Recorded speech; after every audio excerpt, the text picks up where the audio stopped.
summer, they actually felt a bit cold to the touch. He then grabbed the cuff of the uniform and lifted it up. Because he was afraid she had injuries, his movements were very careful. He only saw a section of thin, pale white wrist, with none of the imagined scars. The other side was the same. It seemed she really was just sensitive to the cold because of her period. Su Qingyi breathed a sigh of relief. 166, Chapter 166 Headshot. Chapter 166, The Captivating Gaze. Relieved now? Chen Jinji's voice trailed off with a rising, playful tone. Su Qingyi looked up to meet her eyes, just about to nod in agreement. But Chen Jinji, still beaming with a smile, continued slowly, "Where else do you want to check?"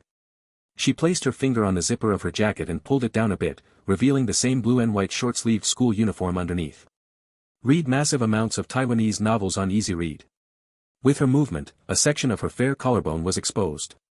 Strands of black hair slid over her shoulders, the contrast between black and white creating a sharp visual impact.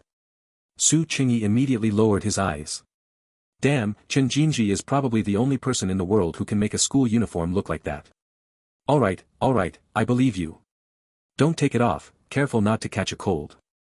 He coughed and hurriedly interrupted her. After their last talk, she hadn't hidden anything about her family matters anymore. Rather than beating around the bush, perhaps it was better to ask directly. Thinking of this, Su Qingyi asked carefully, "When we were on the video call, was something going on at your house?" Before she could answer, he added another sentence, "Because you hung up very quickly then." Chen Jinji nodded with mock seriousness. "Okay, next time I'll let you hang up first." "No, that's not the point." Why did it sound like a couple's game of, "you hang up first, no, you hang up first," when she said it? "Fine, my dad is back." Chen Jinji smiled, knowing that the person in front of her was the type who always wanted to get to the bottom of things. "He didn't make things difficult for you, did he?" Su Qingyi frowned. Although he had already guessed this possibility, confirming it now made him feel even more worried. "No, on the contrary, it's like he's changed his nature." Chen Jinji shook her head, her expression looking like she was a bit confused, but didn't want to understand. Changed his nature? Yeah. To be honest, I suspect he was sent to prison to work the sewing machines during the time he was missing. Chen Jinji recalled while resting her chin on her hand. First, he hired someone to come and repair the house. Previously, when he went crazy, he tore down the attic door and broke a hole in the roof. Hasn't it been raining in the middle of the night lately? It was to the point where it was raining hard outside and drizzling inside. I had to use a large basin to catch the water. I originally wanted to wait until the basin was full to pour it out. But I didn't expect it to be so heavy. As she spoke, Chen Jinji gestured the size with her hands. That was indeed a large basin, like one used for a child's bath. With Chen Jinji's slender build, she definitely couldn't lift it. But were the other people in her family dead? Couldn't they lend a hand? Well, put that way, there really was no difference from being dead. So I could only use a small bowl to scoop the water out trip by trip. This afternoon, he hired a repairman, and it's already been fixed. And then, he bought a huge pile of fruit and yogurt. I don't know what he was thinking, they're all things that spoil easily, and the fridge at home stopped working long ago. By the way, do you like mangoes? I'll bring some for you tomorrow. Chen Jinji seemed to be asking seriously, but Su Qingyi shook his head. No need. Chen Jinji's father probably thought he was still in Korea, thinking these fruits were some kind of rare luxury. Little did he know they were everywhere at street stalls. Instead of hoarding a huge pile, it was better to buy a little every day to eat fresher fruit. If all that can still be understood as normal madness, he actually tried to have a heart-to-heart talk with me. He said he's truly repented this time and that he was sorry for what he did to me in the past. Chen Jinji seemed disgusted by these words. She calmed her emotions before continuing, the so-called return of the prodigal son from such a person, Teacher Su, would you believe it? No. Su Qingyi shook his head decisively. Not only would he not believe it, but he became even more suspicious of the man's motives. An 11-digit number surfaced in his mind. Su Qingyi repeated it silently a few times to ensure he wouldn't forget it. Not only that, he also gave me a bankbook, saying it was money he had saved for a long time for me to go to university. Chen Jinji took the bankbook out of her drawer, placed it on the desk, and pushed it toward him. Su Qingyi was stunned. Usually, the repentance of such people was just talk, it was rare for them to actually produce money. He opened it to see that there was exactly 100,000 yuan inside. I don't know why, but I always feel like this money came from a shady source, and accepting it will bring big trouble. At this point, Chen Jinji gave a soft smile. But it's better kept with me. I won't touch a cent of it, so the money won't be squandered by him. If necessary, I can even return it. Her eyes were always so clear, with a hidden stubbornness within their gentleness. Su Qingyi stared at her for a long while before slowly speaking, "You don't need to worry, I will help you." But there was no need for help yet, it wasn't quite appropriate. Deal with him? No. That would end up on a legal news program. Protect you? That was true, but it seemed a bit too hyperbolic. Stand by your side. He paused for a moment before finishing the sentence. Chen Jinji waited patiently. Upon hearing the latter half of his sentence, she couldn't help but lower her head and laugh. I know. That's why I have the confidence to do these things. Looking at the upward curve of her lips, Su Qingyi couldn't help but think that regardless of whether Chen Jinji's father was truly repentant, he just hoped the man would keep up the act for a bit longer.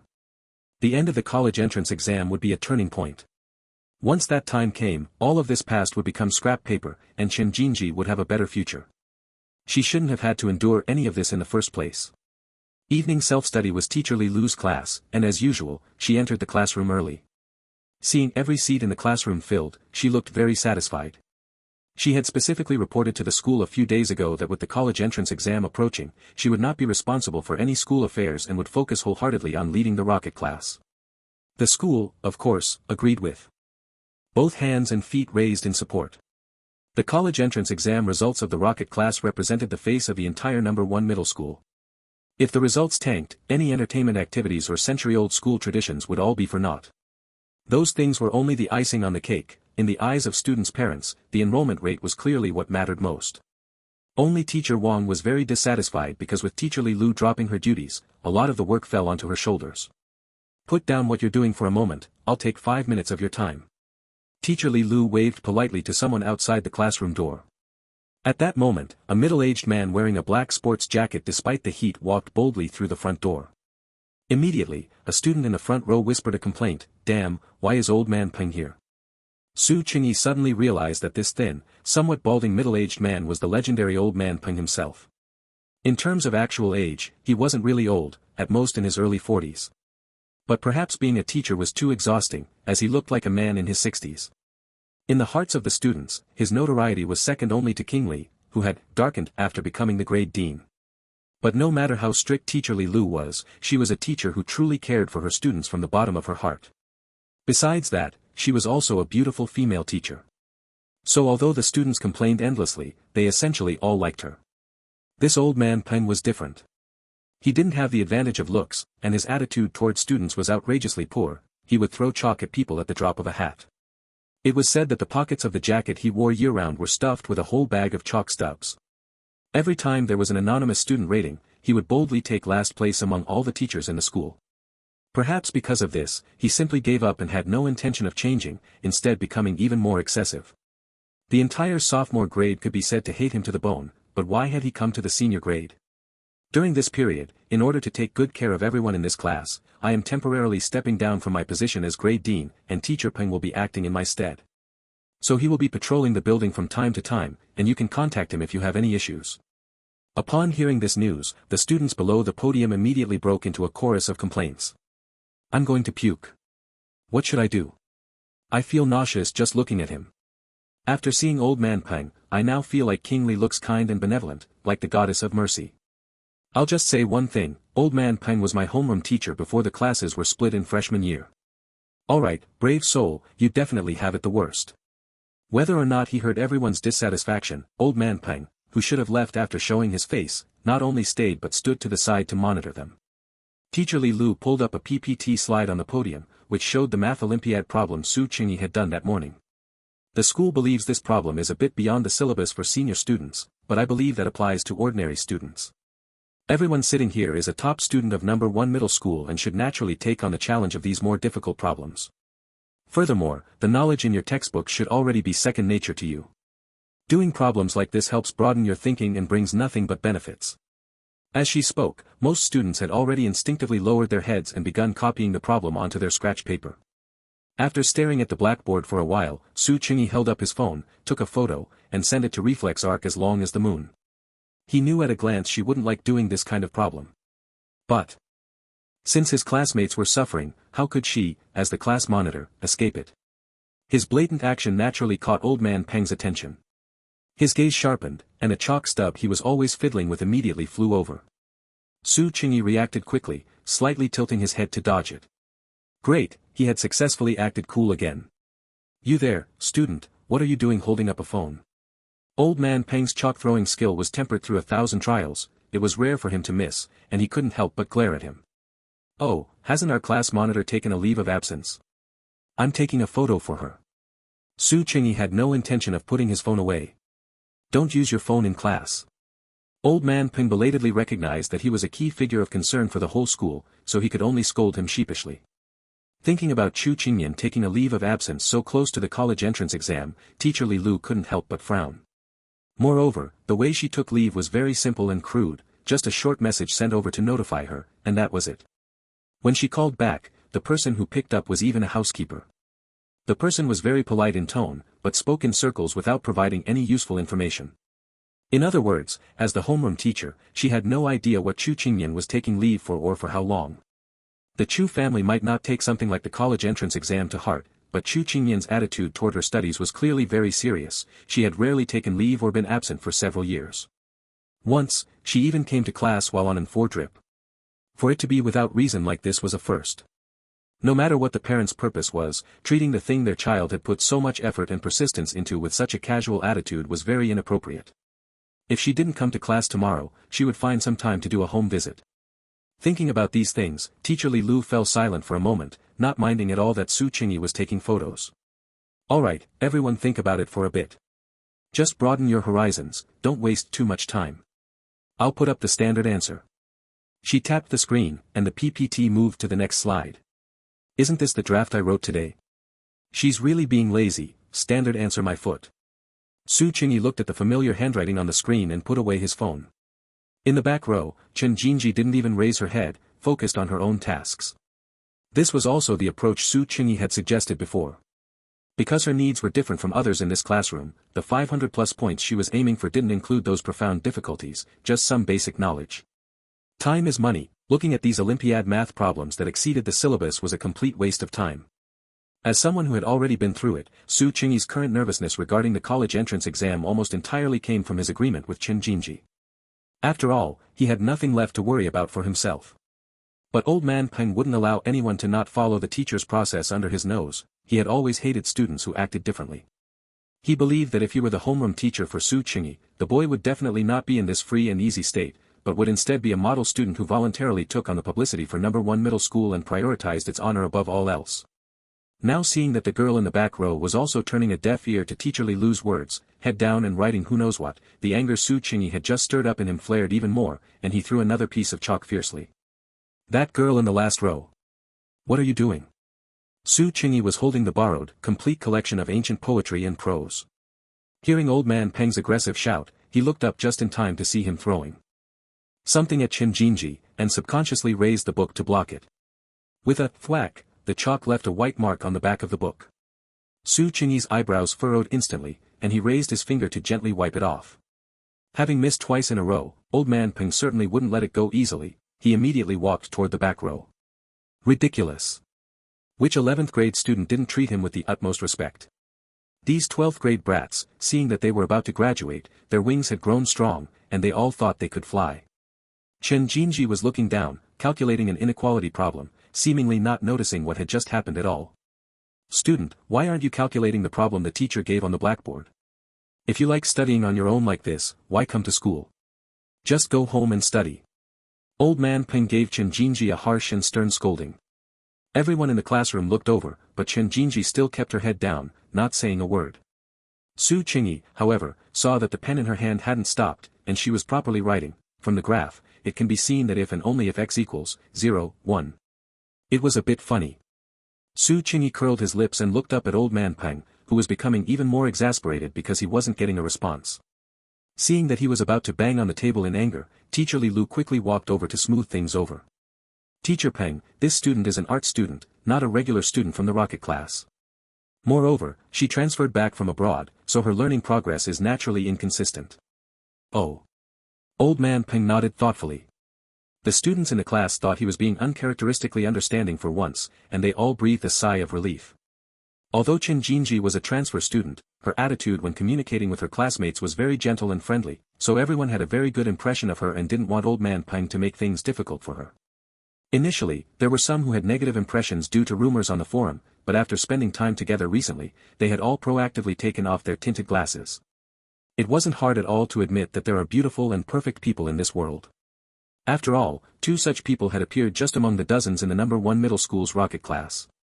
An art student transferred back from abroad, what right does she have to stay in a place like the rocket class that others break their necks trying to get into? Unexpectedly, Old Man Peng's tone shifted, becoming sarcastic and mean again. In every sense, she should go to the foundation class, that's more suitable for her overall academic level. I'll contact the academic affairs office tomorrow. There's only a little over a month left until the college entrance exam. Teacher Peng, please think more before you speak. Transferring classes now is what's truly unreasonable. Furthermore, my student ranked first in the province for the art exam, and her cultural score in the second mock exam exceeded 500. These results combined are more than enough for her to stay in the rocket class. Seeing his relentless attitude, Teacher Li Lu's anger also flared up. She had always been very protective of her students. Just an art student. Don't all art students have poor academic performance and want to take shortcuts? Moreover, look at her current attitude toward learning. Treating the teacher as if they don't exist. I've said so much now, and if she won't even stand up and bow, she hasn't even said a word. What is she trying to do?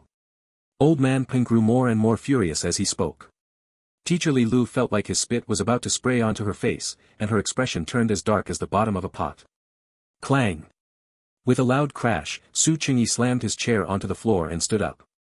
His movement was so forceful that everyone present thought he was in a state of towering rage, yet the expression on his face remained calm. Chen Jinji's calm reaction to Old Man Peng's words meant either she had heard them too many times before, or she felt that this level of verbal lethality was simply not enough. Regardless of the reason, Su Qingyi felt the anger in his heart surging upward. What are you doing now? Do you want to hit a teacher? Don't think that just because your grades are good, you can do whatever you want in school. Old Man Peng was actually startled by him, but after recovering, he was certain that a student wouldn't dare hit a teacher. Su Qingyi just looked at him without saying a word. Old Man Peng felt his skin crawl under the gaze and didn't even dare to breathe loudly. Recalling his previous actions, maybe he really did dare to hit him. The classroom fell silent for a moment. At this time, Chen Jinji in the back row finally seemed to notice something was wrong. Her right hand was still holding a pen, so she used her left hand to gently tuck back the hair hanging in front of her eyes and slightly raised her head. It was only then that the people nearby noticed the white earphone cord hidden in her hair. She took off the in-ear headphones, placed them on the desk, and looked at the confrontational group, asking with a slightly hesitant tone, "Is something wrong?" Just now, there was only the sound of music in her ears, and the surrounding sounds were very muffled. It was the noise of Su Qingyi slamming his chair that had caught her attention. It's nothing. So she wasn't being overly calm, she just had headphones on. The noise-canceling function of these headphones seemed pretty good. He'd ask her what brand they were later and get a pair himself. Su Qingyi suddenly laughed.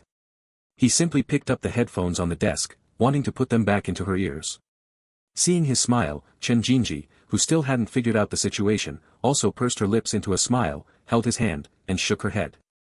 But now that he knew she was listening to music during class, Old Man Peng would surely say more nasty things in a moment. Su Qingyi sighed and looked at the person beside him. Unexpectedly, Old Man Peng across from him actually had a startled expression. He was in no mood to say anything nasty now. His first reaction was, where did such a beautiful female student come from? Even an old man has childhood goddesses. The old man also grew up watching Hong Kong movies. He did have some prejudice against art students for many reasons. One reason was that most of the popular idols in the entertainment industry today, who have no acting skills and rely on eye drops for crying scenes, come from such art colleges. However, the moment this girl raised her head, he thought he saw Zixia Fairy from A Chinese Odyssey, Qingmi Yao from God of Gamblers, and Joey Wong from A Chinese Ghost Story. And another reason, which was also the most important one, was that she reminded him of certain past events he didn't want to recall. After the switch of memory was flipped, his mind was completely shaken. He stood frozen for a few seconds before he thought to turn around and flee. It wasn't until he left the rocket class classroom and walked all the way downstairs that he realized the sweat in his palm had already soaked a piece of chalk. Thanks to book friend Low Power for the tip, and thanks to everyone for your subscriptions and vote support. 167. Chapter 167 Elopement to the Moon. The next morning, Su Qingyi walked through the school gate carrying a bag of toast.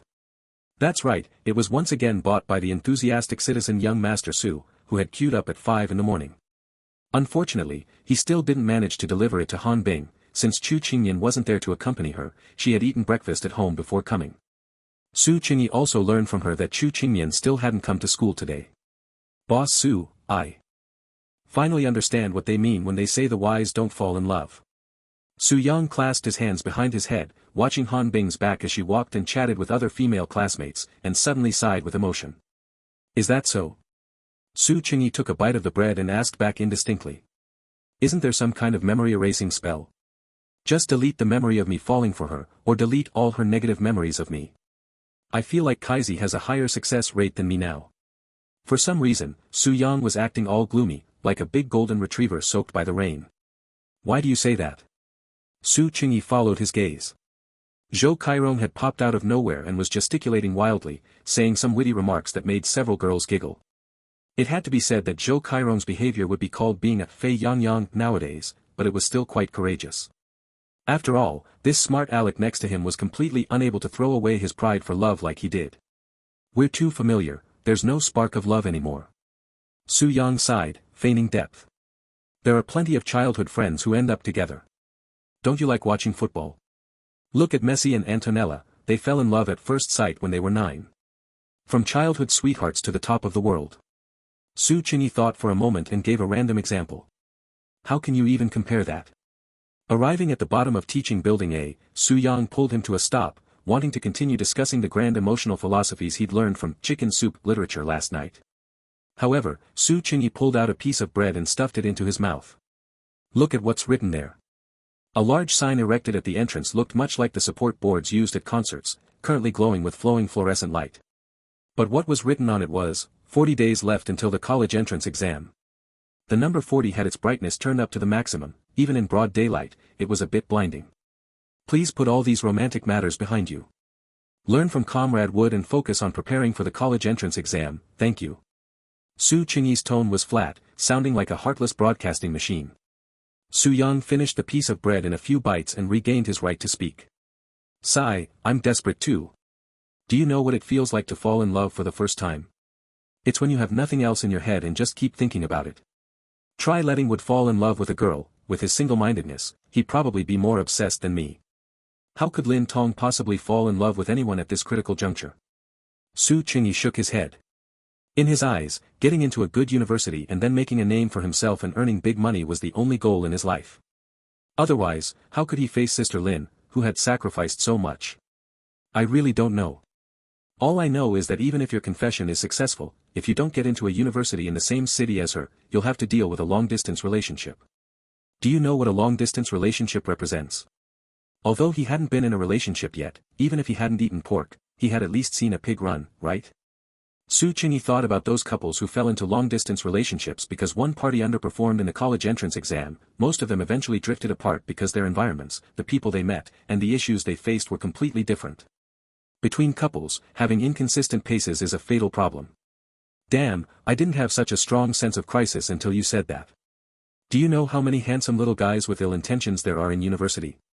Exactly the type Han Bing likes, the pretty boy type, you know. She'll definitely be fooled and led around in circles by them. Su Yang's expression became solemn. As if he had already imagined the scene of Han Bing being taken advantage of and then shrinking into Chu Qingyan's arms to cry. It seems we're not talking about the same thing, Su Qingyi sighed. And no matter how you looked at it, the likelihood of smart Alec himself being fooled was much higher. Let's go, let's go. I need to go back and study.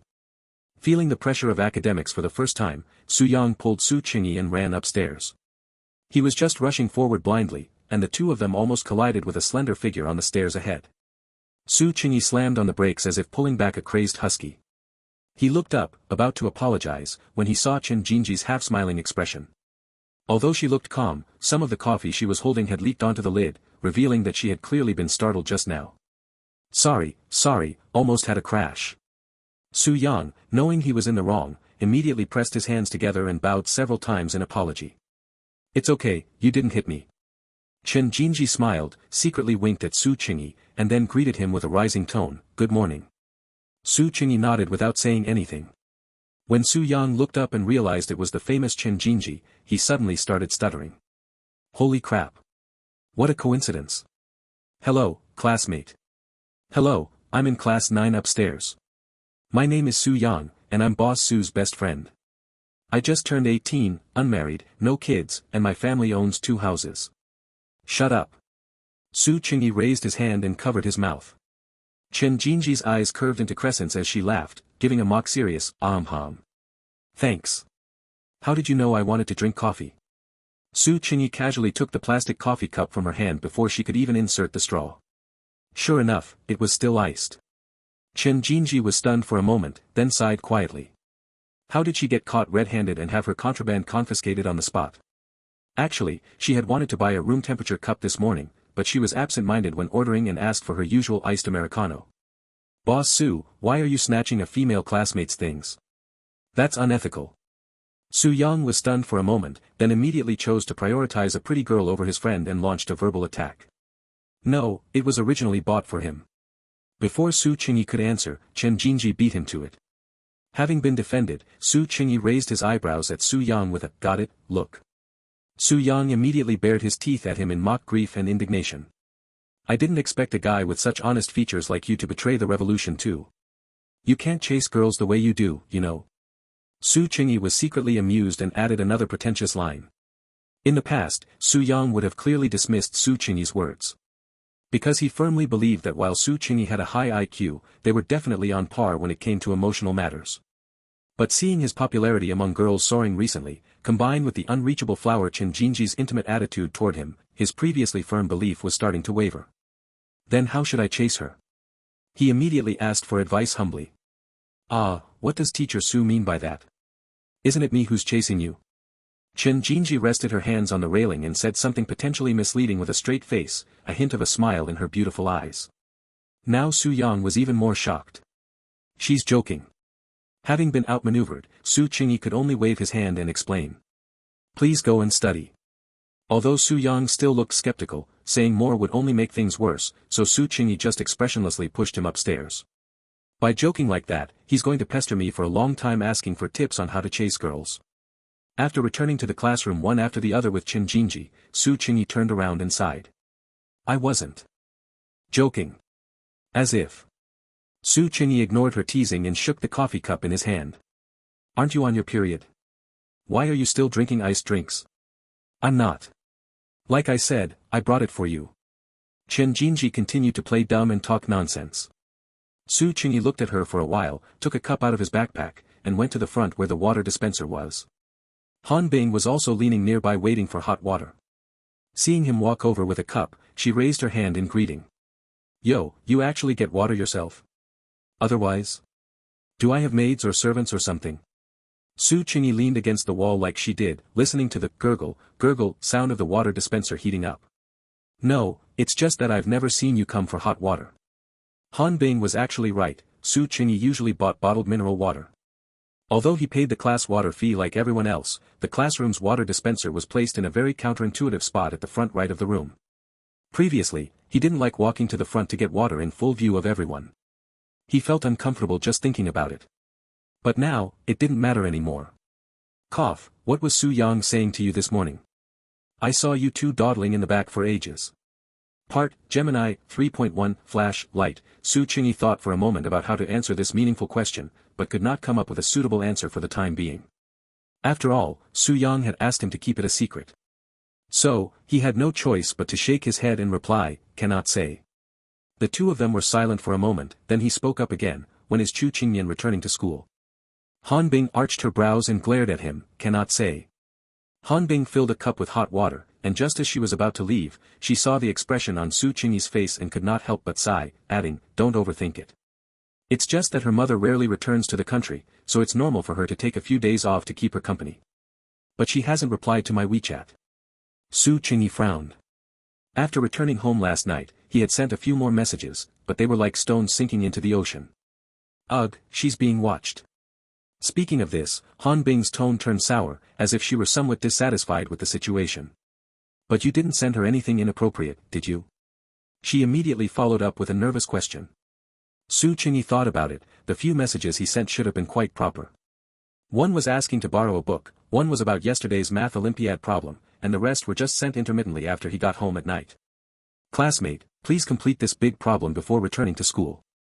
A photo of the moon, accompanied by the line, classmate, please answer what kind of emotion this picture expresses from the photographer. So he asked, what do you mean by inappropriate? Like things that would cause misunderstandings. Han Bing looked suspicious. Nickname never lets me see your chat history. You guys haven't reached the stage of calling each other baby or wifey, have you? Su Qingyi almost knocked the hot water he had just fetched onto the floor. How is that possible? Good if it's not. Han Bing curled her lip and returned to her seat.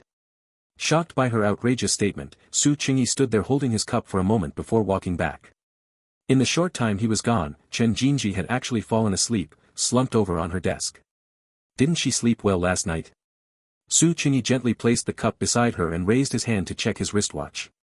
Chen Jinji's sleeping face lacked the mask-like appearance she wore on weekdays, it had a sense of genuine fragility that made one reluctant to disturb her. Su Qingyi suppressed the urge to poke her fair cheek, thinking there were still 5 minutes before class, so he would wake her up later. But his thinking was clearly too naive. The next second, the energetic Ms. Zhang stormed in through the front door. Good morning, students. Ever since she lost her temper with the classmates after the last second mock exam, she had been in this worrying mental state. Chen Jinji flinched at the high-pitched voice and sat up in a panic. She probably thought she was back in her days as a downtrodden trainee. Su Qingyi saw this and reached out to gently stroke her head to comfort her. Chen Jinji's mood slowly settled, and a fleeting, complex emotion flowed through her eyes. Today. Let's start by singing a very wonderful song. Ms. Zhang's smile was so enthusiastic it felt forced. Ms. Zhang. Happy Fatty in the front row suddenly raised his hand. Student Happy Fatty, what's the matter? Ms. Zhang responded joyfully. But this morning, it's Chinese morning reading. Happy Fatty scratched his head and pointed at the class schedule. So Ms. Zhang had no choice but to tuck her newly bought small bag under her arm and leave dejectedly. Recently, Teacher Li Lu had been slacking off, and Teacher Wang had more things to deal with, she probably would not come to supervise the morning reading today. Su Qingyi turned his head back again. Chen Jinji still looked sleepy and a bit dazed. Do you want to sleep a little longer? I'll keep an eye out for the teacher for you. Chen Jinji shook her head with a smile, her voice slightly hoarse. Is this cup yours? She looked at the small porcelain cup that had appeared on the desk. Its design was simple, a white porcelain body with a blue rim. Yeah, it's yours now. Su Qingyi turned the cup so the words were facing her. For blue characters in regular script, drink more hot water. Chen Jinji lowered her head and laughed, her eyes and brows overflowing with unbelievable tenderness. When I was buying pen refills, I saw it at the boutique by the school gate and felt it suited you well. Su Qingyi pushed the cup a little further towards her, drink it while it's hot. I'll take the coffee. Under Chen Jinji's teasing gaze, he inserted the straw and took a huge gulp. He had not drunk iced Americano for a long time since he stopped being a corporate slave, good heavens, it was still that familiar taste of Chinese medicine. Chen Jinji copied him, picked up the cup, and took a big gulp of hot water. She felt her slightly cramping abdomen ease up a little. Usually, hot water did not seem this effective, it was probably a placebo effect. Did you not sleep well last night? The morning reading bell rang. Su Qingyi turned his head to glance at the front door, Teacher Wang showed no signs of coming yet. Hearing him ask about this, Chen Jinji frowned slightly, hesitated for a moment, and then nodded. When I went home last night, I kept feeling like someone was following me. It just so happened that the auntie was not home, so it was just me.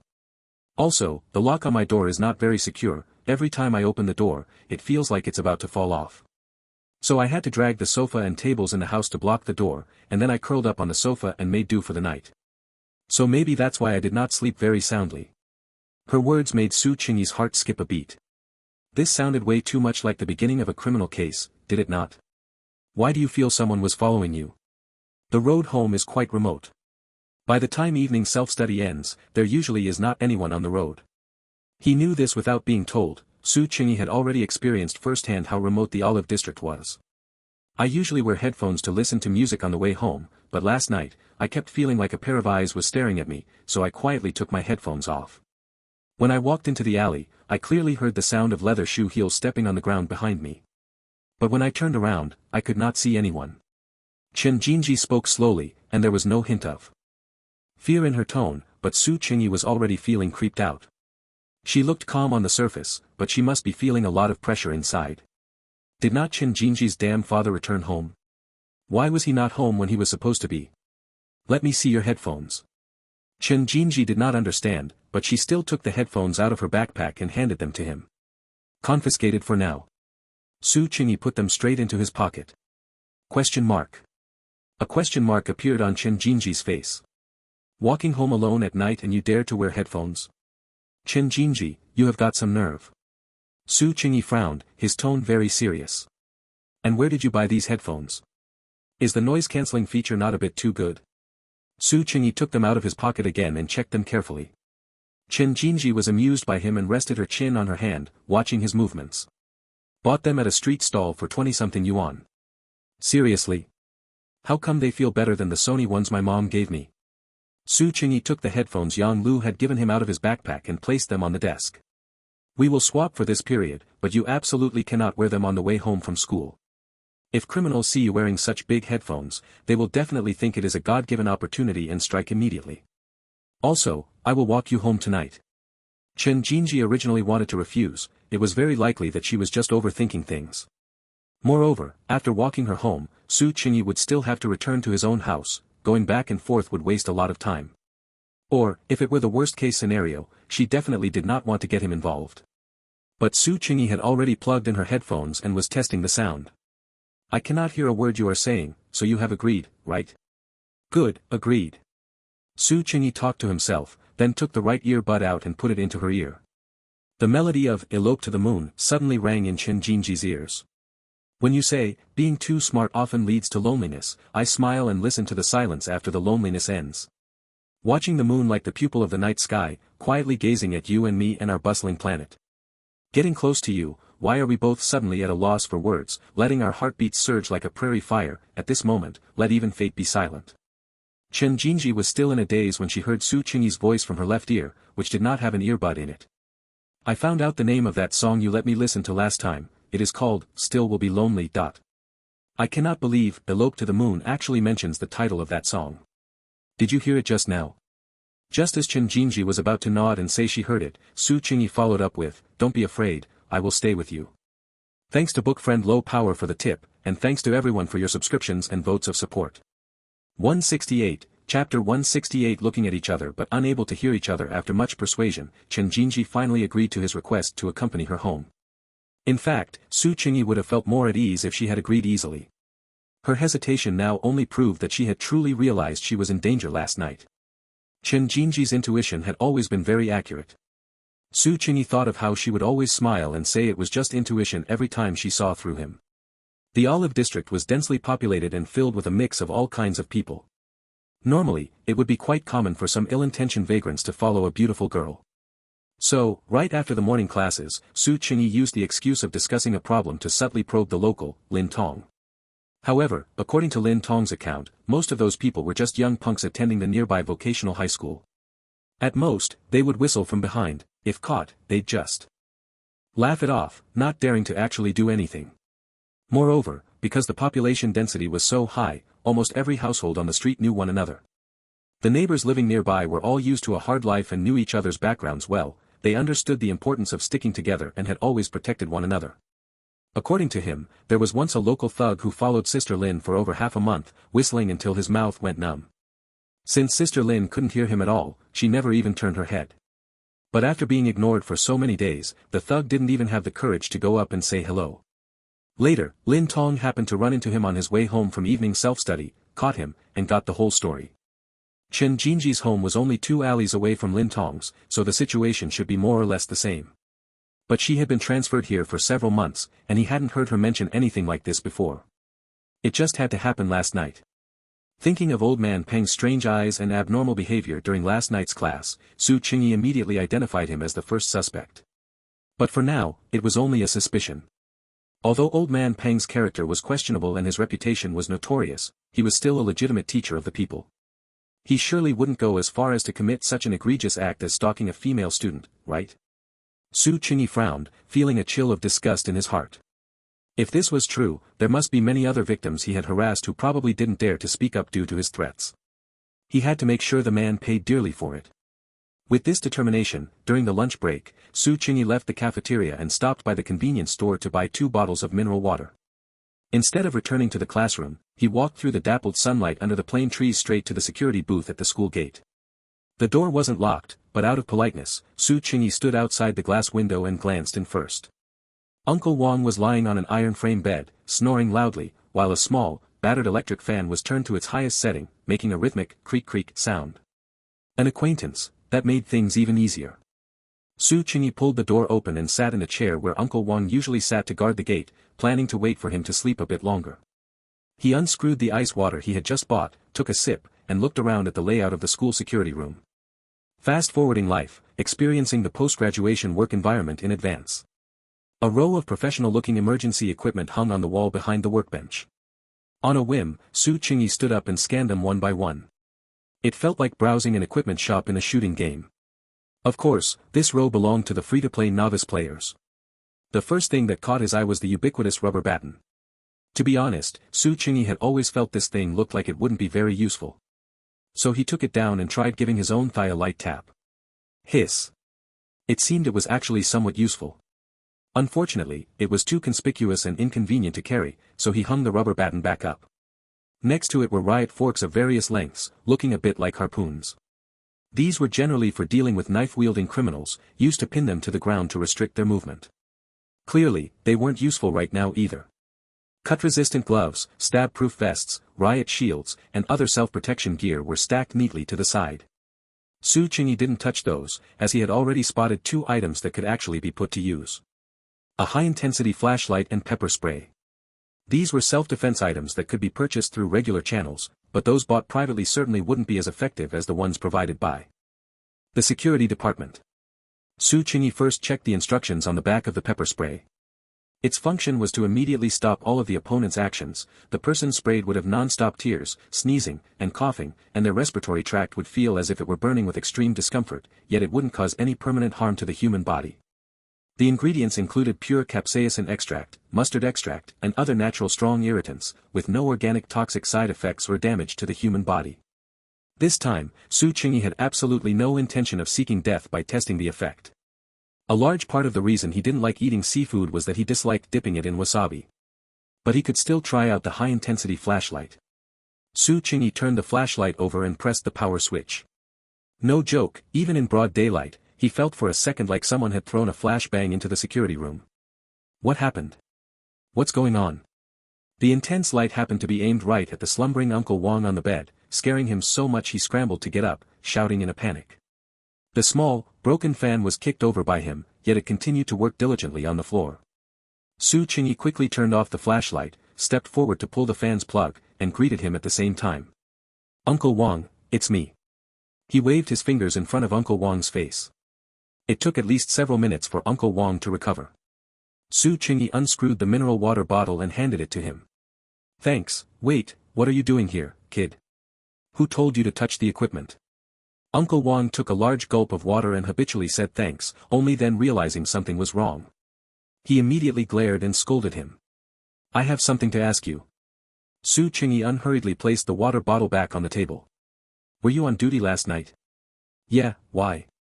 Having accepted the water, Uncle Wang's attitude softened slightly, though he still gave a grumpy snort. You know Teacher Peng from our school, right? Of course, how could I not know him? A look of confusion appeared on Uncle Wang's face. Why? Are you looking for him for something? Although he knew the man, Uncle Wang was on the same side as the school's troublemakers this time. His impression of the man was extremely poor. In contrast, Uncle Wang truly felt Su Qingyi was a good kid, so he subconsciously didn't want him to have anything to do with Old Man Peng. Su Qingyi shook his head and replied, Did you notice approximately what time he left the school last night? Uncle Wang knit his brows and recalled for a moment before answering with certainty, he drives a white BYD. He left very early, not long after the evening classes started. I'd guess it was no later than 8 o'clock. That was a bit strange then. Old Man Peng's behavior last night clearly showed it was his first time seeing Chen Jinji, so he definitely wouldn't have known her home address. If he wanted to follow her, he would have had to tail her from the moment she left the school gate. However, he had left early by car. According to the time Uncle Wang mentioned, he should have left shortly after the classroom incident. In that case, old man Peng's suspicion wasn't entirely cleared, but it was at least 70 to 80% gone. Then who could it be? Su Qingyi frowned, losing his train of thought for a moment. Seeing him suddenly fall silent, Uncle Wang probably guessed he was in some trouble and asked tentatively, "What's wrong?" "Nothing." Su Qingyi shook his head and stood up. "If you're having some difficulty and want to find Teacher Peng, I'll give you a little inside info." Uncle Wang mysteriously pulled him closer and whispered in his ear, "That man is very superstitious, extremely so. And it's only in the last few years that he suddenly became superstitious. His car is filled with peace charms, hanging everywhere. It looks quite creepy." Su Qingyi's heart sank upon hearing this. If a person suddenly becomes superstitious, there are generally only two possibilities. First, they have a sudden, intense desire for something and hope to obtain it through prayer. Like a celebrity wanting fame, or a person with a serious illness wanting a cure and health. The second possibility is that they have done something that makes them feel very guilty, leading them to seek protection and spiritual peace through superstition. Precisely because of this psychology, those who are truly wicked are often the most frequent visitors to temples. This is what is known as the mouth of a Buddha, the heart of a snake. Combined with old man Peng's daily behavior, he was very likely the second type. And the thing that made him feel guilty seemed to have some vague connection to Qin Jinji, otherwise, he wouldn't have fled in such a panic last night. Part, Gemini, 3.1, Flash, Light. Although I don't know if the stalking incident is related to this, having a bit more useful information is never a bad thing. Su Qingyi nodded and said, "Thank you, Uncle Wang. I understand. I'll bring you some good tea leaves next time." Uncle Wang immediately waved his hand. "Oh my, how could I be so embarrassed? What kind of tea? Yunnan Pu'er or Westlake Longjing? If those don't work, Anshi Tiguanyin is fine. It's Dongting Biluakun." Su Qingyi smiled and smoothly tucked the pepper spray and the high-intensity flashlight into his pocket. "Oh ho ho, that sounds great. Dongting Biluakun, subtle fragrance, fresh and elegant. Do you know what people called it in ancient times?" "Wait, what are you stuffing into your pocket, kid?" Uncle Wang struggled to break free from his reverie about Biluakun and reached out to stop his movement. "I'm borrowing them for a bit." Su Qingyi stepped back to avoid his hand, zipped up his school uniform pocket, and said very sincerely, "The two things I chose can both be purchased through legal channels for self-defense. It's just that if I went to buy them now, it would be too late. I might need them tonight. I can assure you that I am doing this for self-defense and will absolutely not use them for anything crooked." Uncle Wang stared into the young man's firm gaze for a long moment, sighed, and withdrew his hand. "You're a student. No matter what happens, you must seek help from your parents and the school first. Don't try to be a hero." "I know, thank you." Su Qingyi returned to the classroom with the spoils he had swept up. His original intention was just to ask Uncle Wang about what time old man Peng left school last night, but he hadn't expected such a rich harvest. The lunch break hadn't ended yet, and the classroom was quiet. From a distance, he saw Qin Jinji with her face buried in her arms. She must have fallen asleep again. Su Qingyi slowed his pace, picked up his chair lightly, and set it down carefully. Listening to the rustling sound of writing around him, Su Qingyi turned his gaze back to the collection of ancient poems and essays lying flat on his desk. The difference between Chu Qingyan's copy and his own was visible to the naked eye. One cover was a bit wrinkled, clearly from being flipped through repeatedly, with notes densely scribbled everywhere. The other didn't even have his own name written on it, at most having some lines drawn randomly with a red pen. Su Qingyi flipped through it casually, but quickly discovered some clues. Amidst the seemingly serious notes, a few sentences that Chu Qingyan had added on a whim would appear from time to time. Some were lines of poetry she had deliberately mixed up to be funny. "If a friend comes from afar, though they be far, they must be punished. Dying in bed, I sat up in shock, laughing and asking where the guest came from. Outside the long pavilion, by the ancient road, a row of egrets ascends to the blue sky." Su Qingyi read them a few times, almost forgetting what the original lines were. If he wrote it like this during an exam, it would be over. Could this be a trap set by Chu Qingyan to snatch first place? Some were lyrics successfully mixed into the notes, looking very much like they were caused by her copying notes while listening to music. This landscape poem describes the quiet scenery at dusk, expressing the poet's sense of contentment. The brilliance of the poem lies in, "Once upon a time, there was someone who loved you for a long time," using motion to set off stillness, using the part to set off the whole. The poet uses a technique of embedding a question in the answer, vividly depicting the anxious mood of the clock in the scene of traveling through time while failing to find the person he was visiting. The opening line uses gorgeous and beautiful language. "The sky is azure waiting for the mist and rain, and I am waiting for you, showing the luxurious grandeur of the feast. Good grief, you have to admit, if you don't look closely, you really can't tell there's a problem. It wasn't just the text, almost every illustration in the book had been remodeled by her.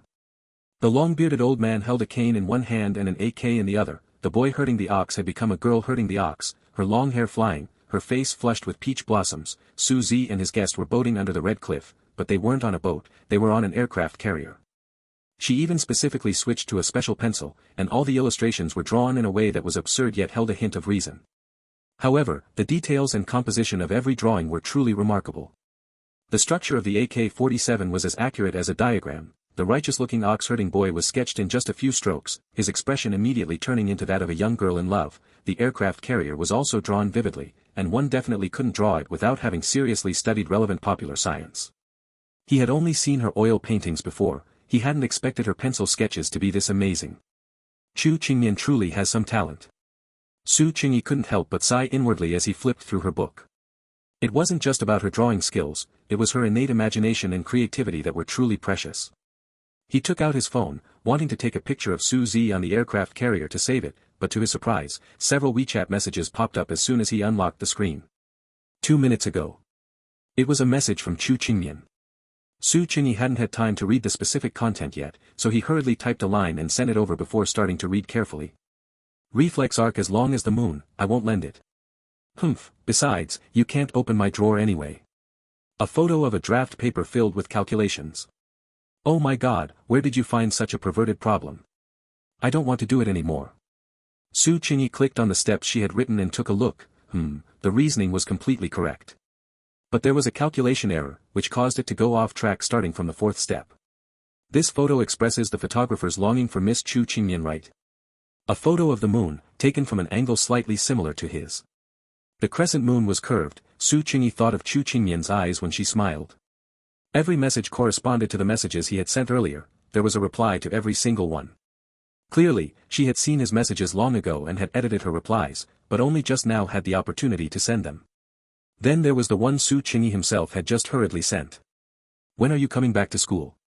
The other party's status changed to typing, and a few seconds later, she replied, soon. Su Qingyi thought for a moment, then took a picture of the drawing she had made of Suzy on the aircraft carrier and sent it over. You actually opened my drawer. Dummy, I thought you would never guess that the password was your birthday. Su Qingyi couldn't help but smile, and while he was still thinking about what to reply, the other party sent another message immediately, alright, see you at school. P.S. Even though we're meeting soon, you still have to miss me. Ah, it seems her free time was over. So, Su Qingyi's fingers, which were about to type, paused just like that, and he suddenly felt a sense of loss in his heart. Staring at the chat box in a daze for a long time, suddenly his palm vibrated, and a new message appeared on the screen. P.P.S. Considering that student Su Qingyi has been obediently missing me, I'll reward him by letting him flip to the last page of my collection of ancient poems and essays to take a look. This counts as a reward. He already had the book in his hands, he would have seen it sooner or later anyway. The last page of a book is usually a blank sheet of paper.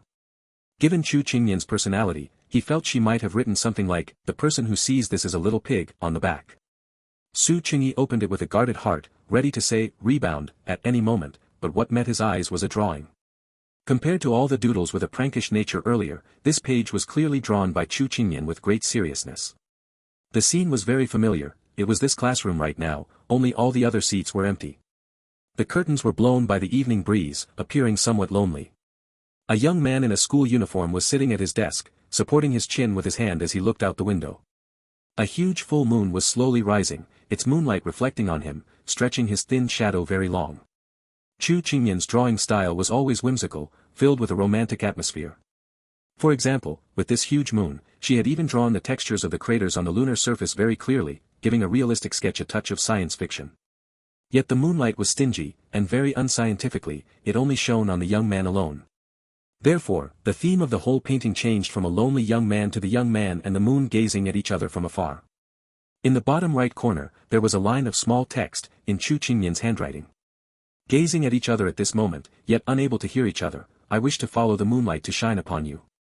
He didn't know when it was drawn, but it inexplicably fit his current mood very well. Su Qingyi lowered his head and replied to Chu Qingmian, I really like it. He knew the reply wouldn't come that quickly, but he didn't feel impatient about it. Thanks to book friend Low Power for the tip, and thanks to everyone for your subscriptions and votes of support. Since each chapter is around 5k words, with my current condition, it's really a bit beyond my ability to add more updates, so I will add an extra chapter on the Chishi festival. While I haven't started writing it yet, if you have any ideas you want to see, you can leave a message here. 169, Chapter 169. A dark and windy night. The bell for the end of evening self-study had just rung, and soon the sound of footsteps from other classes chasing and playing as they ran downstairs began to echo from the stairwell.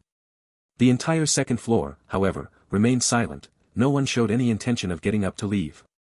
Number 1 Middle School has now launched the Burning the Midnight Oil study room plan, and the building's lock-up time has been delayed until 11:30. Su Qingyi closed the national physics competition paper he was reading, turned around, and said in a low voice, "Shall we go first?" "Okay." Chen Jinji didn't look up, focusing on writing the last English word with her pen. "Looking forward to your reply." Translated, it means, looking forward to your reply. It was obvious she was helping that useless Li Hua write another letter. Su Qingyi was the first to pick up his backpack and walk to the door. The crowded stairwell and the quiet corridor formed a sharp contrast. Teacher Li Lu, however, emerged from her office on the other side of the corridor, carrying a bag of things and hurrying over.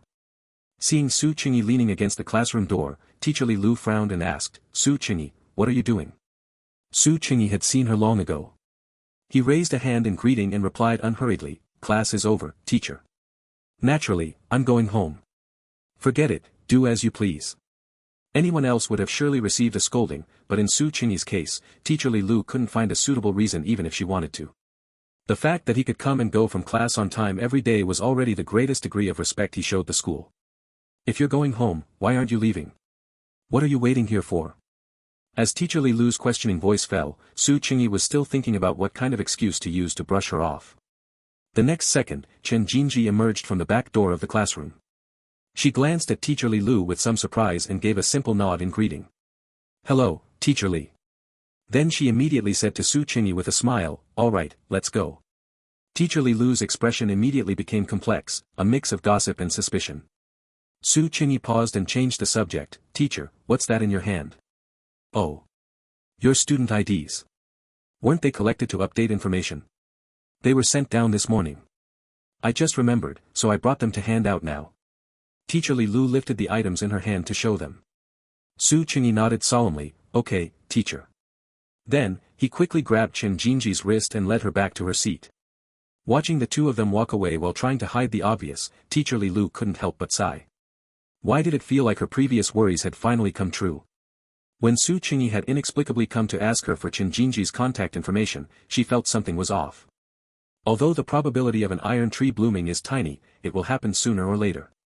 Teacher Li Lu had long since noticed that Su Qingyi was tutoring Chen Jinji in her academic subjects. Otherwise, she couldn't have scored such a good result as 500 points in such a short time. With 500 points in academic subjects plus her first-place ranking in the provincial art exam, she was more than qualified for a good school. Furthermore, given the level and ability Su Qingyi was currently displaying, the only way he could fail the college entrance exam was if he skipped it. But then again, neither of them seemed like the type to let their emotions interfere with their business. In other words, they definitely weren't love-brained. If that was the case, it didn't really matter. Anyway, the end of the college entrance exam wasn't far off, and the days when young boys and girls could date openly were coming soon. Back at his seat, Su Qingyi turned slightly to explain to Chen Jinji. She leaned in to listen intently, the corners of her mouth turning up slightly. Seeing their rapport, Teacher Li Lu couldn't help but reminisce about her own youthful days in middle school. She had attended a famous military-style school where it was nothing but study every day. They even had to eat while running, and she often didn't even have time to wash her hair. Let alone dating, she hadn't even had a crush. She had almost forgotten what the boys in her class looked like. And because of her explosive temper, no one had ever confessed their feelings to her. Comparison only brings pain. For a moment, Teacher Li Lu felt a surge of sorrow, and her desire to break up the couple reached its peak. Damn it, I've never even dated. What right does this kid have to date? But it had to be said that the scene before her was quite beautiful, making one sigh. This is how youth should be, not just filled with complex formulas and words that can never be finished memorizing. After wallowing in sentimentality for a while, Teacher Li Lu finally tucked away her gossiping heart and switched back to iron-blooded warriorly mode, circling back to the front door and entering the classroom. Seeing the classroom in perfect order, with no one trying to sneak out at the last second, she was clearly very satisfied. Students, if I could have a moment of your time. Please come up and collect your student IDs when your name is called. Students at number 1 middle school need to have their student IDs checked when entering or leaving. The colors differ, commuters have blue IDs, while boarders have red ones. Boarders can only leave the school during the weekends, the rest of the time, the school is closed to them. A few days ago, because the student IDs had been collected en masse, many boarders took the opportunity to sneak out and have a blast. Of course, the sight of them being hauled back one by old man Peng to write self-reflections and receive punishments was also quite pathetic. Happy Fatty. Zhang Fulin.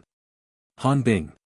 Han Bing took her student ID but wasn't in a hurry to leave, standing by like a guardian deity. What are you doing? Teacher Li Lu stopped distributing and frowned at her. Teacher, I'm waiting for you to call nickname's name. I'll take it for her. I'll give her hers when she comes to school. You go back for now. Teacher Li Lu waved her hand to shoo her away. Lin Tong. Su Qingyi. Su Qingyi heard his name but remained in his seat without moving. Because Lin Tong, whose name was called first, had specifically looked back at him before going up. As their eyes met, Lin Tong immediately understood and picked it up for him. Thanks, Wood. Su Qingyi took it and opened it for a look. It seemed that the information update included a new ID photo. His previous photo was full of gloom. In Chu Qingyan's words, he either looked like he'd just stepped in dog poop after buying new shoes, or like everyone in the world owed him a lot of money. Moreover, that photo was still being used on the school's official website and in various commendation announcements. The new one was taken recently. Although he still wasn't smiling, perhaps because his mindset had changed, his features looked much softer. He had originally planned to leave with Chen Jinji as soon as she got her student ID, but to his surprise, even after the last person's name was called, hers hadn't been mentioned. Su Qingyi turned to look at her in confusion. She shook her head to indicate she didn't know what was happening, then raised her hand. Teacher, I didn't get my student ID. Teacher Li Lu was tidying up the broken chalk bits on the podium. Hearing this, she was momentarily stunned. What? You didn't get it? As Teacher Li Lu asked, she turned the bag she had been carrying upside down and shook it. What's going on? Students, check if anyone took Chen Jinji's by mistake. After searching to no avail, she walked to the last row and confirmed once more, you're sure you handed it in when they were collected earlier, right? Chen Jinji nodded. I'm sure. It was collected by the class monitor along with everyone else's. Teacher Li Lu frowned and thought for a moment before reassuring her. All right, I understand. It's fine. I'll go to the Academic Affairs office tomorrow to ask, it might have been missed. Come with me to the office to write a hall pass, so you won't have trouble leaving the school later. Chen Jinji nodded, shouldered the backpack she had just packed, and gave Su Qingyi a suggestive wink. Su Qingyi naturally understood. By the time Chen Jinji came out with the signed hall pass, he was already waiting, leaning against the railing by the office door. Chen Jinji suddenly noticed a habit of Su Qingyi's that he might not even be aware of himself. As long as there was a wall or a railing nearby to lean on, he would never stand up straight. Perhaps he had activated some legendary energy-saving mode. These little lazy habits that popped up from time to time slightly softened his cool and calm aura, adding a touch of lethargy. The two of them walked downstairs side by side. The weather wasn't good today. The night sky was covered in dark clouds, obscuring the moon. A dark and windy night, it looked like a perfect time for doing something bad. Su Qingyi looked up for a while, then turned to look at Chen Jinji, who was walking quietly beside him. Her backpack looked quite heavy, the straps digging into her shoulders, it would surely leave marks. Su Qingyi reached out to gauge the weight and couldn't help but ask, exactly how many books are you taking home? Chen Jinji burst into laughter and shook her head. I only brought 2. One of them must be the Oxford Advanced Learner's English-Chinese Dictionary, right? That's right. It can be used for self-defense if necessary. Knowing he was talking nonsense, Chen Jinji didn't argue and simply played along. Su Qingyi naturally took her backpack off her shoulders and carried it in his hand. Once we're out of the school gate, I'll follow you at a distance. If he sees us walking together, he definitely won't follow, and we won't be able to catch him. Su Qingyi felt the pepper spray in his school uniform pocket and wondered if he should just give it to Chen Jinji. But then it occurred to him that this thing was a bit like killing 500 enemies at the cost of 1,000 of your own. If she didn't know how to use it, she could easily injure herself by mistake. He had seen plenty of funny news stories before about people holding the nozzle backward and severely injuring themselves. So, after some thought, he decided against it. Just act as you normally would. I'll be right behind you, so don't be afraid. As they approached the school gate, Su Qingyi looked up at the dense crowd queuing at the checkout point and suddenly thought of something. Wait a moment. He unzipped his backpack, took out a black hoodie, and pulled it on. The blue and white school uniform underneath was too conspicuous. Fortunately, the temperature had dropped a bit tonight, so wearing a thin jacket wasn't too hot. Seeing the faint smile in Chen Jinji's eyes, Su Qingyi pulled the hood over his head and leaned down. The hoodie was a loose fit, and the hood was large, almost completely shrouding his face in shadow, leaving only his clean jawline visible. How do I look? Do I look like a bad guy? Yeah, very much so.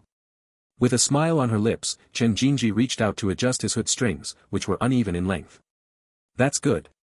Just don't mistake me for a bad guy and beat me up later. Su Qingyi smiled, but before he could finish speaking, Chen Jinji suddenly grabbed the edge of his hood and stood on her tiptoes. The fresh tea scent belonging to Chen Jinji wafted into his jacket. Su Qingyi was led by her movement to lower his head slightly, and then he felt something soft lightly touch the left corner of his mouth. One by one, the streetlights lined the road, but it just so happened that the one above their heads was broken. Under the shadows of the plane tree branches, as the school grounds bustled with the noise of students leaving, the kiss on the corner of his mouth was as light as a butterfly flapping its wings. Teacher Su, it's a dark and windy night, indeed suitable for doing something bad. While Su Qingyi was still dazed, Chen Jinji had already stepped back, taken her backpack from him, and walked toward the end of the checkout line. Back under the light, her figure from behind looked slender but not frail. Years of dance training had given her excellent posture, making her look graceful and elegant. Even without him, Chen Jinji probably could have handled this matter independently. This thought suddenly popped into Su Qingyi's mind. She had drifted overseas alone before, so she must have encountered many situations far more dangerous, thorny, and difficult to handle than this.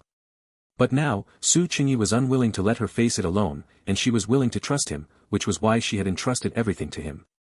To maintain distance, Su Qingyi waited until there were 5 or 6 people behind her before stepping forward. The security guard on duty today was a new face. He looked fairly young and had a serious expression, performing the tedious task of checking IDs very carefully. Young people newly on the job really have great spirits, Su Qingyi mused to himself. But in his past life as a corporate slave, he seemed to have skipped the passionate rookie phase and went straight into the slacking-off mode of a sly old hand. When the young security guard saw Chen Jinji's pass, he looked conflicted and turned to knock on the security booth door for help. Uncle Wang, who had been leisurely cracking melon seeds, had no choice but to step out. He took one look with squinted eyes and nodded. The hall pass clearly states that the ID is lost, and it has a teacher's signature. Why are you even asking?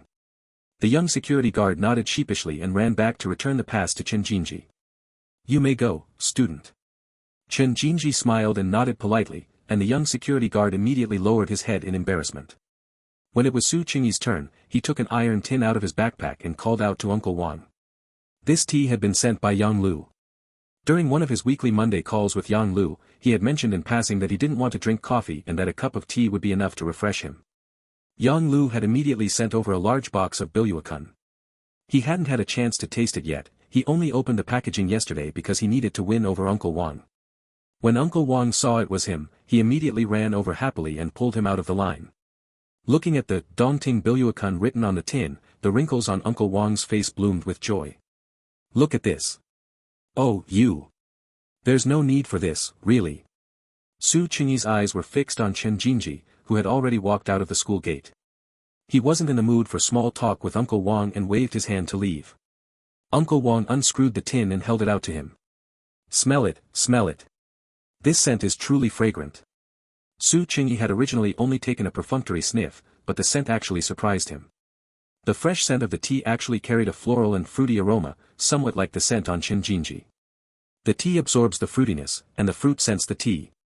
Good tea, good tea. While Uncle Wang was still lost in his own intoxication, Su Qingyi saw Chen Jinji's figure about to vanish into the crowd and quickly gave chase. Fortunately, no matter how dense the crowd, Chen Jinji always stood out like a crane among chickens. He could spot her from far away, so there was no need to worry about losing her.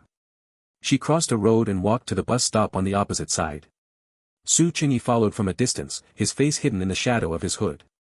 The flow of people was still quite large, so no suspicious individuals could be spotted yet. A bus arrived. Chen Jinji didn't move, but 2 girls sitting on the bench got on, leaving the leftmost seat empty. Su Qingyi immediately seized the opportunity and sat down. With the enemy at hand, it was important to conserve energy. As a result, as soon as he sat down, the other people on the bench all stood up in unison and walked to the other side, away from him. Taking in the wary expressions on everyone's faces, Su Qingyi finally understood. Well, it turns out he's the most suspicious person here now. Thanks to book friend Low Power for the reward, and thanks to everyone for your subscriptions and voting support. 170, Chapter 170 The Raincoat Stranger. Everyone tacitly stood on the other side. Chen Jinji's acting was excellent, she feigned alertness and moved away with the crowd. Fine, fine, fine. No one sitting, then. Su Qingyi was happy to have the space and decided to play the part to the end. He rested his arm on the back of the bench, crossed his legs, and put on a nonchalant, delinquent-like air. If he had a cigarette in his mouth or was chewing betel nut, he'd look even more like the part. Ding dong. His phone chimed. Su Qingyi fished it out of his pocket and reflexively muted it. Chen Jinji, Teacher Su, your role is a cold-blooded assassin, not a spiritual youth. Su Qingyi replied with a string of ellipses and silently uncrossed his legs. After a moment of thought, he typed out a question he'd had for a while. What brand of perfume are you wearing? It smells like tea. I blended it myself. I learned a bit when I was working part-time. Chen Jinji replied quickly. Su Qingyi was slightly shocked, she actually knew how to blend fragrances.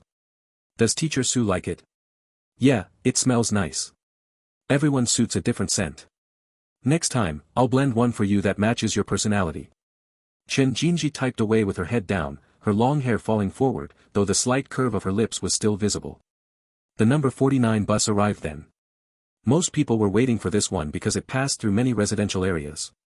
People scrambled to get on, Chen Jinji waited until the end to board, and Su Qingyi followed slowly behind her. He fished out 2 coins and dropped them in, then looked up, subtly scanning the packed bus. Most were students in school uniforms, the few middle-aged people who had boarded at previous stops were sitting in the back rows. Could the stalker be among them? Su Qingyi lowered his eyes to hide his expression. The bus was crowded, but because of his suspicious person aura, he stood at the front while everyone else squeezed toward the back. He grabbed the handrail and settled in. Just as he was about to reply to Chen Jinji's message, the girl sitting in front of him suddenly stood up and scurried away. She was wearing a uniform from another school and had likely been sitting there for a while. Thinking the ride would take about 20 minutes, he typed to Chen Jinji, you should take this seat. Standing for too long during your period might cause a stomachache. Wouldn't that seem a bit too bold? Despite her reply, Chen Jinji pushed through the crowd and sat in the empty seat in front of him. For a moment, the people on the bus looked at her with the admiration one might give a brave hero. Su Qingyi sighed helplessly. If he'd known, he would have worn a navy blue hoodie so he could say he was cosplaying Menuping. And he could have reasonably carried a weapon. Times have changed, it wouldn't be too much to swap the black gold ancient sword for a riot baton. Even though they were face to face, the two continued to communicate via WeChat. I don't think he's on the bus. She suddenly said. Why? Intuition. Okay. Actually, Su Qingyi felt the same way. With so many people on the bus, there were no good opportunities to strike. Plus, after last night, Chen Jinji's guard was up. Everyone was in the open, being too blatant would make it easy to get caught. So, he would most likely choose to lie in wait where Chen Jinji got off. Having reached this conclusion, Su Qingyi's tense nerves relaxed slightly. It was already night, the bus had no air conditioning, and with the crowd, the air in the cabin was stiflingly hot. Wearing a jacket, Su Qingyi felt sweat starting to bead on his forehead, so he pulled back his hood to get some air. As he did so, the girl who had just left her seat and moved to the other side suddenly let out a soft sigh of regret. Su Qingyi looked at her in confusion, only to meet her bright, intense gaze. This eye contact seemed to unintentionally encourage her. The next second, she strode right over. Hey, are you cosplaying Zhang Qiling? Su Qingyi shook his head. Who's Zhang Qiling? I don't know. Any Menuping. You should go ask some other Zongzi. To his surprise, the girl's eyes lit up even more at his words. You're so funny. Can we exchange WeChats?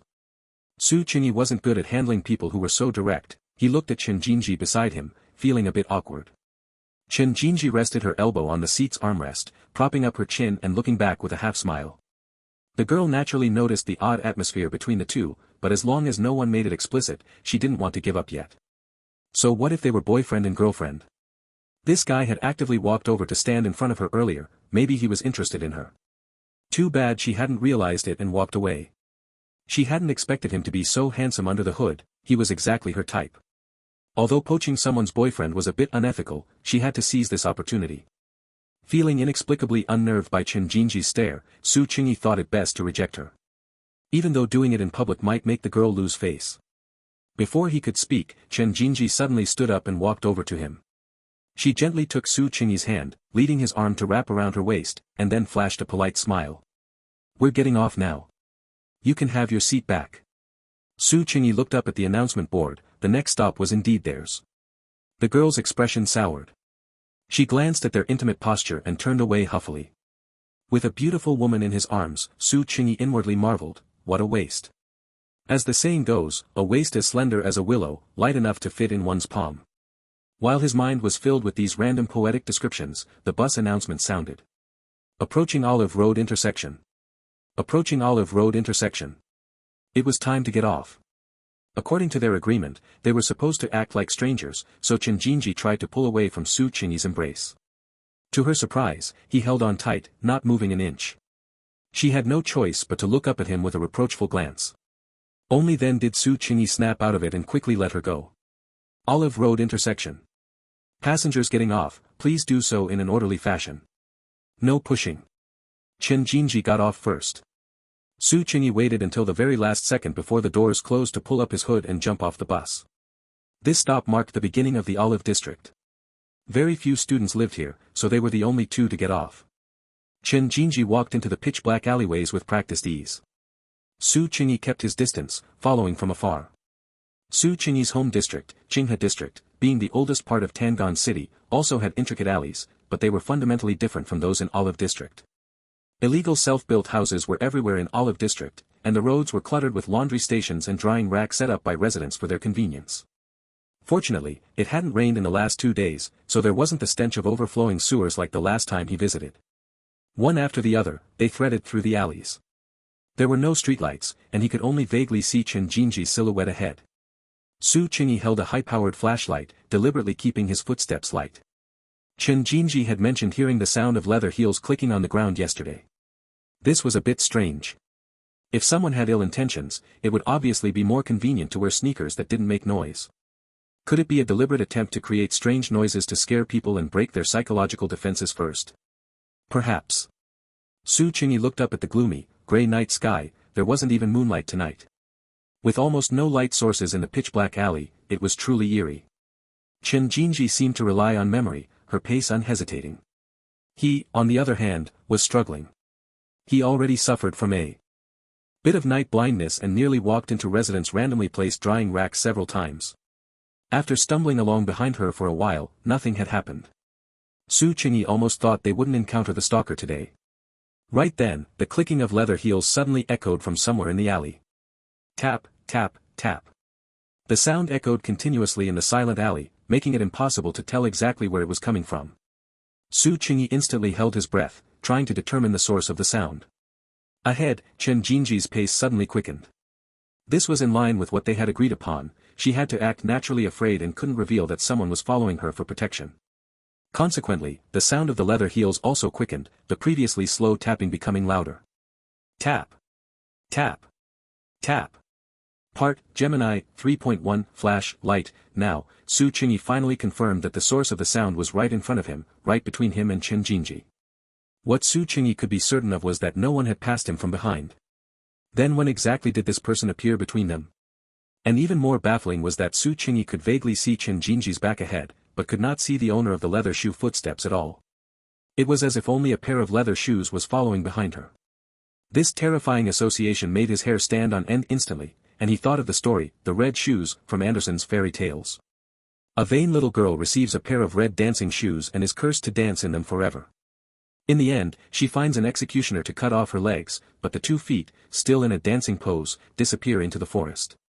No, Su Qingyi shook his head. A staunch materialist would not believe in these supernatural things. After a moment's thought, seeing Chen Jinji turn into the entrance of a new alley, he quickly pulled a high-intensity flashlight from his pocket. The moment he pressed the switch, the previously dark alley instantly lit up like daylight, but the high-intensity light was too dazzling, stinging one's eyes with pain. Su Qingyi struggled to adapt to the sudden brightness before him, vaguely seeing a black figure running forward quickly in a strange posture. The clatter of leather shoe heels echoed in the alley. With no time to think, Su Qingyi sprinted to keep up with him. He had originally wanted to gamble that this alley had no intersections, but facts proved he had thought too much. For the convenience of entry and exit, every alley had countless shortcuts to slip away through. Due to the black figure's overly strange running posture, his speed was not fast, but he was clearly very familiar with the terrain, turning left and right through various alleys. Although Su Qingyi was fast, he had no understanding of the terrain and was delayed quite a bit, so the two maintained a very close distance like this. Several times he felt he could catch him, only to have him slip away as they brushed past each other. Su Qingyi's patience was gradually exhausted, and he casually grabbed a clothesline pole from the side. As they were about to brush past each other again, he struck the black figure hard on the back with the pole. He had struck very hard, and the bamboo pole even made a crisp snapping sound, but the black figure seemed unaware, continuing to run forward with his head down. Damn! Su Qingyi couldn't help but curse. He hadn't run such a long distance in a long time, let alone having to be distracted by dodging obstacles, and he gradually felt his stamina failing. Yet that black figure was as familiar and comfortable as if he were running in his own living room. Seeing the distance between them about to widen, Su Qingyi weighed the high-intensity flashlight in his hand. It wasn't heavy, and it felt like it was made of aluminum alloy. Just as he was considering whether to smash it directly at him with the flashlight, the black figure's feet went soft, as if tripped by something, and he rolled forward onto the ground. Su Qingyi immediately seized the opportunity to rush forward, holding the flashlight in his mouth, and the moment the black figure was about to turn over and crawl up, he pressed him hard onto the ground again. The light hit him, and only then did Su Qingyi discover that on such a muggy night, he was actually tightly wrapped in a plastic black raincoat. At this moment, Chen Jinji walked over from the side. Su Qingyi bent his elbow to press hard on the person on the ground, handing the flashlight to her with his other hand to help hold it. "Why are you here?" Su Qingyi felt he must have run at least 5 kilometers chasing him, and now that he stopped, he only felt exhausted and drained. "I've been in the same spot the whole time, it's you guys who ran back here." Chen Jinji held the flashlight, wanting to shine it on the stalker's face. He seemed very resistant to being seen, disregarding the pain as he pressed his face hard against the concrete ground. The concrete surface was very rough, with quite a few pebbles and the like, and his face must have been scraped by his own actions. "Don't move." Sensing signs that the person on the ground was still going to struggle, Su Qingyi scolded, increasing the pressure he was applying to the back of his neck. He hadn't noticed it before, but now he realized belatedly that this person was simply skin and bones. It felt like his bones could be crushed by him at any moment. The person who had been silent until just now seemed to finally realize the pain, constantly emitting heavy, huffing and puffing, breathing sounds. It sounded like the strange noise of pulling a tattered bellows. Su Qingyi was slightly taken aback, and his hand loosened slightly. As a result, he immediately rolled over and scrambled up like a fish flopping on a chopping board. Su Qingyi hadn't expected him to still have the strength to escape, and immediately reached out to grab him, but this time he only caught the hood of the plastic raincoat. That person pulled forward with force, and Su Qingyi didn't let go either. The raincoat was instantly torn apart, revealing the red and white clothes worn underneath. That person seemed scared out of his wits, stumbling forward while taking off the leather shoes on his feet to run only in socks, and soon disappeared into the alley entrance ahead. Su Qingyi got up and wanted to chase again, but was gently grabbed by the wrist by Chen Jinji. "Forget it, it's hard to chase." Chen Jinji reached out and touched his forehead, which was covered in sweat after strenuous exercise. Yeah. Having officially come face to face with this stalker, the doubts in Su Qingyi's mind were not only unresolved, but instead, they were increasing. He took off his jacket and held it in his hand, wanting to take the flashlight from Chen Jinji's hand. "Let's go, I'll take you home first." "Okay." Chen Jinji replied, but her movement of handing the flashlight to him was somewhat hesitant. Su Qingyi keenly sensed something was wrong, immediately took the flashlight to illuminate her position, and looked her up and down. Sure enough, her ankle was injured and was currently dripping blood. How did this happen? Su Qingyi's brow furrowed tightly. "I tripped him just now." Looking at his serious expression, Chen Jinji's tone of explanation was somewhat guilty. "So you were kicked by him?" Su Qingyi leaned closer. Under the flashlight's beam, the slender ankle, pale enough to clearly see the blood vessels, was covered in blood. This injury really couldn't be considered light. It wasn't just a patch of broken skin, it looked as if it had been gouged by something, bloody and mangled. "Yes." Chen Jinji nodded, the expression on her face very calm, as if she weren't the one who was injured. "Do you have disinfectant at home?" "Yes, I keep it in stock." She even smiled when she said this, but Su Chinny associated it with unpleasant things and couldn't help but raise his eyes to look at her. Alright, it's fine, just a bit of broken skin. Seeing his complex gaze, Chen Jinji sighed and then smiled to reassure him. Yeah. Su Chinny didn't argue with her, he stood up, took the backpack from her shoulder, and supported her with his other hand. No one spoke along the way, the two just listened to each other's breathing as they walked slowly, like two trapped beasts supporting each other in the darkness. As they approached her home, Chen Jinji saw the light from afar, and she gently patted the back of Su Chingy's hand. It's a pity there's someone at home, so I can't invite teacher Su to sit for a while. Su Chingy frowned, looking at the warm yellow light in the three-story building ahead. Not back early, not back late, but back at this time. Remember to disinfect properly when you get home, do you know how to bandage it? Chen Jinji smiled and didn't answer. Su Chingy understood her meaning. If she didn't know how to treat wounds, how had she gotten by before? Alright, then remember to send me a message when you're better. Go quickly, if it gets any later, you won't be able to get a taxi. Chen Jinji raised her hand to urge him.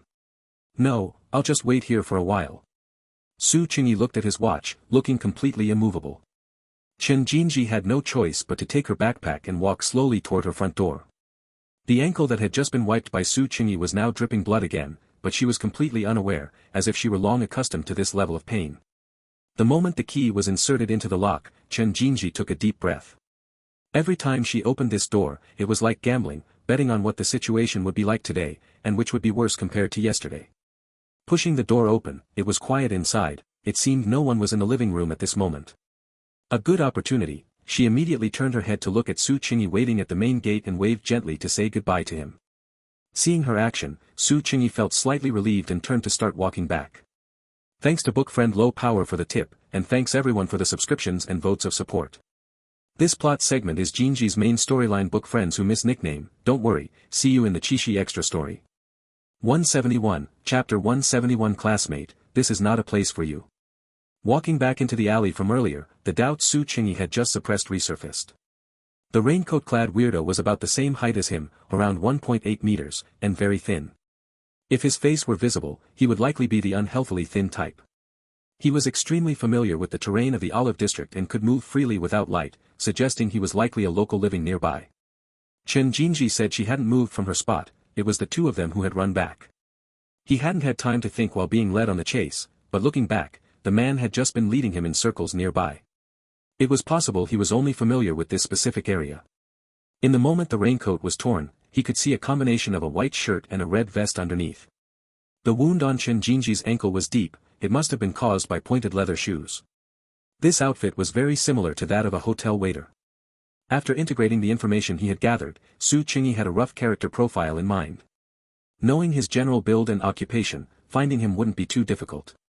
The first thing Su Chingy did after returning home was take a shower. He had always felt his athletic ability was average, while not as physically robust as Su Yang, it was still passable. Back when he was a corporate slave, he would also find time on weekends to go for runs and practice boxing. After today's run, however, he truly felt a bit tired and was covered in sweat, feeling uncomfortable all over. For some reason, the voice of the mascot bear he had met at the mall earlier suddenly rang in his head. Hey handsome, interested in swimming or fitness? Looking at it this way, perhaps he should get a gym membership after the college entrance exam was over. That raincoat-clad weirdo actually managed to escape tonight. Though to a large extent, the blame lay with his night blindness and the Olive District's intricate terrain. He had been holding a flashlight, but the light source swayed back and forth while running, flickering between bright and dim, which further impaired his vision. The clutter in the alleys and the sudden forks in the road were very time-consuming. Even though they eventually caught him thanks to Chen Jinji's sudden sneak attack. But when he was pinning him down, Su Chingy was truly afraid he might accidentally strangle him to death.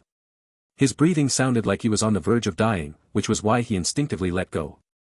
The raincoat-clad weirdo looked emaciated, like a pile of bones, yet somehow he had strength. During their chase, the clothes-drying pole he had unceremoniously grabbed even broke from the impact, yet the man didn't make a single sound. Su Chingy couldn't help but suspect that even if he smashed the aluminum alloy flashlight against the back of the man's head, he would still manage to escape before passing out. Furthermore, after Chen Jinji tripped him, Su Chingy hadn't pinned his head, only his shoulders. Yet the man himself had desperately pressed his face against the ground until his features were distorted. Given the coarseness of the concrete, his face must have been covered in bloody scrapes. Being so desperate, it was as if he had some obsession with not letting anyone see his face. Could it be someone they both knew? Su Qingyi searched his mind but couldn't think of any acquaintance who fit these characteristics. After finishing his washing, Su Qingyi leaned against the sofa cushions and began searching for hotel information on a local service app. After closing countless pop-up ads along the way, he had browsed through almost all the listed hotels in the Tangan City area. There were similar red and white outfits, but upon closer inspection, the styles didn't match. Sighing, Su Qingyi stood up, the clothes he had changed out of still needed to be washed. The moment he opened the washing machine, he froze for a second. Bad news, he had forgotten to start the wash after throwing in the shirt he changed out of 2 days ago. Good news, the repaired hearing aid happened to be in the shirt pocket and hadn't been taken out. It seemed that because of the nonsensical thing Chu Qingmian had suddenly said after getting into the car that day, he had been absent-minded in everything he did. Taking the hearing aid out and putting it back in the drawer, Su Qingyi flopped onto the bed and slowly closed his eyes. Fatigue made him almost unable to think anymore, but just as he was about to fall into a chaotic sleep, the sound of leather heels scraping and tapping against the ground in the alley suddenly echoed in his ears again. Tap, tap, tap. Why did it make such a dragging sound? Because the leather shoes didn't fit well. If he were a long-term, regular waiter at a hotel, the uniform should have been custom-made according to his height and build. Even if not custom-made, it should at least be a proper fit. A case where the shoe size was so severely mismatched suggested a high probability that he was a temporary part-timer. So, when would a hotel need a large number of temporary workers? During large events or banquets. Thinking of this, Su Qingyi's sleepiness vanished, and his thoughts became clear. He reopened his browser and searched for notices of hotels hiring temporary workers for recent birthday banquets, wedding banquets, and the like. This time, he actually found one that met the requirements. The Due restaurant in the Olive District had recently hosted a 100th birthday banquet for an elderly person. The banquet was held for 3 consecutive days, and today was the second day. Su Qingyi clicked on the restaurant's reviews and suddenly felt like laughing. Came here to run errands today. I waited in the shop for ages, and the waiter acted like I didn't exist. No one even brought a menu. If you don't want to do business, just ing close down. Who do you think you are? This looked like a grumpy, foul-mouthed guy. Sisters, avoid this restaurant. This place is worthy of being called a restaurant. The environment is terrible, worse than a roadside hole in the wall. This auntie had photos as proof, showing the interior environment. The floor looked extremely greasy, as if it hadn't been mopped for at least 2 weeks. A colleague's wedding banquet was booked here. My advice is, if you don't want to get married, don't. This is embarrassing. This guy probably gave a lot of gift money and ended up very unhappy with the meal. The stir-fried kidney was so fishy it felt like eating it raw. The chef's skills are terrible. This was a guy who cared about the taste experience. Out of about a dozen reviews, only one was a default positive review, all the others were 1-star negative reviews. It was likely because the rating was so low that the system automatically filtered it out of the hotel rankings, which is why Su Qingyi didn't find this restaurant even after flipping through dozens of pages during his first round of searching. And in the photos published by the restaurant itself, the waiters were wearing the same red and white shirt and vest as the raincoat-clad weirdo. The notice for temporary workers stated that they had to work for 3 consecutive days to get paid, otherwise, they'd be working for nothing. The birthday banquet still had 1 day left. Barring any accidents, the raincoat-clad weirdo would have to go to work tomorrow. That made things easy. Su Qingyi marked the address of the Due restaurant on the map. For banquets like this, sneaking in for a meal usually wouldn't be noticed. At worst, he could just give some gift money. With a determined mindset, Su Qingyi covered himself with the quilt and fell asleep. A dreamless night.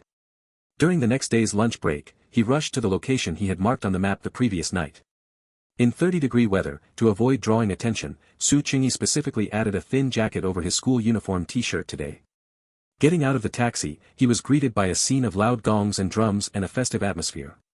Female waitresses stood at the entrance to welcome guests, their outfits also red and white, appearing to be a matching set. Flower baskets were arranged in rows on both sides of the red carpet, with cards showing the names of the donors. This Due restaurant, with a total score of 0.9 out of 5, at least looked decent from the outside.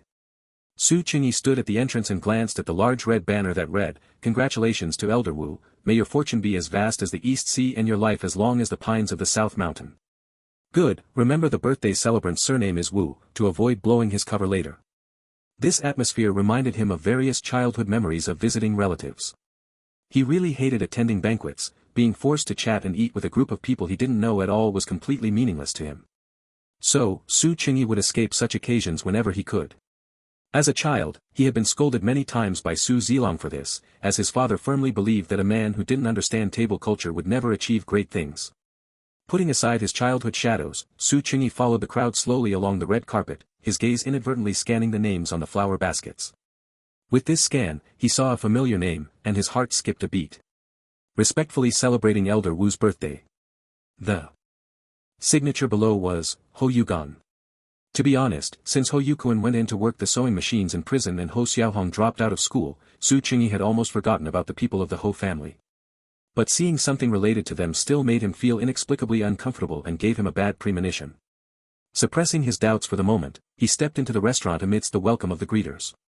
The interior structure looked similar to the photos taken by the auntie in the reviews. It seemed they weren't malicious negative reviews after all. There were only about a dozen dining tables set up in the hall, the second floor was empty. Part, Gemini, 3.1, Flash, Light, perhaps because it is the third day now, the number of guests has decreased. Otherwise, it really looks a bit shabby. Su Qingyi looked around, wanting to see where to pay the gift money. He had specifically brought 100 yuan in cash before leaving the house this morning. To his surprise, after looking everywhere, he couldn't find it at all, so he had to just find a random seat in a corner and sit down. There weren't many people, and they were seated quite sparsely. By the time the food started being served, there were only 4 people at the table where Su Qingyi was sitting. Everyone sat quite far apart with a tacit understanding, forming a square, and no one spoke. Unlike the festive atmosphere of drums and gongs outside, the interior was surprisingly silent. It was fine that there was no master of ceremonies to host the banquet, but not a single host to greet the guests appeared either. The banquet as a whole presented a very eerie atmosphere. The waiters served food in silence, the guests ate in silence, and one could only hear the celebratory music playing from the speakers outside the restaurant. Su Qingyi felt strange inside, but his face remained calm. His intuition told him this was no ordinary banquet. But that didn't have much to do with him, so he still focused his attention on the waiters wandering around the venue. After some observation, there were indeed tall and thin ones, but none were as thin as the man in the raincoat, nor did they have scars on their faces from scraping against the ground. Could it be that he wasn't responsible for serving the food? Was he working as a helper in the kitchen? The dishes were brought up one by one, and the food looked exactly as the guy who commented on the stir-fried kidney had described. It looked completely unappetizing. Although he had no appetite, it seemed a bit strange to come to a banquet and not touch a single chopstick. Su Qingyi raised his eyes to observe the others at the table. They all had their heads down, occasionally eating a bite of the food in front of them. Most of the time, they were drinking the canned beer that the waiter had just brought up. The dish in front of Su Qingyi was a plate of cold tossed pig ears, and he picked up his chopsticks and tried to pick up a piece. The cook should really be fired. It's a skill to be able to make such a cold dish taste this bad. Su Qingyi put down his chopsticks and sat in silence for a while, and after confirming that the waiter he was looking for was not in the hall, he carefully pulled back his chair and stood up. The other 3 people at the table suddenly all raised their heads sharply and stared at him. That kind of look was completely unlike what strangers would show other strangers for no reason. Everyone, enjoy your meal. I'm going to the restroom. Su Qingyi paused and said in a calm tone. Hearing this, the few people lowered their heads again. Su Qingyi tried his best to make his footsteps look natural, but in reality, his doubts were deepening. He could clearly feel that after he stood up, not only the people at his table but also the people at the other tables were watching the movement on his side. It was too strange, as if he had stumbled into some occasion he shouldn't have come to. Su Qingyi walked toward the end of the hallway with the restroom sign and happened to run into a waiter carrying a box of beer cans in his hands coming out of a room on the side. Hello. Su Qingyi reached out to stop him. The waiter put down the beer in his hands, revealing a young face. Hello, is there anything you need? His tone was light and cheerful. May I ask, did you come here for a part-time job because you saw an announcement? Su Qingyi glanced at the empty corridor, confirming that no one else was there. Yeah. As soon as I finish the afternoon's work, I can get paid. The waiter rubbed his hands together, looking very happy. Congratulations. How many people came to do part-time work with you? About a dozen or so. Why?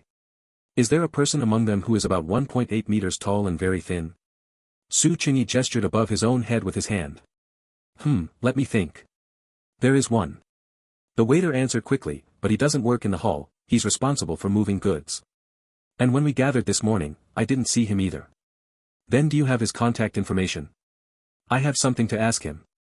Su Qingyi was very savvy. He took the 100 yuan note he had originally prepared as gift money out of his pocket and handed it to the waiter. The other party immediately beamed with joy. Easy, easy. When we came to apply, we were added to a WeChat group. And everyone had to change their nickname to their name plus their phone number. I'll find it for you. He opened a person's profile in the group chat and handed it to Su Qingyi to look at. He Wufei. Su Qingyi opened his phone's camera, took a picture of the WeChat profile, and casually said thank you. The waiter got 100 yuan just for selling a contact, a windfall for nothing, and was happily checking the authenticity of the banknote against the chandelier. Su Qingyi walked 2 steps toward the outside, then suddenly stopped and turned around. The waiter thought he had changed his mind and wanted the money back, so he quickly stuffed the money into his pocket and looked at him vigilantly. May I ask, where is the back door? After walking out of the narrow passage behind the kitchen used for dumping trash, Su Qingyi immediately waved down a taxi.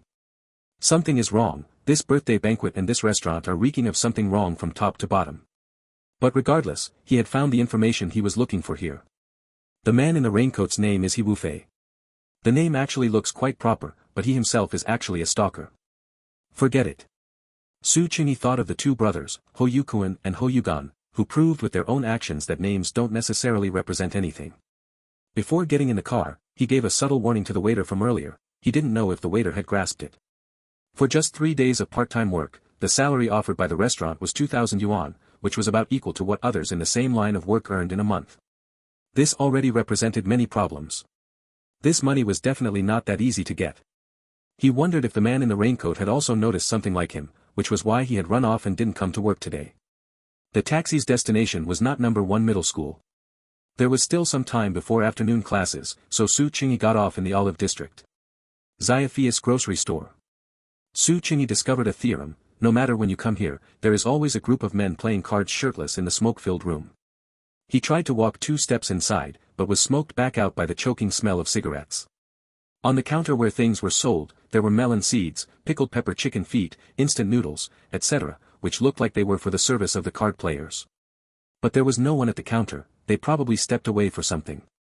Su Qingyi decided to stand at the doorway and wait for a while. Not to mention the choking smoke. If he went in now, the people inside were all busy battling at the card table and probably wouldn't have time for him. The alley during the lunch break looked very peaceful. Many people had moved chairs out to take a nap in the shade under the eaves. Su Qingyi looked to the side casually and saw a familiar face. An old lady was sitting on a chair, holding an embroidery hoop in her hand, which is the wooden ring often used to tighten white cloth during embroidery. Su Qingyi knew its name because Yang Lu had been obsessed with embroidery for a while and bought a bunch of tools, but in the end, because she accidentally pricked her finger, she flew into a rage and sent all the tools to the trash can. It took only 2 days from starting to giving up. Lin Jiwan was sitting on a small stool next to the old lady, helping her thread the needle with a smile. Her profile was very quiet and gentle. Ah, that's right. Yang Lu had sent him a message earlier, saying that she had gone on a trip with her sisters for the past few days and to call if there was anything. She probably gave Lin Jiwan a vacation too, so she was also resting at home today. From Su Qingyi's perspective, the scene under the eaves looked like an ancient painting. There was always a sense of gentleness about Lin Jiwan that didn't belong to this fast-paced era. Everything around her was developing rapidly, but only she always remained in the past, in the same place. It was as if no matter when you turned back, you could see her standing there, smiling at you gently. Yo! Why did you come here, kid? Suddenly being put in a headlock, Su Qingyi turned his head and saw the grinning Xiaofei, whose toes were barely touching the ground, struggling to hook his shoulders. Su Qingyi smiled, and just as he was about to answer, he said on his own, "Oh, did you come to find the Lin siblings?" "No, that's not right, aren't you in the same class as Tong Tong?" "Got it, you're looking for Jiwan, I'll call her for you." "No." Su Qingyi quickly interrupted him. "I'm not looking for Sister Lin, I have something I want to ask you about, I don't know if it's convenient." "What is it?"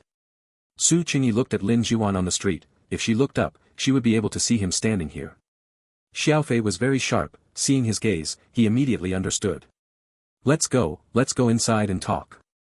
Thanks to bookfriend Low Power for the tip, and thanks to everyone for the votes and subscriptions. 172, Chapter 172, Tanabata Extra, Part 1, Chapter 172, Qixi Festival Special, Part 1, Special Extra for Qixi Festival. Huayuxianfeng wishes everyone a happy holiday. The setting for this chapter sends the reborn Su Qingyi back to his pre-rebirth timeline, let the wicked scumbag experience the pursuing wife crematorium, in this IF line, wahahaha. Warm reminder, the content of this extra is unrelated to the main story. When he was woken up by his phone alarm, Su Qingyi felt a familiar headache. But he couldn't quite say why it was familiar. If he had to describe it, it felt like glass shards drilling around in his brain. Frowning, he grabbed the phone from the bedside table and forced his eyes open. The screen lock actually unlocked automatically. Su Qingyi froze for a moment, his sleepiness suddenly vanishing. What day was it? Why had his iPhone 5S turned into a 14 Pro? The blackout curtains in the room were tightly drawn. If not for the time on his phone, he wouldn't have been able to tell day from night. Su Qingyi stood up, stepped onto the carpet, walked to the window, and pulled the curtains open. Piercing morning sunlight poured through the floor-to-ceiling windows, illuminating the entire room brightly. Su Qingyi looked at the scene of bustling traffic and skyscrapers outside and took a deep breath. Yes, this was the Magic City in 2023. If nothing was amiss, he had been reborn once again. Pouring himself a glass of water, Su Qingyi sat on the living room floor and contemplated life. This was the house he bought in the Magic City, a large flat of over 200 square meters.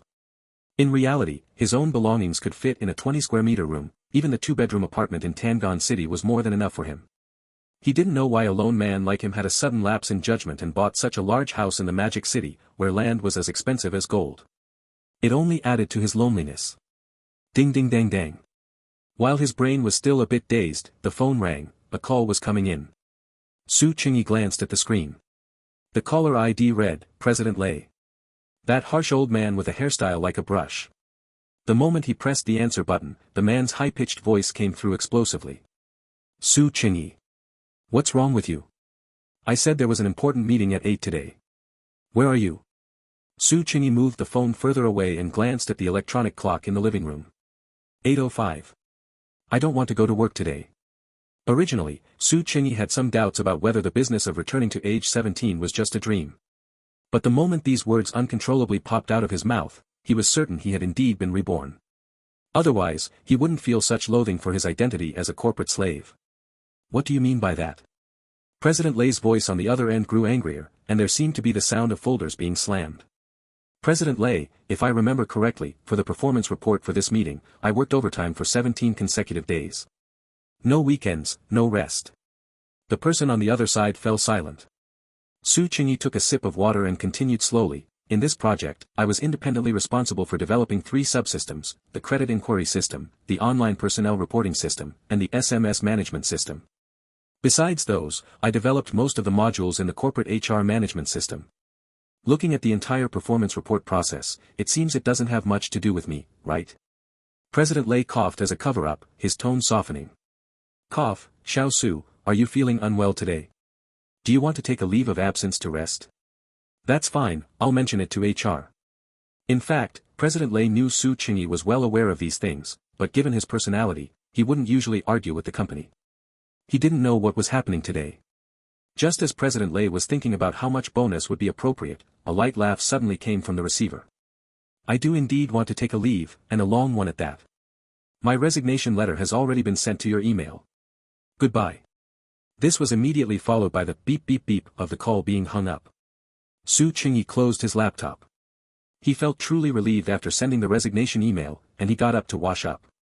Having seen his 17-year-old face so much, seeing this face in the mirror now was somewhat unfamiliar.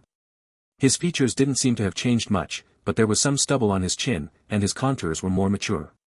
As his boyishness faded, so did his youthful vigor.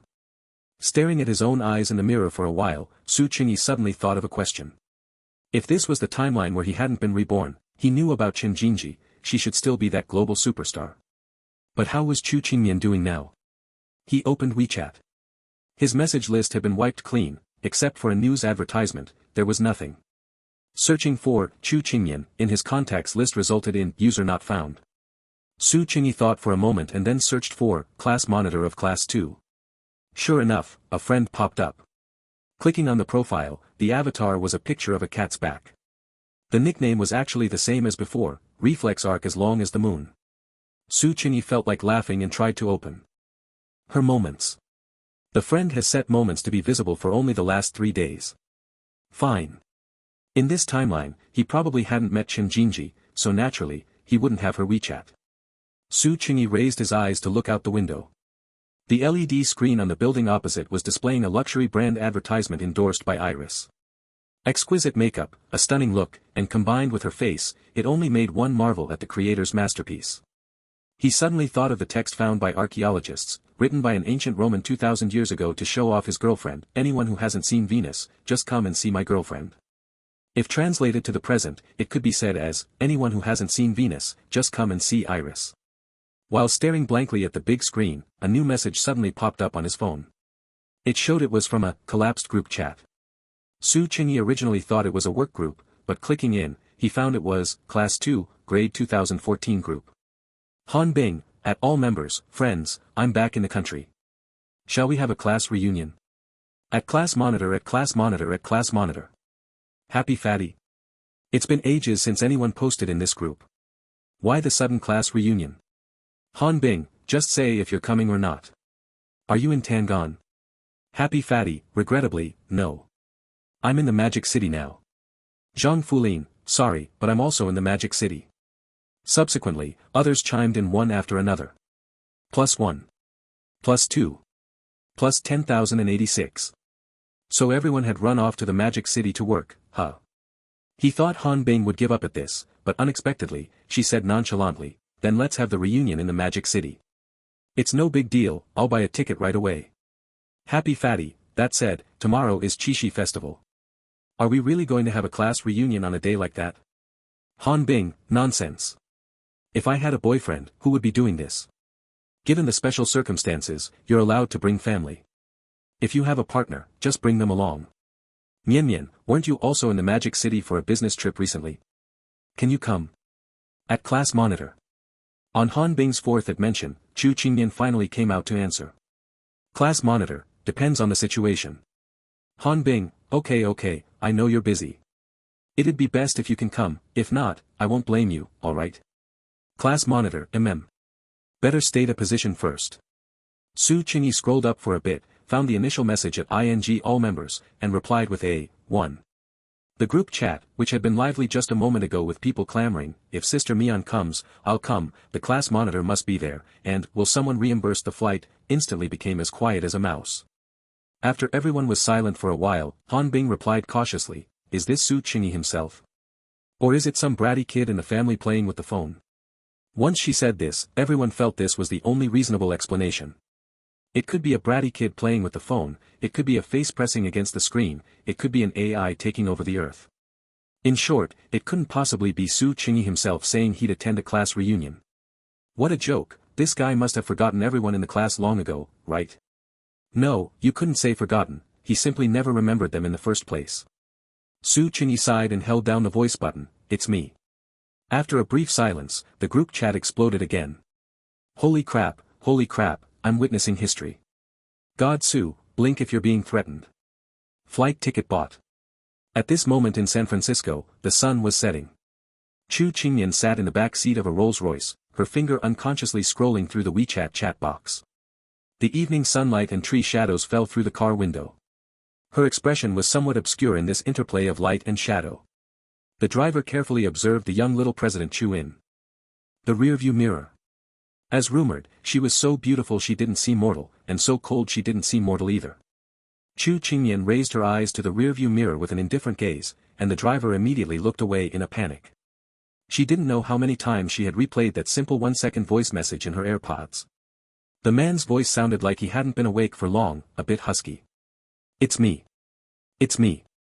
It's me. How could it be him? Chu Qingmian didn't hesitate any longer and dialed a number. Book a flight back to the country tonight. I'm not going.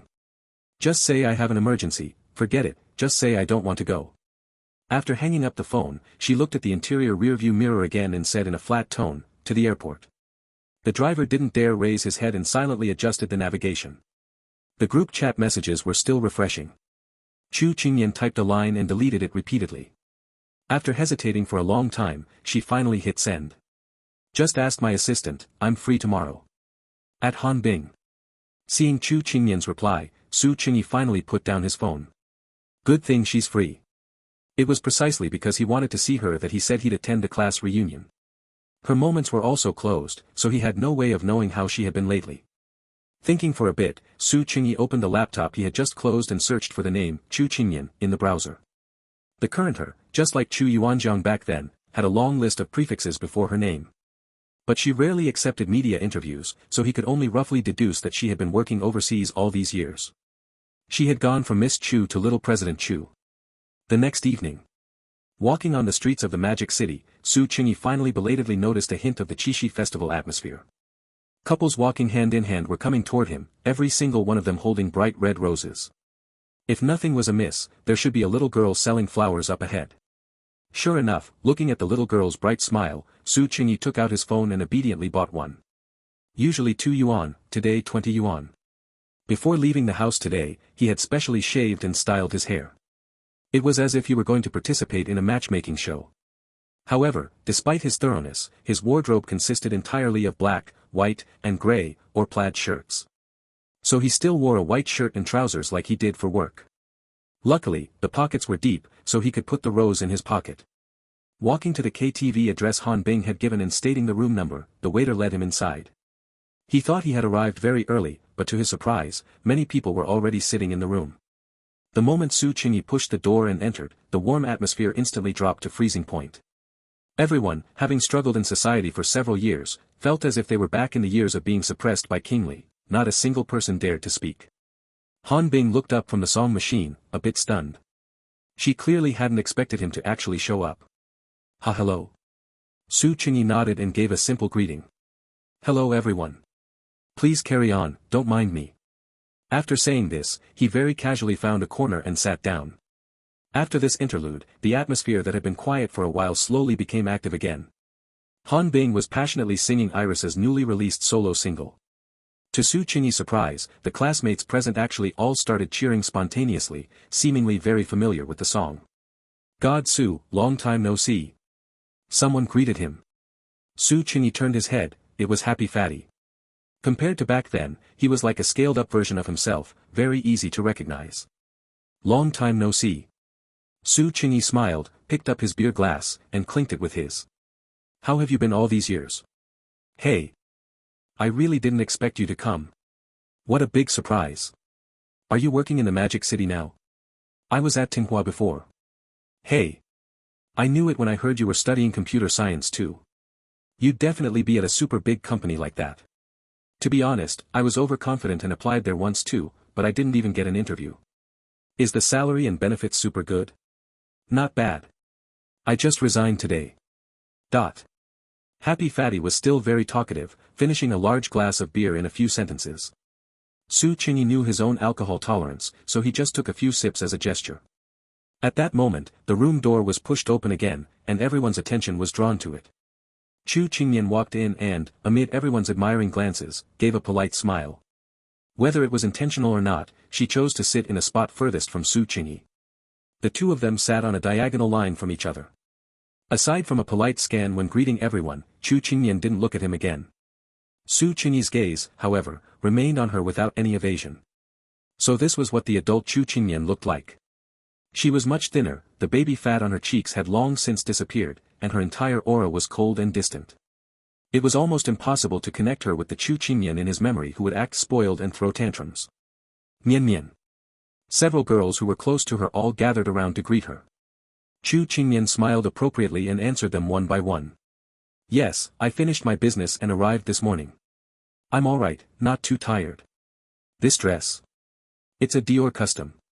If you like it, I'll give you one too. It's no trouble. Boyfriend? I don't have a boyfriend. Su Qingyi propped his elbow on the sofa armrest, his eyes still fixed on her.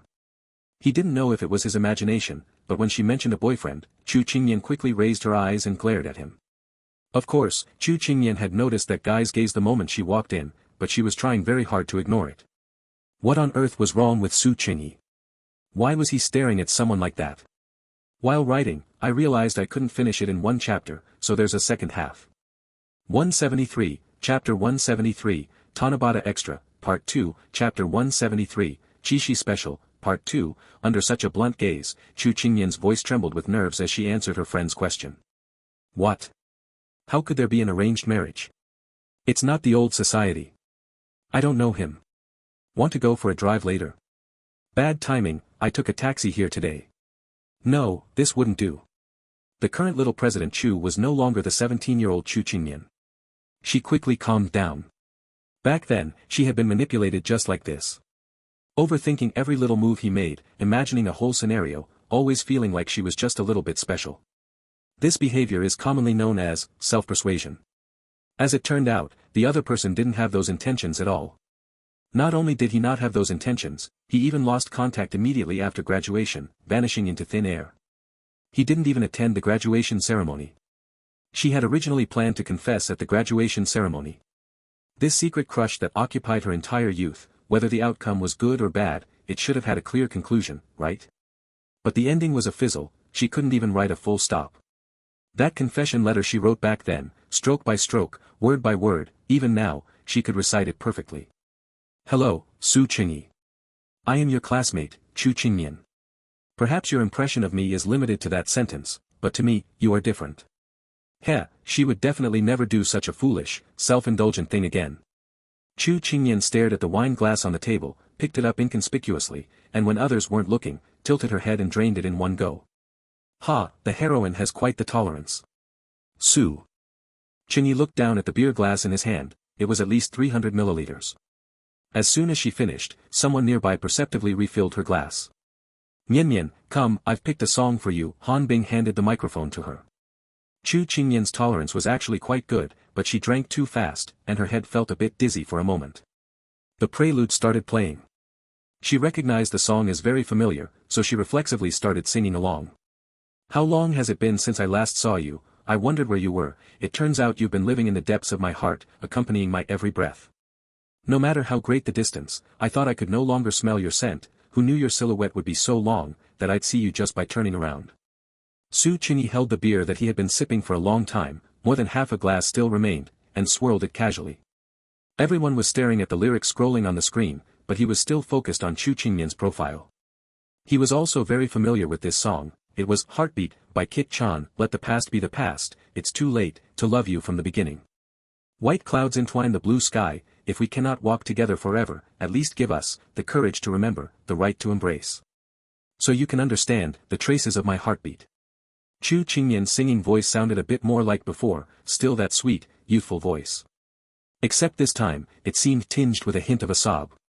The people who were noisy just now had all quieted down, seemingly drawn into some bittersweet memories by the melody. Who picked this song? Could it be any more fitting? Too late to love you from the beginning. Su Qingyi watched her slightly trembling hand and sighed softly. I always want to see you again, still trying to find news of you. It turns out you live inside my body, guarding my memories. You are right there.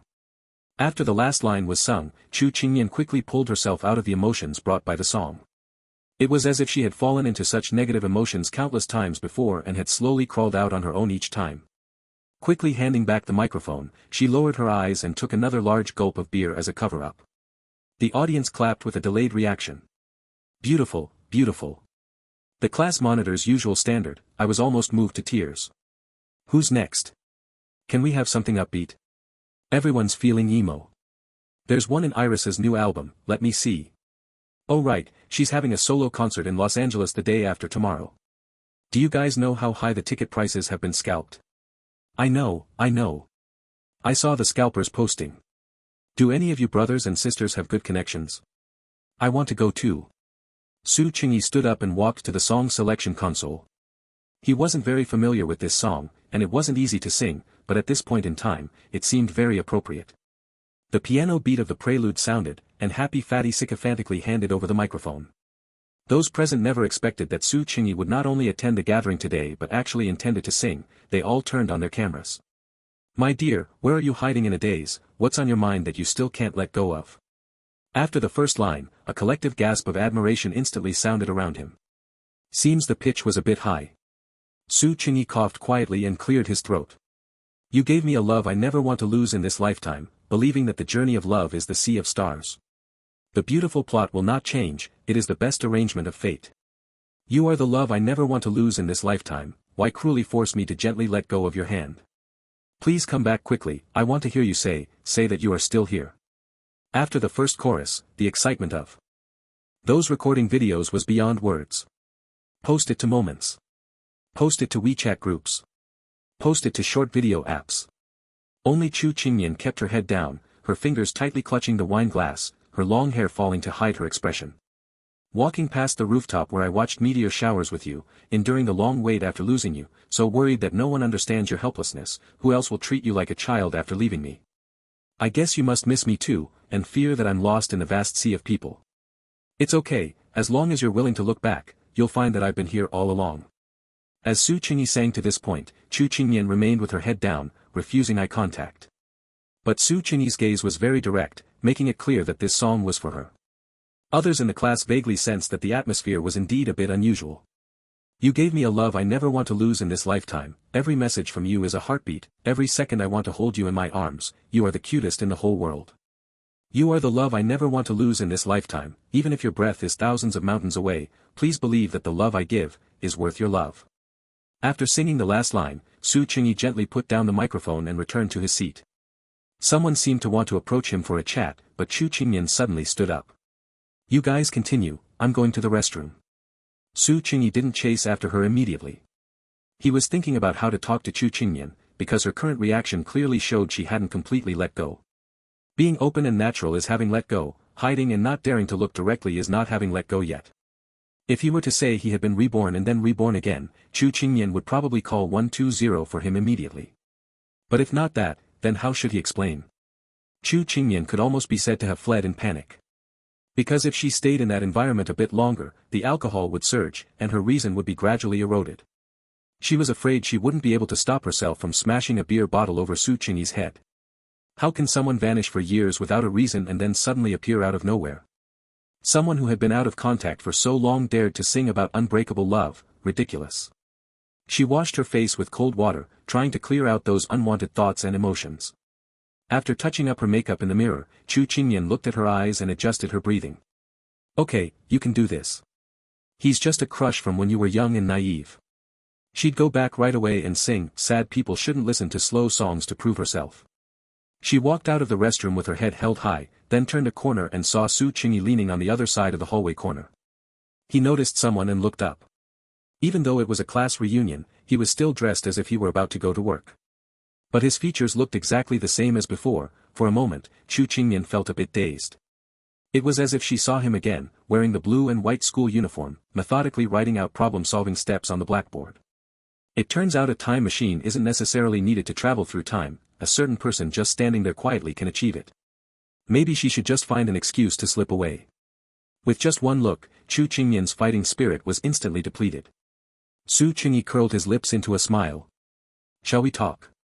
She should refuse. Chu Qingyan thought so. She should say coolly, I have nothing to talk to you about, classmate. And then leave him with a cool, departing silhouette. But by the time she snapped out of it, she had already walked with him to the terrace outside the mall. The night view of the Magic City has always been beautiful. Chu Qingyan stared at the flickering lights in the distance, a bit lost in thought. The night wind rose, her hair fluttered, and her face carried a slight rosy flush from the alcohol. She looked more like a female lead than any movie heroine. Su Qingyi looked at her profile, choosing his words carefully. Unexpectedly, she was the one who spoke first. Part, Gemini, 3.1, Flash, Light, Su Qingyi. Chu Qingyan turned her head and stared at him intently. After the college entrance exam ended, why did you suddenly disappear? Because I didn't want to stay in Tangon City. Su Qingyi tried to recall his state of mind back then. There were probably many reasons, but clearly, they had nothing to do with these classmates at school. Could you not wait at all? Is it possible that someone still had something very important to say to you? She had been waiting for this day for a long time. Did you really not realize it at all? Chu Qingyan's brain was clearly not as clear as her eyes, she was speaking a bit incoherently. I just realized that it's already been so many years, Su Qingyi. Sometimes I feel like I'll never be able to move on in this lifetime. What should I do? Her tear-filled eyes shimmered under the light, looking extremely beautiful. Su Qingyi felt as if he would almost be scorched by the temperature of these tears, so he subconsciously looked away. Forget it. Chu Qingyan, however, felt this was his usual way of refusing to respond. Heartbroken, she turned to leave. But Su Qingyi reached out and grabbed her wrist. I didn't know you liked me. Please watch your wording, it's that I once liked you. Chu Qingyan's tears fell in torrents, but she still refused to yield. In fact, she really didn't like to cry. Over these many years, she hadn't cried many times. Fine, I didn't know you once liked me. Su Qingyi followed her lead, pulling her back and pinning her against the terrace railing. Do you still like me? He leaned down slightly, looking straight into her eyes. Completely unexpected that he would ask this, Chu Qingyan froze for a second, but still chose to remain stubborn. I stopped liking you 800 years ago. Su Qingyi looked at her lips, which were glossy with lipstick. Really?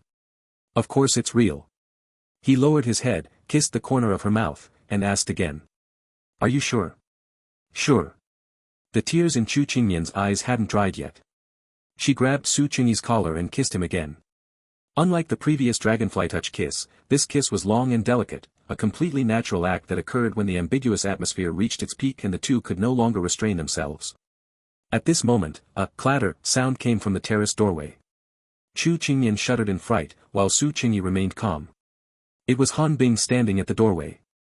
The beer can she was holding fell and rolled onto the floor, and the expression on her face could no longer be described as just shocked. Oh my God! What did I just see? Let me be blind.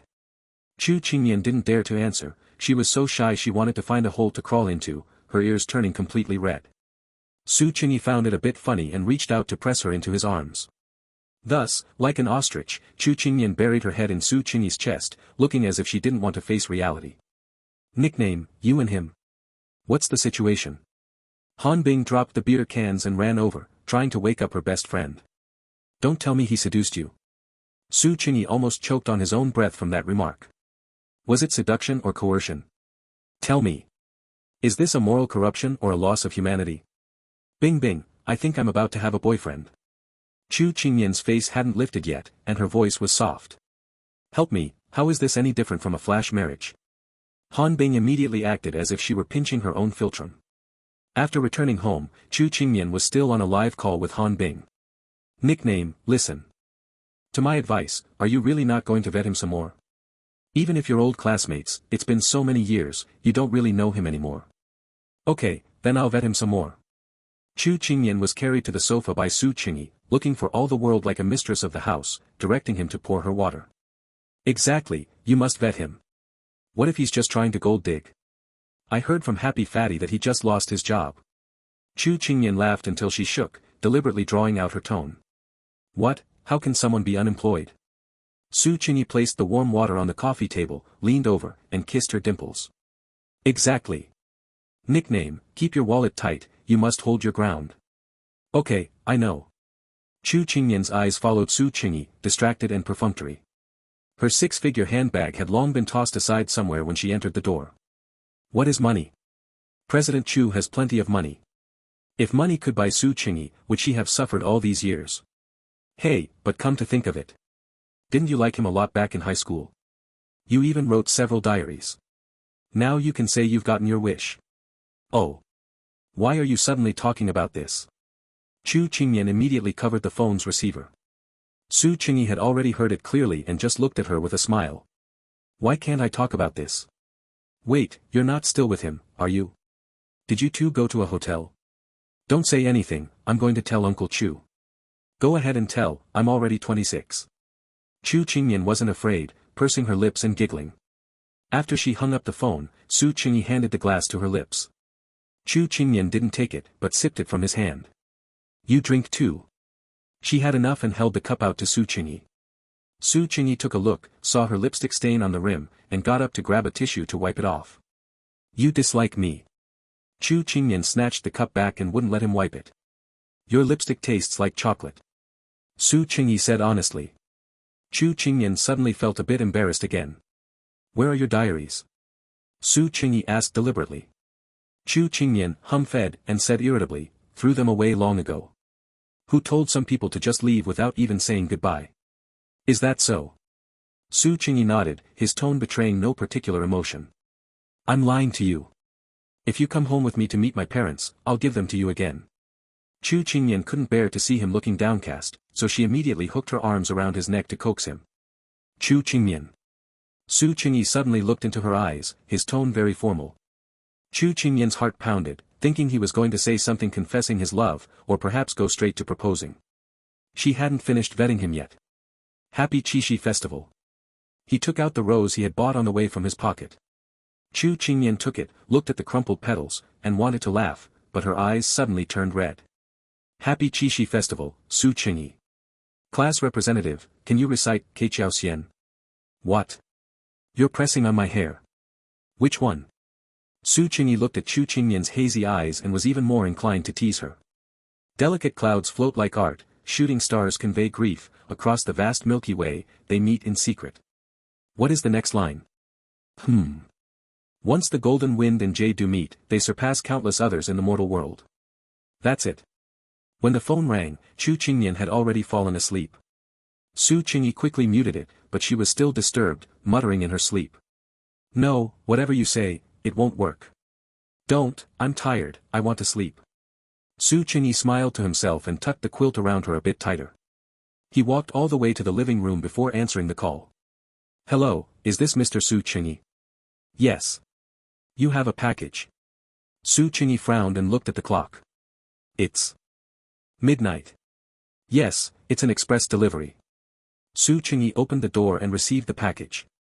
The courier's face said, no choice, the sender paid too much. The package was very thin, looking like the kind usually used for documents. Su Qingyi walked to the balcony and slowly opened it. Inside was a VIP floor ticket for Iris's Los Angeles solo concert. Su Qingyi was stunned for a moment, he pulled the ticket out and checked it repeatedly. It looked like a genuine ticket. At this moment, a small note slipped out of the courier bag, and he slowly unfolded it by the light from the building opposite. Teacher Su, Happy Qixi Festival. Please come to see me.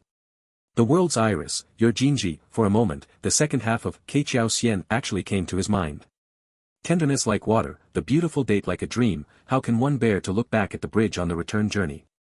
If the two hearts are forever united, why do they need to be together day and night? Thanks to book friend Low Power for the tip, thanks everyone for your subscriptions and votes of support. Indeed, he chased his wife, but it seems he didn't put much effort into it. Little Chu, you mean I just gave myself away for free? 174, Chapter 174. Ear root. That night, the moonlight was as clear and cold as water. It was a good day for slaying demons and monsters.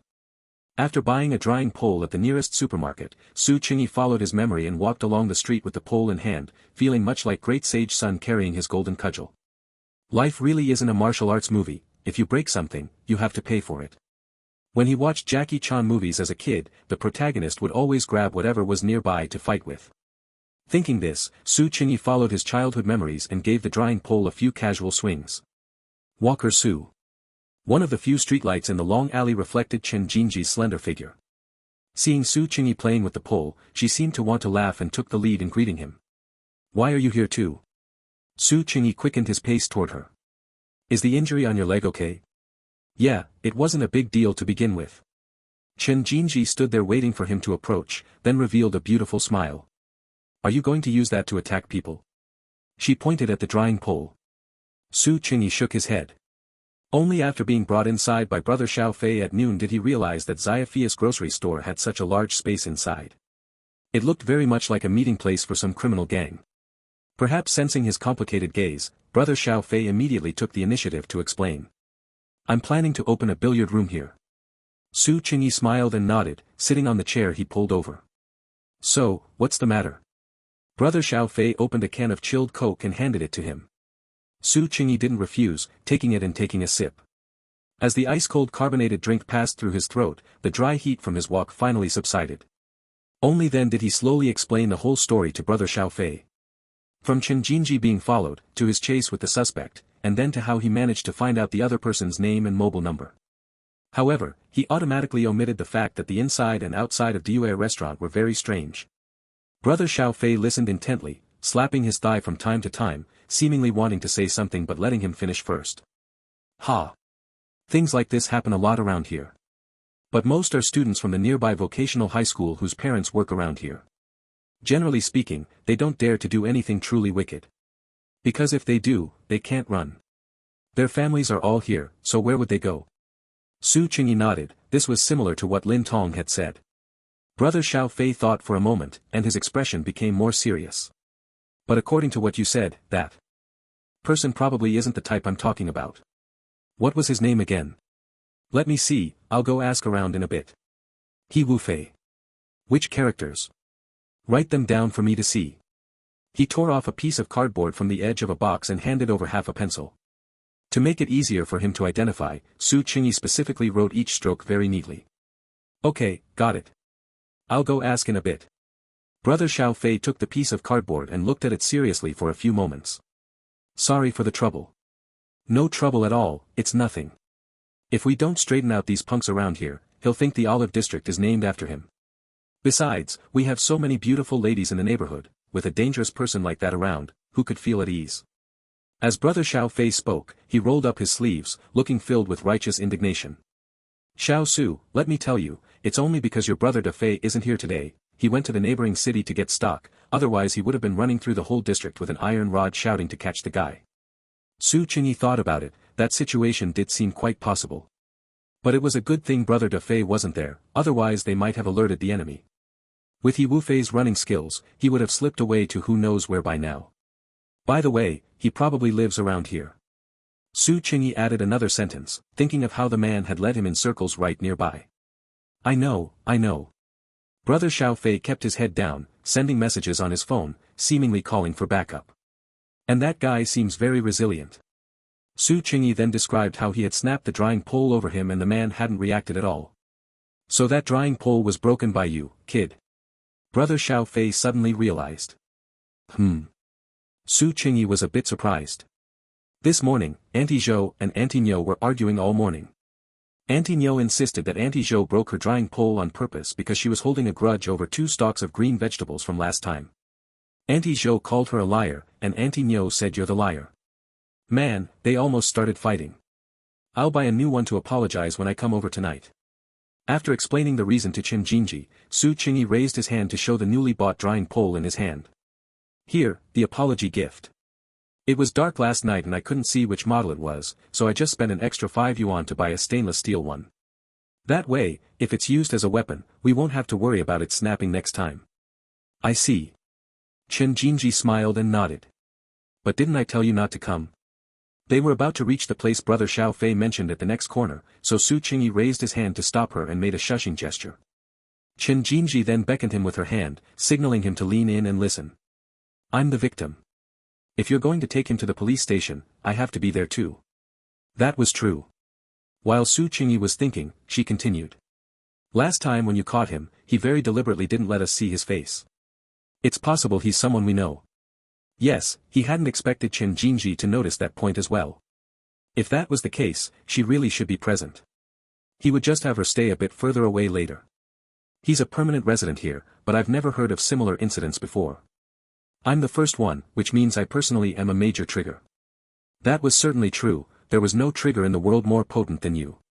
Su Qingyi was convinced by her. Just as he was about to nod, Chen Jinji gave a soft laugh. The above are all excuses. I just want to be with you. Su Qingyi glanced at her helplessly. The latter was all smiles. From his current semi-squatting height, she raised her hand and pinched his earlobe. What are you doing? Su Qingyi didn't dodge, letting her cool. Fingertips play with it. If I pinch your earlobe soft, you'll be more obedient. The smile in Chen Jinji's eyes deepened. Pa air duo. Pa air duo is a dialect term for a man who willingly listens to his wife. Are you? Of course not. I can tell. The pressure from Chen Jinji's hand suddenly increased a bit, but it wasn't painful, it felt like she was massaging an acupoint behind the ear.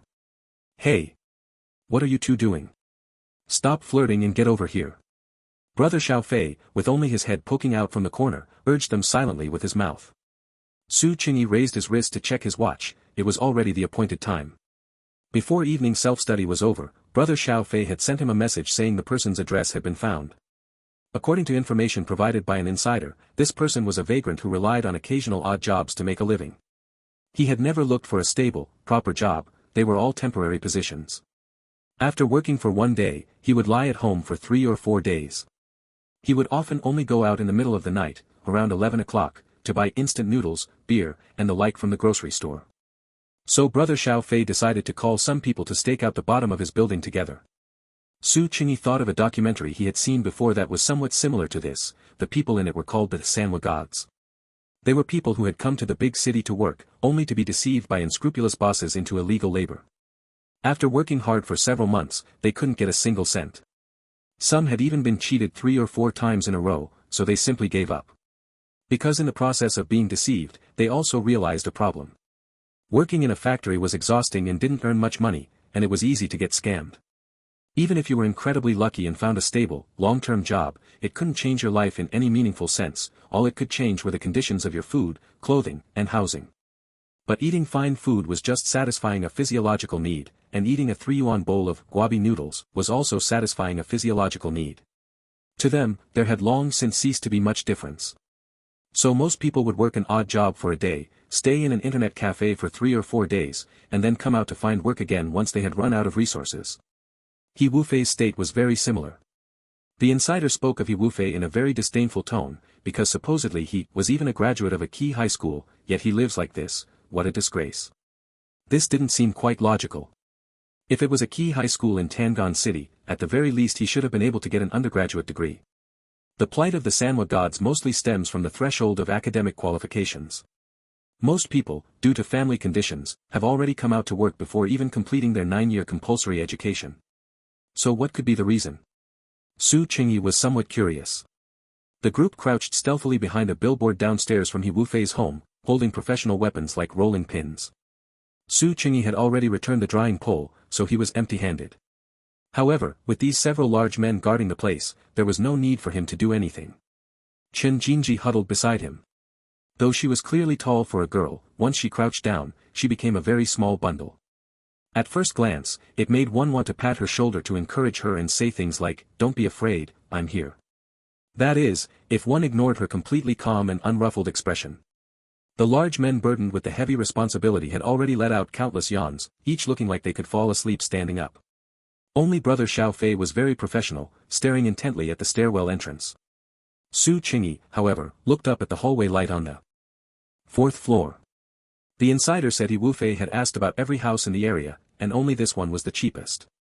The reason was also simple: someone had ended it all here, so it became a so-called murder house. Most people would be somewhat wary of such things, but he acted as if nothing was wrong and rented it immediately. Su Qingyi put himself in those shoes and thought about it. Although he didn't believe in these stories of gods and ghosts and wasn't a superstitious person, he would probably still feel a bit uncomfortable living in a murder house. Thinking of this, Su Qingyi subconsciously touched the gold-threaded red string on his left wrist. It seemed He Wufei and Old Man Peng formed a sharp contrast. One was superstitious to the extreme, and the other was non-superstitious to the extreme. The group waited for a long time. Even the most serious Brother Da Fei was getting a bit tired. He carefully moved over to Su Qingyi and whispered, "Could this kid have caught wind of us and isn't coming out? Let's just go knock on the door." Su Qingyi shook his head. "I don't think he has any connections that would notify him of something like this. He won't open the door if we knock, and will be arrested for breaking and entering." No sooner had he finished speaking than the hallway light on the 4th floor lit up. Su Qingyi immediately hissed for silence. The person's footsteps were completely irregular, sounding like they would run forward a few steps with a thump-thump-thump, then walk a few steps in slow motion with a tap-tap-tap. Very neurotic. Su Qingyi evaluated inwardly. As the hallway lights flickered on and off, the person reached the 2nd floor. Su Qingyi, leaning against the bottom of the stairs, heard that very familiar labored breathing that sounded like pulling a ragged bellows. It was definitely He Wufei himself. Su Qingyi gave an "okay" gesture to the people opposite him, signaling that they could move once he came out. The group held their breath, poised and ready. When the footsteps were about to reach the door, Brother Xiao Fei couldn't hold back and charged out, waving his rolling pin. "You son of a bitch, stop right there." In the end, only a heavy thud was heard as a heavy object hit the ground. The expected flight didn't happen, and Brother Xiao Fei's rolling pin froze in his hand. Sensing something was wrong, Su Qingyi quickly ran over. He only saw a thin, tall person lying flat on his back on the ground. At first glance, it was impossible to tell if he was dead or alive. "It wasn't me. I didn't even touch him before he fell to the ground. This guy is trying to scam me." Brother Xiao Fei shook his head like a rattle, and the rolling pin was also discarded to the side, rolling away across the ground. Su Qingyi naturally knew he hadn't made a move yet. From his angle, he could see that Brother Xiao Fei's rolling pin hadn't even come down. He Wufei had simply walked to the door and collapsed as if he had suddenly lost all strength. I know. Regardless of the situation, call 120 first. Su Qingyi looked very calm, giving the accurate address after dialing. He then walked straight to He Wufei's side, crouched down, and reached out to check his breathing. His fingers stayed there for a moment, and then he looked up at everyone with a solemn face. What's the situation? Damn it, he's not dead, is he? Brother Xiao Fei was so scared his voice was trembling. The sleepiness of the other large men had also been scared away long ago, their gazes were evasive and their legs were shaking. Their minds were only filled with thoughts of how to run away and leave this den of trouble. Only Chen Jinji followed him over, crouched beside him, and sighed softly. If you don't say something soon, I'm afraid someone here really will be scared to death by you. He hadn't managed to fool her. Su Qingyi looked at her calm expression and thought that his acting skills really did need improvement. Chen. Jinji pursed her lips and smiled, saying slowly in a tiny voice that only the two of them could hear, childish. What are you two whispering about? Is he fucking dead or not? Brother Xiao Fei looked like he was about to cry from fear, and the other large men were already huddled together for warmth. If not for the code of brotherhood in their hearts, they probably would have scattered and fled long ago. He's not dead, he's still breathing. Su Qingyi looked up and smiled. Crap, you really scared the life out of me, kid. Brother Xiao Fei finally breathed a sigh of relief and emboldened himself to lean over and scrutinize this stalker who was about to become famous in the Olive District. There's one more update coming later. 175, Chapter 175. Eyes don't lie. He Wufei's appearance wasn't much different from the mental portrait Su Qingyi had drawn. He wasn't very old, but his face was extremely thin, with features that appeared somewhat sunken. His hair was long and messy, clearly unkempt for a long time, making him look like a disheveled vagrant. Combined with his current pale, unconscious state, his overall appearance seemed very gloomy. There were indeed mottled scars on his jaw, likely caused by scraping against the concrete ground. It was obvious he hadn't treated the wounds, some spots were still black. The scabs that had already formed seemed to have been picked off by him, and blood was seeping out again. Su Qingyi looked down, even in 30-plus-degree weather, he was wrapped up tightly from head to toe. His exposed hands were covered in scars, some shallow and some deep, but they didn't look like self-harm, rather, they seemed to be caused by inadequate protection while doing heavy manual labor. There was even a burned scar on his right hand that looked like it had happened in the last few days. Su Qingyi rolled up his jacket sleeve a bit and saw rows of regular, neat scars of similar depth. These were the ones caused by self-harm. Holy crap, how is this stalker also a pervert? He looks terrifying. Xiao Fei shuddered and took several steps back. Su Qingyi stared at He Wufei's closed eyes for a long while. For some reason, he felt that the matter wasn't as simple as a stalker motivated by lust. The ambulance arrived, and several people helped lift him onto a stretcher. You guys go back first. I'll go with her. Xiao Fei hesitated for a while, looking at the crowded interior of the ambulance that already had to accommodate the nurse, the stretcher, and the two of them, then finally nodded. Call me if anything happens, I'll be there right away. Okay. Su Qingyi nodded. Actually, he hadn't planned on having Chen Jinji come along, but she had already naturally taken a seat in the corner of the ambulance. What's your relationship with the patient? Can you contact his family? The nurse asked while performing an EKG on He Wufei. No relationship. We saw him faint on the street, so we called 120. Su Qingyi replied without changing his expression. The nurse nodded and didn't ask further. How is he now? Su Qingyi asked. A judgment can only be made after a detailed hospital examination. The nurse pointed to the EKG, which seemed to show a regular heartbeat. Chen Jinji had been looking thoughtful since getting into the vehicle. What's wrong? Su Qingyi leaned in closer and asked softly. Did you buy some Yunnan Baiyao or something and leave it at my door last night? As he leaned in, Chen Jinji naturally rested her head on his shoulder. The two were in an intimate posture, the nurse chuckled and consciously turned away. No. Su Qingyi shook his head. You said you had some at home. Chen Jinji nuzzled his shoulder and gave a soft hum of affirmation. But when I left this morning, I saw a bunch of medicinal liquids at the door. The pharmacy name on the bag was the nearest one nearby. Su Qingyi frowned upon hearing this and glanced at He Wufei lying flat on the bed. I thought you bought it, so I kept it. Now it seems like this person might have bought it. Do you know him?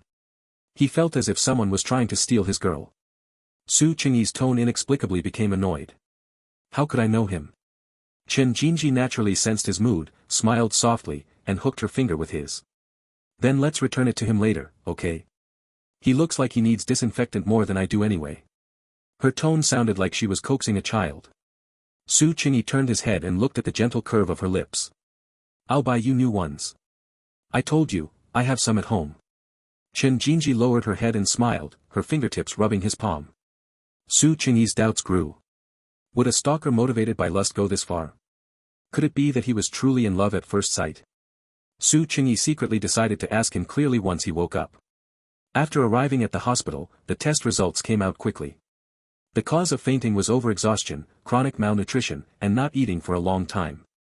There were many scars of various sizes all over his body, a mix of new and old. Someone who didn't know better would think he had just undergone some ancient torture. It was hard to imagine such a situation occurring in a first-tier city in this day and age. The doctor's gaze at Su Qingyi was full of suspicion, as if he thought he had abused He Wufei. Su Qingyi didn't care himself, but Chen Jinji was clearly affected too. The doctor obviously thought they were some wicked young couple who bullied others. Go back first, it's almost 12 o'clock. You have class tomorrow. Su Qingyi raised his wrist and checked his watch. Don't you have class too? Chen Jinji reached out to help him brush off the dust on his back shoulder from when he was crouching earlier. I'll sleep here tonight. Su Qingyi pointed to an empty folding bed nearby. Then I'll stay with you. No, there's no room. Su Qingyi pulled out the folding bed to show her how small the space was. Chen Jinji laughed again for some reason. Just then, a cough like a broken gong came from the hospital bed. Both looked over to see He Wufei with his eyes open, staring blankly at them. Seeing his unshielded gaze, Su Qingyi pulled Chen Jinji behind him. You're awake. Good, let's talk. Su Qingyi originally wanted to question him directly, but he acted as if he hadn't heard, still looking dazed. After a stalemate, Su Qingyi had to take Chen Jinji out of the ward first. See, with you here, I can't even ask him anything. Then I'll wait for you outside. Chen Jinji tilted her chin toward the waiting hall, which had many cold iron chairs. How can that be? Go home and rest first. I'll WeChat you if anything happens. Without allowing any argument, Su Qingyi took her wrist and walked toward the elevator. Besides, didn't you notice he has ulterior motives for you? It's most dangerous for you to be here. Not really. Chen Jinji let him lead her away but still spoke. What do you mean, not really? It's obvious. Su Qingyi pressed the down button for the elevator, it was coming up from the basement. On the surface, it seems so, but I feel like he wasn't looking at me. It's more like he's looking at an old friend through me. Chen Jinji's expression was very serious as she said this. Why do you feel that way? The two walked into the elevator, and Su Qingyi asked. It's obvious. Chen Jinji looked up at him. Eyes don't lie. Su Qingyi looked into her shimmering eyes and felt those words weren't quite right. It would be too easy for her peach blossom eyes to deceive someone. In other words, she was the type who looked affectionate even when looking at a dog. You think it's wrong because I'm looking at you right now. Chen Jinji guessed what he was thinking again. That person isn't looking at me, he's looking at memories of the past, like watching a slideshow in class. Su Qingyi was stunned for a moment, he immediately thought of old man Peng's strange reaction. And the tip from that person in the know, He Wufei had graduated from a key high school. These seemingly unrelated pieces of information seemed to connect. After putting Chen Jinji in a taxi home, Su Qingyi immediately returned to the ward. He Wufei was trying to pull the needle out of his arm. Even if you pull it out, you won't have the strength to run. Stop it. Su Qingyi secretly steadied his breathing, trying to sound as calm as possible, and closed the ward door behind him. He Wufei glanced at him and lowered his hand. I'm a senior at number 1 high school. If I'm not mistaken, you graduated from number 1 high as well, right? Yes. He Wufei spoke his first words to him, his voice still very hoarse. Is your name He Wufei? Yes. The two began a Q&A session, much like an interrogation. To Su Qingyi's surprise, He Wufei was quite cooperative. Do you know old man Peng? Yes, he was my former homeroom teacher. Then why were you stalking Chen Jinji? Who is Chen Jinji? Su Qingyi gave him an annoyed look and asked again, the girl you were stalking. Oh. Why were you stalking her? I don't know. When did you first see her?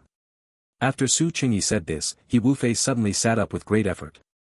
Su Qingyi thought he was trying to run again and immediately pinned his hand down. He Wufei sighed and pointed to his jacket pocket. Su Qingyi frowned at him for a while, reached in, and felt a thin booklet with a leather cover. It was actually a student ID card that had been half burned. Su Qingyi opened it, the lower half with the name was charred, and only the class and photo were visible. The ID photo on a white background had been affected by high heat, turning yellow and curling at the edges. But Chen Jinji's face was still very clear. This was Chen Jinji's missing student ID. Thanks to Mango Jam, Unimix, Low Power, and Udaozi for the tips. Thanks for everyone's votes and subscription support. 176, Chapter 176. People trapped in the past, why is this with you? Almost the same moment Su Qingyi asked the question, he thought of the burn mark on He Wufei's hand. So, he immediately added another sentence, did you find it? He Wufei didn't say anything and simply nodded. You followed Chen Jinji. Surely it wasn't just to return lost property. Su Qingyi flipped through the student ID, which was burnt down to only half. It smelled of char, even if it was returned to her, it would be useless. He Wufei seemed to be provoked by his wild speculation, as he coughed several times in succession. Every time he coughed, the sound was shrill and hoarse, as if he were about to cough up his entire lungs. Su Qingyi casually grabbed a few tissues and handed them over. You don't have asthma or something, do you? Bronchitis. From smoking? Yeah. Su Qingyi leaned back tactically with his arms crossed. He actually really wanted to ask, how did you manage to live your life until you ended up this battered and broken? But after He Wufei caught his breath, he fell back into silence. This man always looked as if his mind was wandering elsewhere. Thinking of what Chen Jinji had said, Su Qingyi now thoroughly agreed. He was like someone whose body moved forward with time, but whose mind remained stuck on a certain day in the past. After a moment of silence between the two, it was actually He Wufei who spoke first. The medical bill. I've paid it. Don't worry about it. Su Qingyi waved his hand as he interrupted him, looking quite indifferent. He Wufei shook his head. I will pay you back later. How do you plan to pay it back? Su Qingyi tilted his head, looking at his emaciated frame. Malnutrition, long-term lack of food. Did you spend the last of your money on liniment? He Wufei didn't speak, he closed his eyes and sighed. If we hadn't happened to be downstairs and ambushed you, you might have died there silently. Do you understand? Su Qingyi frowned slightly. It was already past 11 then, and that alley was very secluded. Hardly anyone had passed by while they were waiting there for so long. Would that have been so bad? He Wufei suddenly smiled. The movement of his mouth pulled at the scars on his face, looking painful, yet he seemed unaware of it. This was the first time Su Qingyi had seen this man smile. And it wasn't even a bitter smile, it was as if he were looking forward to death, possessing no will to live at all. You know someone who looks very much like Chen Jinji, right? He tried asking. He Wufei looked at him for a while, as if evaluating whether he was trustworthy. Su Qingyi suddenly felt like he was being sized up by an interviewer during a job interview. After a long time, He Wufei suddenly reached into his inner chest pocket. He pulled out an old-fashioned leather wallet. It seemed that interview was a success. Su Qingyi felt that the last time he had seen such an old wallet style was when his grandfather used one in his childhood. Back then, his grandfather would often take out a yuan or two from it to let him buy snacks. He Wufei, however, treated it with extreme care, his movements as gentle as if he were handling some precious treasure. Su Qingyi observed carefully and noticed that there wasn't a single cent in the wallet. He Wufei pulled out a 2-inch photo from a compartment and handed it to Su Qingyi, not forgetting to add, be careful. Su Qingyi took it, it was a girl's ID photo. She was smiling at the camera, wearing the No. 1 middle school uniform. Over the years, although the uniform style had undergone several improvements, it was largely the same. Moreover, the classic blue and white color scheme had never changed. The girl's features did indeed bear some resemblance to Chen Jinji, but it was only some. Chen Jinji's looks were more striking and vibrant, while this girl's were much softer. At most, a quick glance would reveal a certain similarity in spirit. Or to put it another way, it was very difficult to find anyone in the world who truly looked like Chen Jinji. After Iris became a massive hit in his previous life, South Korea, famous for its plastic surgery technology, had spent God knows how much effort trying to replicate a so-called second Iris, but all of them failed without exception. Having confirmed that such a person existed, Su Qingyi didn't look any longer and handed the photo back. Chen Jinji's hunch was right, there really was someone who looked like her. Suddenly, all of He Wufei's baffling behaviors toward her had a rational explanation. He Wufei wiped the photo with the fingers of his uninjured left hand, his gaze lingering nostalgically for a few seconds before putting it back into his wallet. Who is the person in the photo? Not wanting to disturb the man lost in memory, Su Qingyi waited until the look of nostalgia on his face faded before asking. A former classmate. He Wufei lowered his head, speaking very slowly. The person you liked. Su Qingyi stood up to pour himself a glass of water, getting straight to the point. He had a feeling he was about to hear a complete story. Yes. He asked decisively, and He Wufei answered just as bluntly. You weren't together. At this question, He Wufei's hand suddenly gripped the blanket, trembling uncontrollably. Su Qingyi watched his violent reaction calmly and took a slow sip of water from his glass. Are you willing to listen? He Wufei released the blanket he had crumpled into a ball and squeezed these words out from his throat. I am. Su Qingyi nodded, looking at him. As their eyes met, He Wufei felt that this young man before him possessed an aura that didn't belong to his age, stable and indifferent. Even though it was their first face-to-face conversation, He Wufei inexplicably felt he was someone to be trusted. So he leaned back, organized his thoughts, and spoke slowly. Her name was Su Jihan. I transferred to number 1 middle school in the second year of junior high. We were classmates. She was very beautiful and did well in school. In comparison, I was just an ordinary person, as ordinary as they come. But I think, for as long as I knew her, I probably liked her. I suppose that counts as something not quite ordinary, doesn't it? As he reached this part, Su Qingyi actually heard a hint of tenderness in his raspy voice. Falling in love at first sight and then remaining devoted for a lifetime was indeed not ordinary, Su Qingyi thought silently. Because I was a transfer student, I tried my best to please everyone, including the school teachers, just so I wouldn't be isolated. During my self-introduction, I said I was from a fishing village on the southern coast. Everyone roared with laughter, saying no wonder they smelled fish. I felt very embarrassed, but I could only laugh along with them. Only she quietly turned her head and asked me, the ocean must be very beautiful, right? The number 1 middle school back then was very different from now. There were unreasonable and heartless regulations everywhere. Break time could only be used for the restroom, trash cans couldn't have trash in them, and even dazing off during self-study would get you a public criticism. Everything was so different from my previous school. While I was busy being shocked by various newly minted regulations, I found that other students had long since grown accustomed to them. Only Su Jihan was different. As long as she felt something was unreasonable, she would bravely speak up. Even though her own grades were excellent, when others were punished with 10 or 20 laps because their grades dropped, she would try to persuade the teachers. However, her individual efforts were insignificant, and no one cared at all. Instead, she herself became isolated because of such righteous speaking out. You're probably wondering why I liked her but wasn't willing to stand on the same front as her, right? Because I was inferior and cowardly. Just saying a word to her required all my courage. I even looked down on myself. She knew better than anyone that I was a despicable person, yet she still smiled at me and even thanked me for being willing to chat with her. He Wufei gave a bitter smile and covered his face.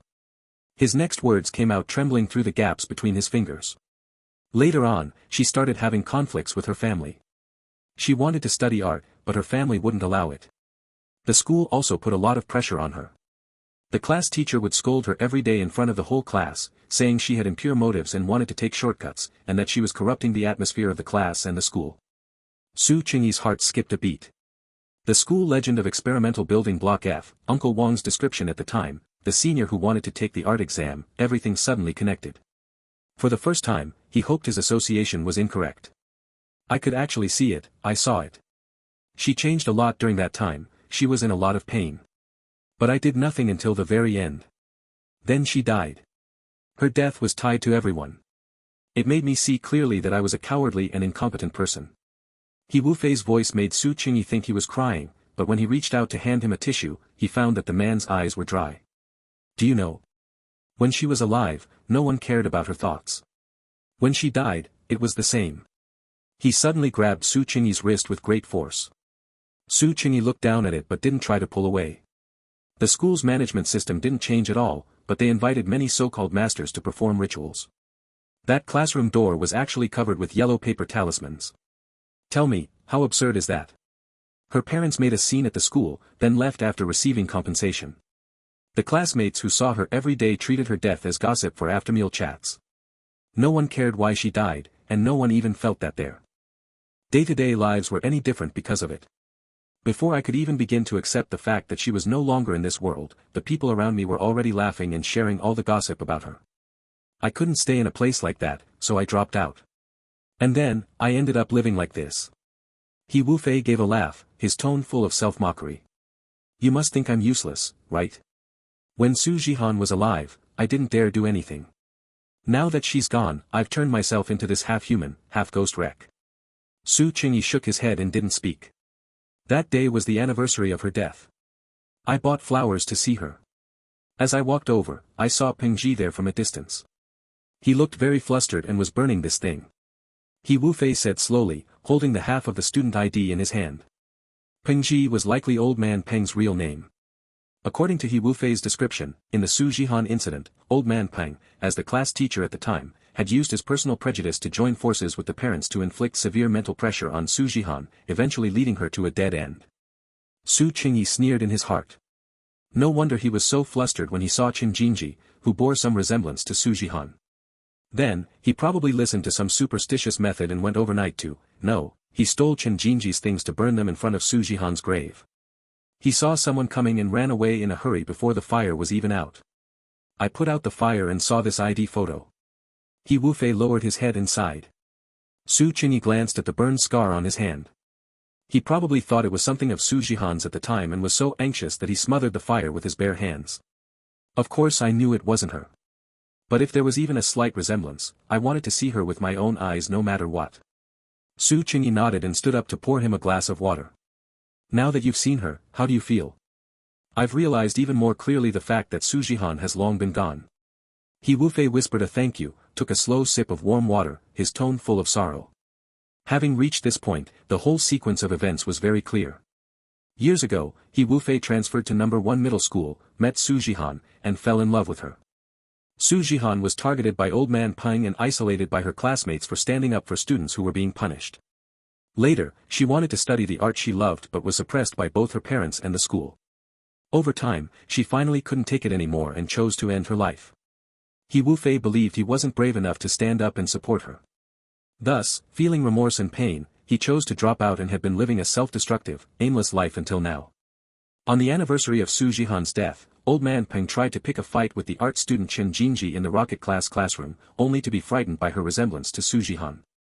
He rushed to Su Jihan's grave overnight, wanting to burn Qin Jinji's student ID to ward off bad luck, only to be caught by He Wu Fei, who had come to pay his respects.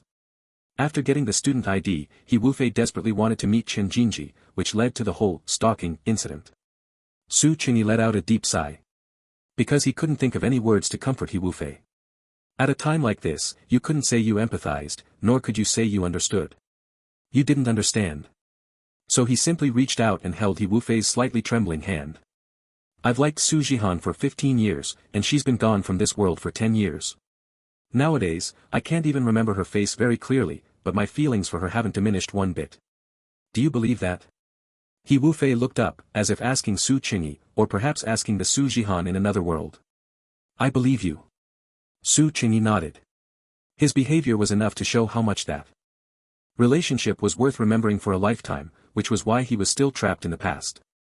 But I never even told her how much I liked her. I'm almost 30 now, but she'll stay 17 forever, so I feel like my heart stayed at 17 with her. I don't want to, and I don't dare to move toward a new life. I don't even dare to die. The classmates from back then probably don't remember her name, and her parents have long since had new children. If even I forget her, who else in the world will remember Su Jihan? He Wu Fei spoke these painful words with red-rimmed eyes, yet no tears fell. Su Qingyi's mood became heavy as well. Just listening from the side, he could feel the despair of being separated by death that radiated from He Wu Fei. So Su Qingyi took a deep breath, suppressed the urge to let his own eyes redden, and spoke. I once saw a play, and there was a line in it. He paused, speaking slowly as he recalled, forget her, and you won't have to endure it anymore. Forget her and you won't have to suffer anymore. Forget her, forget what you don't have, forget what others have, forget what you've lost and what you won't be able to get in the future, forget hatred, forget humiliation, forget love. Like a rhino forgetting the grassland, like a water bird forgetting the lake, like a person in hell forgetting heaven, like an amputee forgetting they once ran like the wind, like a fallen leaf forgetting the breeze, like Tula forgetting the female rhino. Forgetting is the only thing ordinary people can do, but I decided not to forget her. After Su Qingyi finished the lines, he gripped He Wu Fei's wrist tightly and continued, I should probably tell you some clichés about how people need to look forward. But I don't really want to, because you've probably heard enough of that already. So what I want to say is, don't forget her. Live your life well with your feelings for her. Feeling the strength from his wrist and hearing these words that no one had ever said to him, He Wu Fei was suddenly very grateful for his honesty toward the young man before him half an hour ago. His tears welled up in large drops, sliding across the fine scratches on his jaw. Tears were salt water, it must have stung. Su Qingyi lowered his head to hold back his own tears and slowly said one last sentence, because maybe one day, in a moment of distraction, you'll find yourself back in the past, where everything is still in time. And she'll be standing in front of you, smiling. Thanks to book friends, weary person with no power to change things, low power, and Qingyan for the rest of life, for the tips. Thanks everyone for your subscriptions and votes. 177, Chapter 177 I miss you so much. Su Qingyi did not stay overnight at the hospital. He Wufei's body hadn't recovered yet, and with his emotions fluctuating wildly, he quickly fell asleep from exhaustion. Before leaving, he added He Wufei on WeChat. Although this person's phone could barely be called a smartphone, it felt no different from the basic phone Lin Tong got for free with a mobile plan. Just opening WeChat was as laggy as a slideshow, and it took a long time just to scan a code. His financial situation was evident. Actually, there was no real need to go home, this hospital was even closer to the school than his house was. However, after hearing the story and seeing He Wufei's current state, emaciated and covered in injuries, Su Qingyi felt a heavy sense of oppression in his heart, so he decided to take a walk. He also took the half of Chen Jinji's student ID with him. As he walked along the road, he flipped it open to take a look. The 10th grade ID photos other students used usually looked quite silly, but Chen Jinji's must have been taken during the registration days, she was so beautiful she looked out of place. The only photo of Su Jihan that He Wufei possessed was actually an ID photo like this, cut out from somewhere unknown. Su Qingyi sighed softly and tucked the student ID into his pocket. 10 years, the living and the dead are far apart. Without trying to remember, I can never forget. A lonely grave 1,000 miles away, with nowhere to tell of my desolation. Even if we were to meet, you would not know me, my face covered in dust and my hair white as frost. In a dream last night, I suddenly returned home, by the small window, you were dressing your hair. We looked at each other in silence, with only 1,000 lines of tears. I know where my heart will break year after year, on that moonlit night, by the hill of short pines. Even if we were to meet, you would not know me. If souls truly existed in this world, Su Jihan probably wouldn't recognize He Wufei in his current state either. He suddenly thought of the haunted house He Wufei had rented, no wonder he didn't care at all about those so-called taboos. The person was gone, what was there to fear from ghosts? He likely wished he could see one sooner. If he knew that the girl he had loved for so many years was now being used as material for school legends, he would probably feel even more sorrowful. The ghost you fear might be the very person someone else yearns for day and night but can never see. Su Qingyi couldn't help but sigh again. After getting a general idea of the truth behind the school legend from Uncle Wang last time, he had been thinking about going back to the experimental building to pay his respects. Unfortunately, he hadn't found a suitable time. Now that he understood everything completely, he felt a strange sense of trepidation, like one approaching their hometown after a long absence. Reaching an intersection, Su Qingyi raised his wrist to check his watch, it was nearly 1 o'clock. Even if he lay in bed tonight, it would likely be a sleepless night of tossing and turning, so his pace remained leisurely. The moonlight was just as bright and cold as when he arrived, but he no longer felt it was a night for slaying demons, rather, it was a night for sentimental mourning. On the empty street, there was only his solitary figure. Su Qingyi suddenly felt a certain song was particularly suitable for this moment and immediately opened a music app to search for it. Surprisingly, it hadn't been released yet. So he could only hum a few lines from memory. The name engraved in the bottom of my heart, I've forgotten about time, so a lie told once lasts a lifetime. Once stubbornly confronting the world, feeling that even breathing was a luxury, if there is a next time, I will love once more. The name engraved in the bottom of my heart, you are hidden in a dusty place, if not for this, how could I live out my life? I live in a neon city, holding an address that flies toward heaven, you can soar, but I can only remain stagnant. Having walked inside all the way, he suddenly lost interest in strolling and hailed a taxi to go home.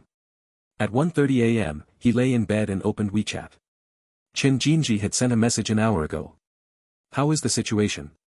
Su Qingyi thought for a moment, things were a bit complicated, and she was likely asleep by now, so he decided to explain the details tomorrow morning.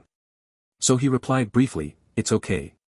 Unexpectedly, she wasn't asleep yet and replied immediately, that's good then. Su Qingyi was a bit surprised, why aren't you asleep yet? What do you think? He actually sensed a bit of resentment from those few characters, so Su Qingyi quickly replied, I just got home too. Alright, I'll be with you to handle everything. Get some good rest, good night. Good night. Before putting down his phone, Su Qingyi glanced at his chat with Chu Qingmian. Their messages were still stuck on that previous day.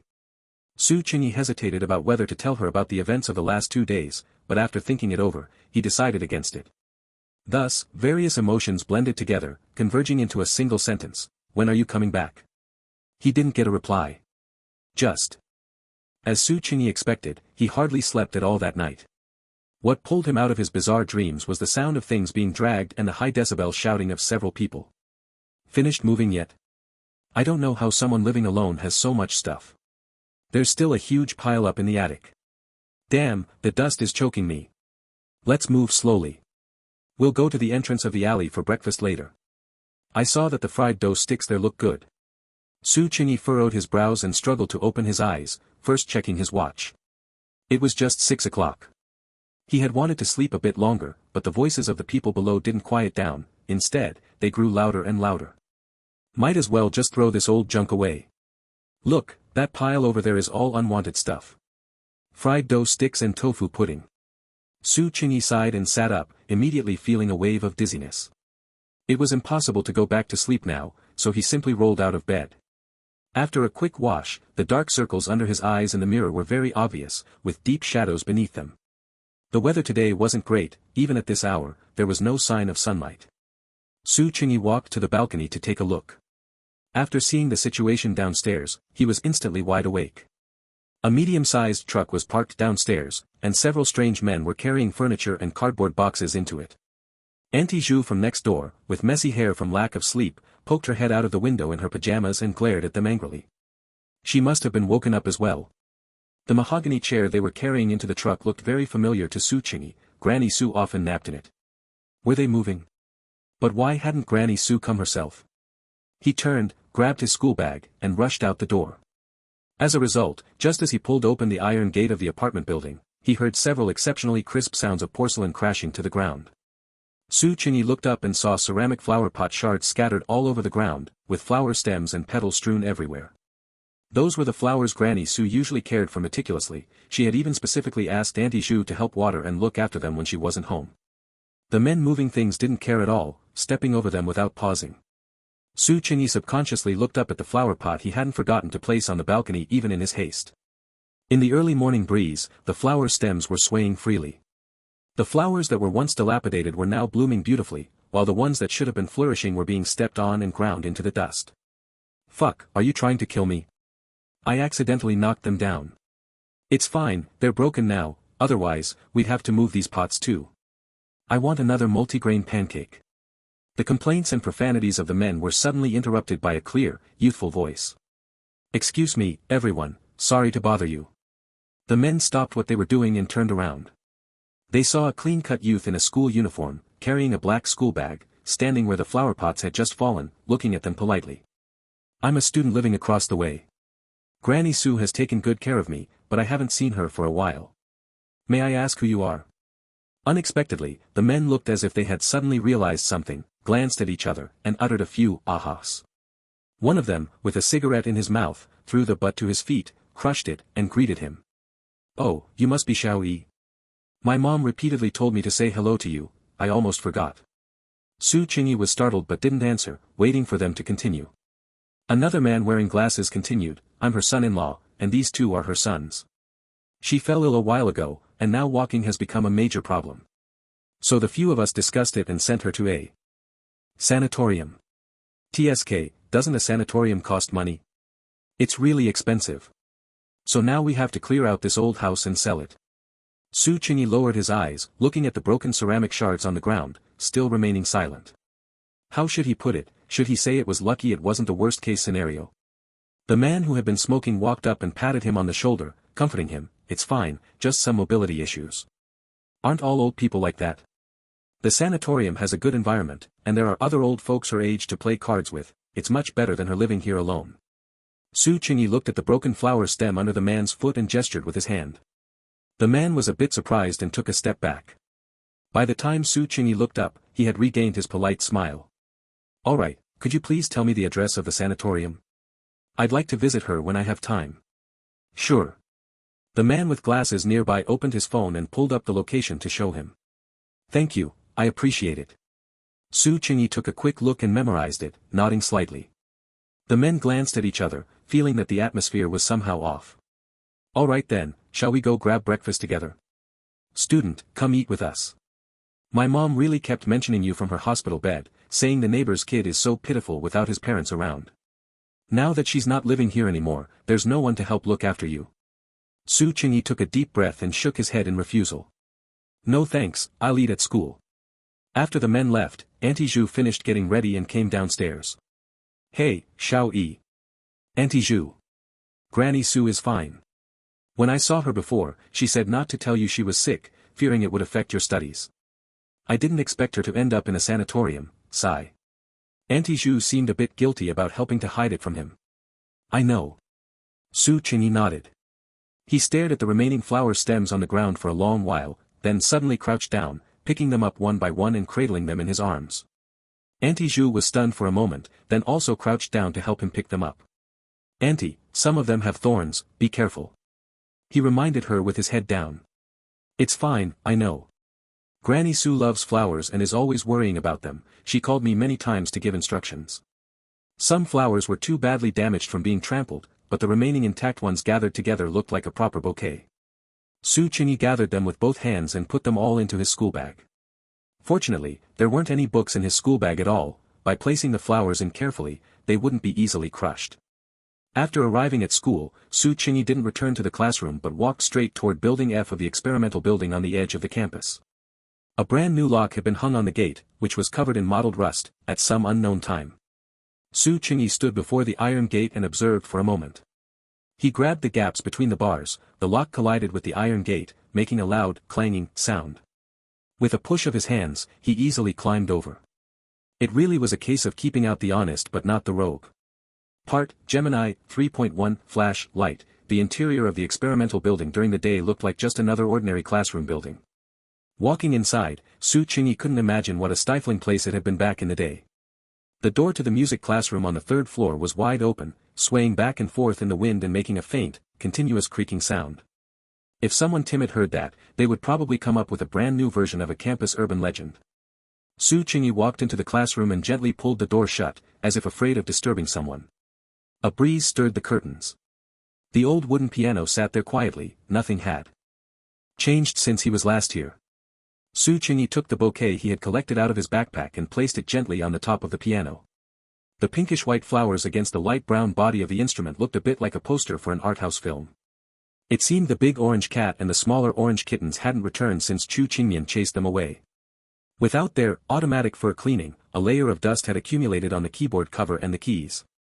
Su Qingyi pulled out a few tissues, folded them together, and slowly wiped across the keys. His movements produced a series of progressive notes, but the tone was no longer pleasant, it was somewhat muffled. Su Qingyi let his fingers dance, playing a simple prelude to Your Name Engraved Herein. After wiping the keys, he lowered the cover. The orange cats didn't seem to care much for the cover, as it was clearly much dirtier than the keys, covered in dust that had been gathering for who knows how long. Su Qingyi struggled to wipe it clean, but a series of white marks in the middle crevice just wouldn't come off. He frowned and looked closely. It looked like a line of text, written in reverse with correction fluid. Curious, Su Qingyi walked around to the other side and tilted his head to look inside. Let's go see the ocean together in the future. See the ocean? He paused, suddenly recalling what Su Jihan had said in He Wufei's memories, the ocean must be very beautiful, right? Could this sentence have been written by Su Jihan? In the final moments of her life, knowing full well she had no future, she had left behind these words. Su Jihan. Did she also like He Wufei? He Wufei must never have seen these words, because he didn't dare to come to the place where Su Jihan's life had faded away. He had always regretted not telling Su Jihan that he liked her, but it seemed she had known. Chen Jinji said that eyes don't lie.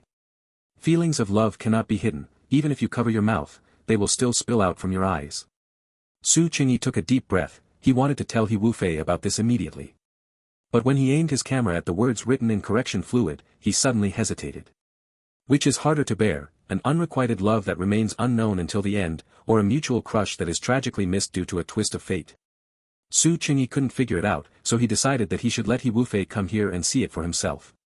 As he walked out of the experimental building, he looked up at the gloomy sky and the new, light-reflecting chains, and suddenly felt an uncontrollable rage rising in his heart. Just because of these damn regulations and damn personal prejudices, the two of them, who clearly liked each other, ended up with such a fate. It had been so many years since they left, yet some people who truly deserved to atone for their sins were still locking this place up out of their own guilt. Were they trying to cover up every trace of her existence? By what right? He had no desire to suppress his anger. On the vacant lot nearby, discarded desks and chairs were piled up. He strode over and dismantled a wooden chair leg. Then, in silence, he rained down a storm of blows onto the chains. The chair leg in his hand was soon snapped in half, and his hand was left numb from the vibration. The wrist-thick iron chains naturally wouldn't break from this level of impact. Su Qingyi was simply venting his emotions. Bowing his head to catch his breath for a moment, he tossed the remaining half of the chair leg back into the pile of furniture. Damn it! His mood hadn't improved, if anything, it had gotten worse. Su Qingyi cursed and kicked the rusted iron gate hard. He hadn't expected the gate, which had fallen into disrepair, to be so precarious. After his actions, the entire iron gate collapsed outward onto the ground with a heavy boom. Just as I intended. Su Qingyi felt no immorality about destroying public property. He sneered, picked up his backpack, and walked out. Before leaving, he stomped on it one more time, leaving a dent in the connecting iron bar. After venting that sudden, rampant anger, the negative emotions that had been festering since last night, and had only intensified because of everything that happened this morning, came rushing back. It felt as if 1,000-pound stone were pressing down on his heart, or as if it were being constricted by dense, climbing vines, making even breathing feel difficult. He didn't return to the classroom, he turned around and headed straight for the school gate. Just past 7, it was peak traffic time, and students were filing through the gate. Su Qingyi, however, walked against the flow. The security guard at the gate saw him looking expressionless, like a wandering soul, and assuming he was a student on authorized leave, didn't even try to stop him. Since his rebirth, this was the first time Su Qingyi had felt so stifled. The students passing him by were all chatting and laughing about their fresh lives, while only he was grieving over a past that had long been sealed away by dust. Walking quickly as if trying to escape something, he didn't stop until he reached a crossroad far from the school, where the traffic light halted his steps. Across the street, an old woman with a hunched back seemed to be in a conflict with the city management officers, pleading in a trembling voice. Su Qingyi, who had been distracted, had his attention drawn as well. She was holding a large bunch of floating balloons, colorful and shaped like various cartoon characters that children loved. Pleasant Goat, Big Wolf, Ultraman, Hello Kitty, all sorts of them. Apparently, there was a rule against selling balloons here. While the officers were shooing her away, they seemed to want to confiscate the balloons as well. But seeing that she was an elderly woman with limited mobility, they hadn't resorted to force yet and were trying to reason with her. I'm sorry, I didn't know selling wasn't allowed. I'll leave right away. I've seen plenty of old folks like you. You say you're leaving, but then you turn around and start selling again.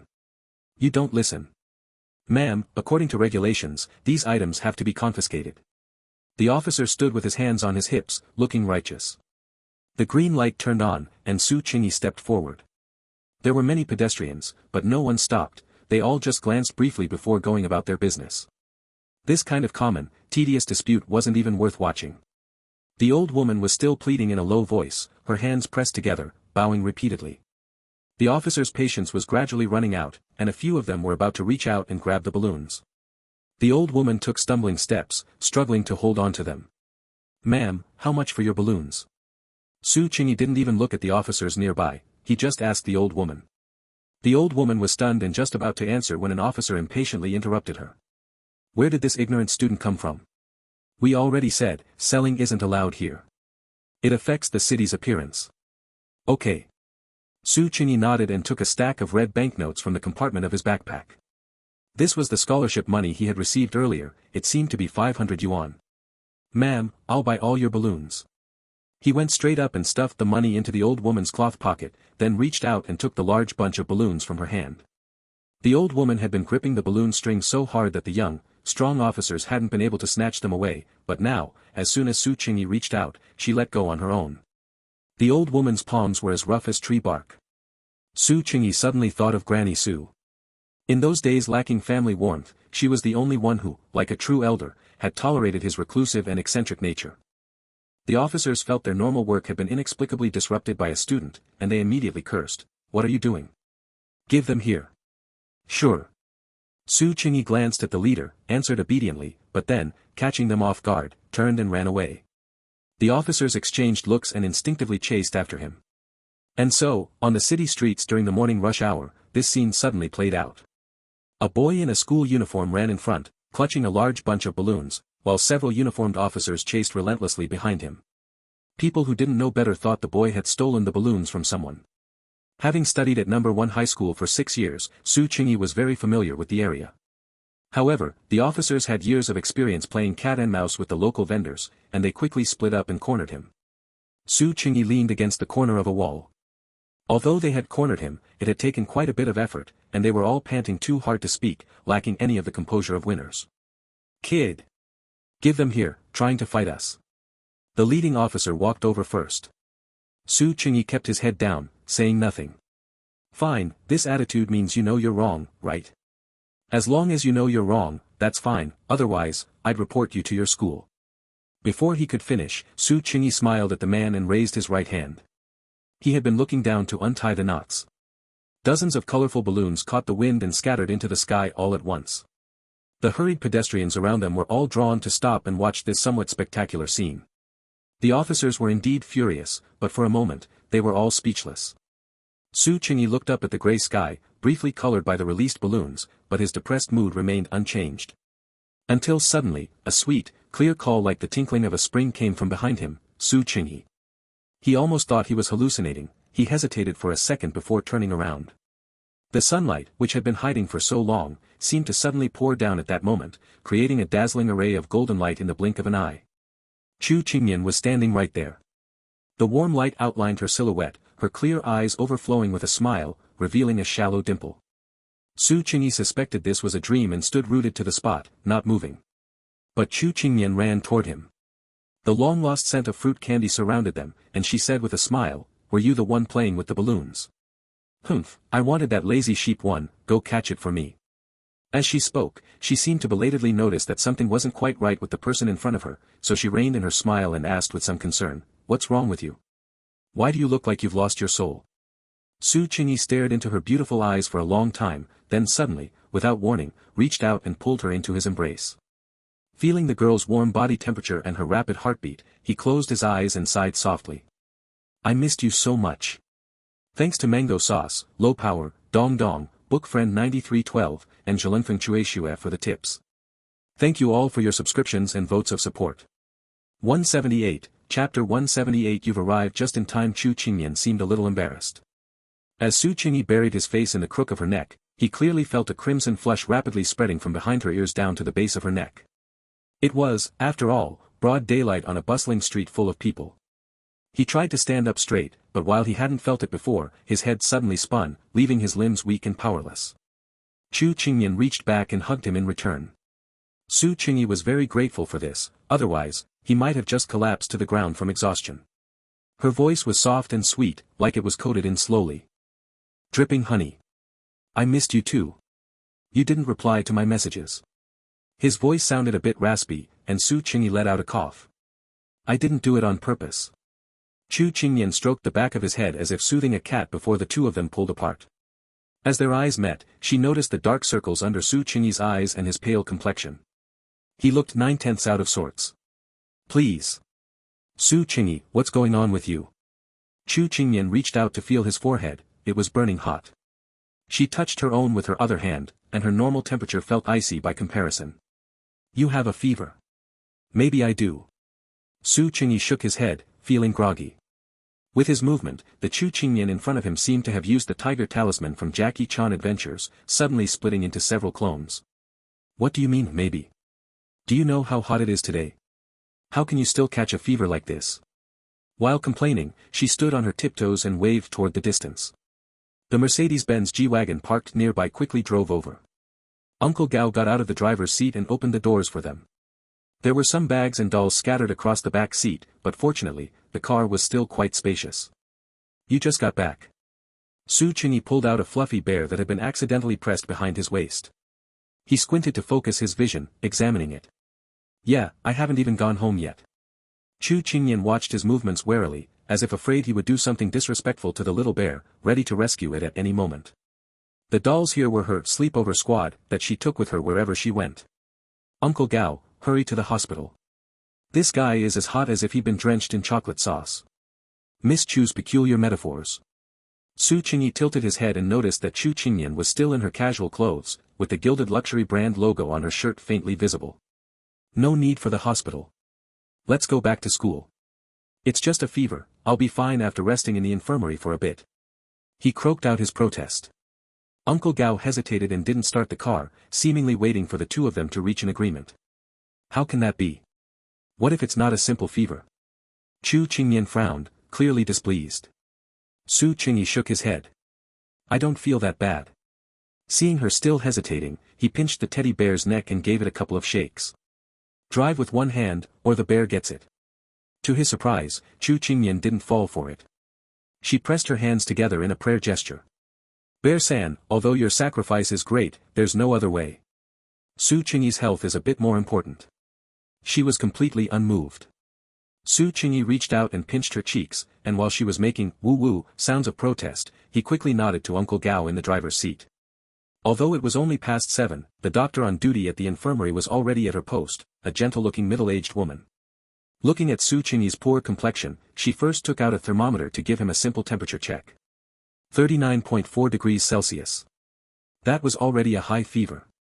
You need an 4 drip. Which class are you in? I'll contact your homeroom teacher in a bit. The doctor felt his forehead and gestured for him to sit on the bed. Ma'am, he's from the 3rd-year rocket class. His homeroom teacher is Teacher Li Lu. Before Su Qingyi could speak, Chu Qingyan helpfully finished for him with an obedient look. The doctor nodded and turned to leave. As soon as she was gone, Chu Qingyan's expression suddenly shifted into a fierce one. What on earth did you do last night? How can you have a 39-degree fever so early in the morning? Su Qingyi thought back. It was probably because he had just been sweating and then caught a draft, combined with the air conditioning being set too low last night and not sleeping well. He wondered if his depressed mood had anything to do with it as well. Chu Qingyan's interrogation was interrupted by the doctor returning with a needle. The veins on Su Qingyi's hand were very prominent, the kind of patient doctors love to give injections to. As soon as Chu Qingyan saw the needle, she was terrified. Even before the needle went in, she squeezed her eyes shut, not daring to look. One would wonder who was actually getting the shot. Su Qingyi found it secretly amusing and held his right hand out in front of her. Chu Qingyan immediately grabbed his hand to cover her eyes, her soft eyelashes trembling as they brushed against his palm. Watching the needle pierce his vein, Su Qingyi didn't even blink. Once the 4 bag was hung and the doctor had left the room, he pulled his right hand back and said slowly, "Classmate, 500 years have passed." Chu Qingyan slowly opened her eyes. Seeing the needle now in his hand, she didn't continue her interrogation but instead fell silent. Oh. Looking at her downcast eyes, Su Qingyi knew this was the precursor to her bursting into tears. Were you with your mother these past 2 days? He quickly brought up a new topic. Chu Qingyan sniffled and nodded without looking up. Did you go out and have fun? No. I attended a lot of parties. It wasn't fun. Oh. Su Qingyi could more or less imagine it, those high society banquets filled with clinking glasses and social posturing. He knew they were boring without even having to think about it. Something happened on my end these past 2 days as well. After a brief hesitation, Su Qingyi spoke slowly. What happened? Chu Qingyan vaguely sensed that this was related to why he seemed so off today. He organized his thoughts, originally intending to start from the very beginning, but when the words reached his lips, he first let out a soft sigh. If the ending is known to be a bad ending, which do you think is more regrettable, a one-sided, secret crush, or 2 people who liked each other but still missed their chance? Chu Qingyan was a bit dazed, but she thought about it seriously before answering. But they both seem very regrettable. It's not about me, it's about someone else. Lest she misunderstand, he added another sentence. Su Qingyi closed his eyes and leaned back on the pillow in the infirmary. The pillow was soft, but the faint smell of disinfectant floating around made it hard to feel sleepy. I didn't really like getting involved in things like this before. I'm afraid of trouble and not interested in other people's business. For a long time, I thought I was just naturally emotionally detached.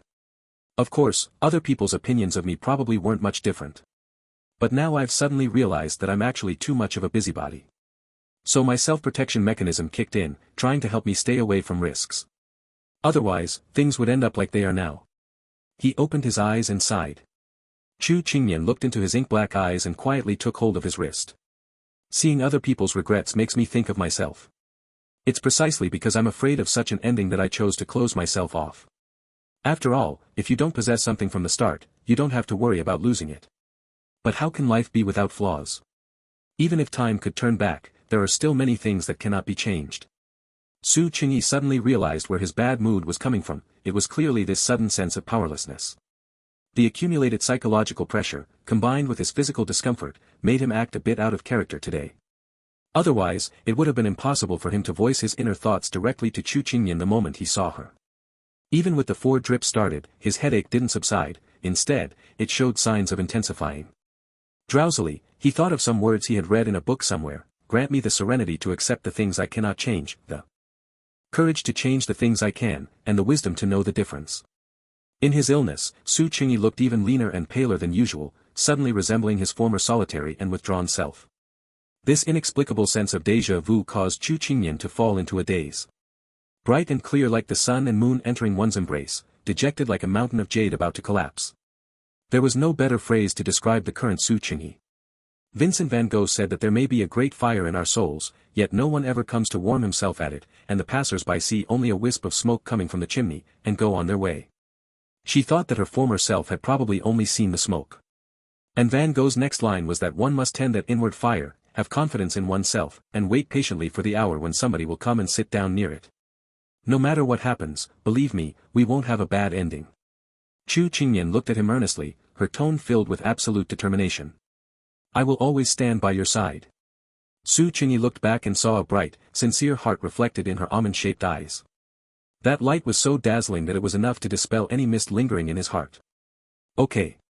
He suddenly smiled and nodded gently. Chu Qingyan felt relieved and was infected by his warm smile, laughing along with him. Then you should get a needle too. Unexpectedly, his tone shifted as he pointed to his own hand. I don't want to. Chu Qingyan instantly bounced away, hiding her hands behind her back. Her sitting posture was so perfect, she must have won all the little red flowers back in kindergarten. Su Qingyi secretly found it funny, but he feigned a serious expression. So much for standing by my side. Is this how it is? Don't you go mixing up concepts. Just as Chu Qingyan was about to argue her case, there was a knock on the infirmary door. Knock, knock, knock. 3 very polite knocks. Su Qingyi coughed and replied, come in. He didn't know who it was.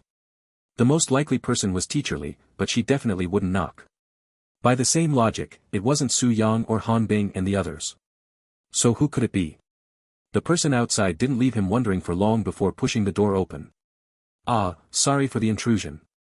The newcomer's voice trailed upward, sounding amused.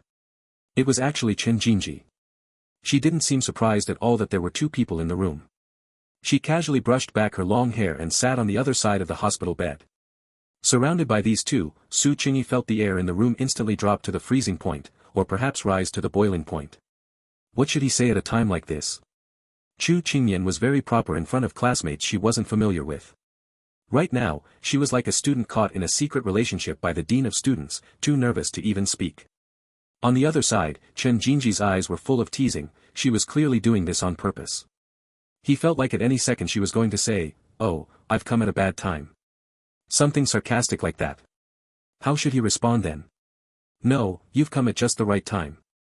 No, that wouldn't work. You are both my wings. The weather is so bright today, beautiful scenery everywhere. If he suddenly started singing, he'd most likely be hauled off to the psychiatric ward next door by these 2. Su Qingyi felt his head ache even more. Suffocating awkwardness filled the air until Chen Jinji finally broke the silence. The infirmary just called Teacher Li. She was worried no one was taking care of you, so she asked me to come take a look. Her words seemed perfectly reasonable and without flaw. Su Qingyi and Chu Qingyan nodded in unison. Chen Jinji curled her lips into a smile, stood up, poured a paper cup of hot water, and asked leisurely, did the class monitor just return to school today? Chu Qingyan didn't seem to expect her to speak to her suddenly and was stunned for a moment before answering. Ah. Yes, my flight was last night, and I just arrived this morning. That must have been tiring. Do you want some water? Chen Jinji walked back with the paper cup, the smile on her face unfading. Thank you, I'm not thirsty. Chu Qingyan smiled back and shook her head. Su Qingyi originally thought the cup of water was for him and sat up to reach for it. To his surprise, Chen Jinji took a sip of it herself the next second. He glanced at her in shock, and she just curved her eyebrows at him, with no intention of explaining. Feeling better? Chen Jinji finished her small cup of water unhurriedly before asking. Yeah. Su Qingyi pointed to the hanging 4 bag, it was already half gone. Chen Jinji followed his movement with her eyes, gave a tiny nod, and then asked as if she had only just realized he was a patient, do you want some water? Yeah. If he had any backbone, he should have decisively refused, but after watching her drink for a while, Su Qingyi had suddenly become thirsty too. So Qingyi stood up again. The thermos on the table seemed to be empty, so she walked to the corner of the infirmary and filled a new cup from the water dispenser. Su Qingyi watched her like a man in a desert longing for an oasis. The water cup was brought back, and then, ignoring his reaching hand, it was held directly to his lips. Chen Jinji just held it there. Parched, Su Qingyi didn't know for a moment whether he should open his mouth to drink. Chu Qingmian was staring intently from the side. He stole a cautious glance and felt like her face was screaming, fine, fine, fine, you're dead if you dare to drink like that. Su Qingyi felt uncomfortable under her gaze. He licked his lips and looked back at the steaming cup of water. Chen Jinji didn't seem to mind holding it and even looked quite interested. Su Qingyi read quite a bit of schadenfreude in her smiling lips. Whatever, it's just a cup of water. Su Qingyi made up his mind and leaned down to take a drink. But Chen Jinji suddenly pulled her hand back, taking the cup away again. It's too hot. Let it cool for a bit. Meeting Su Qingyi's shocked gaze once more, she pointed with a smile to the large red words on the water dispenser, caution, hot water. This girl was definitely doing this on purpose. Su Qingyi let out a cough and simply closed his eyes and lay back down, acting as if he were oblivious to the world. Thanks to Mango, Bifang, Low Power, and Indolence for the tips. Thanks to everyone for your subscriptions and voting support. 179, a heartfelt leave request. I had insomnia again last night. I spent the day out with my mom. I will see if I can write something when I get home tonight. QAQ school is starting soon. If I succeed in adjusting my sleep schedule tomorrow, I might be able to update a bit earlier. I am never playing sleep roulette again. Roaring, finally, I would like to thank reader Low Power for the donation. The cold wind blows the snow, and my temples are already frosted by the journey. 180, Chapter 179. The Avengers. Although he had closed his eyes to put on an act, Su Qingyi initially thought that trying to sleep in such a strange atmosphere was a bit of a pipe dream. He figured he would just treat it as resting his eyes. But for some reason, with these 2 big shots accompanying him on either side, his mind was no longer a chaotic mess like before, and drowsiness began to creep in faintly. Chen Jinji looked up at the 4 drip that was almost empty, then at the slightly trembling eyelashes on the pale face of the person on the hospital bed, and sighed imperceptibly. The medicine would need to be changed soon, even if he did fall asleep, he would be woken up. So she spoke up slowly, by the way, class monitor.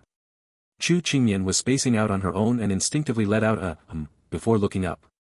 Seeing her dazed look, Chen Jinji suddenly felt like laughing. It's great that you're back.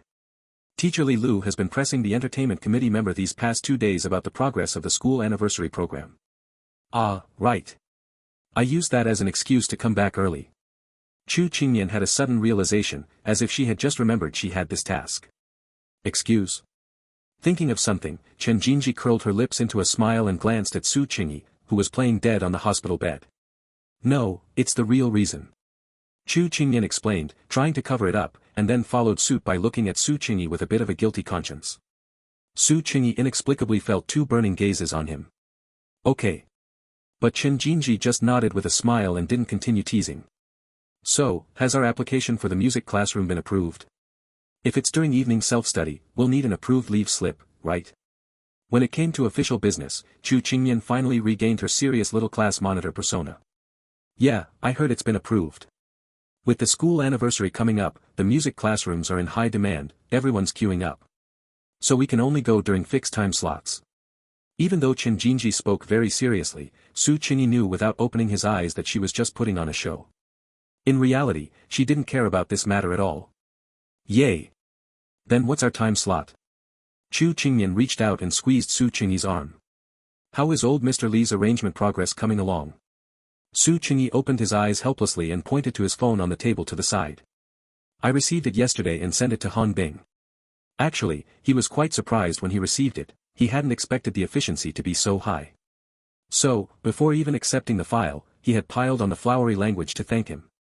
Not only that, old Mr. Li also said he had accepted No. 1 Middle School's invitation and would be coming to the scene as a special guest. The planning for No. 1 Middle School's centennial anniversary had likely started very early, and the judges and guests to be invited had long been finalized. Old Mr. Lee was from Tangon City and had participated in activities at number 1 middle school before. So, even though he had announced his retirement, the school still had to send out the invitation as a matter of course. Old Mr. Lee must have ignored it at first, but now that he suddenly had a whim to attend, the person in charge of the anniversary was like. But could one really refuse a big shot like him? They could only respectfully agree, so they had to add the title of special guest. Now, with old Mr. Lee, who had been retired for a long time, making an appearance again, it added more fuel to the fire of the school anniversary, which was already highly popular. It was a win-win situation, and everyone was happy, except for Su Qingyi. He had listened briefly to the piece old Mr. Lee sent. How should he put it? He felt that old Mr. Lee was definitely treating their group of students like national-level performers. Especially the Eru, Su Qingyi felt that perhaps only if his maternal grandfather were still alive could the effect old Mr. Lee wanted be achieved. Now, not only did he have to bite the bullet and perform, but old Mr. Lee would also be sitting right there in the VIP section watching him play the Eru. Just thinking about it made his scalp tingle. While Su Qingyi was worrying, he heard the two girls next to him still chatting. Could this arrangement be any more beautiful? As expected of old Mr. Lee. The master is still the master. Yeah, it's really impressive. By the way, what's the usage time we applied for the music classroom? The long break in the morning. As soon as Chen Jinji finished speaking, Su Qingyi let out a huh, and sat up. Do I look like I'm in any condition to play the Eru right now? Actually, he could manage it, but he was afraid the effect wouldn't be good. No one's asking you to. Just lie back down. Chu Qingyan patted his pillow. Then who's going to play the Eru if I'm not there? Su Qingyi waved his hand and looked up at the medicine bottle. We'll practice when you're feeling better. We'll just practice our own parts first. Chu Qingyan looked down at the sheet music. Chen Jinji stood up.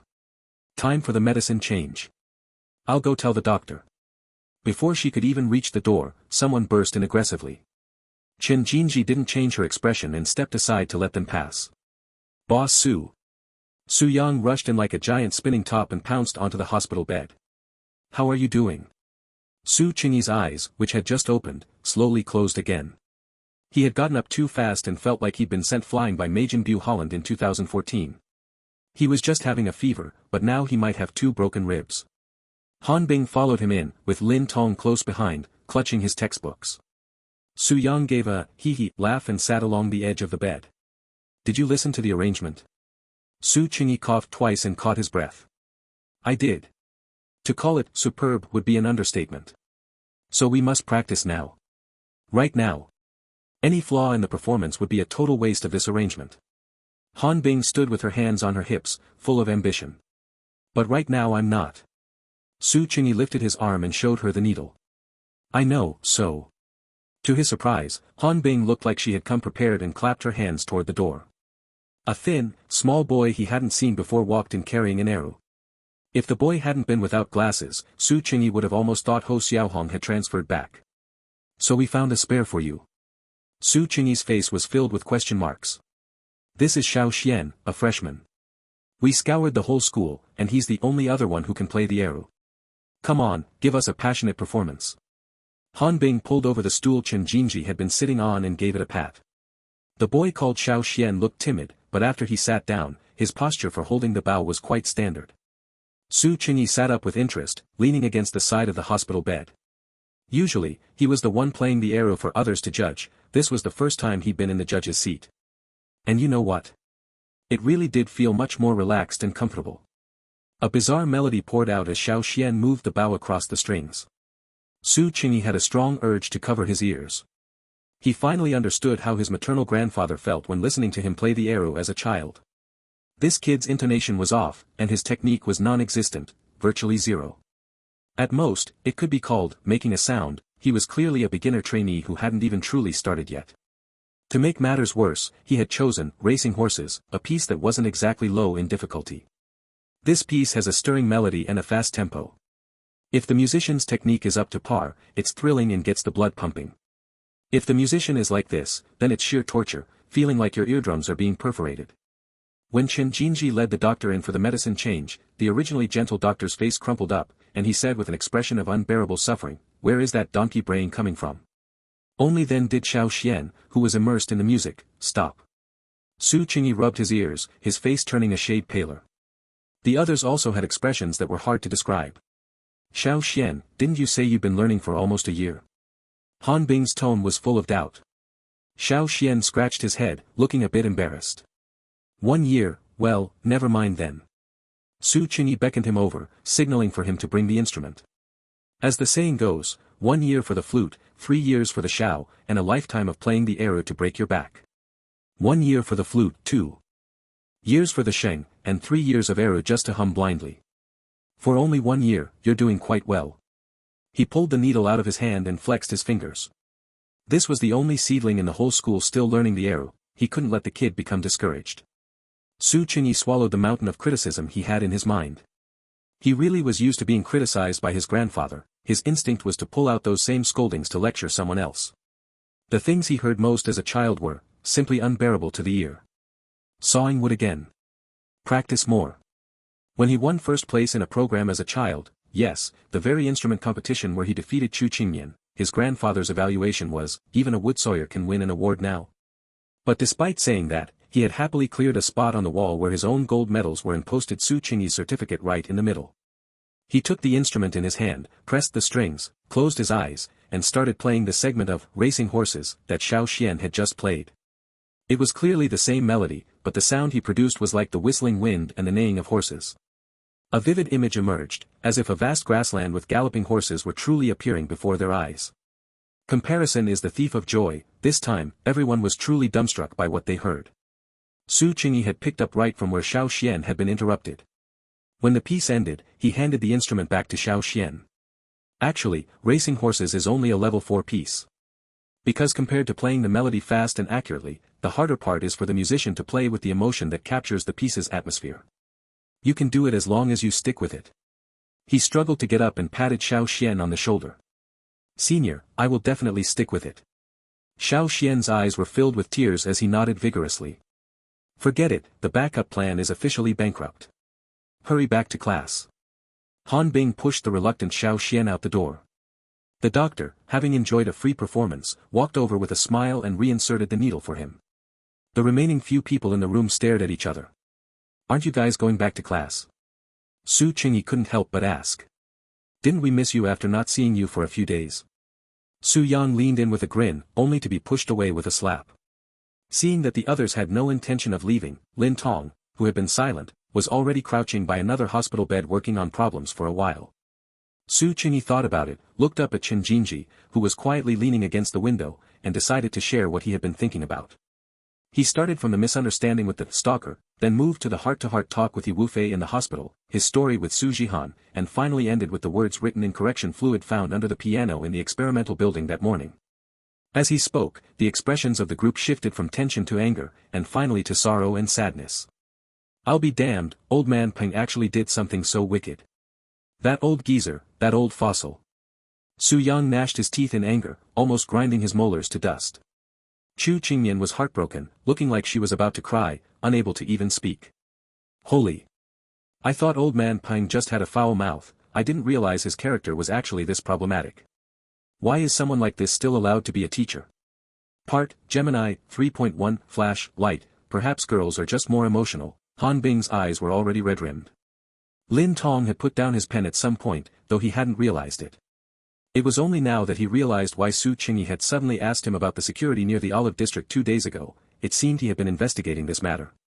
Moreover, based on the description, he had seen Yi Wufei before. A while back, while winter was still lingering, Lin Tong would occasionally run into Yi Wufei on his way home from late classes, carrying a bag of beer or similar items as he headed the other way. Winters in Tangon City are bitterly cold, and it's a damp, bone-chilling cold. Yet, Yi Wufei often wore only a thin black hoodie, looking as if a gust of wind could knock him right over. Lin Tong found this person quite strange, so he had mentioned it to Sister Lin when he got home. Sister Lin said she had encountered him too. Whenever they crossed paths in narrow spots, the man, perhaps sensing her unease, would either take a detour or simply stand still, waiting for her to pass before continuing on his way. Who would have thought there was such a story behind him? Only Chen Jinji remained in the same position, quietly leaning against the window. The curve of her profile was perfect yet cold, revealing no emotion. We can't just let him get away with it. Seriously, what gives? Is it because he's old, or because he doesn't bathe? Su Yang paced around the infirmary, his anger showing no signs of subsiding. For once, I completely agree with Su Yang. I can't believe old man Peng still hasn't repented and is continuing his verbal abuse of students. Who knows if there will be another Su Jihan, or another He Wufei out there. Han Bing's expression was grim. It's such a tragedy. Even if old man Peng goes to hell, nothing can compensate them for the good years they've lost in this life. Chu Qingyan looked up at Su Qingyi with teary eyes, waiting expectantly. That's exactly why we need to make old man Peng truly repent. We can't let him be the reason for another Su Jihan or another He Wufei. Su Qingyi grabbed a tissue and gently dabbed at her wet eyelashes. Boss Su is right. Let's do it tonight, straight up, bag over his head, and hit him with a brick. Su Yang rubbed his hands together, eager for action. If you do that, the phrase, getting away with it, won't be used to describe him anymore, it'll be used to describe you. Su Qingyi took a slow sip of water. But how else are we supposed to vent our anger? Su Yang slammed his fist against the wall, indignant. That guy was just too kind for his own good. To put it bluntly, he's a wimp. What's the point of torturing yourself? If it were me, I'd make sure to peel a layer of skin off old man Peng. Oh, give it a rest. Han Bing slapped him on the head, making him yelp in pain. We live in a society governed by law, haven't you ever studied morality and rule of law? In a situation like this, we should report him for justice. We'll make sure he never gets to be a teacher again, that menace. Han Bing took out her phone and started looking up the reporting number for the Education Bureau. If the school won't do it, we'll go to the City Education Bureau. If they won't do it, we'll go to the provincial level. I refuse to believe we can't get anything done. Su Qingyi shook his head. That won't work. If reporting were effective, what happened back then wouldn't have been suppressed so thoroughly. If we hadn't coincidentally run into He Wufei, who would even know the specific details of this matter? Besides, old man Peng's abuse was psychological, inflicted through words. On top of that, the school's system has since been reformed, and Su Jihan's parents chose to settle. If we try to report him now without evidence, they won't even take the case. Han Bing knew he was right, so she sighed and put her phone away. Maybe I should go home and tell my family about it. Chu Qingyan wiped away her tears and suddenly said this with a calm tone. Everyone couldn't help but shiver. Why did that sound like a death threat? That's really not necessary. Su Qingyi quickly raised his hand to stop her and explained his own idea. We know that ever since the incident with Su Jihan, old man Peng has become extremely superstitious.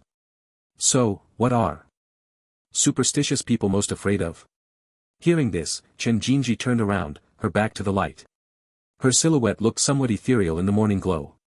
As their eyes met from across the room, Su Qingyi understood instantly, they were thinking the exact same thing. Unexpectedly, Lin Tong, who had been silent the whole time, suddenly spoke up, superstitious people. I get it. There's a medium in our hometown who's very famous, they say she's great at summoning spirits. There was an old man in the next village who... Lin Tong looked completely serious, not joking in the slightest. He looked like he was ready to spring into action, as if saying, just give the word, and I'll head back to my hometown to bring her here right now. I think you might have missed the point. Su Qingyi held his forehead. Why does my head hurt again? Wood, I see you quiet all day and thought you were reliable. Wood, I know you're eager, but let's not get ahead of ourselves. Su Yang stepped forward and covered his mouth. Buddy, I'm begging you, stop talking. That's terrifying. Han Bing's speechlessness was practically overflowing. I'm not listening, I'm not listening. Ah. Steamed lamb, steamed bear paw, steamed deer tail, roast duck, roast chicken, roast goose, braised duck, soy sauce chicken, cured meat. Chu Qingyan covered her ears, busily trying to brainwash herself. Her tongue-twisting skills were unexpectedly smooth. Su Qingyi's scalp tingled from the noise. He simply took the half-burned student ID out of his pocket and waved it at Chen Jinji. Chen Jinji walked over gracefully and took it. Everyone, I've seen photos of Su Jihan. They aren't exactly lookalikes, but there is definitely a resemblance. We can start from there. Su Qingyi raised his voice to say this, feeling a dry rasp in his throat. Chen Jinji gave him a smiling look and handed him back the cup of water she had previously said was too hot. Su Qingyi took a big gulp to soothe his throat and continued, lighting, makeup, and acting. All of those can completely change how a person appears to others. Sensing everyone's gaze fixed on her, Chen Jinji nodded. Yes, makeup is very important. Stage makeup for idols is crucial. To become an idol in the first place, one's baseline appearance can't be low. So, whether a performance looks good on stage is heavily dependent on the makeup artist's skill and how well the specific makeup look suits the individual. Although Chen Jinji, as a foreigner, basically received no preferential treatment, her natural features were so good that she couldn't look bad in any makeup. Add to that her innate, lifelong skill of adapting to any situation, the ability to say what people want to hear, and here it meant that she could embody whatever temperament a specific makeup look required. So, playing the role of Su Jihan wasn't really all that difficult for her. Okay, the key focal point is set, so the specific process will be easy to figure out. Su Qingyi lowered his head to send a WeChat message to He Wufei. He still needed to confirm many details with him to pull this off. Makeup. Did any of you bring any cosmetics? Su Yang asked curiously. I don't. Chu Qingyan immediately shook her head. She still didn't know how to apply her own makeup, she always had a professional makeup artist help her whenever she attended events. Since coming back to the country, I generally just apply some lipstick. As soon as Chen Jinji said this, the others silently looked at her lips. I'm not wearing any right now. Noticing their blunt stares, Chen Jinji lowered her head and smiled gently. Perhaps it was because of her naturally striking features, but even completely barefaced, she looked stunning enough. Alright, I have some. A full set, right in my backpack. Han Bing raised her hand, confessing. What? You know how to do makeup? Su Yang was shocked, leaning in to observe Han Bing's face up close. Get lost. Han Bing shoved his face away with a hard slap. What if I run into a handsome guy one day? Don't I have to be ready at all times? What's that supposed to mean? Are there no handsome guys here? Su Yang protested, unconvinced. Han Bing's gaze drifted hesitantly over the three males in the room. To be honest, among you all, only Su Qingyi counts as a real handsome guy, but unfortunately, he's turned into a sickly mess. Su Qingyi, who was just taking a sip of water, choked hard. Wood has a decent foundation. And hey, Sister Lin is so pretty, so genetically speaking, Wood definitely wouldn't be ugly. But at this point, she suddenly stood up and pinched Lin Tong's shoulder, causing him to lurch forward and backward. You're too weak. Even weaker than that sickly guy from before. What about me? What about me? Su Yang rolled up his school uniform sleeves, showing everyone his proud biceps. You idiot. Han Bing waved her hand, having absolutely no desire to comment. Heh, among the three ladies present, only one isn't a beauty. I won't say who. Su Yang, unwilling to back down, retorted with sarcasm. Han Bing was definitely a beauty among ordinary people, there was no question about that. But the problem was that the other two in this infirmary were just too outstanding, it was a total glitch in the system. If one had to be singled out, it could only be her. After hearing Su Yang's daring remark, Su Qingyi silently pulled his quilt up a little higher. I don't want any blood splattering on me. Sure enough, a blood-curdling scream instantly echoed throughout the infirmary. Once classes officially began, everyone else returned to their lessons, leaving Su Qingyi alone to rest. After sharing what was on his mind with the group, he felt much lighter and decided to get some good sleep. After all, there was important work to do tonight. By lunchtime, the group had gathered in the infirmary once again. When Chen Jinji was in South Korea, she often did her own makeup, so her skills were quite good. Although Su Qingyi didn't know much about makeup, he had seen the photos and offered suggestions based on his intuition. Once the styling was complete, Chen Jinji closed her eyes to get into character. When she opened them again, everyone present gasped. The others just felt like she had become a different person, but Su Qingyi was truly stunned. No wonder they say that capturing the spirit is better than just capturing the appearance. Chen Jinji was truly a talented actress, the look in her eyes now didn't look like her own at all. As their eyes locked, Su Qingyi felt a sudden, surreal sensation, it was as if the Su Jihan from the photo had come back to life and was standing right in front of him. It wasn't until a hint of that cunning, thousand-year-old fox-like glint unique to Chen Jinji reappeared in her eyes that Su Qingyi snapped back to reality. My assessment is that even He Wufei would be stunned for a moment if he saw this. He concluded. Yay! Avengers assemble. With the plan's initial success, they happily high-fived after shouting the classic Avengers slogan. Thanks to Mango Sauce, This Cold Wind Blows Snow, and Easy to Deceive Dong Dong for the donations. Thank you all for your subscriptions and votes. 181, Chapter 180. A moment of embarrassment. On this night Ping Ji had been in a very bad mood for the past 2 days, wearing a sour expression at all times. Of course, his students had long since grown accustomed to his look. But this time, something seemed different. Peng Ji felt as though he was being haunted by something unclean. He was having a streak of terrible luck. His prospects of becoming the grade 12 group leader were essentially ruined. Principal Xiang had personally called to inform him, saying that the matter was still under consideration. In such matters, once they say they need to consider it, it's pretty much equivalent to having no hope. Work troubles were one thing, but when he tried to improve his mood. Through his love life, the blind date he had paid a matchmaker to set up blocked him after barely a few words of conversation. It shouldn't be like this.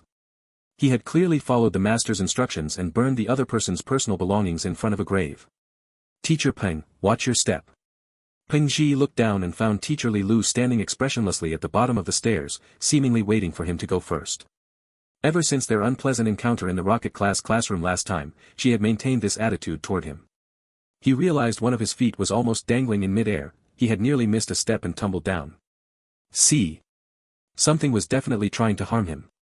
He didn't respond to Teacher Li Lu and slowly shuffled away. As he walked, Peng Ji suddenly felt that the way all the students were looking at him was very strange, completely different from the usual awe and deference.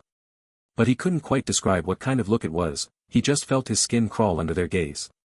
After quickening his pace back to his private office, he almost immediately dialed the master's number. Master, I've done exactly as you said. But these past 2 days, unclean. Those 3 words hit Peng Ji's heart like a heavy hammer. At the same time, he realized the voice on the other end sounded different than usual.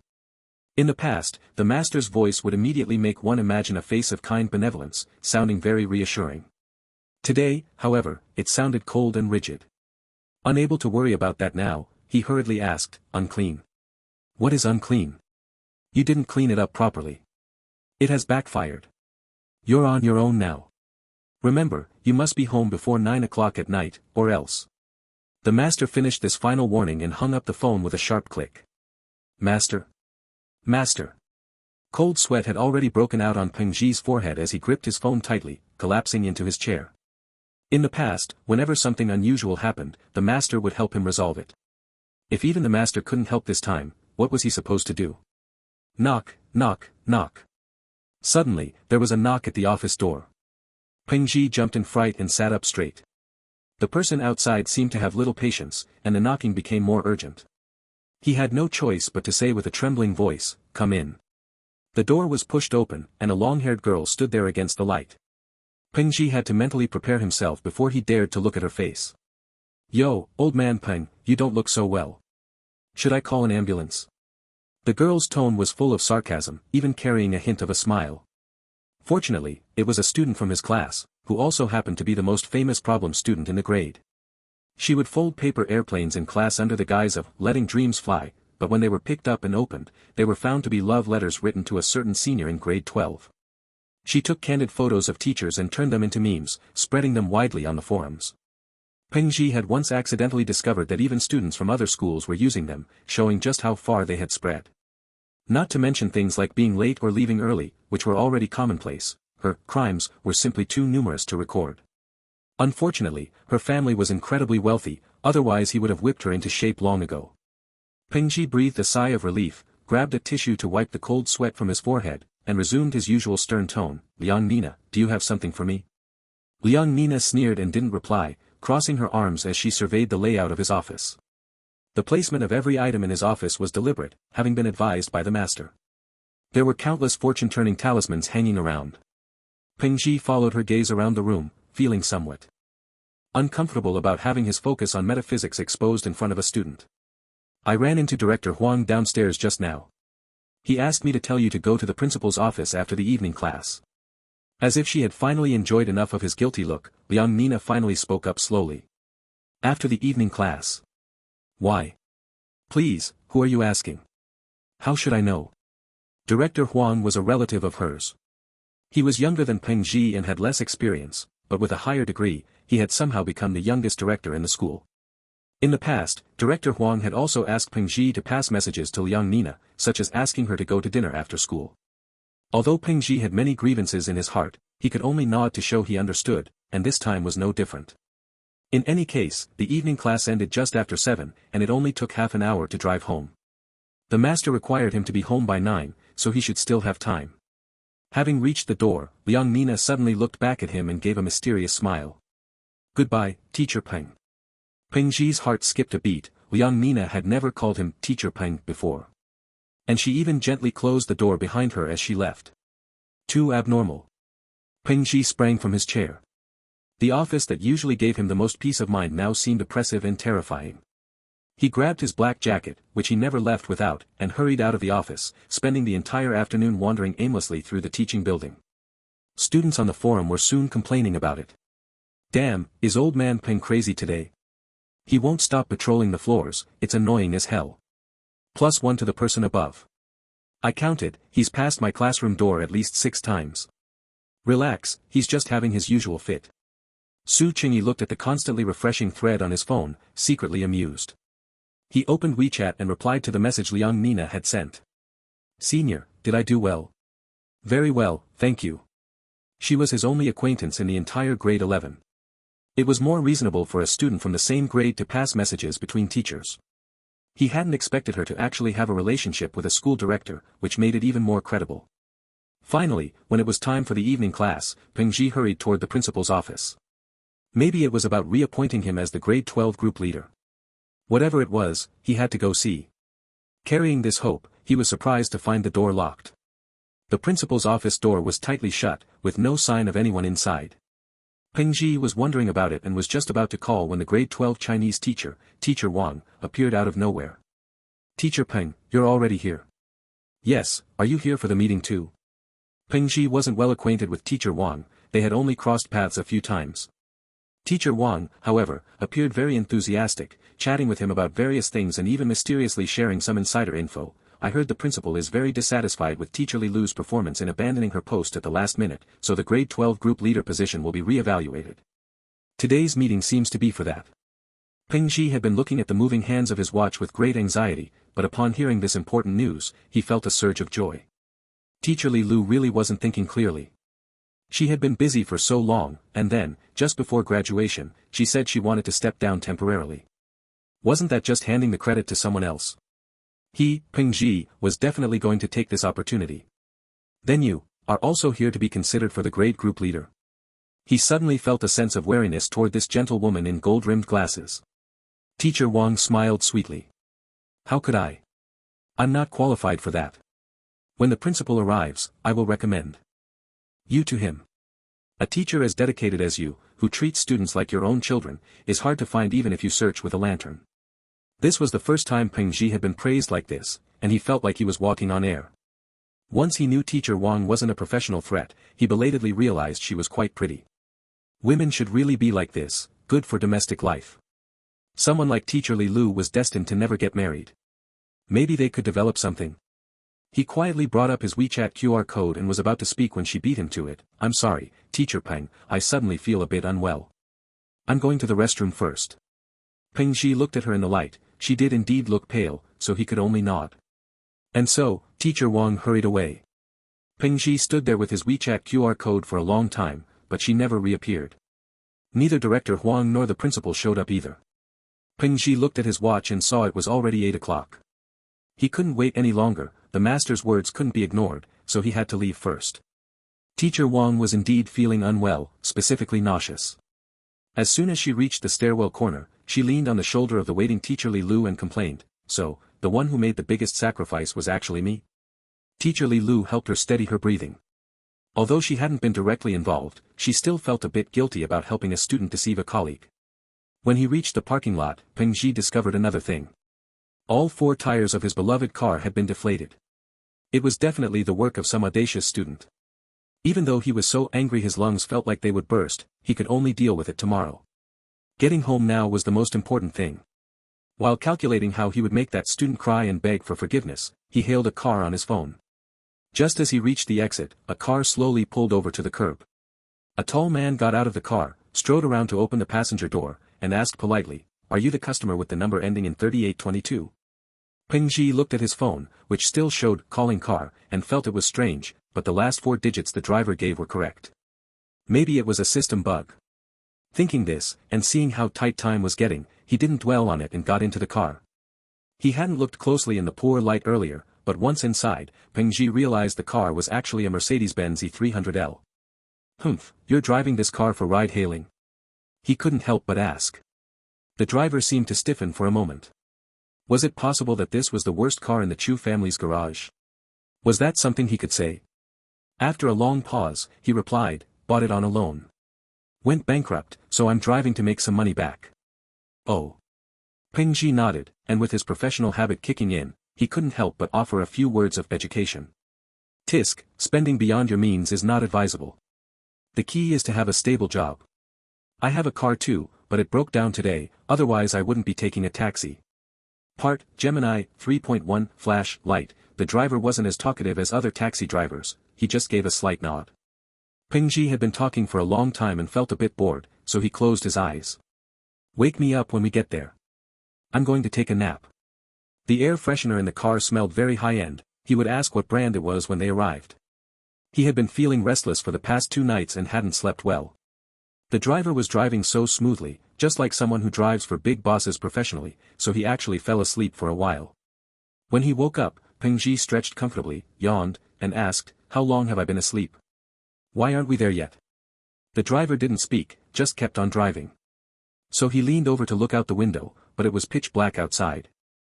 Looking nothing like the city area. Peng Zhi finally started to get nervous and hurriedly turned on his phone screen.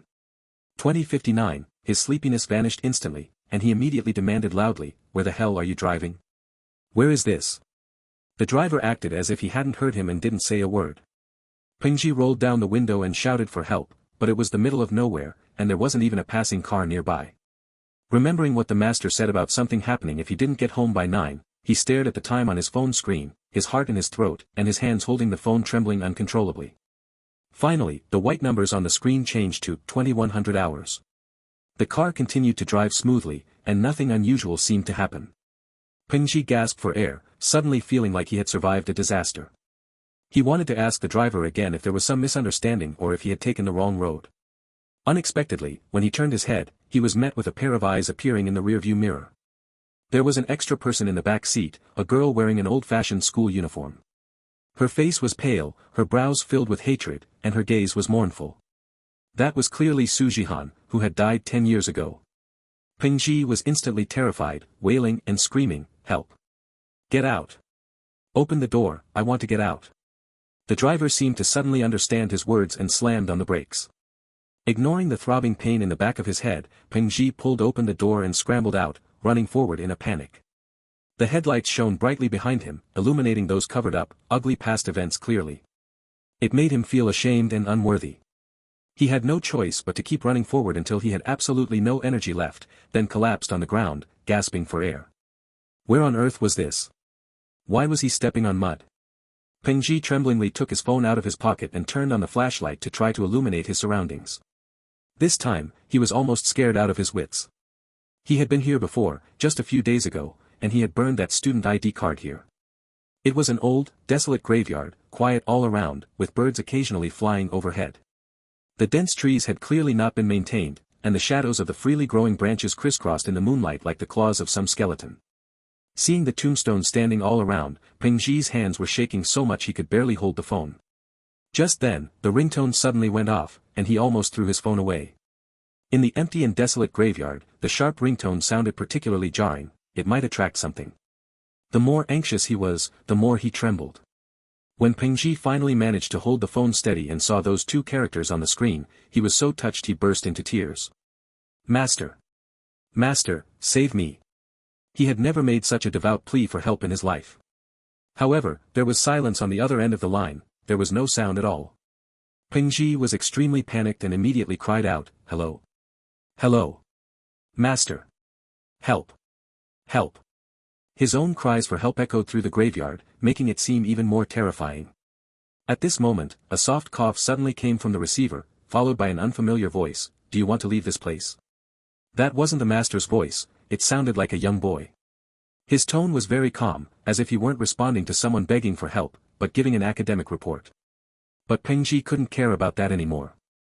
No matter what voice was on the other end, as long as there was someone responding and it wasn't dead silence, it was fine. I do. Help, help. Then listen to me. Close your eyes and don't look back. Remember, do not look back. Because if you look back, you might see a few spectators. Su Qingyi held the phone, leaning against a tree knot. far away, watching his every move. Okay, okay. Peng Zhi immediately stiffened his neck, stood up, and squeezed his eyes shut. Take 2 steps forward. Turn left, walk straight, stop. The boy's voice remained calm. Peng Zhi followed his instructions, and to his surprise, he felt a little more at ease. As they coordinated like this, Peng Zhi felt he had walked about 100 steps, and the boy finally said, "Open your eyes." Peng Zhi was overjoyed, thinking he would be facing the bright real world, but what stood before him was, the grave of Su Jihan. The black and white photo of the girl was embedded in a heavy tombstone, smiling right at him. Peng Zhi felt as if he had been encased in cement and froze on the spot. At this moment, the voice in the receiver rang out again. "Kneel. You must take responsibility for her death." It was as if the boy's words were absolute commands. Peng Zhi's legs went weak, and he immediately collapsed to his knees. As he hit the ground with a thud, the crows perched in the trees were startled and took flight, letting out terrifying squawks. Peng Zhi's lips trembled violently, and he couldn't speak.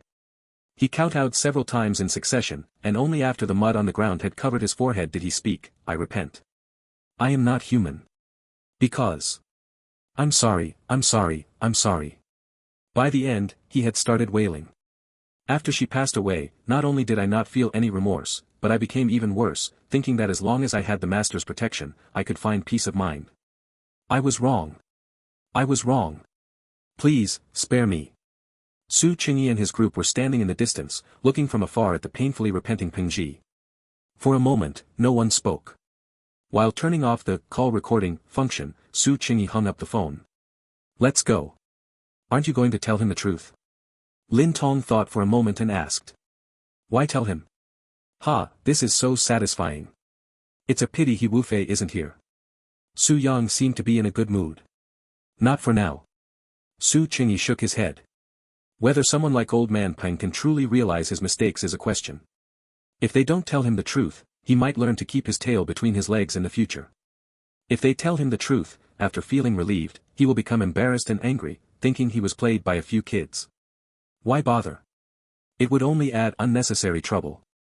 After walking for a while, he took the SIM card out of his phone and casually threw it into the weeds by the roadside. "By the way, how did you become his master?" Su Yang asked with some curiosity. "Miss Chu's money power, of course." Han Bing patted Chu Qingmian on the shoulder, and Chu Qingmian gave a humph, looking slightly smug. That master only had Old Man Peng as a client left. At first, he was putting on airs, saying he had professional ethics. Miss Chu threw 2 stacks of cash in front of him, and he didn't hesitate for even a second before obediently giving in. After they came out, since one car couldn't fit everyone, Uncle Gao took them away first. Just now, except for Chen Jinji, who came in the same car as Peng Zhi later, the others had taken other taxis. Running to a place like this in the middle of the night, they had to talk and persuade the driver for a long time before he was willing to drive them.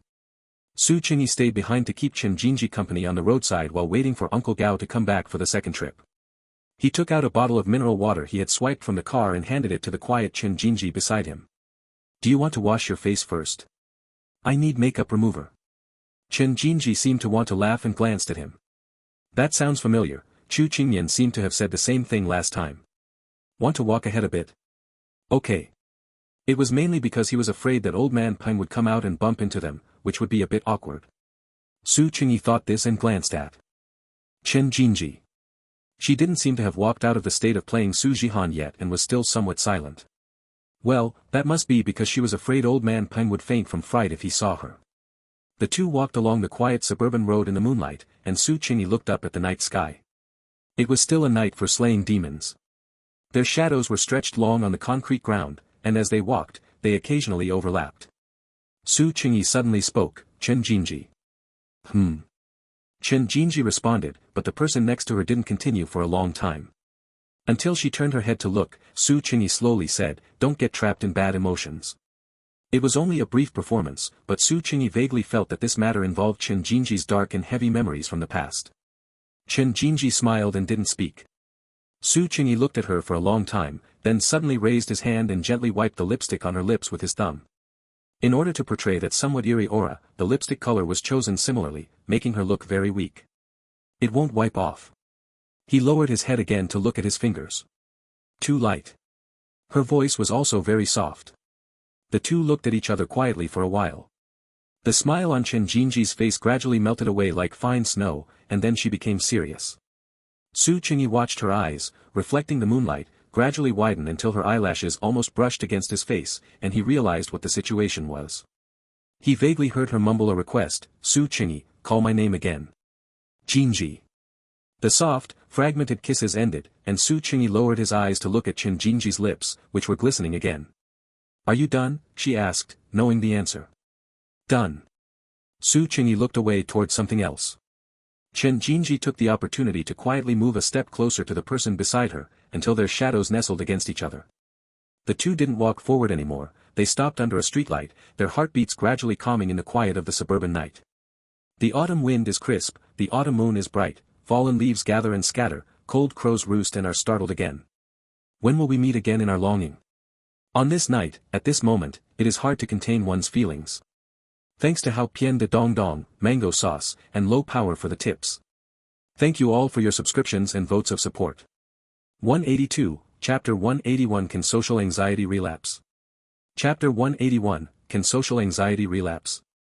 As the days on the countdown whiteboard dwindled, the atmosphere for the entire senior year at No. 1 Middle School grew increasingly heavy. Previously, only the second floor was the quietest, now, the entire building was deathly silent, devoid of any signs of life. Most students could no longer distinguish between the bells for class and the breaks, quietly burying their heads in piles of books and exam papers. To lighten the mood, Teacher Li Lu left a specific area on the blackboard at the back of the classroom, which was originally covered in motivational slogans, and named it the anonymous wall. She called on the students to write anything they wanted to say on sticky notes and post them there. Every time Su Qingyi walked into the classroom in his usual unhurried manner, he could clearly feel everyone's tense emotions and mental states that seemed on the verge of collapse. Because almost none of the messages written there were what Teacher Li Lu had hoped to see. In her imagination, they would be words of mutual encouragement. For example, "Let's work hard together, hand in hand to create a beautiful future," or "Let's meet at Jing University." No, I'll choose the neighboring Hua University. However, what appeared on the wall was, "Physics really should go to hell. I can't study anymore, I want to drop out." Good heavens, is it a capital offense to not be able to memorize vocabulary? Can we fast forward to the end of the college entrance exam? I can't stay here for another day, life is so hard. And a series of other messages full of negative energy. Even the happy fatty in the first row, Wang Hu, couldn't be happy anymore. "God Su, what am I going to do?" He held a carton of yogurt, sitting backward with his face pressed against the back of the chair, sighing as he drank. A bottle of the same original flavored yogurt was also placed on Su Qingyi's desk, a tribute just offered by Happy Fatty. "I messed up the science comprehensive in this week's exam again. I originally squeezed into our class as the tail of a phoenix, but now I feel like I'm not even as good as the head of a chicken in the sprint class." Although he was very sad, he still drank the yogurt very quickly. After a few gulps, the bottle was empty, making a gurgle sound. Su Qingyi lifted his wrist to check the time, there were still 5 minutes left. He reached into his desk, rummaged around, found his own science comprehensive paper from the weekly exam, and handed it to him. "Check and correct yours against this. I wrote the steps in detail. Pay special attention to the last big physics question." "Got it." Having achieved his goal, Happy Fatty jumped up in joy. Su Qingyi's exam papers were treasures, everyone wanted to borrow them to take a look. But when he saw the total score, 299, written in bold red ink at the top of the paper, he wilted again. Even if one endures the bitterest of hardships, one might still remain at the bottom. It's tough. The management system at No. 1 Middle School was indeed different from before, but that was more due to the major changes in the overall social environment. Most students had developed a sense of resistance and would not just take things lying down, the drawbacks of exam-oriented education were also being discovered and prioritized by more people. So, rather than forced management and oppression of all students, No. 1 Middle School's current style was more about, the school being responsible for selecting the top-tier teaching staff, constantly promoting and emphasizing the importance of studying, and providing the highest quality learning and living environment. Regarding teaching staff, compared to the foreign teachers hired with high salaries by the neighboring foreign language school, No. 1 Middle School recruited both newcomers graduated from prestigious universities and experienced veteran teachers. Although Old Man Peng had a terrible character, he did have solid teaching strength, otherwise, the school wouldn't have tolerated him like this. Not to mention the promotion of the importance of studying. Slogans were everywhere, seminars were held every once in a while, and there were various subtle brainwashing tactics. The environment was also top-notch. The beauty of No. 1 Middle School's campus was famous nationwide, and the cafeteria and dormitory environments were excellent. Many students who graduated from number 1 middle school said after going to university that the environment couldn't compare to number 1 middle school, and they missed the sweet and sour pork in the high school cafeteria. Although this point was suspected of the school bribing people to post positive comments. All these aspects allowed number 1 middle school to absorb almost all the excellent students in the city, making the competitive pressure unprecedentedly high. As a competitor, the neighboring foreign language school was actually on a different track, focusing more on preparing for studying abroad. So, not to mention the rocket class at number 1 middle school, almost every student was the kind of person who would be held up as someone else's child in daily life. But among excellent people, there are those who are generally excellent and those who are top tier. Compared to the high-intensity oppression of number 1 middle school in the past, this current environment was a different kind of mental pressure. No one would openly show the so-called discrimination brought about by grade rankings, but not showing it didn't mean it didn't exist. As the leader, every point of every person in the rocket class affected the class average and represented the face of number 1 middle school. Happy Fatty once thought he had worked very hard. He attended junior high in his hometown and had always been ranked first, growing up being praised by everyone. It wasn't until he came to number 1 middle school that he realized there is always someone better. Being first turned into being at the bottom in a different environment. After witnessing the terrifying sense of pressure from a certain great God, this sense of frustration deepened. Because no matter how hard you work, leaving no time for rest and putting all your energy into it, there are still people smarter and more hardworking than you. In front of them, it's as if you haven't worked hard at all. Fear not the floating clouds that block the view, for I am on the highest level. Su Qingyi happened to be writing this ancient poem on paper. He lightly circled the words, highest level, which made Happy Fatty almost bite through the yogurt straw in his hand. Is there anything else? Su Qingyi felt uncomfortable being stared at by him, so he simply put down his pen and asked. Hey, great God! Do you look down on people who are stupider than you? No. He hesitated for a moment and shook his head. If you have time to think about these things, you might as well go do 2 more sets of practice problems or have a good meal. Su Qingyi tried to put it as tactfully as possible, but he truly felt that emotional internal friction over such things was a complete waste of time. Got it, got it. I'll work hard to catch up to the great God's taillights. Happy Fatty stood up with the exam paper and stretched. Su Qingyi finished the last line of the ancient poem right on time, stood up as well, and picked up the school bag hanging by the desk. Going to rehearsal? Hard work, hard work. Su Qingyi hesitated for a moment, then reached out and patted Happy Fatty's shoulder. Keep it up. If you need anything for your studies, you can find me anytime. It felt like being one of the masses receiving the grace of a great God's brilliance.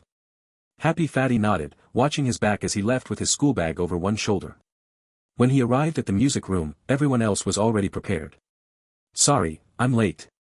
Su Qingyi took the arrow out of his school bag. No, I was timing it. I thought if you were late, I'd reward you by making you buy everyone ice cream, but you didn't miss it by even half a second. Han Bing looked at the clock on her phone, which was accurate to the second, looking speechless. What kind of timing freak is this? That's good. Su Qingyi smiled and reached out to pluck the strings. Today is the last rehearsal, and tomorrow is the official performance. My God, why am I more nervous than you guys who are going to perform? Han Bing leaned against the piano, the nervousness on her face almost overflowing. However, seeing the 3 main characters look completely unfazed, she suddenly felt a bit choked up. Normally, at a time like this, shouldn't everyone huddle together and shout some slogans to cheer each other up? I've participated in so many competitions, I don't seem to get nervous. Chu Qingmian's fingers rested on the piano keys, ghost-playing a few notes. I guess so. Han Bing remembered when she went to Chu Qingmian's house, there was even a dedicated exhibition room to store all the awards she had won. Not just for the piano, but also for the violin, poetry competitions, and so on. Certificates covered an entire white wall, and medals and trophies were lined up in order, looking quite spectacular. Su Qingyi sat quietly to the side holding his arrow, expressionless as usual.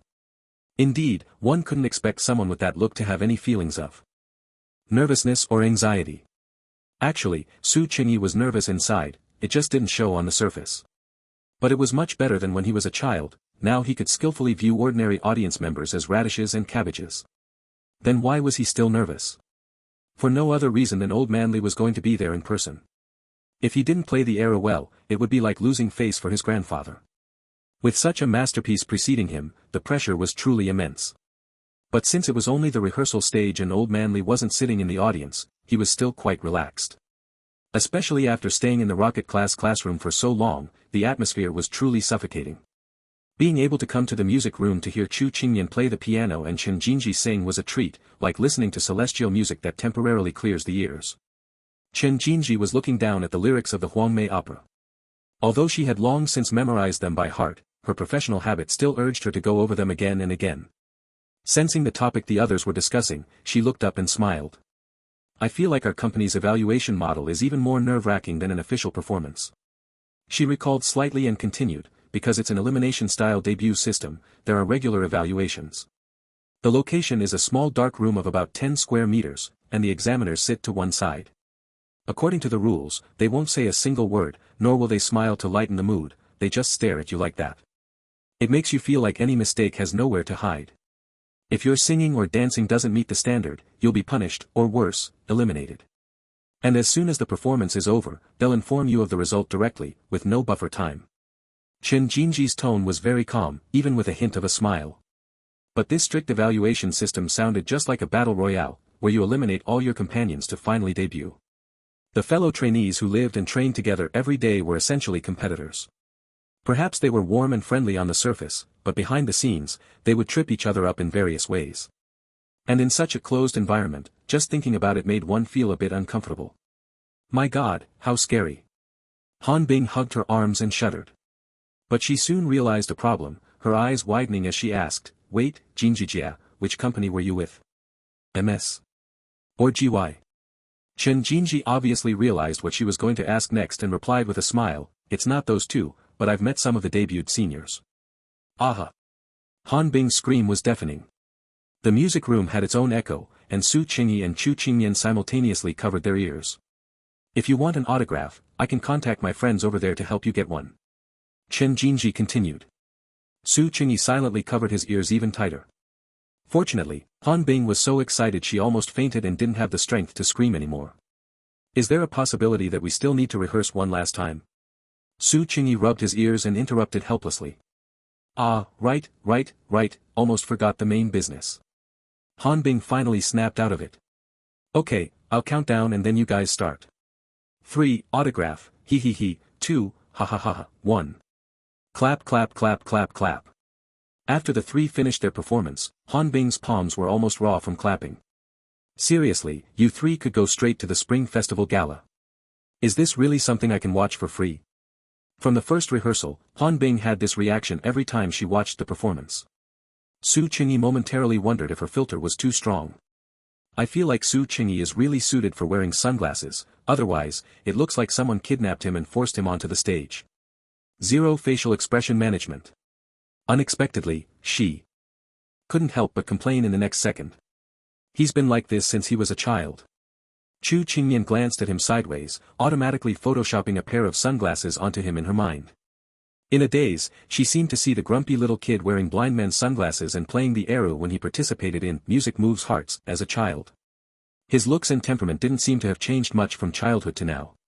Thinking of this, she couldn't help but lower her head and smile secretly. I'm just an accompanist, I don't need facial expression management, do I? Su Qingyi shrugged. Moreover, for a classic piece like The Butterfly Lovers, the music was the protagonist, he felt that as a performer, he could even just stay backstage. Unfortunately, the school's goal of using him for publicity would then fall through.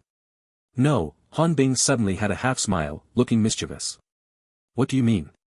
Su Qingyi's heart skipped a beat, suddenly having a bad premonition. Remember when I asked you to reserve a little time at the end? I remember. That was a school requirement. You must have a solo performance segment in the program. So for the Orchid Pavilion preface part at the end, you have to sing a small section of the chorus. Han Bing waved the cutout lyrics in her hand at him. Are you serious? I probably can't hit those notes. Su Qingyi frowned, recalling the tune in his mind. It doesn't matter, as per the requirements, you just have to show your face. Han Bing thought for a moment and comforted him, you don't have to sing that well, as long as you don't break character or ruin the atmosphere created earlier. The specific style is up to you, you can be a bit more passionate or a bit more gentle. Su Qingyi sighed. Although he had long known the school had ill intentions and certainly wouldn't be content to let him be a backstage worker, he still didn't expect them to use such a crude and simple method. Fine, if I have to sing, I'll sing. I dug this hole myself. Diverse forms, a mix of creativity, classical opera and modern R&B Chinese-style pop, it could be considered a fulfillment of the nonsense he had spouted back then. It's just singing a couple of lines, could my social anxiety really relapse or something? At the rehearsal site on the day of the school anniversary, people were milling about. The entire backstage was occupied by staff members walking hurriedly, everyone looked busy, but it was unclear what specifically they were busy with. Su Qingyi leaned against the furthest corner and couldn't help but think, okay, it seems it really can. Thanks to bookfriend 07WER, Dongbao, and Mango Sauce for the tips. Thank you all for your subscriptions and voting support. 183, Chapter 182. Mask. A banner with white characters on a red background had been hung up early. Memories and Focus, Tangon No. 1 Experimental High School Centennial Celebration. After the rehearsal ended, the curtain blocking the stage hadn't been raised yet, but most of the audience had already taken their seats in advance. After all, the gimmick for this event sounded too attractive, and snagging a good seat in the front row with a good view was very important. Many people had been waiting outside the school auditorium for hours. The girls had been taken away for makeup, and Su Qingyi was hiding alone behind the heavy curtain, listening to the very noisy commotion nearby. I have to say, in this situation, Zhou Sun's classic quote gradually emerged in his mind. So many people. Countdown. Last 60 minutes, all groups speed up. Lighting engineer, adjust the equipment over here again. Where is the male host? Go get makeup. The boys need makeup too. Hurry up. Come to think of it, the makeup for hosts in these kinds of celebrations seems to be standardized nationwide. I vaguely remember that when I was a child, they would even put a red guany mole on their forehead. Su Qingyi poked his head out and took a peek. The young male host, who had looked quite fresh just a moment ago, now looked like he had flaming red lips under the ravages of the makeup artist's demonic claws. Fortunately, he didn't need makeup. Another tradition of Tangon No. 1 Experimental High School's anniversary event was that the order of the class performances was decided by drawing lots. But when Su Qingyi went to draw lots, the director saw it was him and handed him the second-to-last act lot directly. The second-to-last act was the finale, and I heard the very last act was some other mysterious performance. And the one representing the foundation class was none other than that unlucky fellow Su Yang. He was consistently stable in his performance, doing very well. As soon as he drew, he got the first act. Su Qingyi looked him up and down in his suit and tie, and couldn't help but ask, "Are you sure the program your class is performing is still the one you showed us before?" Su Yang wasn't nervous about drawing the first act, on the contrary, he was even more spirited.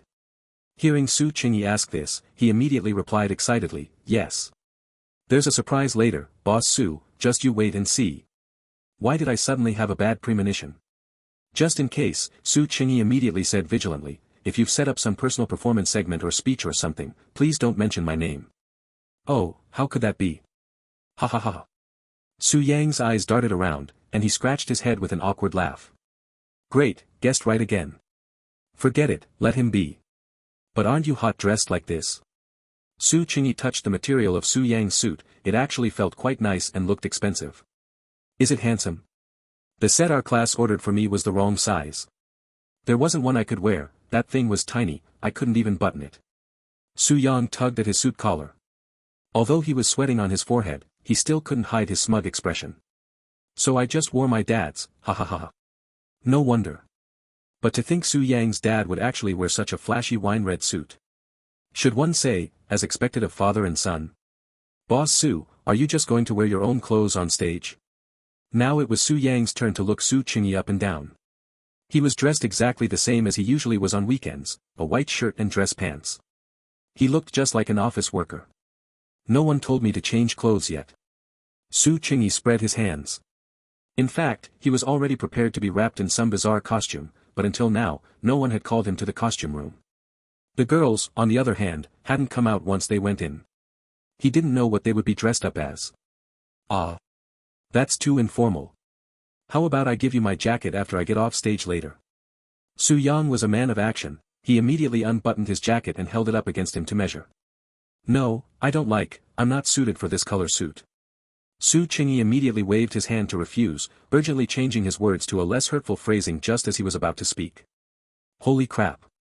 Su Yang inexplicably let out such an exclamation. Su Qingyi followed his dazed gaze and saw Chen Jinji leaning against the door with a script in her hand. The stylist must have referenced the genre of their performance, giving Chen Jinji an ancient style look.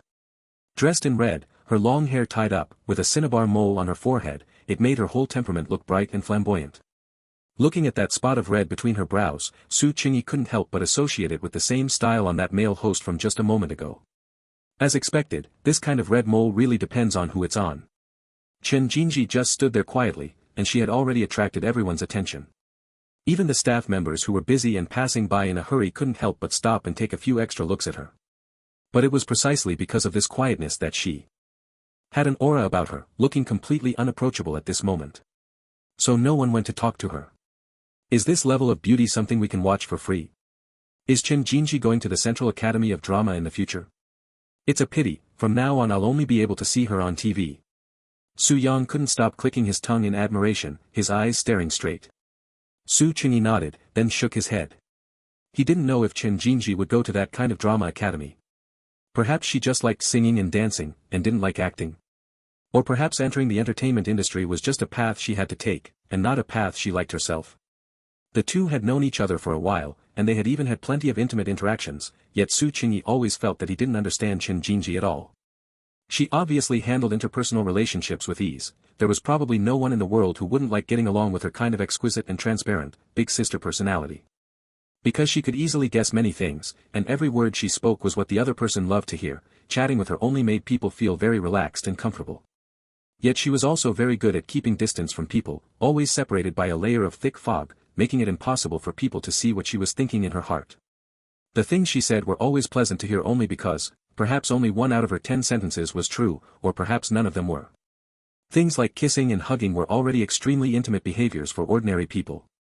If their relationship had reached the point where they could do such things, it must be to the level of having a meeting of minds, right? Su Qingyi, however, didn't have that feeling at all. He looked at the dazzling, brilliant red dress in the distance, his thoughts surging on their own. At this moment, Chen Jinji, who was looking down seriously at the script, seemed to sense something and raised her head to lock eyes with him. So many people's gazes swept over her or lingered on her, yet she only raised her head for this one. Good luck. She smiled slightly, mouthing the words to him. That bright smile seemed to have some kind of magic. Su Qingyi subconsciously nodded. For a moment, all the messy thoughts disappeared, leaving only, if there really were 9-tailed fox spirits in the world, they must look like Chen Jinji. Fuck, did she just look over here and smile? Boss Su, get me a ventilator, thanks. Su Yang raised his hand and pinched his philtrum. Young Master Yang.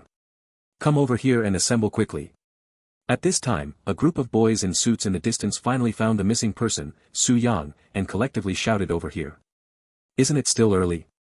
Su Yang still wanted to chat with Su Qingyi a bit more, and reluctantly poked his head to look at the still chaotic front stage.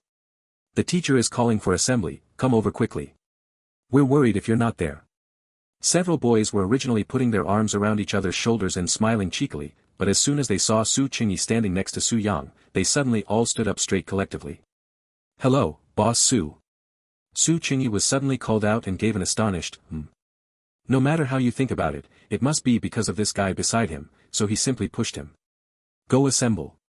Su Yang agreed with a grin and ran over.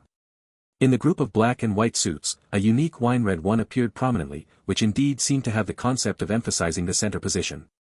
At this moment, there was a sudden chaos at the front stage, and one could vaguely hear shouts about preparing for the opening. Su Qingyi was just about to poke his head out to see the commotion, when he was suddenly dragged and pulled by a stylist who rushed out and hauled into the makeup room. Oh no, why hasn't the male lead had his makeup done yet? Seeing her holding a powder puff and about to come at his face, Su Qingyi felt like he was facing a great enemy and quickly bent his elbows to block his face. Why are you blocking it? Hurry up, there's no time left.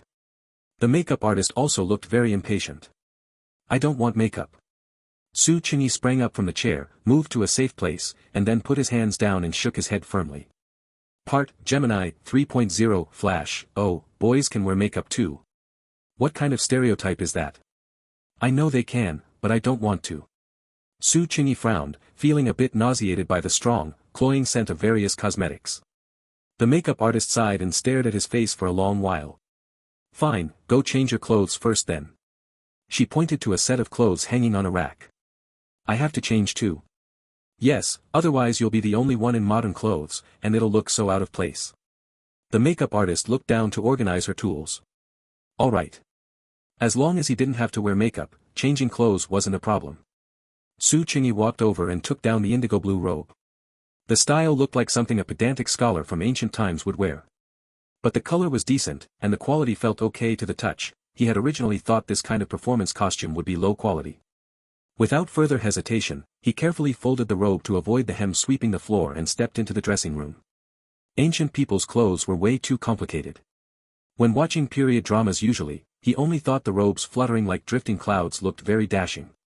Now that he was putting it on himself, he realized that being dashing while wearing such a pile of heavy clothing was a pipe dream. After putting on the leather belt wrong for the third time, Su Qingyi finally chose to give up. Since he was at the final step anyway and there was no risk of exposure, he lifted the curtain to ask the makeup artist for help. Walking out, he saw the makeup artist was still busy touching up someone's makeup.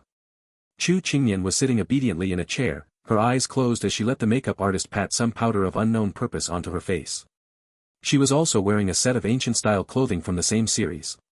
However, unlike the slightly martial arts-like attire of Chen Jinji and himself, the white outfit she wore was more like palace attire.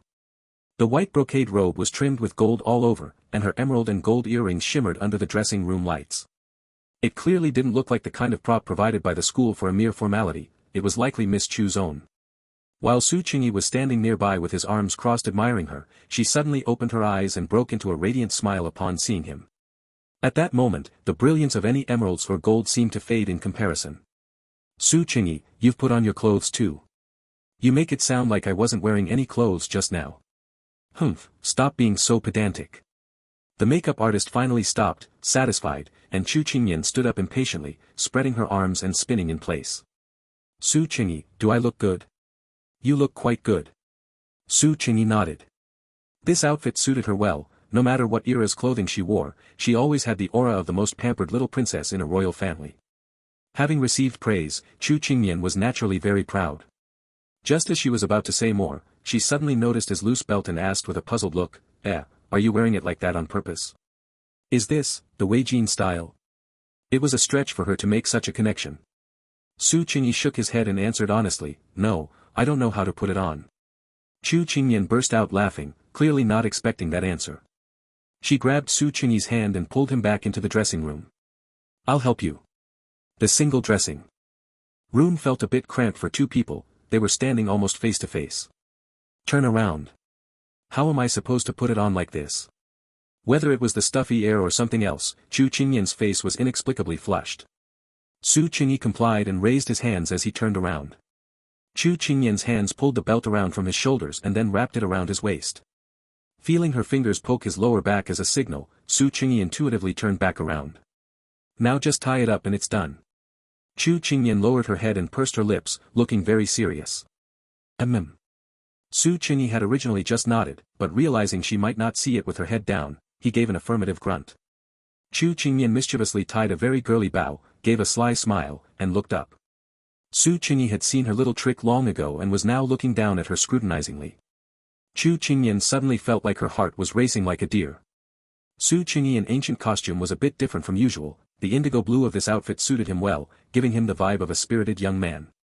He looked like a newly appointed, righteous imperial guard, or perhaps a young hero just starting out in the martial arts world. What are you daydreaming about? Seeing her dazed look, Su Qingyi reached out, wanting to pinch her fair cheek. But then he felt it might ruin the makeup carefully applied by the artist, so he had to withdraw his hand. Although he felt that with makeup on, she didn't look much different from her usual bare-faced self. Ah. Okay. Reminded by him, Chu Qingyan snapped out of it and immediately turned to leave. Su Qingyi chuckled and followed her. Who would have thought she would suddenly stop in her tracks? Su Qingyi's chin slammed hard against the top of her head. Hiss. Ow. Both felt the pain. Su Qingyi just hissed, but the culprit turned around aggressively while clutching the top of her head. Meeting his slightly speechless gaze and realizing it was her own fault, Chu Qingyan wilted. Oh right, Su Qingyi, you don't want to wear makeup. Her eyes darted around, looking very mischievous. Yeah. Su Qingyi nodded. Then close your eyes. I'll give you a prop so you don't need makeup. She had already forgotten the pain on her head and was just looking up and smiling. All right. Su Qingyi closed his eyes without any mental burden. After all, it was Chu Qingyan. If it were Chen Jinji, he would probably be a bit apprehensive. After a rustling sound of clothes, Su Qingyi felt a cold object being placed on his face.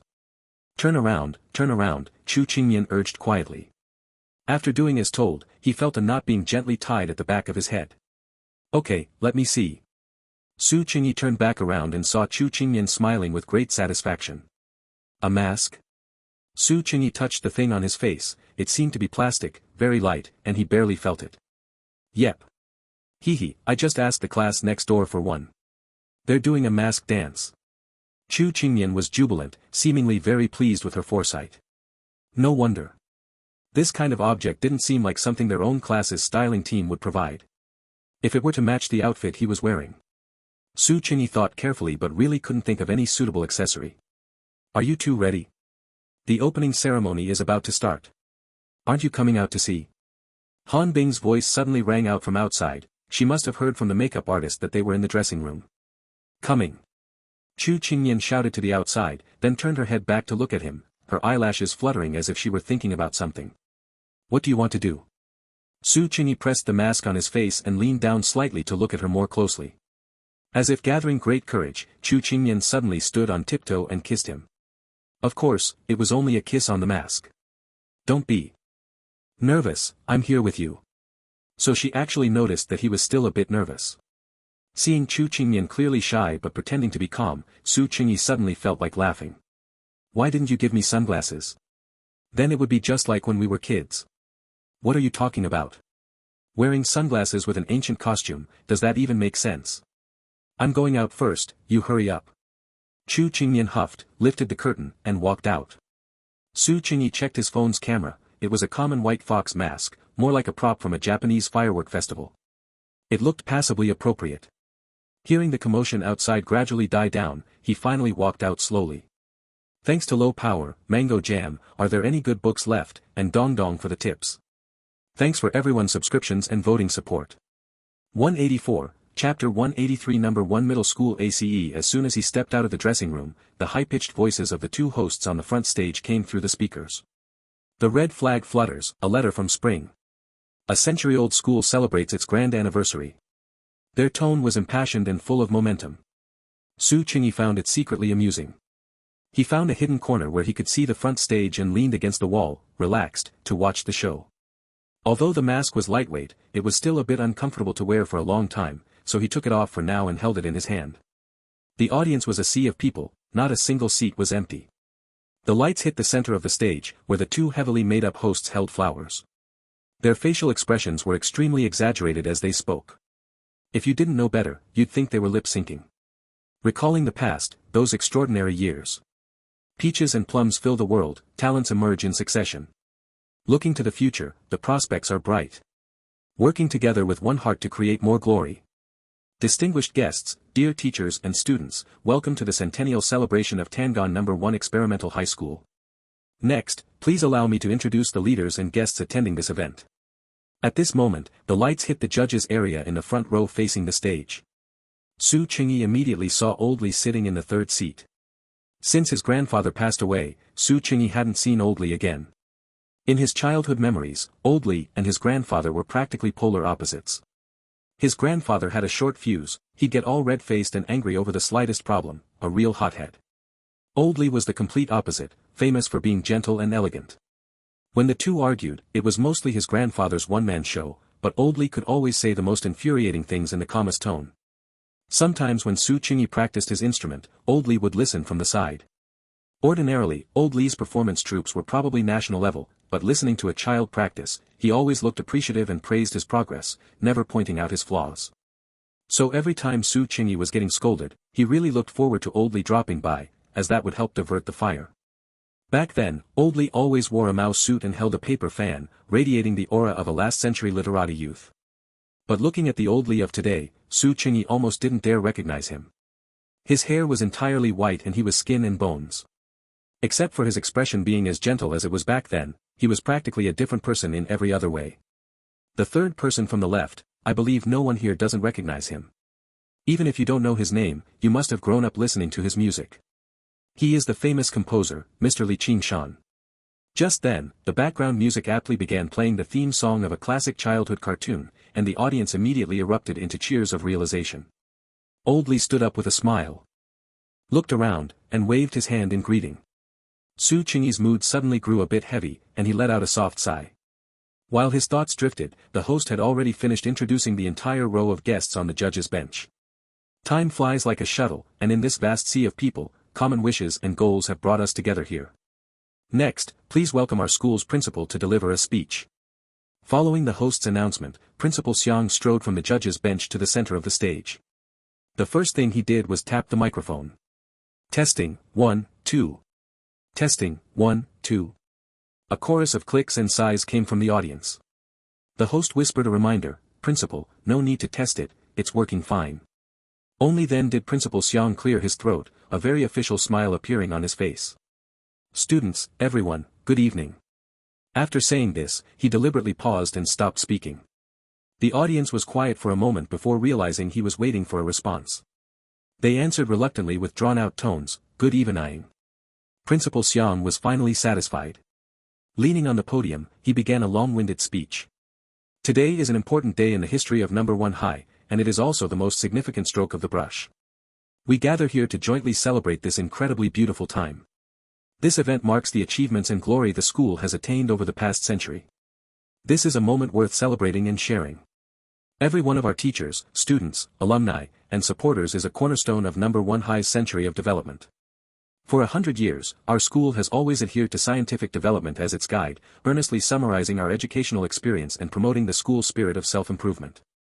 Building to welcome the anniversary, using the anniversary to promote development, further. Su Qingyi had heard these platitudes so many times his ears were growing calluses, it was truly boring. The audience clearly felt the same way. The previously dense crowd was now dotted with many people who had taken out their phones to play. The forum must be full of threads complaining about the principal's speech right now. Finally, I would like to thank Mr. Li Qingshan. His presence brings great honor to the number 1 high campus and takes the significance of our anniversary celebration to a higher level. Let's all welcome him with applause. After speaking, he took the lead in clapping. Amidst thunderous applause, Old Lee had no choice but to stand up again and thank everyone. Su Qingyi clearly saw a hint of exhaustion from dealing with it all in his eyes, and he suddenly felt like laughing. He didn't expect that such a famous, nice guy in the industry would also find these empty formalities annoying. After all the classic procedures of a grand meeting were completed, the audience's dissatisfaction rose. No matter how high the host's tone was to control the crowd, it couldn't suppress the irritability below. So, the staff members exchanged looks and finally began the main event. Next, please welcome Class 9 of the 3rd year to perform the dance number, Allied Forces of Broken Hearts. It was actually this song. Su Qingyi stood up straight and watched a group of boys in suits file in from the backstage. The lights on the stage had been turned off in advance. After a series of rustling sounds, the staff gave an OK gesture to the lighting technician, and the lights suddenly flared up. Most of the boys in Class 9 were athletes. They were tall, and each one looked quite decent in a suit. Moreover, as the first performance after the long and boring speeches, they received enthusiastic cheers as soon as they appeared. The nostalgic intro of Allied Forces of Broken Hearts began, and these formally dressed individuals suddenly started gesticulating collectively, performing comical dance steps. Everyone in the audience was amused and burst into laughter, taking out their phones to record. She always only leaves a phone number, never letting me take her home. When the lyrics started, several people in the front row, led by Su Yang, even acted out a skit. It felt like watching an old-style music video. It was quite fun. As the opening act, it was clearly very successful in setting the mood. Su Qingyi unconsciously curled his lips into a smile while watching. Not bad, much more successful than imagined. Just as this thought popped into his head, the lights flashed, and the accompaniment changed abruptly. Su Qingyi's heart skipped a beat. The others in black and white suits retreated to the back. Su Yang unclipped the microphone, casually took off that wine-red jacket, threw it to the side, and revealed a reflective, colorful graffiti vest underneath. He also had a big gold chain, a must-have for rappers, hanging around his neck, a classic hip-hop contestant outfit. The audience gave him face and screamed loudly. Su Yang clearly enjoyed it. He said yo yo yo into the mic a few times and started his performance to the beat. Su Qingyi's habit of feeling second-hand embarrassment acted up again. He felt an urge to cover his ears. Now start lighting up the whole stage. The whole audience is about to boil for me. That boy stands here so he won't be someone who is defined. Su Yang's loud voice came in handy now. As long as he shouted loudly enough, no one would know he wasn't on beat at all. Oldly, down in the audience, surprisingly didn't find it noisy and continued to listen with a smile. It seemed Oldly was still that all-encompassing Oldly. If it were his grandfather's temper, he probably would have been scowling with displeasure long ago. Su Qingyi watched Su Yang running around excitedly on stage and thought, forget it, forget it. It's fine, at least the lyrics are somewhat rhymed. Single rhyme, skr. The allied forces of broken hearts means nothing to me. As long as I'm positive, every day is good weather. Please, there's nothing about you guys worth my concern. Wait. Hearing this, Su Qingyi's sense of impending doom reached its peak again. This rhyme scheme Su Yang wrote clearly had a conspiracy behind it. Sure enough, when it reached the last segment, the accompaniment stopped abruptly. Su Yang very confidently stepped on the speaker and shouted the last part of his carefully prepared lyrics, I don't need to prove I'm the MVP of this show. Because I know the ACE of the entire number one high. Bro, he's not some UKW but my brother. He doesn't change his name or surname, he's called Su Cheng. Damn it. Someone save me. Su Qingyi cursed every profanity he knew in his heart. The moment those lyrics were heard clearly, both the front and back stages erupted into earth-shattering laughter. Great. He felt like he would be mocked from senior year until he was in the grave. Amidst the applause, Su Yang picked up his suit jacket and happily ran straight to the backstage to seek praise from Su Qingyi. Boss Su. How was it? Wasn't it too cool? Oh, Boss Su, you look so handsome in those clothes, let me borrow them for a bit later. Su Qingyi remained silent, his face full of despair. Beside him, Han Bing and Chu Qingmian were already laughing so hard they could no longer function. What are you laughing at? Isn't this handsome? Su Yang scratched his head in confusion, then suddenly realized, I get it, is it because I didn't include you too and you're unhappy? I'll write about you next time, don't worry, one by one. No, thank you very much. The two immediately shook their heads like rattle drums. You should just keep writing about Su Qingyi, ha ha ha ha ha ha ha. Chu Qingmian couldn't even finish her sentence before she burst into laughter again. Yo, bro, my brother is called Su Cheng. Han Bing lowered her voice, mimicking Su Yang's rap tone, and repeated it while patting Su Qingyi's shoulder. Just kill me now. Some people are alive, but they are already dead. Su Qingyi held his forehead, his mental state collapsing a bit. What's wrong? It was clearly very hype, you bunch of people with no aesthetic sense. Su Yang frowned and reached out to pull Han Bing's hand off Su Qingyi. It feels inferior to pea shoes, tight pants, my name is Su Yang, remember that. Han Bing and Chu Qingmian collapsed onto the sofa in the rest area with laughter again. Boss Su, don't lower yourself to their level. You sang very well, don't sing again next time. Su Qingyi finally recovered his strength and said weakly. If my social anxiety relapses, Su Yang, you definitely bear part of the responsibility. No, Boss Su, listen to my explanation. You've just heard it too little. Once I sing it a few more times, you'll. Su Yang explained with wild gestures. Fine, you have the heart of a rapper, right? For every time you sing it, you do 10 sets of comprehensive science mock exams. Su Qingyi issued an ultimatum. Yo. Science papers are landmines in the way, but the brave Su Yang never learns to retreat. Fine, still singing, right? 10 sets will be on your desk in a bit. Wait, that counts too. Su Yang wanted to argue some more, but a woman adorned with jewelry suddenly slipped in from the staff passage and rushed over to grab his ear. Su Qingyi urgently dodged to avoid the trouble, taking a large step back before taking a closer look. It turned out to be Su Yang's mother, whom he had met before. Is your skin itching, kid? Do you know how much your father's suit cost? Huh. It's one thing to wear it, but you dared to throw it on the ground. You haven't even grown all your feathers yet, what are you trying to act cool for? Mom. Sorry, I was wrong, ouch. I'll wash it, okay. Su Yang bent over, practically on the verge of kneeling for mercy. Wash. Tell me how this suit is supposed to be washed. If I don't skin you alive today, I'm not your mother. Mrs. Su had no intention of letting him off. Seeing that blood was about to be shed, Su Qingyi thought about it and still spoke up, hello, Auntie Su. Mrs. Su's mind had just been consumed by anger, and she hadn't noticed Su Qingyi standing nearby. Now that she saw him, she immediately let go, her tone becoming extremely gentle and melodious. Oh my, isn't this Xiao Yi?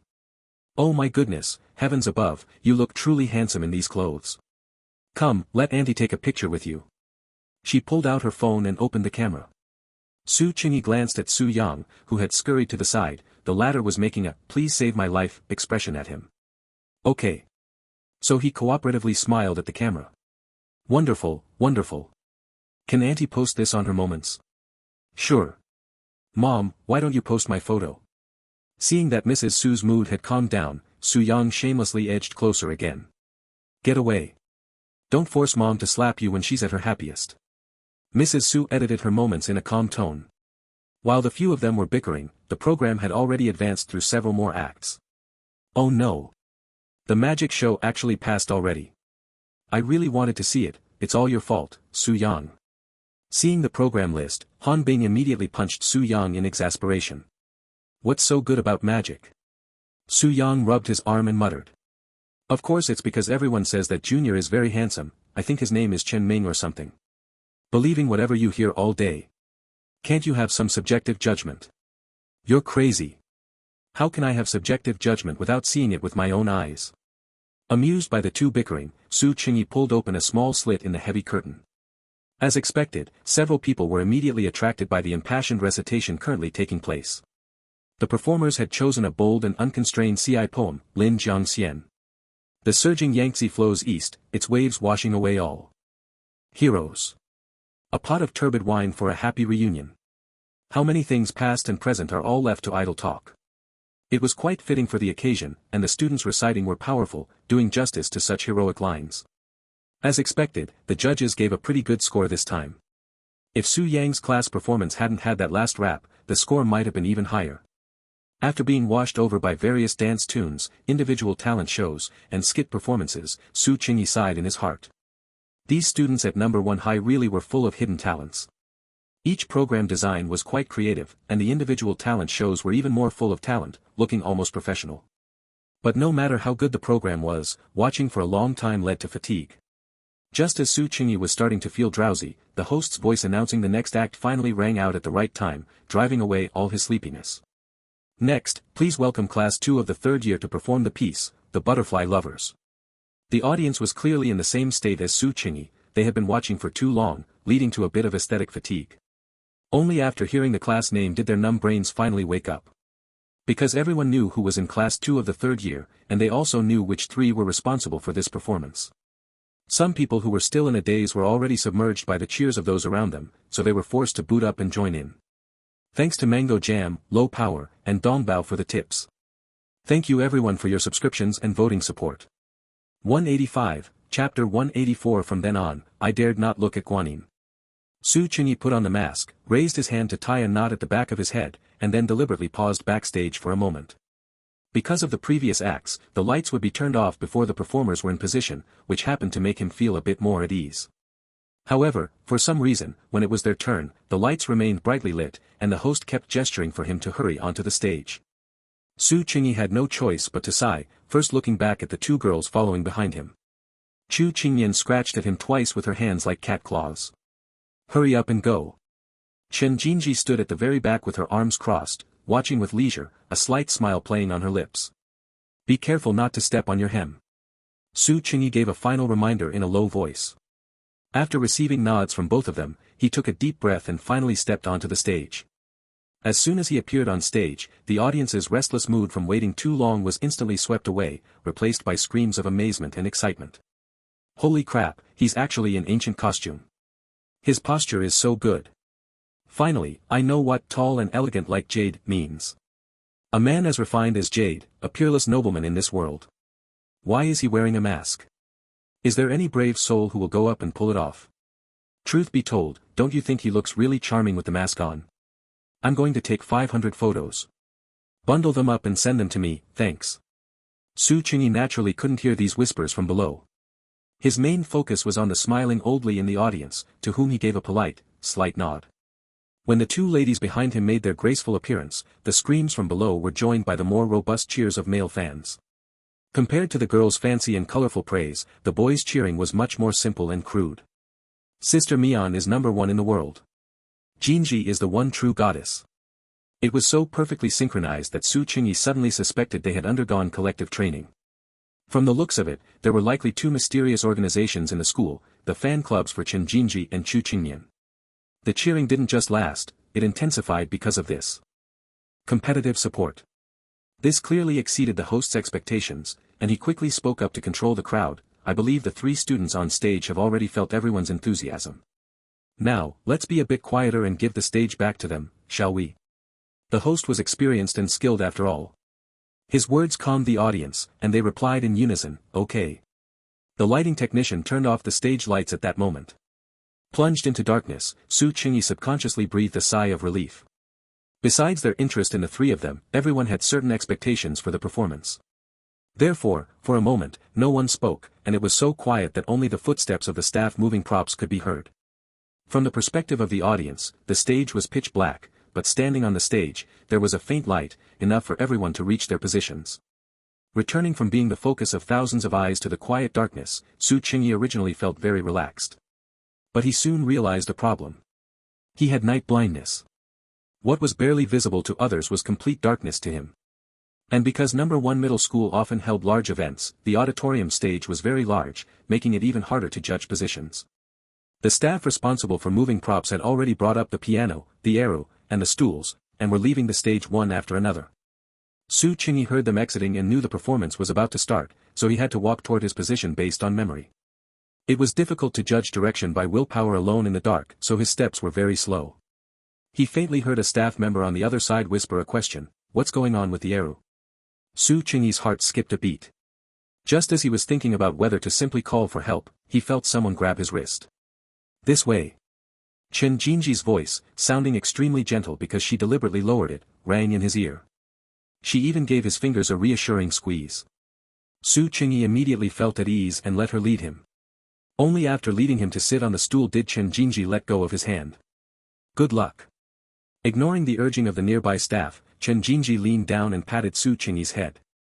Su Qingyi nodded. He couldn't see her expression in the dark, but he could roughly imagine it.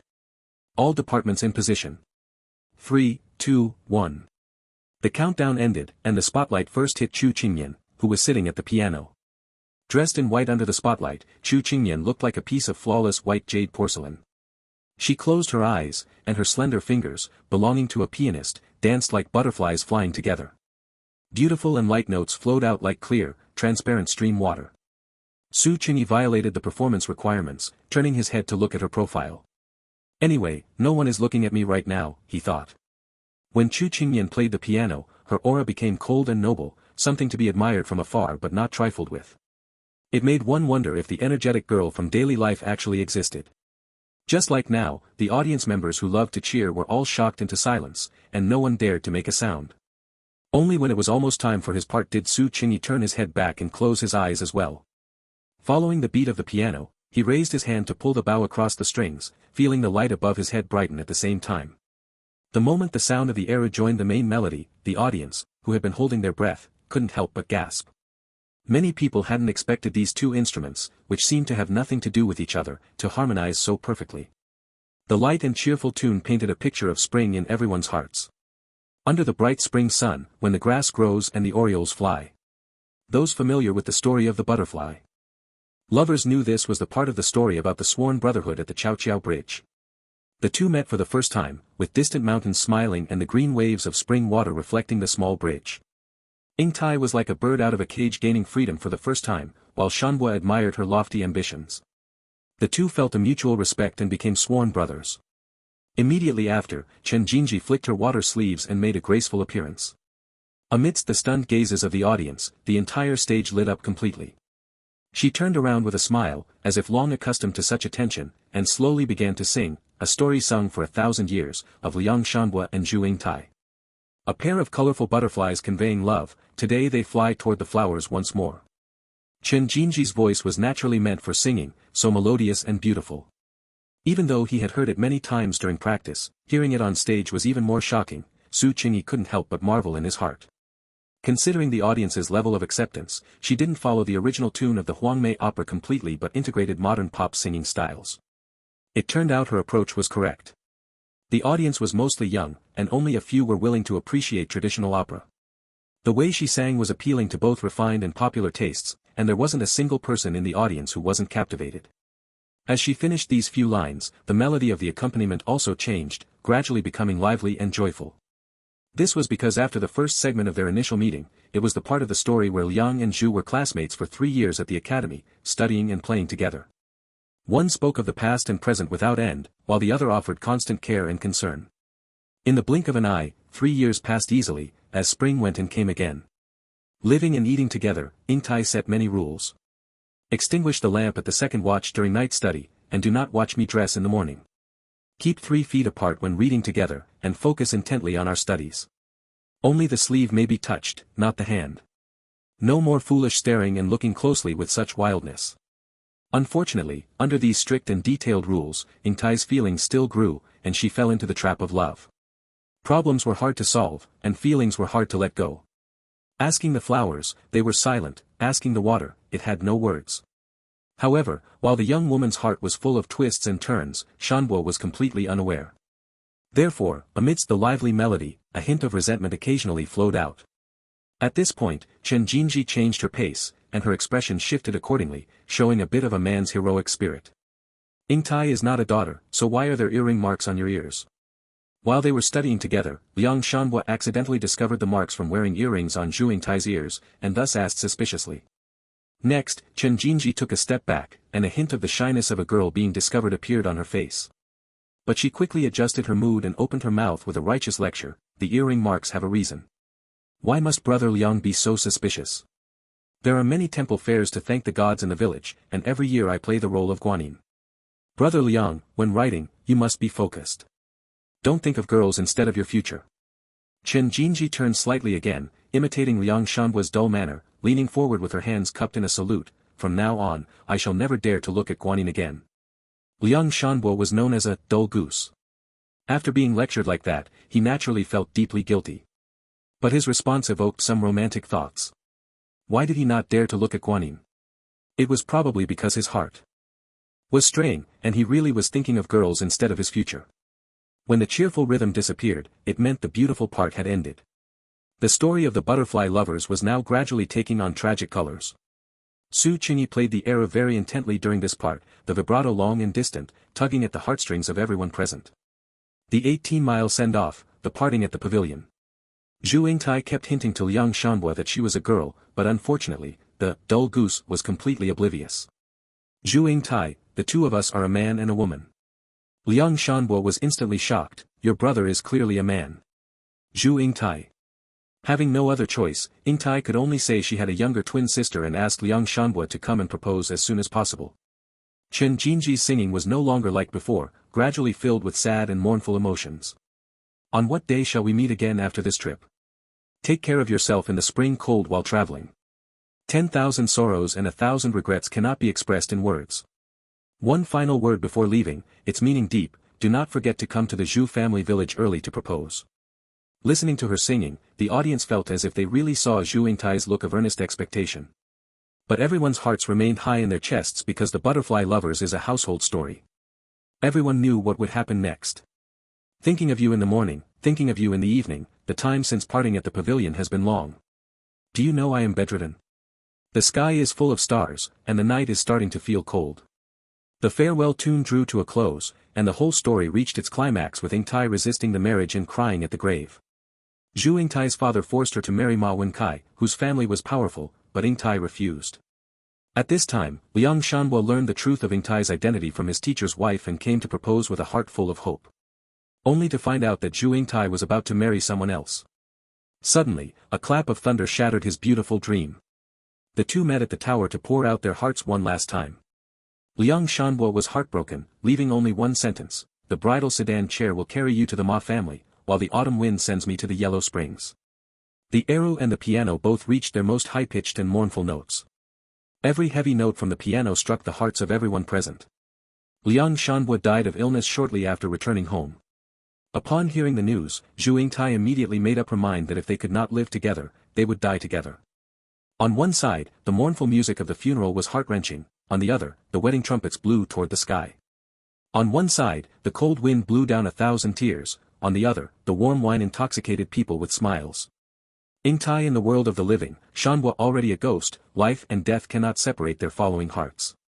In an auditorium with such resonance, the feeling of listening to a live performance was completely different from listening to a CD, the emotional impact was many times stronger. Amidst the extremely sad and mournful tune, the more sensitive audience members already had tears in their eyes. Chen Jinji suddenly turned to face the audience with tears in her eyes. With her red makeup, it felt as if Zhu Yingtai, dressed in her wedding clothes and determined to die, was really standing on the stage. She then gave a smile that could captivate all living beings and sang her final lines of the night, "I wait for you to come and light the red candles, for you to come and drink the wedding wine from the same cup. I wait for you to come and soothe our wounds together, and together ask the heavens what is right and wrong." After the segment where the tombstone flew and the grave split. With a clap of thunder, the piece should have returned to the light and soft spring melody from the beginning. This would represent the two of them turning into butterflies, bringing the story to its romanticized end. However, Su Qingyi paused, then raised his hand with a broad motion. The tune changed abruptly, becoming inexplicably melodious and grand. Although he had directly switched to another piece, the transition was incredibly smooth, obviously the work of a master. The audience clearly hadn't expected this, and they couldn't help but let out gasps of surprise. Holy crap, is this improvisation? Definitely not, the piano kept up too. It sounds so familiar. Is it a Jay Cho song? Yes, it sounds like Chrysanthemum Terrace. Chrysanthemum my ass. You fake fan, this is Orchid Pavilion preface. This song sounds so good played on the eru, boo-hoo. When he reached the agreed-upon singing part, Su Qingyi put down the eru, stood up, and took the microphone from Chen Jinji. Only Chu Qingyan's piano accompaniment remained, so the environment suddenly became quiet. Some people saw him pick up the microphone and were about to scream, but they were silenced by the people next to them. So the entire auditorium returned to the silence from before the program started. Su Qingyi cast aside all distractions and only listened to the beat of Chu Qingyan's piano. The flick of a finger through the years, a city collapses in an instant. On the bluestone street, you turn back with a graceful smile. Is there regret? You shake your head and sigh. Who made you furrow your brows? While in the inner chamber, only the scent of rouge remains. He was already very familiar with this song and felt he hadn't missed the beat. But he was still a bit nervous, and his voice trembled slightly. Fortunately, he didn't seem to be out of tune. Because the audience had already started a new round of screams and cheers. The wild geese fly south. With a turn, I glimpse your tears. Scooping up a handful of moonlight, how can I sleep with memories in my arms? And how can I repent? Thoughts are sewn into embroidered shoes, stitch by stitch of resentment. If the flowers resent the butterfly, who would you resent? The tune of this part was a classic example of Jay Cho writing things he doesn't care if others can sing. Su Qingyi felt the last line was the highest note he could possibly hit in his life. No technique, just pure emotion. However, high notes were indeed the best choice for rilling up the atmosphere. As he finished this line, the following chorus part saw the entire audience spontaneously start a mass sing-along. It has nothing to do with the wind and moon. I write the preface and wait for your return. A final stroke of the hanging pen, the waves on that shore surge. How to explain the word love? No matter how I write, it's not right. And what I lack most is a lifetime of understanding you. It has nothing to do with the wind and moon. I write the preface and wait for your return. My handwriting is without shame, fearing not the right and wrong of the world. Rain hits the banana leaves, pattering for several more nights. I wait for the spring thunder to remind you who you love. The sudden 1,000-person sing-along was something no one had expected. The effect was extremely shocking, almost like a 1,000-person KTV. The performance ended, and the applause was like thunder. Even the middle-aged and elderly people in the judges' seats applauded vigorously. Old Li's eyes were full of complex thoughts, with faint tears glinting. Noticing Su Qingyi's searching gaze, he nodded and smiled. He seemed to be satisfied. Su Qingyi slowly breathed a sigh of relief. The host also couldn't hide his excitement. While applauding, he signaled for Chen Jinji and Chu Qingyan to stand at the front, and the three of them bowed together to take their curtain call. Thanks to Mango Sauce, Dong Bao, and Low Power for the tips. Thanks to everyone for your subscriptions and voting support. 186, Chapter 185 Lipstick Mark. Thank you to the three students for letting us see such a wonderful performance.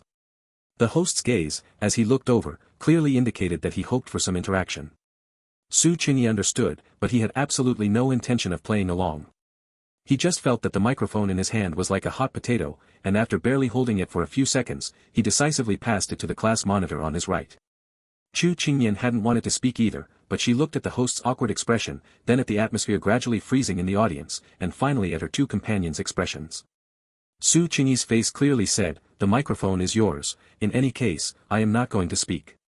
Although Chen Jinji wore a very official smile, it perfectly highlighted her attitude, "I am only responsible for beauty."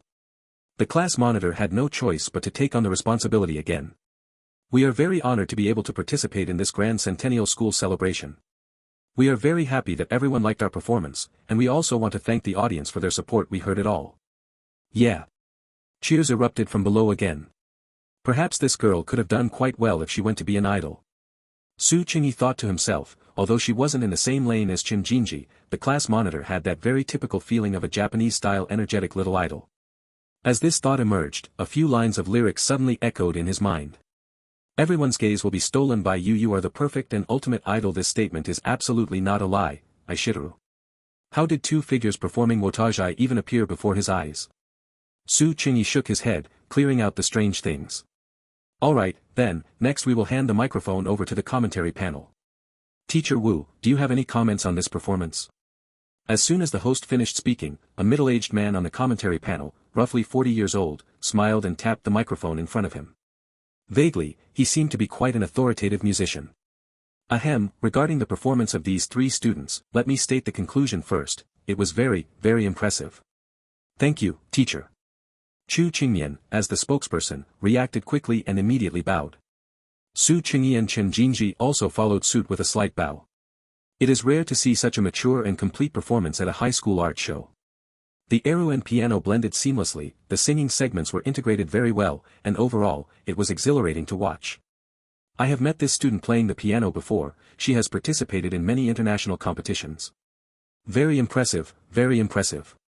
Su Qingyi listened to his string of praises with his ears, looking very serious, but in reality, he had already started to zone out. The entire school of No. 1 high school implemented competitiveness very thoroughly, so even for art performances, they would invite very professional people to be judges.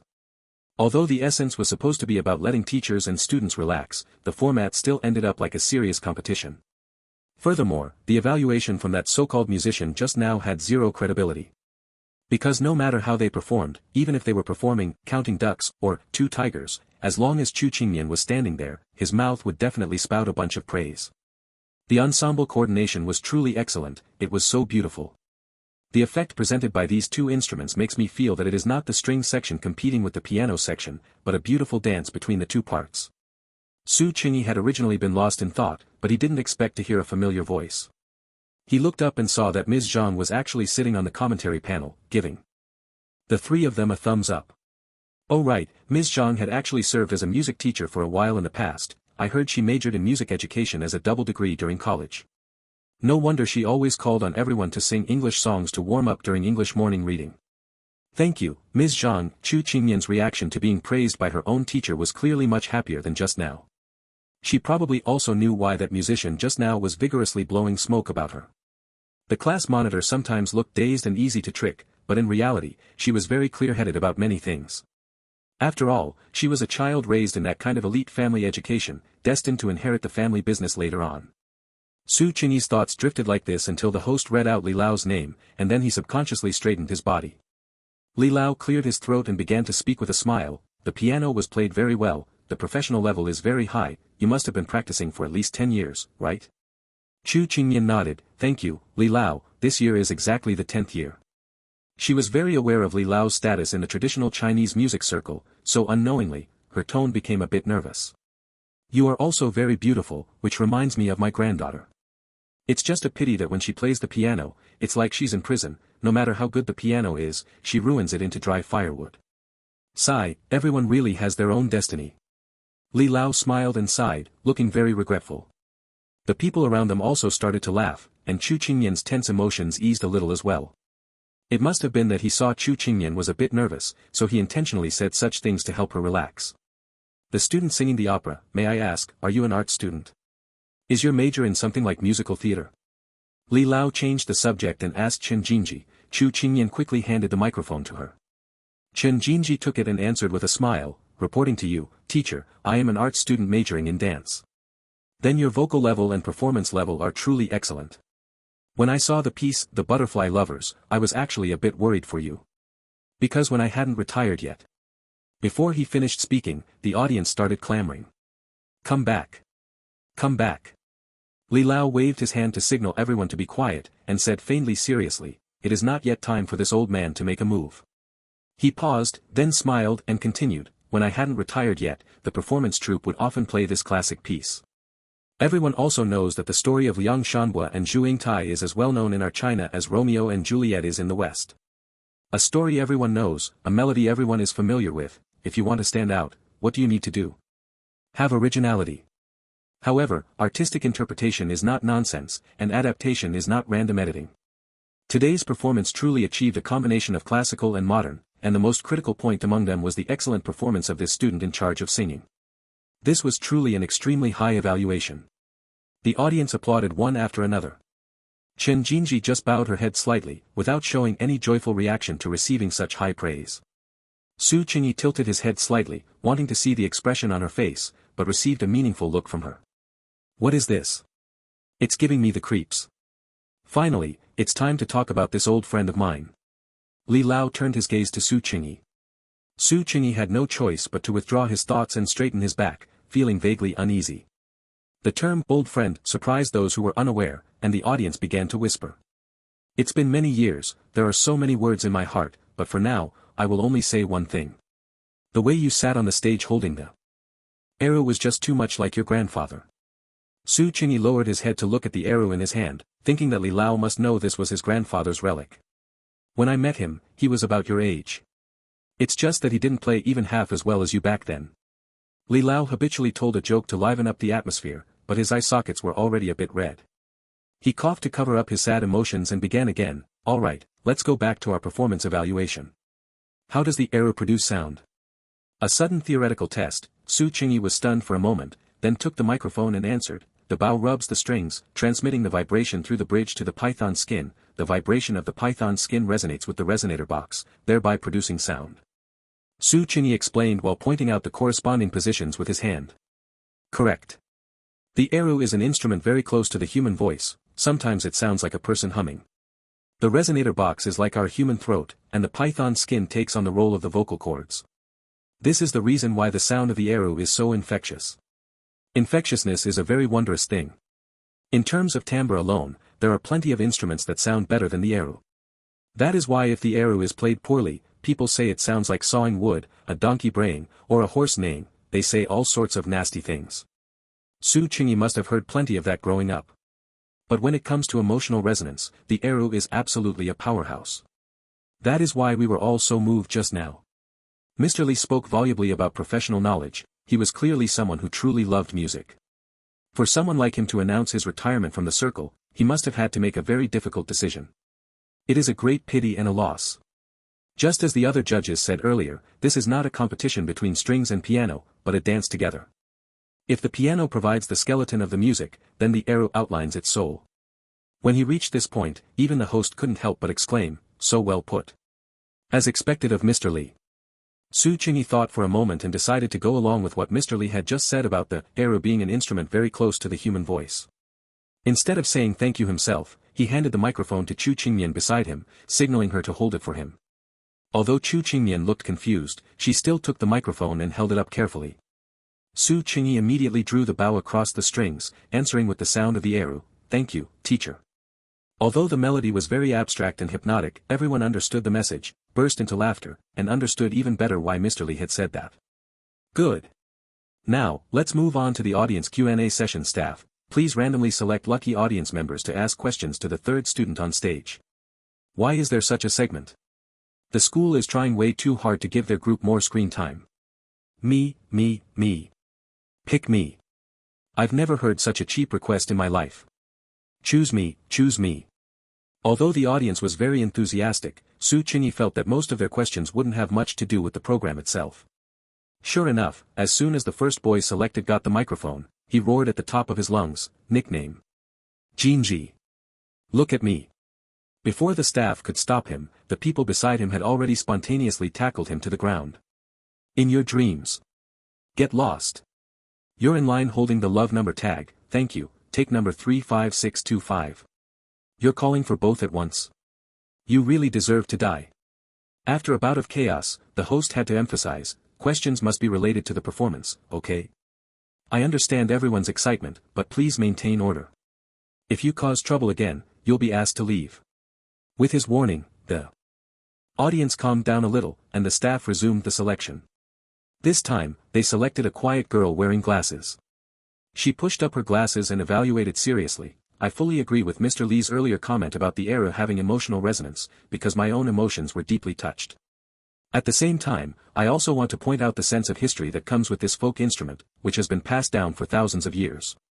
Just as the old saying goes, how many tales of the rise and fall of the 6 dynasties, all enter the idle talk of fishermen and woodcutters. Oh, she knows how to give an evaluation. Su Qingyi couldn't help but be drawn by her precise description and looked up, gazing over from a distance. After saying so much, what I actually want to say at the end is, Senior Su Qingyi, can I add you on WeChat to chat in detail? Good heavens, is there anyone normal in this school? This girl was clearly being very serious just a moment ago. Su Qingyi quickly averted his gaze.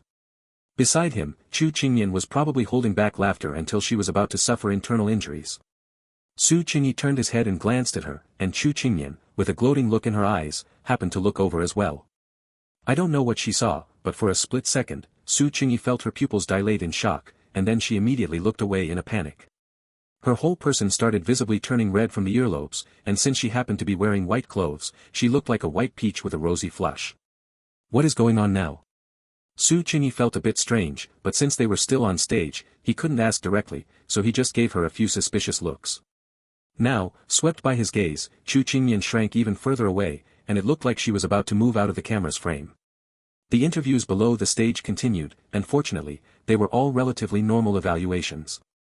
I've spent my life doing good deeds, so hearing such beautiful Huangmei opera is only right.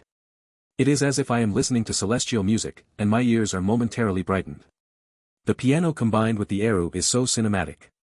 I feel like I really saw the butterfly lovers turning into butterflies, flying gracefully under the moonlight. I feel so happy to be here in person, it's a scene worth remembering for a lifetime. Finally, the host insisted that Su Qingyi say a few words. He thought for a moment and came out with, I hope everyone will support our traditional folk instruments with such a long history. The host froze for a second, prompting him to say something related to the school. So he had to say again, I hope everyone at number 1 high school will support our traditional folk instruments with such a long history. The host. The long curtain call process was finally over. When Su Qingyi stepped off the stage, he was so tired that it felt like he had been practicing string vibrato all day when he was a child. Signature. Su Qingyi was stunned for a moment, he really couldn't figure out who could have sent it. He reached out and touched the black ink, it wasn't dry yet, and as he smeared it, the writing became blurry. It seemed it hadn't been delivered long ago. If it had been sent by Su Zilong or Yang Lu, they definitely would have signed it. Just as Su Qingyi was wondering, there was a commotion at the door. 2 people rushed in, each holding a flower basket, scrambling to be first. Su Yang and Han Bing also followed behind, helping to carry them. Su Zilong, get lost, I brought mine first. I stepped through the door first, you can just step back a bit. The 2 put down what they were holding, panting, but didn't forget to keep arguing. Do you have no shame? I clearly bought the flower basket first, you just know how to copy ideas. The flower basket was just sitting there, anyone could buy it. If you're so capable, make the owner not sell it to me. Su Qingyi sighed and turned his head to see if there was a back door he could use to escape. The sharp-eyed Su Yang immediately crowded over, Boss Su. Hurry up and take off this costume so I can try it on. Never mind the mask, I want to show off my handsome face. The dressing room is full. Su Qingyi shook his head. Big brother, are you planning to weld this mask to your face? Why are you still wearing it? As soon as Han Bing's snarky remark came out, Su Qingyi immediately thought that if such black technology really existed, it wouldn't be a bad idea. As she walked over and stood beside him, Han Bing suddenly shrieked in terror. Mommy! What are you screaming like a ghost for? You scared me. Su Yang, startled by her, immediately complained. Han Bing didn't speak, but just looked at the mask on Su Qingyi's face with an indescribable expression. Su Qingyi was completely confused. Su Yang curiously followed Han Bing's gaze and this time, he also let out an ouch. What are these 2 playing at with their riddles? Su Qingyi frowned, but the next second, he saw Su Yang asking with his jaw dropped, "Holy crap. Boss Su, who took a bite out of your face?" Su Qingyi's heart skipped a beat, and he reached up to take off the mask. He saw a very obvious lipstick mark stamped on the bottom left corner of the white mask. Thanks to low power, mango sauce, and very fond of leaving early for the tips. Thanks to everyone for your subscriptions and votes of support. 187, Chapter 186. Always intended, you seem to have something going on, Boss Su. After noticing that the expression on Su Qingyi's face wasn't surprise but rather embarrassment, Su Yang's gossiping spirit immediately flared up. Because this reaction betrayed his internal thoughts. If he had been unaware or forced into a kiss, his expression would surely have been one of surprise and shock, not the knowing yet slightly embarrassed reaction he was showing now. Deduction complete, time to start the interrogation. Confess honestly, who is it? Who has defiled our innocent Boss Su? Though he spoke with righteous indignation, in reality, Su Yang's mouth was stretched into a grin from ear to ear. The iron tree has blossomed. The kid has finally grown up. This was an achievement greater than a chicken finishing all the rice, a dog licking all the flour, or a fire burning through a lock. Is she pretty? Is she from our school? She must be, right? It's the school anniversary today, so everyone watching is from our school. Could it be a senior who returned for a visit? Damn, now that I think about it, I do recall seeing a beauty. Guess. Su Qingyi looked at his excited face, not having the energy to refute him for the time being, and tossed a vague answer his way to let him guess slowly. This was clearly left behind from when Chu Qingmian kissed him in the changing room. At the time, she had just finished applying her makeup, and the lipstick on her lips was still moist, so she had left a complete lip print on the bottom left corner of the mask. The changing room was very dim, so it was impossible to tell. Then, when he had just left the changing room, he had taken the mask off because it was uncomfortable, and only put it back on right before going on stage. During the interview session after the performance, the three of them were standing in the order of Chen Jinji, Su Qingyi, and Chu Qingmian. Chu Qingmian had been standing on the right the whole time, so she couldn't see the bottom left corner of the mask. It wasn't until he turned his head significantly that she saw it, which was why she had been so startled at the time and couldn't look him in the eye. And then there was Chen Jinji, who was standing on the left. Could it be that she had been able to see it the whole time? Thinking of that meaningful look she had given him, Su Qingyi only now realized the reason, and for a moment, he felt even more creeped out. Damn it, you can't do this to me. Su Yang scratched his head, about to be tortured to death by curiosity. This lipstick shade. Han Bing rested her chin in her hand, staring at him with a probing expression. Thinking of Han Bing's typically meticulous mind, Su Qingyi quickly hid the mask inside his sleeve. Although she would definitely be able to guess it, it was only a matter of time. At this moment, the two people on the other side who had been arguing over the flower baskets finally found a moment to look over, and that was when they spotted their son standing against the wall with his hands tucked away. Xiaoyi. Mom watched your performance, it was absolutely amazing. You are always Mom's pride. Son, don't say another word, what reward do you want? Dad will buy it. Su Zilong and Yang Lu put down the flower baskets and beckoned him over to take a look. Okay. Su Qingyi sighed and walked over. In truth, it had been a while since he had seen his parents, he was already busy with early classes and late dismissals every day, and he had found plenty of other things to keep himself occupied. These two also knew his temperament, he didn't like answering phone calls or making video calls. So, they usually just sent messages to check in. The main content of Su Zilong's messages was always, what do you want to eat? Where do you want to go? Or, when he was accompanying Su Xiaoxue at the mall and saw a new game console, he would take a picture and send it to Su Qingyi, adding, do you like it, son? After the college entrance exam, Dad will handle it. Yang Lu was a bit different, she usually sent various article links, cool kid outfits, how high EQ people talk, reading 10,000 books is not as good as traveling 10,000 miles, remember to balance study and rest, shocking news, middle school student dies from overwork. Every line betrayed her worry for Su Qingyi. She worried he wouldn't know how to dress, wouldn't know how to socialize, was too much of a homebody, and wouldn't be able to take care of himself. Su Qingyi usually wouldn't click on them, but he would find time to reply with read. Once, he accidentally clicked on the cool kid outfits link and almost had his eyes burned by the flashy, non-mainstream fashion inside. Wasn't the black and white minimalist style supposed to become trendy in a few years? Su Qingyi hoped that this trend would arrive sooner. The card on the flower basket Su Zilong sent had only 4 large, sweeping characters, my son is excellent. Yang Lu's card was filled with dense, small handwriting, it looked like it had been written with great care. Xiaoyi, Today, Mom watched your performance and couldn't help but tear up several times. The way you played the era reminded Mom of Grandpa. I believe that if he knows about this in the afterlife, he will surely be proud of you.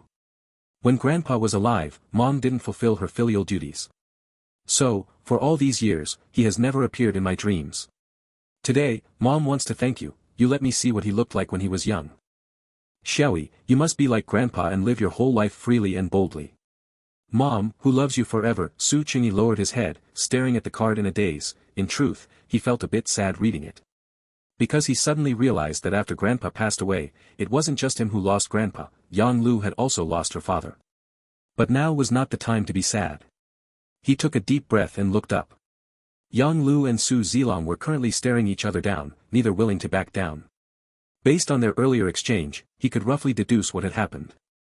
The florist near the school, hoping to make a killing during the school anniversary, had launched a flower basket service. Yang Lu had arrived earlier and discovered this beforehand. So, she had ordered a flower basket at the shop, and while she was pouring her heart into writing the small card, she was spotted by Su Zilong, who had arrived later. Then, while plagiarizing the idea, he had rushed to write only 4 characters on his card. So, he had ended up arriving at the backstage area first. Su Qingyi looked at the 3 flower baskets lined up before him, and in the end, he couldn't help but ask in confusion, then who sent this first one? As soon as he said this, the two of them realized there was another flower basket of the same size as theirs placed to the side. It had obviously been ordered from the same florist near the school. I don't know. What kind of flowers are these? Why choose this color? It's not as good looking as mine. Su Zilong frowned, looking at the bright pink roses in the center of the flower basket with disdain. He had chosen sunflowers, which looked very vibrant. Get lost, what kind of taste do you have? Isn't this quite nice? Yang Lu, on the other hand, seemed quite satisfied. Because she had originally wanted to choose pink roses as the main feature, but the florist told her they were sold out, so she had to choose blue roses instead. At this moment, the changing room door gave a creak, and Chen Jinji, having changed her clothes, walked out. She was wearing a white shirt today, which didn't seem to fit very well, it was a bit too oversized. So, she had rolled up the cuff slightly and tied a knot at the hem, faintly revealing a patch of fair skin at her lower back. Dressed like this, she looked a bit more professional, like a female CEO who had just walked out from somewhere. Seeing so many people standing outside, she paused for a moment, her gaze sweeping over everyone except Su Qingyi, before she greeted them quite naturally. Hello, uncle, auntie. Hello, hello. Yang Lu recognized her as the girl in red who had just been singing on stage and immediately shook her hand enthusiastically. Your name is Chen. Chen Jinji. Chen Jinji smiled faintly and introduced herself. What a lovely name, and you're so pretty too. Very good, very good. Yang Lu really liked pretty young girls, and she beamed as she held her hand. Why haven't I seen you before? Auntie, I transferred back a while ago. I was in South Korea before that. I knew it. Otherwise, with looks like yours, I surely would have remembered. Did you specially study Huangmei opera?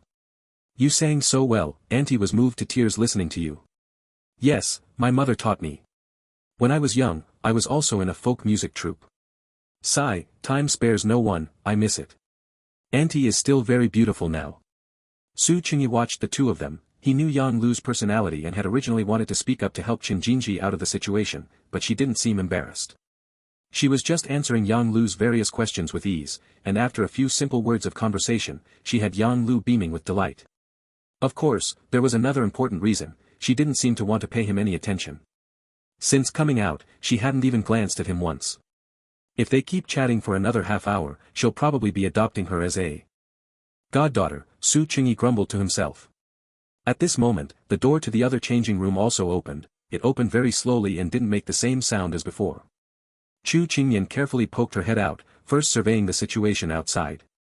Su Qingyi glanced at her, and she shrank back in fright, almost closing the door again. Fortunately, Han Bing saw her at this moment and immediately waved at her. Mian Mian, come here, let me look at you. Chu Qingyan glanced at Su Qingyi again, and after confirming that his expression was no different from usual, she slowly shuffled out from inside.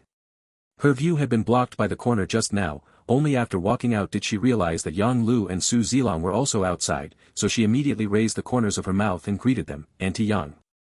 Uncle Su.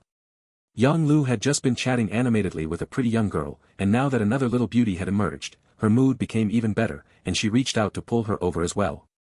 Su Zilong, however, didn't give her that chance and took a step forward to block Chu Qingyan's path. Little Chu, your piano playing was amazing today. When will you spar with uncle and have a piano duel? You want to duel with her with your skills? Su Qingyi straightened his clothes and ruthlessly retorted.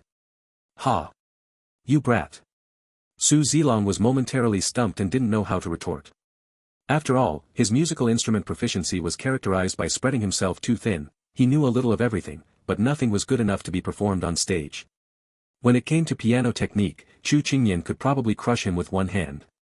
But this was in front of the younger generation. How could he lose face? Don't say such things. Instead, it was Chu Qingyan who spoke up to defend him. When will uncle sing? I really love live rock band performances. Su Zilong hadn't properly sung in many years, and at this point, he should have told the truth. But seeing Chu Qingyan's bright, expectant eyes, he stammered for a moment and could only give a dry laugh. All right, when there's a chance, I'll definitely invite you to listen. With that 10-year smoker's voice of yours, I'm afraid you can only sing death metal. Su Qingyi ruthlessly added another jab. That you're just going to stab your old man in the heart like that, right? Tonight, we're going to KTV so I can show you what it means to still have it. Su Zilong rubbed his hands together. Meanwhile, Han Bing had been observing from the side. The shade of lipstick on Chu Qingyan's lips was the exact same shade as the lipstick print on Su Qingyi's mask. Good lad. Han Bing looked at Su Qingyi's calm expression and sighed. She had a feeling that the development of things wouldn't be as simple as what Chu Qingyan had fantasized about since she was a child. A boy like Su Qingyi, if he doesn't open up, fine, but once he does, he's definitely not someone to be trifled with. It would have been better a few years earlier, she could have advised Chu Qingyan that the sea of bitterness is boundless and it's time to turn back. Now, she had already swum to the middle of the ocean, it was hard to go forward, and even harder to turn back. Even if she were to be completely submerged by the seawater, Chu Qingyan would likely be determined not to turn back. Han Bing couldn't help but sigh heavily again. A best friend always worries like a mother hen. So, is no one going to care about who sent this flower basket? Su Qingyi casually took the card off the flower basket and handed it to Su Yang, who was beside him. Always Qingyi. My goodness, this person actually knows how to write well. After Su Yang read the text on the card, he couldn't help but exclaim. Just think about it, it's probably sent by one of your little fangirls, right? Su Qingyi shook his head, and just as he was about to deny it, Han Bing spoke. Up first, retorting, use your brain and think about it. Would a fangirl use this tone? This is obviously something only an elder would say. Is that so? Su Yang scratched his head, but aren't Boss Su's parents right here? What other close elders are there? I don't know. Su Qingyi had no idea who would send something like this. Besides his parents, the only people slightly close to him were their neighbors, Granny Su and Auntie Zhu. But one of them was in the sanatorium, and the other had never been to number 1 high school. They probably didn't even know about some school anniversary, let alone order a flower basket. Sister Mian, could it have been sent by your dad? Su Yang looked at Chu Qingyan suspiciously. Chu Qingyan let out an, ah, and to be safe, she took the card to look at it, then shook her head with certainty. It's not my dad's handwriting. He's been on a business trip these past few days and couldn't come. Besides, if he were to send something, he'd probably send a bouquet made of rolled up money. The expression on Chu Qingyan's face was indescribable. But everyone thought that scenario was very reasonable and very much in line with Chu Yuanjiang's style. Who cares who sent it? Just accept it. If there's no signature, it means she doesn't want you to know who sent it, you know. You can't figure this out just by guessing. Su Zilong said lazily while taking the card from Su Yang to look at it. This glance stunned him, and he immediately stuffed the card into his pants pocket. This abnormal behavior naturally did not escape Su Qingyi's eyes, and he stared at Su Zilong without speaking. Feeling uncomfortable under his gaze, Su Zilong habitually reached into his pocket for a cigarette, but realized that smoking wasn't allowed here, so he sheepishly retracted his hand. Su Qingyi briefly wondered if it had been sent by Su Zilong's current wife, Zhao Meng, but felt that while she might do a superficial job of sending a flower basket, she definitely couldn't write something like, wishing Qingyi to always be Qingyi. Fortunately, he didn't have to think for long before the lounge door was kicked open violently. With a loud bang, everyone present was startled. Su Qingyi took a step back and instinctively pulled the person next to him back as well. That person seemed to have been unsteady to begin with. He felt he hadn't used much force, but he had caused her to almost fall. Su Qingyi quickly steadied her, his palm touching a slender, soft waist, and only then did he realize that Chen Jinji was standing beside him. He let go of her, and only then did Chen Jinji finally raise her eyes to look at him. It was hard to describe what kind of look that was. Su Qingyi only felt a sudden palpitation. A strange thought suddenly occurred to him, it must be raining heavily somewhere. Because he seemed to smell the damp scent of a rainy night again. Except for the two of them, everyone else's attention was on the person who had suddenly rushed in. Zhou Lian. Han Bing was the first to ask in confusion. Su Qingyi finally came back to his senses and looked at Zhou Lian, who was standing at the door wearing a dark brown baseball cap. He had deliberately pulled the brim of his hat very low, making it impossible to see his expression. His breathing was heavy and rapid, as if he were suppressing something. Is something the matter? Seeing that his state didn't seem right, the little class monitor also asked cautiously. Zhou Lian ignored their questions and suddenly turned to look at Su Qingyi, who was standing to the side. Su Qingyi found it strange but did not dodge, calmly looking back. Unexpectedly, this reaction seemed to make Zhou Lian completely unable to suppress his restless emotions. He rushed to the flower basket, kicked the bamboo basket over, and then, like a madman, stomped vigorously on the carefully arranged bouquets inside. The bamboo basket's twigs were very tough and hard to break by stomping, so he used his hands to forcefully snap them. Su Qingyi clearly saw his hands being pricked and bleeding, but he was completely unaware of it. Zhou Lian's sudden behavior was truly startling. For a moment, no one stopped him, they just watched him go crazy. He muttered to himself while stomping. However, his speech was very slurred, and the word order was extremely chaotic, others couldn't hear what he was saying at all. Only when the flowers on the ground were destroyed to the point that not a single one was intact did he stumble out the door again. During this time, he didn't look at anyone else. I mean, is this guy's mental state okay? Su Yang swallowed hard, clearly startled. He's not usually like this. Han Bing was clearly unable to understand either. Indeed, as the previously acknowledged school hunk, Zhou Lian paid great attention to his personal image. Although it seemed different from Su Qingyi's perspective, at least from the public's perspective, he had always been a gentle and elegant handsome guy. Su Qingyi was silent for a moment, then turned to look at Su Zilong and said slowly, I know who sent that flower basket. Su Zilong touched the small card in his pocket that he had unconsciously crumpled into a ball, knowing he couldn't hide it anymore. He had to avoid Yang Lu's cold gaze and muttered softly, this brat, if he wanted to kick something, he should have kicked the one sent by Zhong Qiuhe. Why kick the one I sent? 188, Chapter 187. Picking through every cold branch, refusing to perch as he left the lounge preparing to head home, he could hear that the performances in the auditorium had not yet ended. Su Qingyi thought for a moment, it seemed they had said before that their performance of The Butterfly Lovers was the penultimate act, with the very last one being the grand finale. Thinking about it now, that must be the so-called mystery program.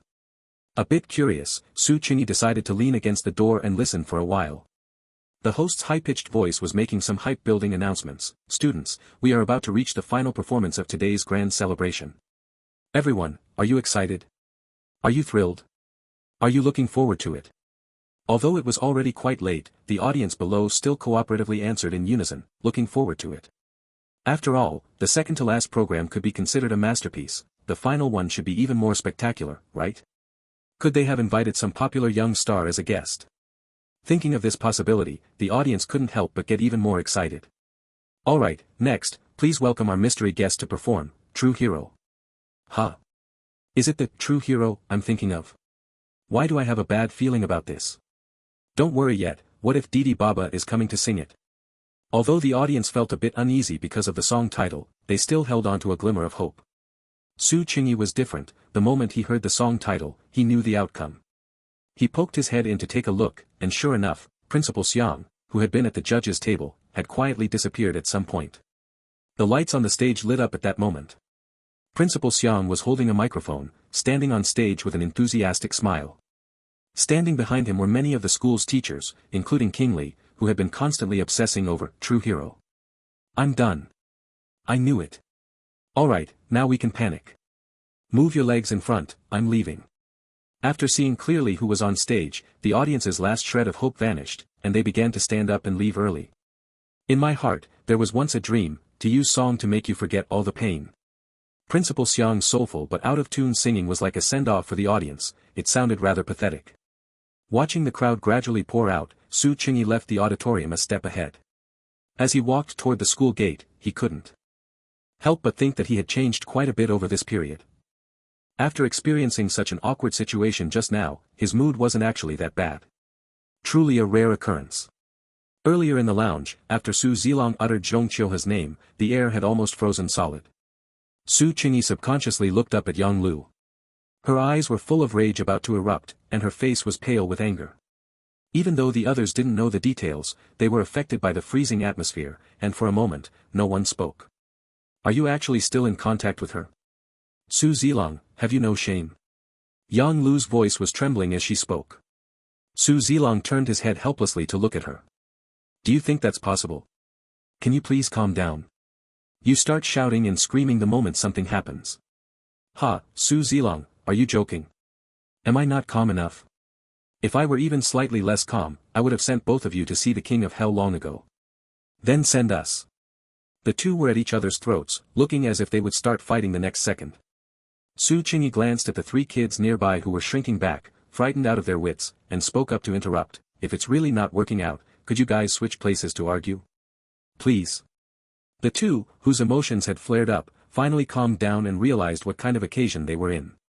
Su Zilong, feeling frustrated, kicked the remains of the flower basket on the floor and sighed, saying, no matter what you say, Ong Lu, I really didn't do anything to betray you back then. Whether you believe it or not, it's all in the past anyway. Over these years, I haven't contacted Zhong Qiuhe again. You hate her, but don't I? She made me lose my family, my child, and my... At this point, he suddenly paused and didn't continue.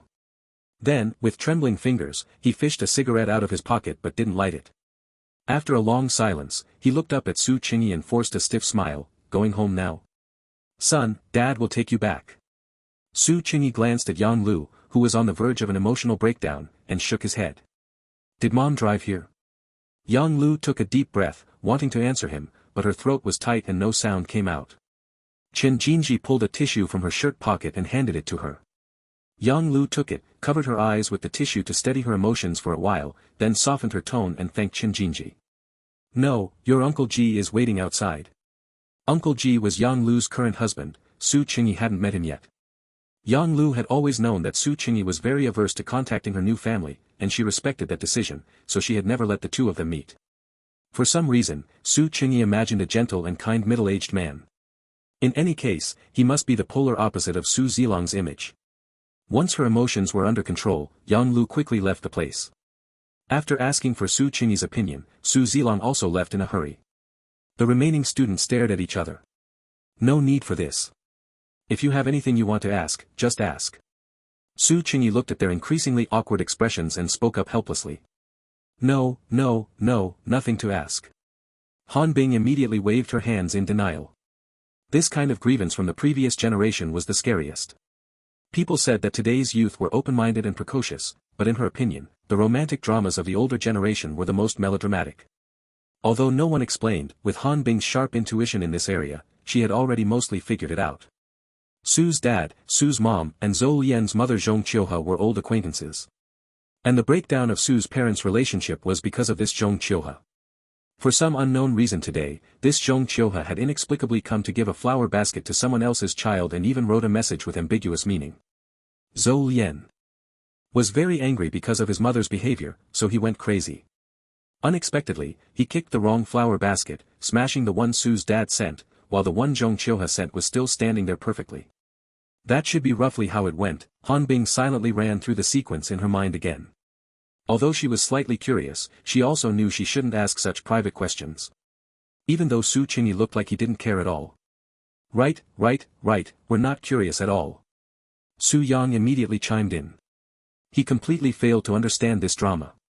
He only knew that one person finished and another began. It was a development completely beyond his expectations. Even if Su Qingyi explained, he probably wouldn't understand it for a while, so it was better not to explain, otherwise it would make him look stupid. Su Qingyi could tell what Su Yang was thinking just by looking at his expression, which was filled with a clear sense of foolishness. Smart Alec was still that same smart Alec. Auntie Yang looked very sad, but Uncle Su seemed very wrong too. Chu Qingyan looked worried, appearing even more troubled than Su Qingyi, the actual son. The little class monitor's empathy was truly strong. Only Chen Jinji didn't speak. She kept her head down, lost in thought. She was probably the only one here who didn't find this scene awkward. after all, compared to her experiences, this was just a minor incident. Su Qingyi stepped over the mess on the floor to the flower basket Yang Lu had sent, took off the small card she had written, and put it in his pocket. The shattered bamboo strips were scattered everywhere, several were stained with blood, which had now dried into a brownish color, looking quite eerie. Anyone who had snapped bamboo strips with their bare hands would know that the edges often have those sharp, fine little splinters that can easily get stuck in your hand and are very hard to deal with. When Su Qingyi went to the countryside to play as a child, he had suffered quite a bit from this. He liked to pick up those bamboo strips and swing them around, and he'd accidentally let the splinters on the edges pierce his hand. The splinter would be mostly buried in the flesh, with only a tiny tip showing, making it impossible to pull out. He'd think about just leaving it there, but when he accidentally touched it, the pain would shoot straight to his head. It could be called a form of torture. In the end, Yang Lu brought an embroidery needle, saying she would pick it out for him. Su Qingyi, who was born fearless, felt dread for the first time. He didn't even blink when getting a shot for an illness, but that was because he knew the person opposite him was a proper nurse. Yang Lu looked anything but professional holding the needle, her hand shaking more violently than an 80-year-old woman's. Ultimately, Su Qingyi fled at the last moment, preferring to just endure it. After some time, the wound gradually healed, but that untreated splinter grew completely into his palm. At first, he would observe that spot from time to time, but later he gradually forgot about it. Now, looking at the broken bamboo strips on the ground, Su Qingyi suddenly felt that small splinter hidden in his palm for many years aching faintly again. Rather than agonizing over the elder's business, let's get back to the main topic. Boss Su, who exactly took a bite out of you? As the main atmosphere lifter, Su Yang was always the one who couldn't stand it when the mood was bad. So he decisively brought this matter up again. Unexpectedly, the atmosphere, which had only been slightly awkward, instantly dropped to freezing point. Okay, so this is also a topic that can't be discussed. Swept by Su Qingyi's icy gaze, Su Yang immediately shut his mouth and decisively made a zipping motion. Then I'll head home first. Today's performance was very successful, thank you everyone. Chen Jinji gave a very formal farewell, her expression somewhere between a smile and not. She then turned and walked out without looking back. Su Qingyi watched the corner of her white shirt disappear at the door and subconsciously raised his foot to follow her for a couple of steps. Reminded by the weight at his feet, he realized he was still wearing the indigo robe from the performance. Sensing the puzzled looks from the remaining three, he turned his steps and said slowly, I'm going to change my clothes. Then I'll wait for you for a bit. As soon as he finished speaking, Chu Qingyan immediately found a small stool and sat down.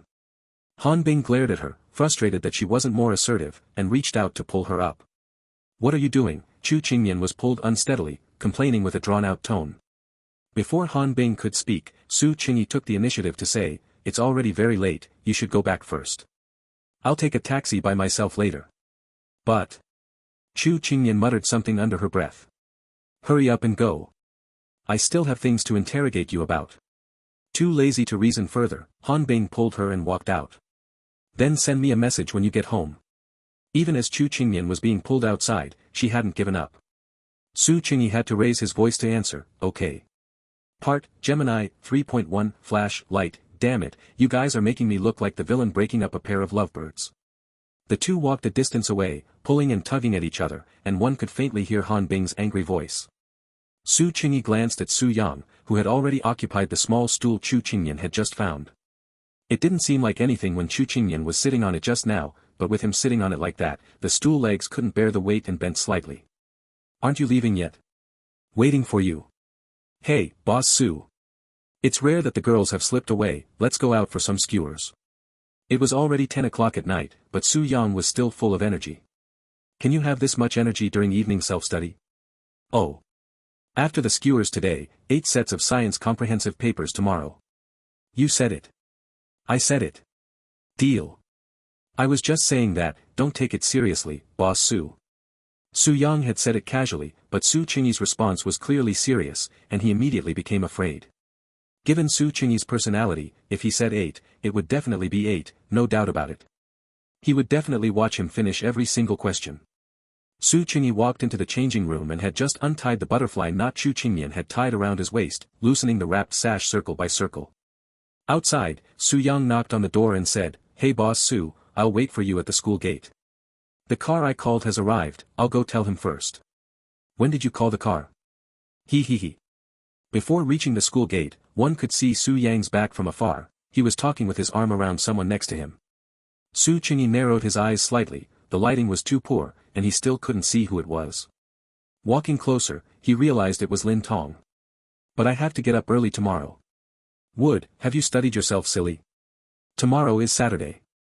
I usually get up at 5:30 on Saturdays too. Hey, you're exaggerating too much.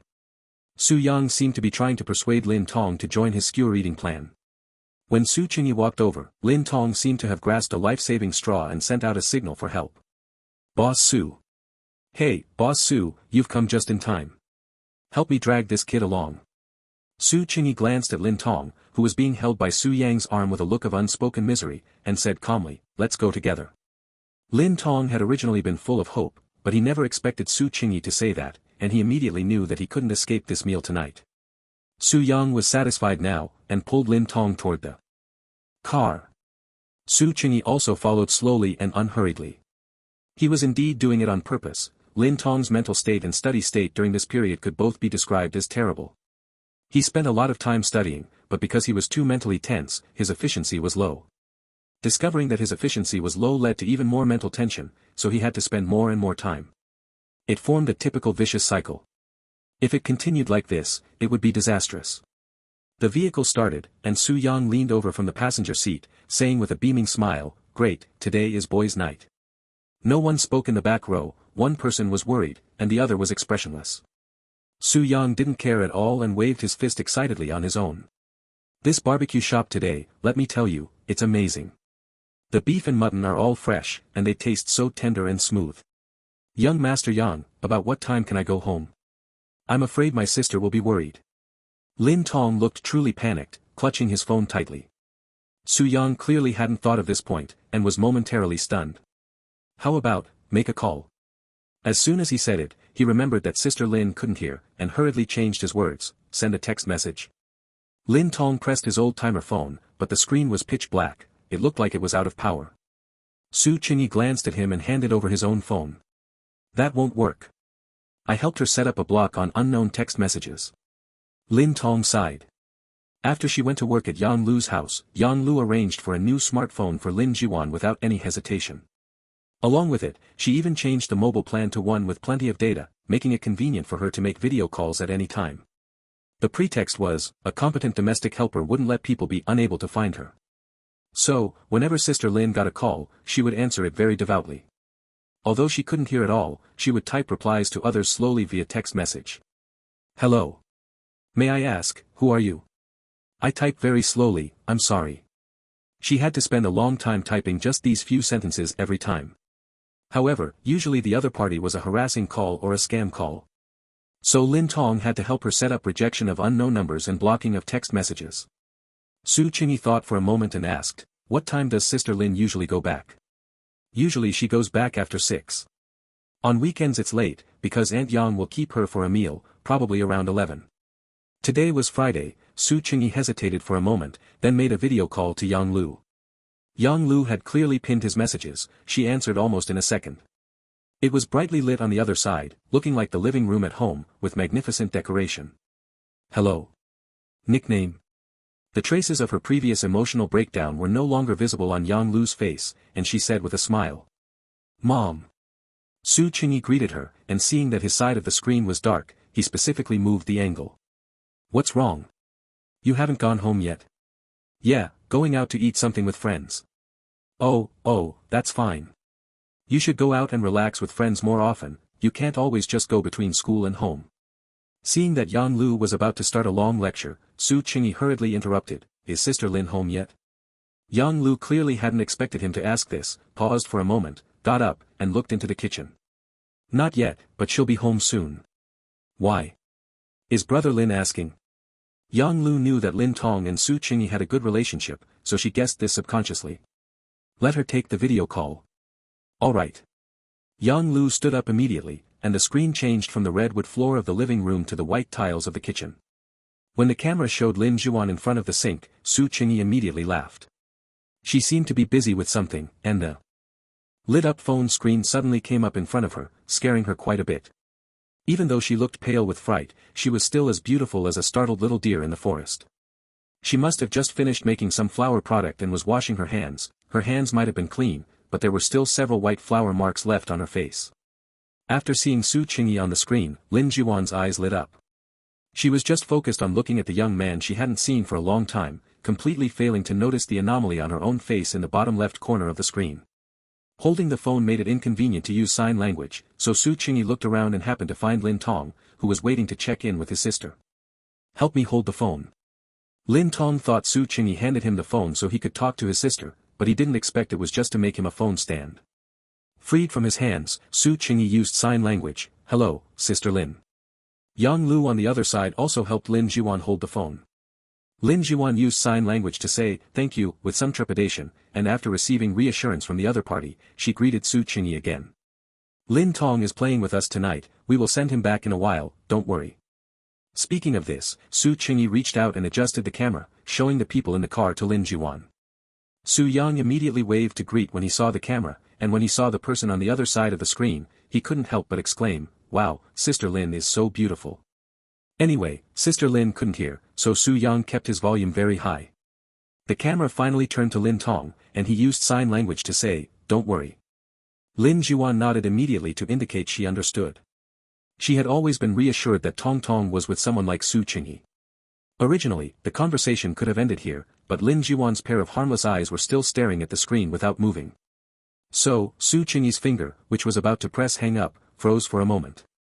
He could roughly guess what she was expecting. But after thinking about it, he still didn't bring up that matter, but instead said, "There is something on your face." Lin Jiwan was stunned for a moment, and only then did she see her slightly messy, flour-covered face on the phone screen. She immediately shook her head hurriedly at Yang Lu who was holding the phone, and then fled the camera as if running away in panic. When Yang Lu returned to the camera, she was still laughing loudly. "Mom, tell Sister Lin later to save my phone number. Lin Tong's phone is out of power." Alright, where are you three going to play? Do you have money on you? Do you want Mom to transfer some to you?"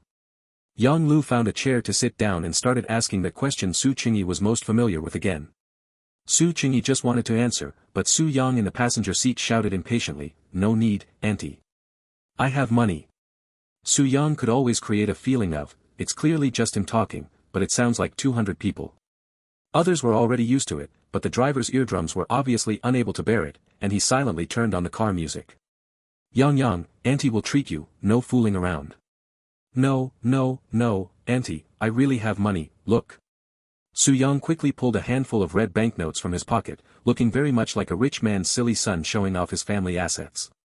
Yang Lu on the other side was obviously amused, and just as she was about to say something, a child's voice calling for Mom suddenly rang out from the other side. She paused for a moment, and Su Qingyi immediately understood and turned the camera back.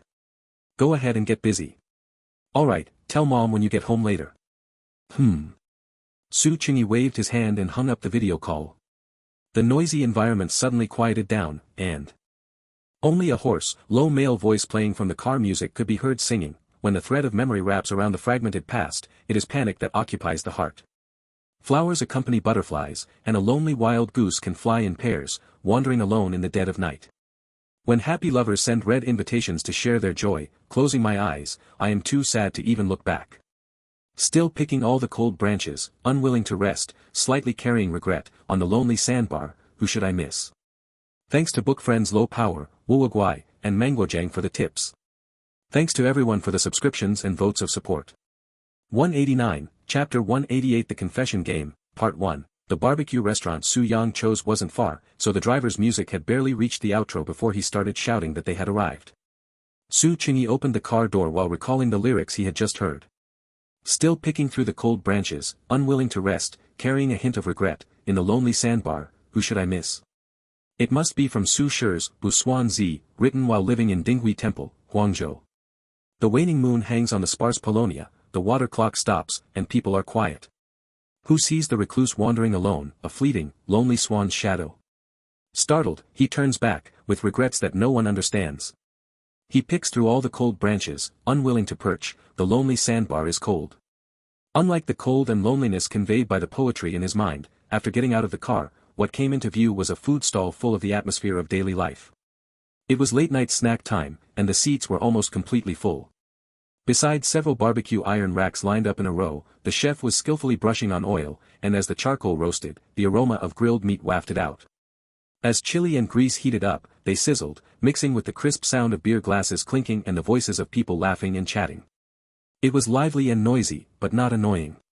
Su Yang knew that Su Qingyi didn't like crowded places, so he led them familiarly toward the corner. After pulling back the cloth curtain, there was indeed a small four-person table. The location was somewhat hidden and hard to spot if you didn't look closely. Su Yang pulled out chairs for the two behind him, a look of triumph on his face. How about it? This spot is pretty good, right? It's not as noisy as outside. How did you find it? After Su Qingyi sat down, he turned his head to look outside. Compared to the crowded scene outside, this spot was practically a VIP seat. It was as good as a private room. Guess. Su Yang chuckled, not rushing to sit down, just standing while leaning on the chair. Do you know the owner here? Lin Tong looked relieved that they had come to this kind of hole-in-the-wall place. If it were some fancy restaurant that looked expensive, he would probably be on pins and needles. This place looked about the same as the barbecue shop Brother De Fei ran. The heart he had kept in his throat since getting in the car finally settled down. Although the group was getting along very well now, he was very clear about the gap in their family backgrounds. Lin Tong was grateful to these friends from the bottom of his heart, but he hadn't yet found a way to repay them. No. Su Yang shook his finger, revealing the answer. I discovered it when I came here to eat last time. Actually, this is the owner's private spot. He uses it for his own meals. Then you? Su Qingyi immediately asked back. He isn't eating right now, so I borrowed it. Su Yang looked righteous. So he occupied it without even asking for permission. Are you sure we won't be kicked out by the owner halfway through? Oh, don't worry, we won't. Su Yang waved his hand. Let's go get some food. Get food? Su Qingyi didn't immediately grasp what he meant. Huh? You've never eaten at a place like this? You just take a plate, put whatever you like on it, and then hand it over. Thinking that Su Qingyi might really have never come to a place like this with anyone, Su Yang patiently explained. You guys go ahead, I'm not picky. Su Qingyi glanced at the freezer area, which was swarming with people. Alright, is there anything you want to eat? Su Yang readily agreed and hauled Lin Tong up from the side with one hand. Anything is fine. Su Qingyi lowered his head to unlock his phone. Okay, just leave it to us. Su Yang ran off happily, dragging Lin Tong along. The phone signaled a new message. These days, very few people still send text messages. He knew who it was from without even looking. Su Qingyi first added a contact name to that number before clicking into the text message interface. Sister Lin, hello. I am Bol. Su Qingyi laughed so hard he nearly dropped his phone. So it was a text from a Bol. He typed a reply, hello. I am Qingyi. After sending it, he clicked into the WeChat interface, where there were also several new messages. Su Zilong had sent a voice message 10 minutes ago. It was too noisy around him, so Su Qingyi tried to convert the voice message to text, but unfortunately, it converted into a bunch of text that made no logical sense. He couldn't be drunk, could he? Su Qingyi frowned and put the earpiece to his ear. Qingyi, Dad is telling you, being a man is bitter. A strange piece of music and voices that sounded even noisier than the food stall. How much love can, voice crack, come again? How many people are worth waiting for? Singing that was full of emotion but extremely off-key, it sounded like he was in a KTV. The beauty of this singing, if he went out and said he was the lead singer of a rock band, who knows who would believe him. Yang Lu transferred 200 yuan over, accompanied by, nickname, have fun with your friends. Su Qingyi did not accept her transfer. Just as he was typing a reply saying he knew, a new text message popped up. Sister Lin, it's Qingyi. Su Qingyi was stunned for a moment. She could type his name correctly, but couldn't type her own. Sorry, I type a bit slowly. Lin Zhuan had actually sent such a long sentence after not long at all. Perhaps she had typed these characters too many times. Sorry, I type a bit fast. This slightly mischievous joke was sent, and it was like opening Pandora's box. Su Qingyi typed out a whole bunch of meaningless nonsense. Sister Lin. Are you home yet? Have you eaten? Are you working tomorrow? Guess what we are eating? Fortunately, at this moment, the curtain was lifted, and Su Yang walked in carrying a plate. I grilled some first, there's more coming, the waiter will bring it over in a while. Su Qingyi looked up and glanced at the plate. There were starch sausages, pork belly, lamb skewers, sliced buns, and the like. The color of the grilled meat was bright, and it indeed looked like good quality meat. Vegetables come later. Seeing his gaze, Su Yang thought he wanted to eat some vegetables and explained. Su Qingyi shook his head and took the plate, placing it on the table. Carrying a whole crate of beer, a looking troubled Lin Tong also walked in. You took so much beer. Su Qingyi looked at the condensation on the chilled glass bottles. It's just beer, if you two can't finish it later, I'll take care of it. Su Yang said heroically. Where's the bottle opener? Su Qingyi was indeed a bit thirsty, so he reached out and took a bottle. The bottle was ice cold, and it felt very comfortable against his slightly hot palms. I'll do it, I'll do it. Su Yang took the beer from his hand and pulled a chopstick out of the chopstick holder. He immediately performed the trick of opening a beer cap with a wooden chopstick. That's a special skill. Su Qingyi took the opened beer and casually complimented him. Of course, I learned it from my dad. Su Yang was even more enthusiastic after receiving the compliment. If Lin Tong hadn't stopped him, he would have opened the whole crate of beer in advance. Su Qingyi tilted his head and took a sip. The bubbly ice beer went down his throat, fiercely relieving the heat brought on by the smell of charcoal fire. A bit addicted to this sensation that stimulated his throat, he downed half the bottle in one gulp. No way, Boss Su, take it easy. Su Yang looked at his stance and laughed somewhat exaggeratedly. If you get drunk later, I'm not carrying you. Wood will carry me. With the beer down, Su Qingyi felt his mood seemed to improve, so he said with a smile. Lin Tong thought he was serious and nodded heavily. Forget it, Wood, with your build, forget about it. Don't worry, drink as much as you want tonight, young Master Yang will handle the cleanup. Su Yang patted his chest, raised his beer bottle, and loudly announced the theme of this barbecue activity, cheers to boys' night. Lin Tong smiled slightly and followed suit, cheers. Su Qingyi shook his beer bottle and also raised it to clink. I'm finishing mine. You guys do as you please. After shouting this, Su Yang really drank straight from the bottle. He looked very practiced, it seems he really doesn't drink little usually. Su Qingyi only had half a bottle left anyway, so he followed suit and drained it. Now poor Lin Tong was in trouble, looking at the stance of the two in front of him, he had no choice but to hold his bottle and follow suit. Hey Wood, don't try to be a hero, if you vomit later, how will I explain it to Sister Lin? Su Yang reached out and patted his shoulder. Lin Tong had a face that looked like he absolutely couldn't drink. It's fine. Lin Tong shook his head. Brother Da Fei and Brother Little Fei loved to have gatherings and would also take him along to drink. But up to now, he had never been drunk, so he didn't really know his alcohol tolerance. On the other side, Su Qingyi was very clear about his alcohol tolerance. But he had no intention of drinking with restraint tonight. There were many reasons. But for now, he attributed it all to the fact that tonight's beer was particularly good. They hadn't eaten many skewers on the table yet, but they had already downed several bottles of beer. Hey, don't just drink. Su Yang took another plate full of skewers from the waiter. Eat some meat. The beef and mutton at this place are truly delicious, I'm not lying to you guys. Su Qingyi took the lamb skewers he handed over and took a bite. The surface was golden and crispy, but the inside was roasted to be very tender, carrying fragrant, overflowing juices. It is quite delicious. Su Qingyi gave his affirmation. But this shrimp is no good. He pointed again to the peeled shrimp shells on the side. This was what he had just eaten, the shrimp meat had absolutely no flavor and wasn't fresh enough. Can't help it, the name of this shop is literally the beef and mutton are best. Su Yang spread his hands. Su Qingyi paused, looking at the neon sign glowing outside. It really was called that. Wood, you should eat more too. Look at you two, you're both getting skinnier by the day. Su Yang grabbed a handful of skewers and shoved them into Lin Tong's hands. Fearing he wouldn't catch them and they'd fall on the ground, Lin Tong hurriedly took them with both hands and started eating slowly. It was indeed tastier than Brother Da Fei's place, but that was likely due to the quality of the ingredients.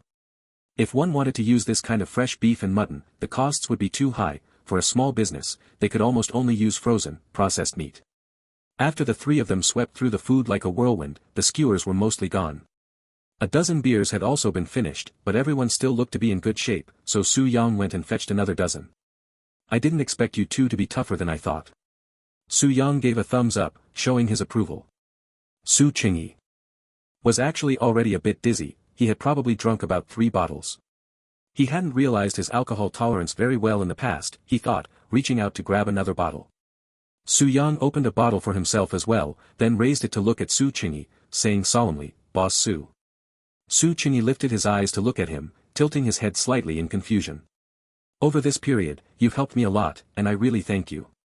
I had many friends before, but they were all fair-weather friends, rarely were there any I could open my heart to.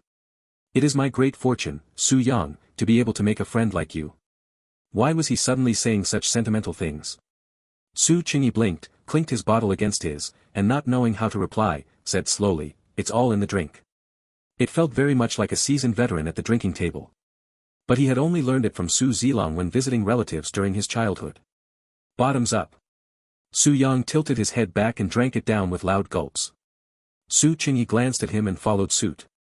Watching the two of them interact, Lin Tong suddenly felt a bit curious.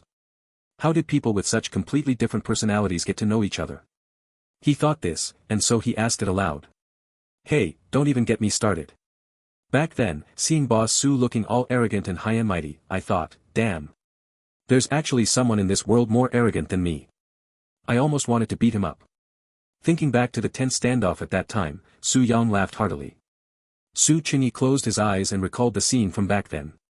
Su Yang had seen him improvising under the message board, thought he was causing trouble, and had confronted him in public.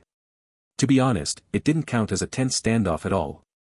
In his eyes at the time, Su Yang was just an underage brat, he wouldn't hold it against him. I saw a saying a while ago, that people who don't like each other when they first meet are most likely to become good friends. Su Yang chuckled again, looking genuinely happy. What about you? How did you two get to know each other?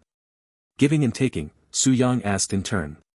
Because compared to the meeting of a social butterfly and a social recluse, surely two social recluses meeting would find it even harder to become friends, right? It's like this. Lin Tong remembered it very clearly.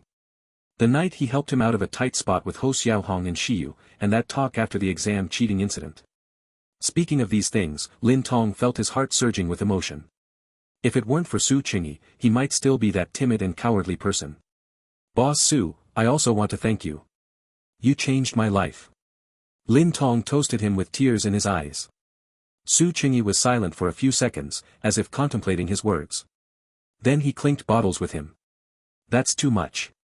If he had only been slightly dizzy just a moment ago, the sudden sentimental toasting from these two had thoroughly muddled his head. Su Qingyi gradually felt things in front of him doubling. It was clearly a 3-person table, but he somehow managed to see the liveliness of a 9-person table.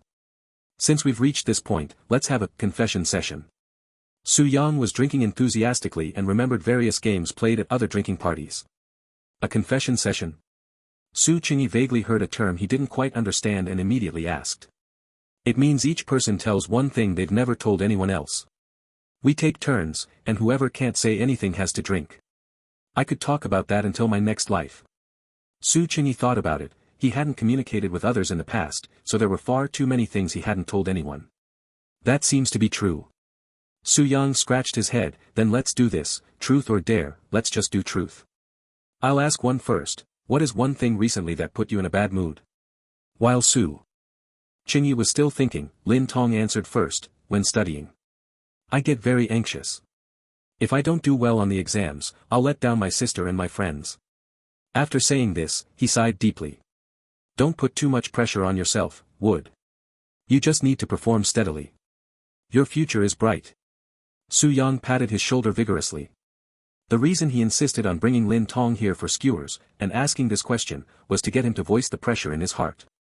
But why was Boss Su so silent, not adding a few words of comfort? Could he be drunk? Su Yang looked over with a hint of confusion. Opposite him, Su Qingyi had his elbows on the table, his eyes looked brighter than usual, and under the dim yellow light bulb, he still appeared spirited. At a glance, he felt almost unable to look directly at him. He didn't look like he was drunk, so Su Yang secretly set his mind at ease. Alcohol makes people's reactions slower, but at this moment, Su Qingyi was thinking, feeling that his brain was struggling to turn. Just then, his phone rang with a short, sharp sound. Su Qingyi lowered his head to look, it was a text message. Sister Lin, impressive. It's me. I'm home. Eating cream cake. Not working, want to treat you. Is it delicious? Su Qingyi stared at it for a while before realizing she was replying one by one to the few random sentences he had sent her. Boss Su. Hurry up and tell us, don't tell me you're searching Baidu for an answer. Su Yang tapped the beer bottle, urging him. Su Qingyi turned off his phone and looked up. Tonight's matters. The grievances and entanglements of the previous generation, he actually didn't have much interest in the details. It was nothing more than stories of she loves him, he loves her, she loves him. Times have changed, love is no longer the entirety of life. Since his rebirth, Su Qingyi might not be as emotionally detached, but he definitely hadn't reached the point of being intense. However, even though his mind wasn't very clear right now, he could still realize a very simple problem: relationships require exclusivity. This should have been a universally known truth, it's just that in the past, he had never applied relationship-related things to himself. Su Zilong was still insisting that he was innocent, that he hadn't done anything to wrong Yang Lu. In other words, the fact between them hadn't even been confirmed yet, and Yang Lu was already in such a heartbroken, lovelorn state. Then what if they weren't innocent to begin with? What if I have a guilty conscience? That famous quote from Zhou Zhirua suddenly surfaced in his mind. Su Qingyi stared at the white bubbles rising in the clear-colored beer and thought. Whether it was Chu Qingmian or Qin Jinji, he didn't seem to be innocent. How exactly did things develop into this state? Su Yang thought of the awkward scene in the auditorium lounge, assumed he was feeling melancholy about his parents' argument, and immediately slapped his forehead in regret. Wasn't this touching a raw nerve? Ah. My bad, my bad. I'll punish myself with a drink. After finishing the remaining half bottle, he turned it upside down and shook it to show it was empty, then raised his hand and said, "You guys ask the next one." Lin Tong thought about it, then shook his head, saying he didn't know what to ask. Su Qingyi, however, took over the conversation and asked a question out of the blue: childhood sweetheart or newcomer? Having seen through too many secrets, Lin Tong's heart suddenly skipped a beat. Is this something that can be asked? He vaguely felt that the boundaries of this confession session tonight might be hard to control. Thanks to book friends Low Power, Mango Sauce, and Dong Dong for the tips. Thanks to everyone for the subscriptions and votes of support. That is how a scumbag is raised. 190, Chapter 189 The Confession Game, Part 2, Oh, that's a great question. Su Yang laughed heartily. This simple-minded guy clearly treated this question as something as frivolous and ethereal as the girl war tropes in anime. But Lin Tong knew very well in his heart that it wasn't. This was happening in real time, in the real world. Right in front of everyone. If one weren't careful, a Shura field could break out, splattering blood everywhere. He really wanted to grab Su Yang by the collar and ask him what on earth he was thinking, not being able to see such an obvious situation. But of course, Lin Tong couldn't do that, so he could only silently down a mouthful of alcohol and pray that he wouldn't say anything he shouldn't. As for me, let me think. I'm a die-hard, childhood friend supporter. Su Yang spun the beer bottle, looking thoughtful. Su Qingyi didn't show any expression on his face upon hearing this, just let out an "oh." I actually think that new arrival isn't bad either, Lin Tong quickly chimed in.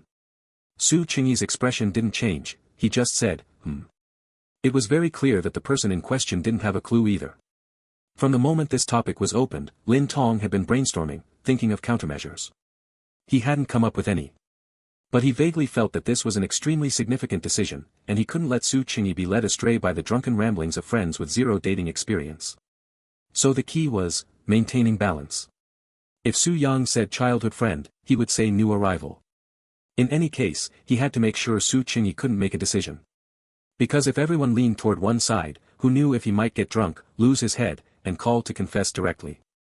That would be a situation that could never be cleaned up. Because a decision made under those circumstances, which he himself hadn't thought through at all, he would definitely regret later. This would be a huge hurt to Su Qingyi himself, and to the one chosen. Moreover, it was very likely that he and Su Yang, who were organizing this drinking session, would be hated by the one who lost. Good heavens, was there anything more terrifying than this in the world? Chu Qingmian and Qin Jinji, no matter how you looked at it, neither of them seemed like the type to let things go easily. Thinking of the feeling of being targeted by either one of them, Lin Tong felt a chill down his spine. He secretly resolved to keep the scales balanced. Damn, how can anyone not support the childhood friend? Companionship is the longest-lasting confession, you know. All that talk of love at first sight is fake, a steady, long-term relationship is the way to go. Su Yang slapped the table, speaking with conviction. Listening to them talk, Su Qingyi silently opened another bottle of beer for himself. He didn't use a bottle opener, he just knocked it open against the corner of the table. Indeed, time would prove everything. Betting on books, the fragrance of tea spills, at the time, I only thought it was ordinary. Su Qingyi thought about the little class monitor's diligent years. They had missed out before, so now it should be a logical progression to reach a happy ending, shouldn't it? But love isn't dependency, it isn't habit, and it isn't something that naturally grows just because of a long period of time. Lin Tong was good at math and had strong logical thinking, he countered calmly. That also seemed to make some sense. Su Qingyi tilted his head back and took another sip of alcohol, the image of Chen Jinji's peach blossom eyes, half smiling, half mocking, vaguely surfacing in his mind. Then love isn't just a momentary heartbeat either. A heartbeat is such a simple thing, I can have a heartbeat 800 times a day. Su Yang was unconvinced, but his eyes darted around, and he suddenly thought of something incredible. By the way, Wood, do you have someone you like? How come you're speaking so eloquently? This isn't like you. Lin Tong hadn't expected that while trying to help Su Qingyi maintain balance, he would accidentally draw fire onto himself. He hurriedly waved his hands to deny it. No, no. How is that possible? Really? If you lie to a brother, your confession will definitely fail, let me tell you. Su Yang leaned in, looking mischievous. Of course not. I don't have the heart to think about these things right now. Although Lin Tong was indeed innocent, being asked that so suddenly, his face, which hadn't even flushed from drinking, turned bright red. Seems like that's true too. Su Yang thought about how much importance Lin Tong placed on his studies and immediately felt he had thought too much. Then what if, in the future, when you're in college? But his fire for gossip was still burning fiercely. Lin Tong thought for a moment and replied, study hard, get scholarships, and strive to be recommended for graduate school. Not bad, Lin Tong was a role model for us all. Su Qingyi sipped his drink, silently crowning him in his heart. I give up. I meant, if you can date in college, what kind of person would you like? Even though he had no experience himself, Su Yang acted like an experienced mentor, looking at him with a disappointed in you expression. Don't know. Lin Tong frowned and thought for a long while, then shook his head. You can't even name a type. What type do you like? Su Qingyi, who had been silent since just now, suddenly spoke up. Having had a drink, Su Qingyi seemed much more spirited, his eyes were not as lazy and indifferent as usual, but instead sharp and piercing. Feeling inexplicably like he was being examined by an interviewer, Su Yang paused for a second before answering hesitantly, gentle and considerate. Is Han Bing like that? Su Qingyi said Su Yang's biggest secret of his life in a light and airy tone. Hey! No! Boss Su! Why are you exposing me? Su Yang immediately lost his footing, panicking and at a loss. Alright, there's no one here who doesn't know. Su Qingyi remained calm and composed. Huh? Su Yang looked at Lin Tong with slight suspicion, the latter had a look of apology and a hint of embarrassment on his face, but no shock. You really knew? Is it that obvious? Su Yang scratched his head in annoyance. He thought he had hidden it very well. Especially obvious. Lin Tong gently twisted the knife again with an apologetic tone. So, there's no such thing as a type you like, there's no conclusion to be made. Su Qingyi said this slowly. Oh my. You're very experienced, Boss Su. Then, regarding your own question, how would you choose? Childhood friend or new arrival? Su Yang said this unintentionally, he was just looking for a topic. But Lin Tong almost choked to death on the alcohol he hadn't swallowed yet. Why was the topic he had worked so hard to steer away from being brought back again? I don't know. Su Qingyi thought about it and shook his head again. Then let's go back to the source. Just pick whichever one looks better. Su Yang smiled slyly. When he said this, he didn't have any specific image in mind, he could only generally think of some of the most common settings in anime. Like long black straight hair, twin tails, blonde hair, and so on. But Su Qingyi thought about it seriously for a good while before answering, about the same, can't choose. Why did he speak as if these two people actually existed? Boss Su was taking this way too seriously. Su Yang couldn't help but find it funny. Lin Tong looked at his playful expression, feeling complicated. Wrong, wrong. Su Yang took another sip of alcohol, suddenly thinking of something, and was about to speak, but Lin Tong spoke first. Childhood friend and new arrival are, in the end, just labels. If you really have to do this multiple choice question, there is only one standard for selection, who do you actually like? Setting aside labels, setting aside the order of appearance, setting aside the principle of first come, first served, in relationships, who do you like? Lin Tong said a whole string of words in one breath before picking up his glass to give himself courage. He was terrified that Su Yang would come up with some other irrevocable, twisted logic. Right. Whoever you like, you choose. Su Yang laughed heartily, looking very agreeable, and took the initiative to clink glasses with him. Whoever you like, you choose, huh? Su Qingyi was silent for a long while, appearing to be thinking seriously, but in reality, his mind was a mess, and he hadn't thought of anything at all. He sighed softly. In his previous life, in those days of being alone and solitary, Su Qingyi refused to communicate with others. But sometimes he would pay people to talk to him. Psychological counseling was very expensive, especially this kind of top-level consulting room. At that time, the warm candlelight around them flickered, and the air was filled with incense that soothed the mind. At first, it was just checking boxes on various scales. Later, they switched to very high-tech equipment, and even his brain waves were being monitored in real time. Su Qingyi lay on the soft sofa, closing his eyes. Sometimes he felt like an alien creature about to be dissected in a science fiction movie. The psychologist would wait until he calmed down before slowly opening up to communicate with him.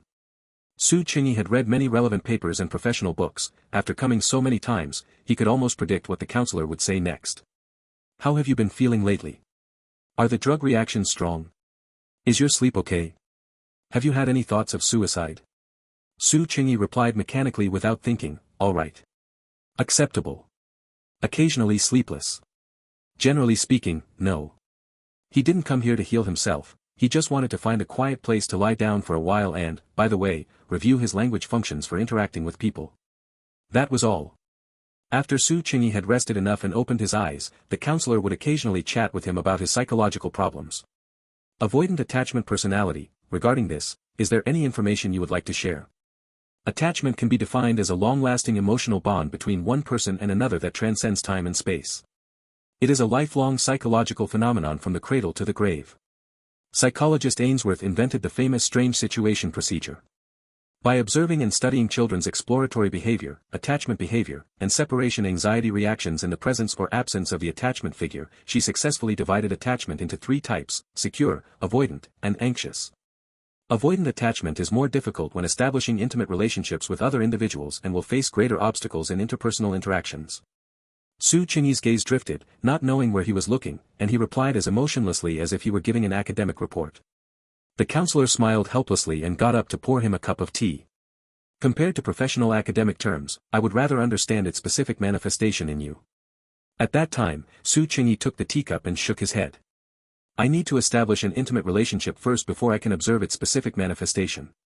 The steaming teacup in his hand turned into a cold beer glass. Su Qingyi pulled himself out of his memories and returned to the real world. He didn't know why he had suddenly recalled things from his previous life. They were clearly 2 completely different environments. The consulting room was quiet and dead, while this place was noisy and lively. In front of him were 2 guys drinking heatedly. Yet he vaguely felt that he could now answer the question posed by the counselor. Contradiction and hesitation, avoidance and silence. This was the manifestation in intimate relationships. You say you like the rain, yet you open an umbrella when it rains. You say you like the sun, yet you hide in a warm place when the sun is bright. You say you like the wind, yet you close the window when the wind rises. That is why I am afraid when you say that you like me too. Compared to a long and firm intimate relationship, he was more inclined to believe that beautiful clouds are easily scattered and glazed glass is fragile. Good things in the world are not durable. Overall, after being reborn, although his social anxiety had been greatly reduced, he still held a very pessimistic attitude regarding emotional issues. Su Qingyi thought, resting his chin on his hand. But this didn't seem to have much to do with those 2. Chu Qingmian was already very firm. He thought of the look in her eyes when she said, I will always advance and retreat with you. She was practically ready to take out her true heart and show it to him. Chen Jinji was the same, like someone who was used to wearing a mask. After so many years, the mask had already fused with her flesh and blood. As long as you don't try to take it off, it won't hurt. She wouldn't do it herself, but she would lean in close, granting him the right to remove the mask. Just now, Lin Tong had said to cast aside labels and set aside all external factors. Just follow your heart. Who does he actually like? What exactly is liking someone? Su Qingyi suddenly asked. While clinking glasses with Su Yang, Lin Tong had been secretly observing Su Qingyi across from them. Seeing him looking so thoughtful, Lin Tong's heart began to pound like a drum. Could it be that the grand finale would happen tonight? It wasn't until he suddenly asked that question that Lin Tong realized, well, the finale was still a long way off. Su Yang glanced at the stunned Lin Tong beside him, then looked at Su Qingyi, who had posed the question. He realized that he was the only one at the table who could answer this question, and he suddenly felt a heavy sense of responsibility. Whether these two pieces of wood would successfully start dating in the future all depended on him. After a moment of thought, Su Yang feigned depth and said, "Tossing and turning for you, giving up the world for you, what's wrong with that? Sing a few lines." Su Qingyi took a bite of the crispy, charred steamed bun slice. It had gotten a little cold. "Hey, you've heard it." Su Yang smiled and hummed a few bars, completely off-key. "The sky seems to be raining. I really want to live next door to you. Well, anyway, that's the idea."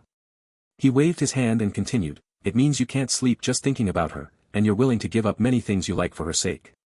The moment you imagine her with someone else, it hurts." Su Yang's expression was very serious as he said this, and he even clutched his chest. "Although I don't have anyone I like yet, I think that's probably what it's like. At the very least, you have to empathize with her and put her first." Lin Tong nodded in agreement. Su Qingyi lowered his eyes and said nothing. "Sigh, it really is a relief to be without love. I'm so envious of you guys." Su Yang had clearly thought of something sad. He tilted his head back and gulped down several large mouthfuls of alcohol. Lin Tong tried to stop him, but instead, he was grabbed by the arm and the other man began to wail loudly. "Wood.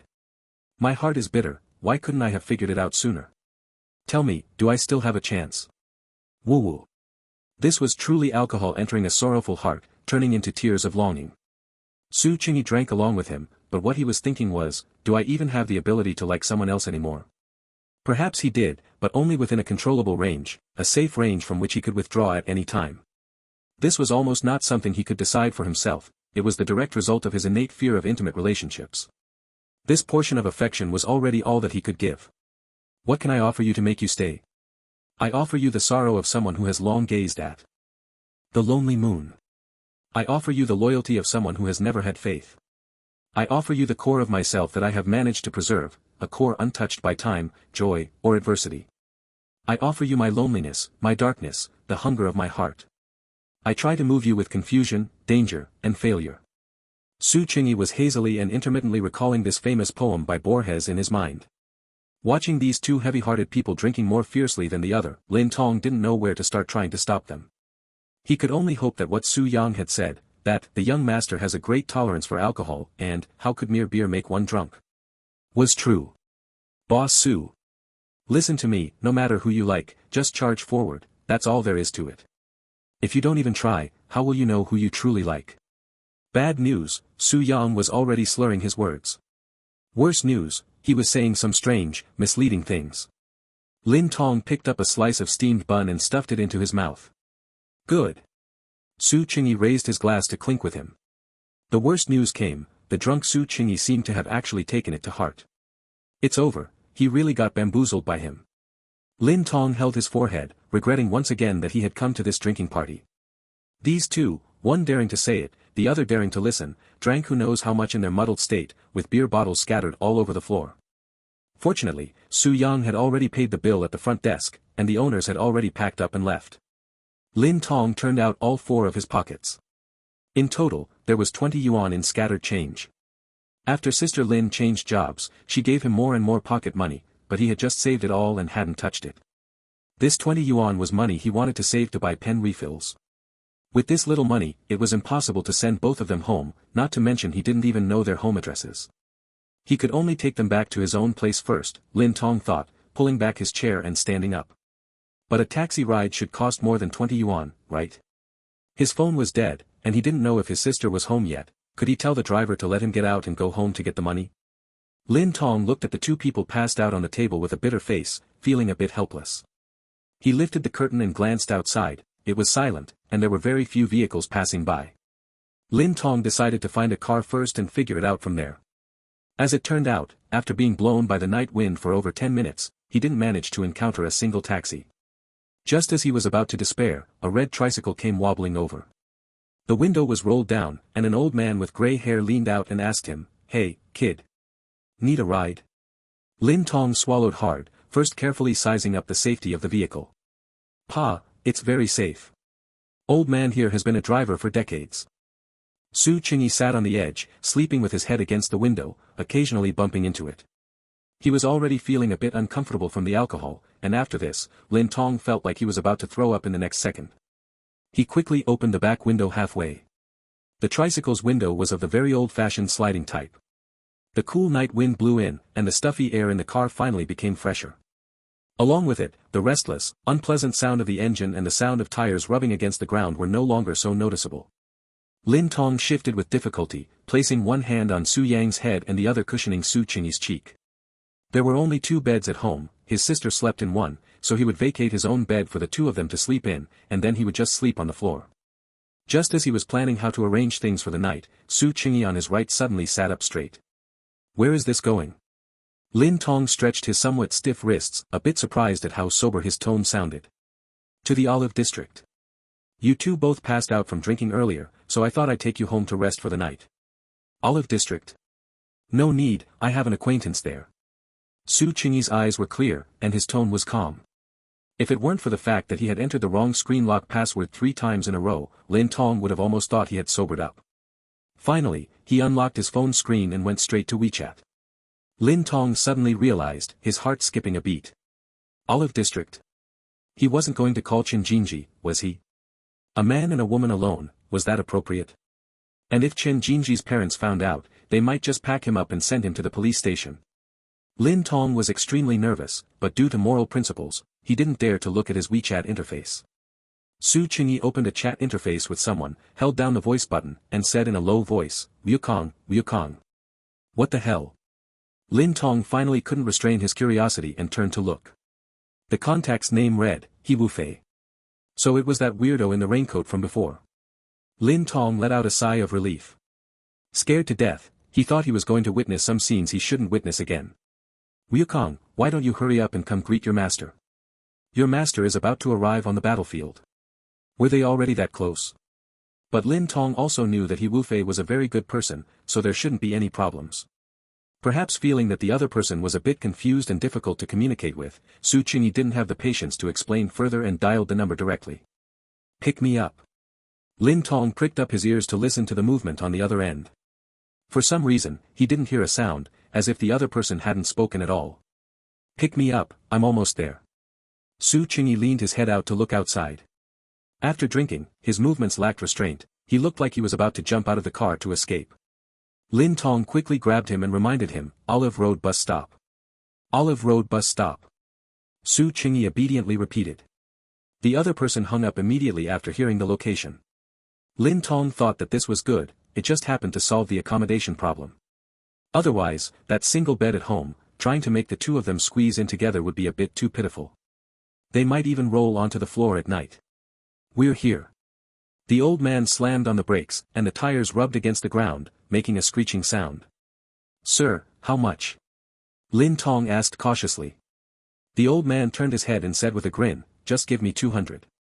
Seeing Lin Tong's terrified expression, the old man laughed out loud, just kidding, kid. 20 is enough. Thank you, sir. Lin Tong breathed a sigh of relief and handed over the 20 yuan in his pocket. He helped Su Yang off the car first, and when he went around to the other side to help Su Qingyi, he saw that he had already jumped off the car himself. Fortunately, he had suddenly woken up, otherwise he really wouldn't have known how to help 2 people. Watching the red tricycle wobble away, Lin Tong shrank his neck, feeling that the night wind was still a bit chilly. Wearing a short-sleeved shirt, he had goosebumps all over his arms. He turned his head to ask Su Qingyi if He Wufei had arrived, but saw him smiling, looking towards the direction of the bus stop across the street. Lin Tong looked over with slight confusion. When he saw the figure wrapped in a light-colored jacket standing next to the bus stop sign, he was almost scared into fainting on the spot. Can someone tell him why it was Chen Jinji who came again? Meanwhile, He Wufei, who had just returned home after a day of manual labor and was preparing to sleep, fell into deep thought while listening to the voice messages on his phone. Thanks to book friends Low Power, Mango Sauce, and Dongbao for the tips. Thanks to everyone for the subscriptions and voting support. He Wufei, family, who understands? 191, Chapter 190. My sleep with Chen Jinji. Chen Jinji tightened her thin trench coat and looked at the 3 boys swaying unsteadily across from her. In reality, she was in a very bad mood today. It wasn't because of the lipstick mark on that mask, but rather her own reaction after seeing it. It was an unplanned reaction, an emotion that had completely spiraled out of her control. This was something she had never experienced before, and therefore, it was something worth paying attention to. Chen Jinji could almost hear her self-protection mechanism emitting a shrill warning. Yet, she still didn't correct it in time, instead allowing herself to be led by her emotions. That was why she was suffering from insomnia until now, and why, with the mindset of, "Can you sleep?" "I can't," she had inexplicably clicked on the chat box with Su Qingyi and sent an ambiguous, "good night." She had originally assumed he was already asleep, but to her surprise, he immediately popped a voice call over. But the sound on the other end was hard to describe. The moment she put the receiver to her ear, she felt like she was going to go deaf. For a moment, she really wanted to ask him if he was on a tractor. Or if he was engaging in some kind of retaliatory behavior for her ignoring him tonight. But she still didn't say anything, just waiting for him to speak. "Pick me up." The other person's tone was imperious. Chen Jinji was speechless. "Pick me up, I'll be there soon." The tone suddenly softened again, sounding nothing like how he usually spoke. It wasn't normal. Chen Jinji sat up from her bed. After a brief gust of wind by her ear, another person nearby whispered, "Olive Road bus stop." He repeated after them, "Olive Road bus stop." After knowing the exact address, Chen Jinji hung up the phone. It was very obvious that this person had been drinking, and quite a lot at that. Fortunately, there was someone else with him, he wasn't running around alone. She stood up, pushed open the window, and felt the temperature outside. Then, she simply gathered her hair and pulled out a thin camel-colored trench coat suitable for early autumn from the bottom of her wardrobe. Standing by the bus stop sign and waiting for a while, a very conspicuous red tricycle came wobbling over. To some extent, it was no different from a tractor. Su Qingyi had sharp eyes, he saw her before even getting off the vehicle, so as soon as the vehicle stopped, he pulled the door open and jumped down. He didn't walk over, just stood there looking at her and smiling. Chen Jinji stood with her hands in her pockets and stared at him for a while, confirming once again that this person was indeed in a state of delirium. Lin Tong was struggling to support the big guy Su Yang next to him and greeted her. Awkwardly, "Classmate Chen Jinji, sorry, I didn't know he was calling you. Is it convenient for you?" "If it's not, it's fine." Chen Jinji smiled and replied, "It's convenient. There's no one home." It was precisely because there was no one home that it was even more dangerous. Lin Tong was silent for a moment and glanced at Su Qingyi, who was standing with very standard posture. Then, before he could finish his sentence, Su Qingyi crossed the road and walked straight over. "Why did you come?" he said with a smile. As the distance closed, Chen Jinji looked at his sparkling eyes and didn't speak. "Why did you come?" The smile on his face didn't fade, but he was very stubborn, looking like he wouldn't give up until he got an answer. "You called me to come." Chen Jinji was helpless and had to answer to satisfy him. "I didn't." Su Qingyi shook his head firmly. Fine, you didn't. I wanted to come myself, I couldn't sleep in the middle of the night, so I came out for a walk and just happened to pick you up." Chen Jinji sighed softly. "So that's how it is." Su Qingyi looked like he had just realized something and immediately turned to wave at Lin Tong across the way. "Goodbye, I'm going to be picked up." The alarm bells in Lin Tong's heart suddenly subsided. Looking at his rock-bottom intelligence, he couldn't possibly do anything dangerous for a while. Chen Jinji also nodded to Lin Tong from a distance to signal, then turned and walked into the alley. Su Qingyi followed closely behind her, his footsteps surprisingly steady. Unlike the floating, unsteady gait of others after drinking too much. On the road where moonlight and tree shadows intertwined, the two shadows moved one after the other. "Chen Jinji." Su Qingyi suddenly spoke up. Chen Jinji didn't stop walking, just let out an "Wait for me." His vision was indeed no longer clear, there were double images everywhere. In his eyes, Chen Jinji's silhouette was also hazily multiplied into several. He was basically walking forward on instinct. "No." Chen Jinji threw back these two words. "Why not?"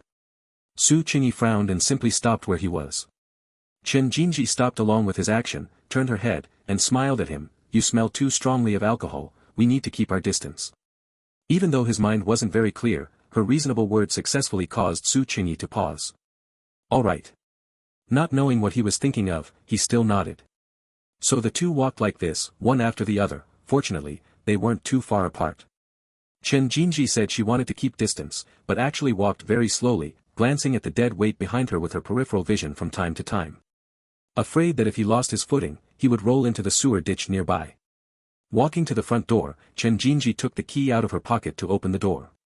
Su Qingyi leaned against the doorway, head lowered, not knowing what he was thinking. The key was inserted into the lock, a click sounded, and the old security door was opened.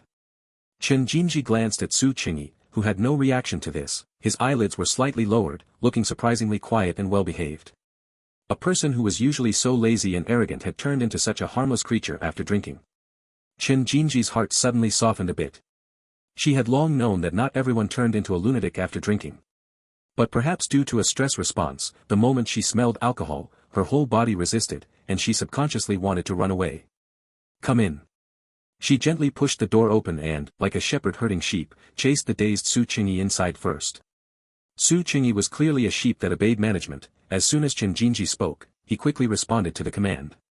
Chen Jinji followed him inside and casually turned on the living room light.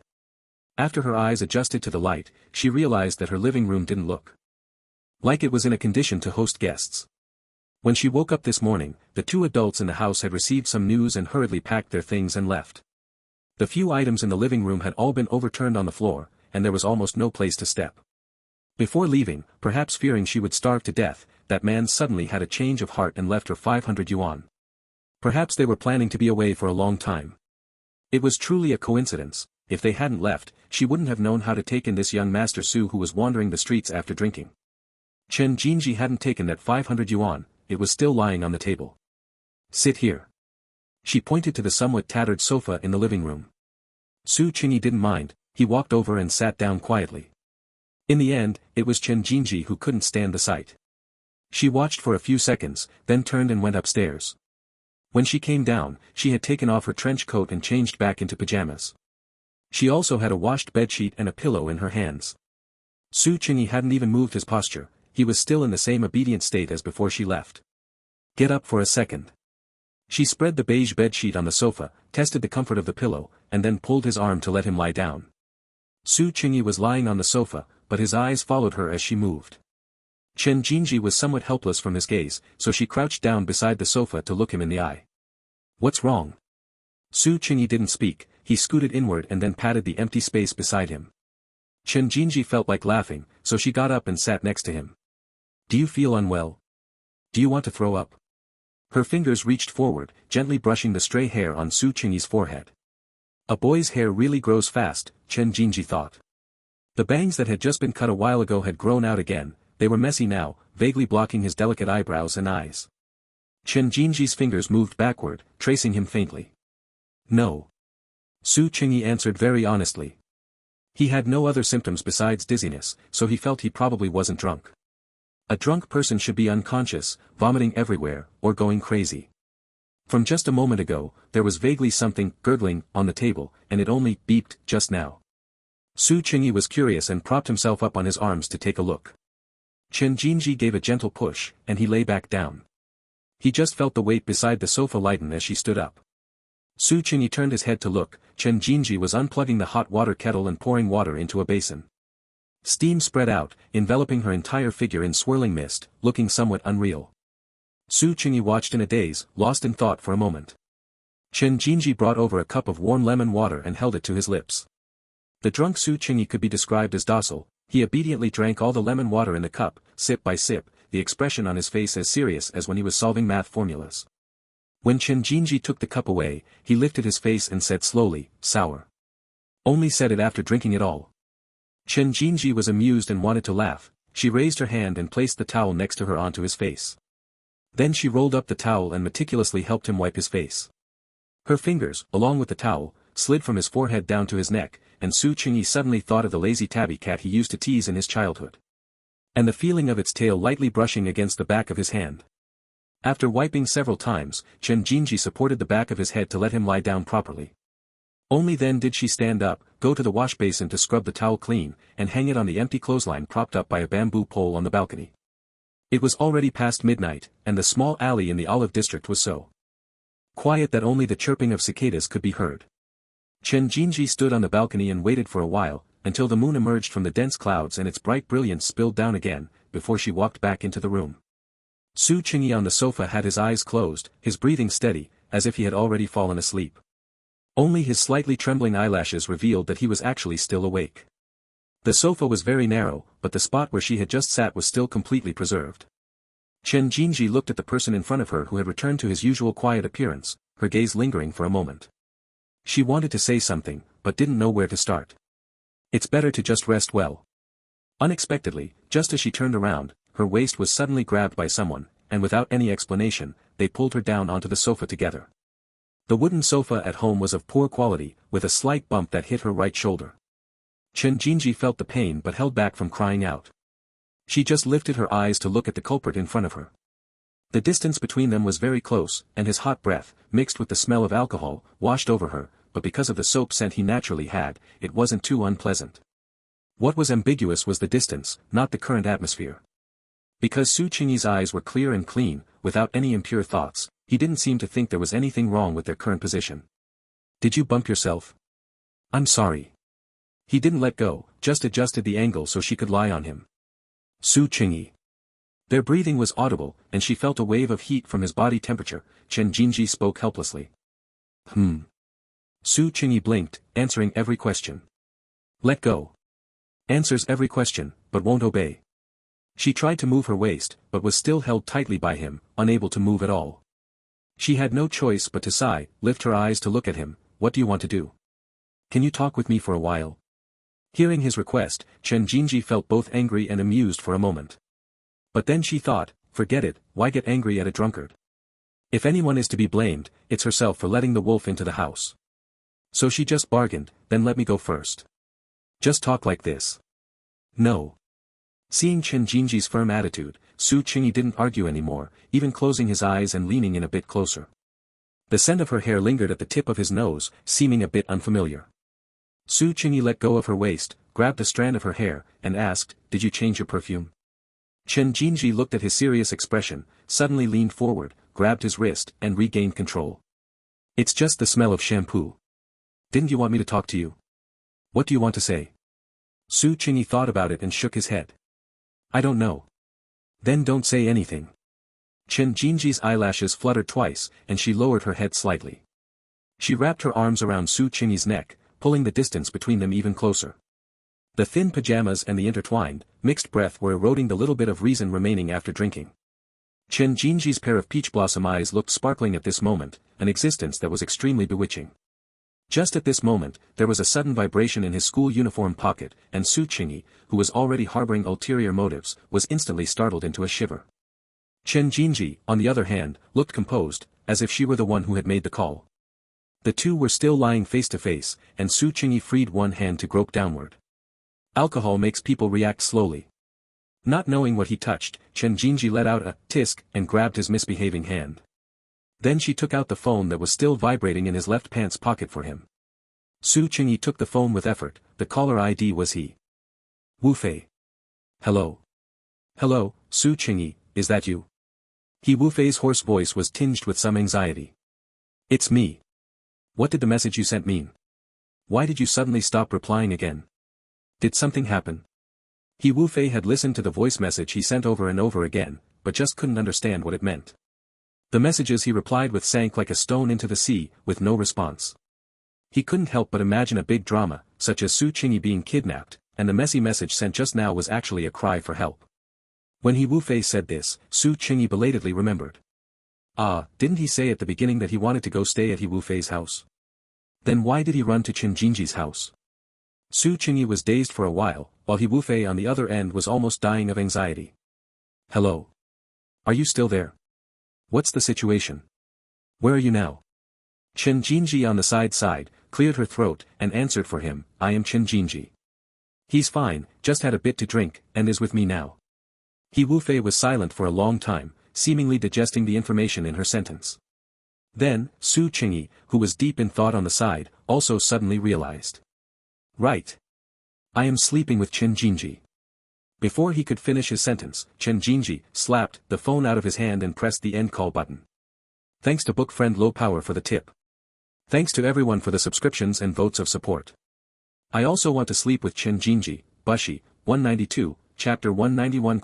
Wu Fei looked at the call interface that had been abruptly hung up, feeling an urge to press his palm to his forehead and sigh. Young people these days are moving way too fast. The younger generation is truly formidable. After thinking carefully, he still sent over a well-intentioned reminder. It wasn't that he was being a busybody, it was just that in matters like this, an adult needed to provide a reminder so that young people wouldn't lose their sense of propriety and make a grave mistake. Though, when it came to matters of the heart, He Wufei was hardly a senior figure. Unrequited love had spanned his entire life so far, and it would continue to do so in the future. He turned off his phone and looked up at the newly hung photo on the wall. It was a group photo taken after a high school Arbor Day class activity, which Su Qingyi had specifically contacted a teacher at the school to find and give to him. After Su Jihan's incident, the school had conducted a thorough cleanup. They had cleared away almost all written materials, photos, and videos containing her personal information. It was as if they were deliberately trying to erase all traces of her existence. Su Qingyi had gone to a lot of trouble, using his connections with Teacher Wang and Teacher Li Lu, and then using the excuse of the Centennial School Anniversary commemorative activities to sneak into the school's archives and flip through dozens of folders. Only then did he manage to dig out such a photo from back then. He had originally intended to make a copy, but then he thought better of it. The only person in the world who still cared about Su Jihan was He Wufei. It should have been kept by him in the first place. So he had simply taken it away quite brazenly. As it turned out, with one photo missing, absolutely no one at the school noticed or cared. In the photo, Su Jihan and He Wufei were standing very close, one in the very last row and the other in the second to last row. Su Jihan had likely already been somewhat isolated by then. The people next to her were deliberately distancing themselves, squeezing against others as if she were some kind of monster. Only He Wufei did not shy away, standing in front of her with a righteous expression. Behind him, Su Jihan smiled as brightly as spring sunshine. At the moment the shutter clicked, she had quietly raised her hand to make a pair of bunny ears over his head. If it weren't a class photo, they would have looked like a match made in heaven. But He Wufei had never seen this photo before. Back then, group photos from activities were kept directly by the school, and students didn't receive them. So when Su Qingyi gave him the photo in a glass frame, he had even thought it was some high-tech AI synthesized image. After recalling the scene at the time, both of his hands trembled as he held the frame. He Wufei thought about the sentence Su Qingyi had added as if casually after handing him the frame. Have you ever thought that she actually knew you liked her? It likely was so. That was enough. The lyrics of the song, Contentment, say, those memories are so sufficient for me to taste loneliness every day. He Wufei's gaze lingered on the photo for a few more seconds before he closed his eyes and lay down. Another day has passed. Good night, Su Jihan. Am I one day closer to seeing you again? On the other side. Su Qingyi looked at his phone screen and read out He Wufei's follow-up message after the call was hung up with clear pronunciation, remember to use protection. Chen Jinji's expression remained calm, but the chill radiating from her made even the alcohol-addled Su Qingyi sober up for a brief moment. He quickly turned off the phone screen and lay back down obediently. Even though he closed his eyes, he could feel Chen Jinji's gaze lingering on a certain spot on his face. Didn't you want me to keep you company and talk? Chen Jinji's voice drifted over. Failing to pretend to be asleep, Su Qingyi had no choice but to open his eyes again. Why did you drink so much? Chen Jinji's tone was as serious and solemn as a traffic cop conducting a routine DUI check. Didn't drink much. Like every drunk person, Su Qingyi's primary tactic was stubbornness. I can still drink. I'm not drunk yet. Then explain what the quantum Hall effect is. Chen Jinji thought for a moment and posed a physics question. She had happened to see this topic in Su Qingyi's notebook before. He had written a whole bunch of summaries and reflections on the relevant theories, but Chen Jinji had just glanced at it and skipped over it all. It looked like something that didn't have much to do with high school physics. To her surprise, Su Qingyi didn't even think before answering immediately. The quantum Hall effect refers to the phenomenon where, at low temperatures and in a strong magnetic field, the Hall resistance no longer changes continuously with the magnetic field. Instead, constant value plateaus appear at specific values that do not change with the magnetic field. These plateaus occur when the Landau levels are filled with an integer number of electrons. Regarding this point, what's very interesting is, before he could finish, his mouth was covered. With his lips covered by Chen Jinji's soft palm, Su Qingyi let out a confused sound. Her face was written with the expression, yes, yes, yes, that's very interesting, but nobody wants to hear it. Chen Jinji looked into his clear eyes and suddenly felt that this kind of professional knowledge was probably etched into his brain. He didn't even need to think, answering by sheer reflex. So she thought for a bit and decided it would be better to ask the kind of questions adults often use to test elementary school students. What is the heaviest dinosaur? Brachiosaurus. Then what is the stupidest dinosaur? Stegosaurus. Because its overall size was about the same as an elephant, yet its brain was only the size of a walnut. As Su Qingyi spoke, he gestured with his hands. Forget it, Su Qingyi clearly seemed very interested in prehistoric creatures like dinosaurs. Chen Jinji decided to switch to geography questions. The longest mountain range in the world. The Andes Mountains, spanning 7 countries with a total length of about 9,000 kilometers. What is karst topography? Landform features formed by the dissolution of limestone and other carbonate rocks on the surface by water and carbon dioxide. It was first discovered in the karst region on the Adriatic coast. Fine, switch to history. How many dragons are on an emperor's dragon robe? 9 golden dragons. Ancient emperors revered the concept of 9-5 supreme. 9-5, the dragon is in the sky, it is advantageous to see the great man. But there were exceptions in the Ming dynasty. It looked like Su Qingyi wanted to elaborate, so Chen Jinji simply followed his lead and asked, who was the longest reigning emperor of the Ming dynasty? The Wanli Emperor, Zhu Yijuan. Now Chen Jinji really suspected that this man had an encyclopedia search engine installed in his brain. Lying flat, Su Qingyi looked at her frustrated expression and suddenly curled the corners of his mouth. He actually looked somewhat proud of himself. Is this guy drunk or not? Even Chen Jinji was starting to have her doubts. She leaned in closer and reached out to pinch his face. Su Qingyi's face was sharply defined, there wasn't much flesh to pinch. But having his face pinched was clearly an action he wouldn't easily accept. The fact that he was still grinning foolishly without any other reaction meant he must still be drunk. So Chen Jinji also curled her lips into a smile and started asking again, what did you eat this morning? Don't remember. What's your zodiac sign? Not too sure. I think it's Scorpio. Su Qingyi frowned and thought seriously. I'm even asking about your own zodiac sign. Yeah, but I don't know. You're a Scorpio, you dummy. Chen Jinji sighed with a smile and, before Su Qingyi could express surprise, asked the next question, when was the first time you saw me? Don't know. Chen Jinji asked this question casually, but Su Qingyi was thinking about when he first saw an iris advertisement in his past life, which he had obviously long forgotten. Failing to answer 3 questions in a row was a great humiliation for Su Qingyi. His expression, which had been triumphant just a moment ago, turned into a frown in the blink of an eye. Chen Jinji chuckled inwardly, cleared her throat, and decided not to make things difficult for him. Let's change the type then. If you had the chance to meet the 3-year-old me and the 30-year-old me for a brief moment, which one would you want to see more? The question type had changed to multiple choice. Su Qingyi looked at Chen Jinji's face and fell into deep thought. What, is it that hard to choose?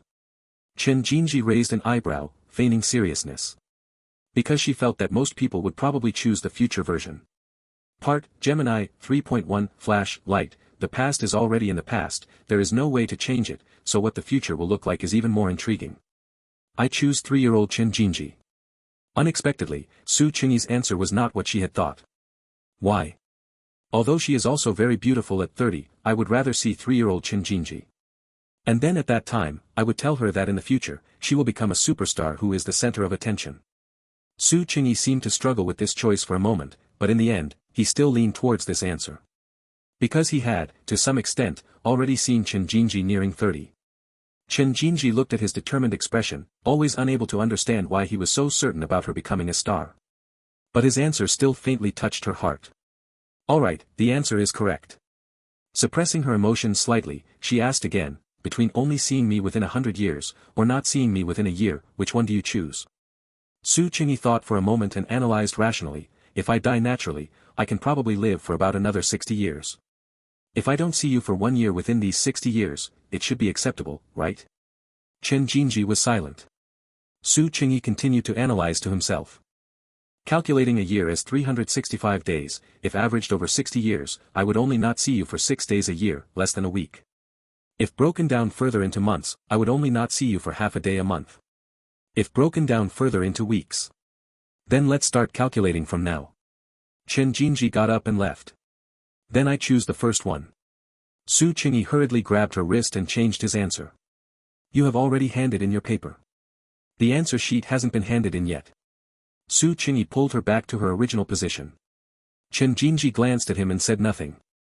Although the answer was unsatisfactory, this question happened to show that Su Qingyi belonged to the former category among the 2 types of drunk people. The truth comes out after drinking, and, a man is only 3 parts drunk, acting until you cry. Are there any more questions? Su Qingyi looked up and asked. He vaguely felt that he hadn't answered the previous question very well.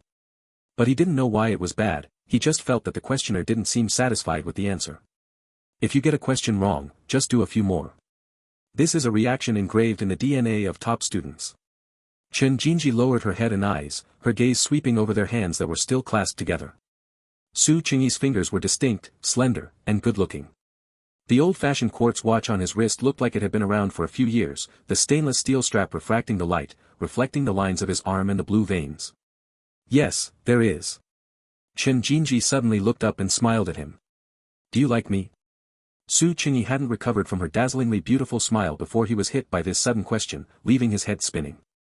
The drunkenness that had subsided surged up again. In this atmosphere, everyone knew what should be answered. There is an opposite side to truth comes out after drinking, which is that it's all drunk talk, not to be taken seriously.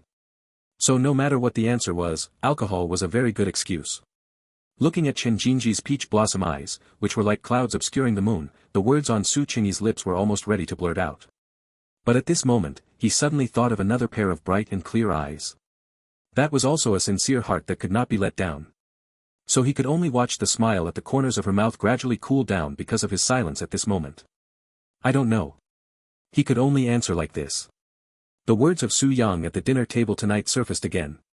No matter who you like, just go forward and try it out, and you'll know. If you don't try, how do you know who you really like?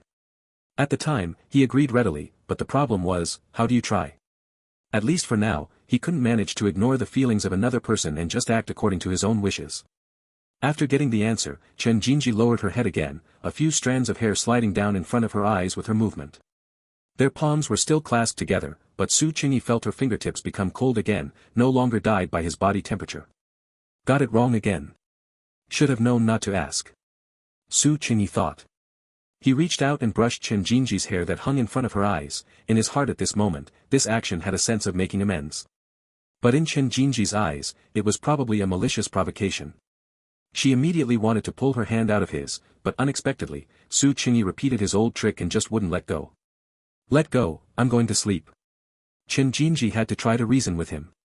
Wait a little longer. What else do you want? Even though she had long guessed that asking such a question would definitely lead to this kind of answer, Chen Jinji still couldn't help but have her mood affected. A drunkard's words might not count, but if they still couldn't say something pleasant while drunk, perhaps that could inversely explain some things. I want to hear you sing.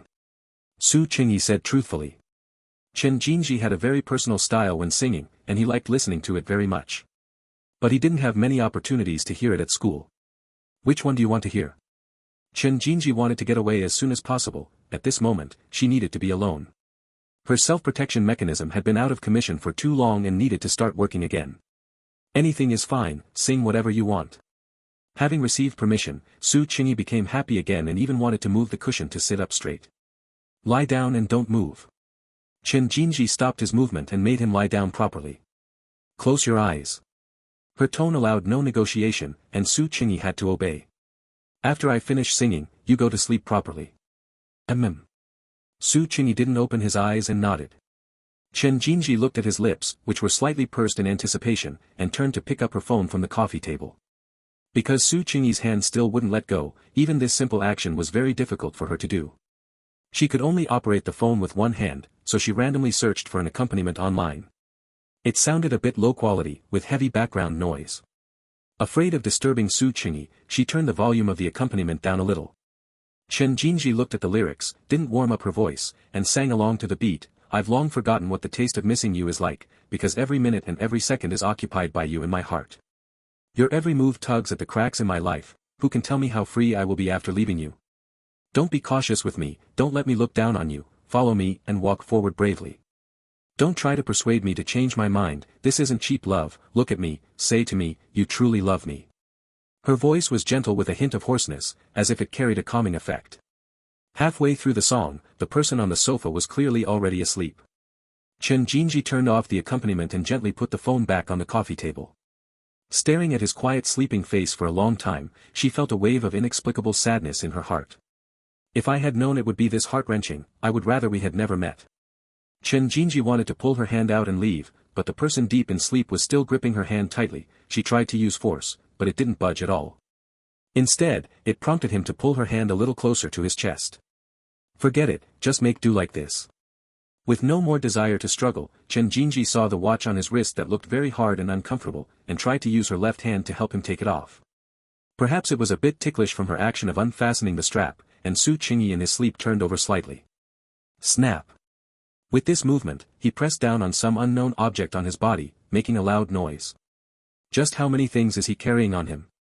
He really doesn't look like someone who sleeps still.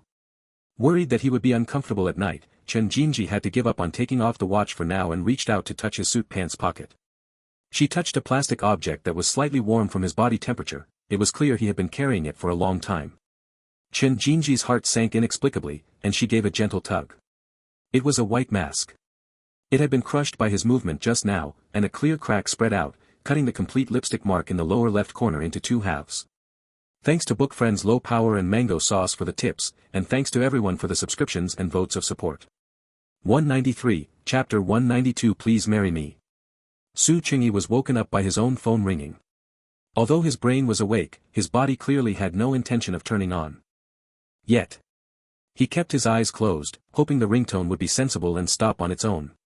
But the other party clearly had no such intention and continued to ring stubbornly. Su Qingyi struggled to open his eyes and subconsciously raised his wrist to check the time, wanting to know who was being so outrageous early in the morning, but his wrist was empty. He had no choice but to sigh, open his eyes, and sit up. He hadn't expected that while lying still was fine. Sitting up made him feel instantly dizzy. If his stomach hadn't been empty, he would have almost thrown up. After the nausea and dizziness subsided, a severe headache and a burning sensation in his stomach washed over him. The ringtone was still going, so Su Qingyi shook his head, picked up the phone in front of him, and pressed the answer button. He tried to speak, but his throat was too hoarse, and he couldn't even make a sound for a moment. Hello. Su Qingyi. It was Chu Qingyan's voice. The sweet, clear voice of the young girl sounded as energetic as ever, clearly just having woken up. Su Qingyi lay back down, closed his eyes, and pressed the receiver to his ear. You didn't send me a message last night again. She started complaining the moment she spoke. Last night? Ah, right, he had been drinking with Su Yang and Lin Tong and the others last night. And besides, it's one thing if you didn't know to send one yourself, but you didn't even reply when I sent a message. How could you be like this? Chu Qingyan was aggressive. Su Qingyi recalled the request she had made yesterday when she was pulled away by Han Bing, to send her a message when he got home. I forgot. He explained. What's up with your throat? Did you catch a cold again? Hearing his incredibly hoarse voice, Chu Qingyan immediately dropped her questioning tone, and her voice became worried. No. I was just drinking with Su Yang and Lin Tong and the others last night. What? Why didn't you take us with you? He hadn't expected that this explanation would make Chu Qingyan immediately bristle. Go ask Su Yang. Su Qingyi shifted the blame onto him. He said it was a boys' night. But did you drink a lot? Are you feeling uncomfortable? Do you want me to come pick you up and take you to the hospital? Chu Qingyan hummed softly, then started showing concern in a gentle, soft tone. No need. It was just a hangover, why would he need to go to the hospital? After exchanging these few sentences with her, Su Qingyi felt a bit more awake, though his head still hurt. He shook his head and opened his eyes. Now his vision was clear. The ceiling before him wasn't the white wall he was familiar with, but a rather old wooden ceiling, with sparse cobwebs even forming in the corners. Let me look it up. What should you eat the day after getting drunk so you won't feel uncomfortable? On the other end of the receiver, Chu Qingyan was still talking to herself, presumably searching on a browser. But Su Qingyi already felt his brain crash again. He slowly sat up and discovered that he was in a completely unfamiliar place. It looked like an old building. There wasn't much decent furniture around, but it was cleaned very well. Underneath him was an old-fashioned wooden sofa covered with a beige sheet, with a faint, rich fragrance. On the coffee table in front of him were his quartz watch, the white mask he had taken after the performance last night, and a glass of water with lemon slices in it. Su Qingyi leaned forward and picked it up. The water was still warm, so it shouldn't have been poured long ago. It's recommended to eat some breakfast that promotes alcohol metabolism and improves circulation to accelerate the elimination of alcohol from the body, such as yogurt or millet porridge. Waking up in a completely unfamiliar place after a hangover, his first reaction should have been panic. But Su Qingyi didn't have that feeling. Instead, he felt quite at ease. Why was that? He sat on the sofa, somewhat dazed. Until Chu Qingyan on the other end of the receiver saw that he hadn't spoken for a long time and asked with dissatisfaction, Hey, are you actually listening, Su Qingyi? Yeah, I'm listening. No you're not even answering me. I heard everything. After a hangover, avoid spicy and irritating foods, eat light and mild foods. The next morning, it's recommended to eat foods that promote digestion and circulation, and pay attention to hydration. Speaking of hydration, he picked up the lemon water and took a big gulp. Fine, I'll let you pass. Chu Qingyan's voice became happy again. So, do you have any food at home? Do you want me to order takeout for you? Which breakfast place do you usually like? Su Qingyi quickly wanted to answer that it wasn't necessary, after all, he wasn't at home right now. At this moment, the wooden stairs in the unfamiliar room began to make rhythmic sounds from upstairs. Someone was walking down. I'll call you back in a bit. Su Qingyi lowered his voice and said this to the receiver. Okay, then you. It was too late. Before Chu Qingyan could finish, he hung up the phone. The stairs were facing away from the sofa, so Su Qingyi couldn't see who it was, and he sat up a bit straighter, feeling slightly nervous. When he finally saw who was coming, his brain, which had been somewhat muddled, suddenly became clear. It couldn't even be called clear, it was like a bolt from the blue. Chen Jinji looked like she had just finished taking a shower, wearing only a white spaghetti-strapped nightgown that reached just above her knees, revealing her slender, fair calves. She had a light-colored towel draped over her shoulders, and her wet hair rested on them just like that. Her bangs were slightly disheveled, and condensed water droplets slid down from the tip of her perky nose. She was as alluring as a young enchantress who didn't yet know how to hide herself. She walked toward Su Qingyi, who was on the sofa looking as if he had been struck by lightning, and said slowly, "Awake." Even such a picture of a beauty fresh from the bath couldn't bring Su Qingyi back from his shock. Why on earth was he at Chen Jinji's house? His last clear memory from last night was at the barbecue stall.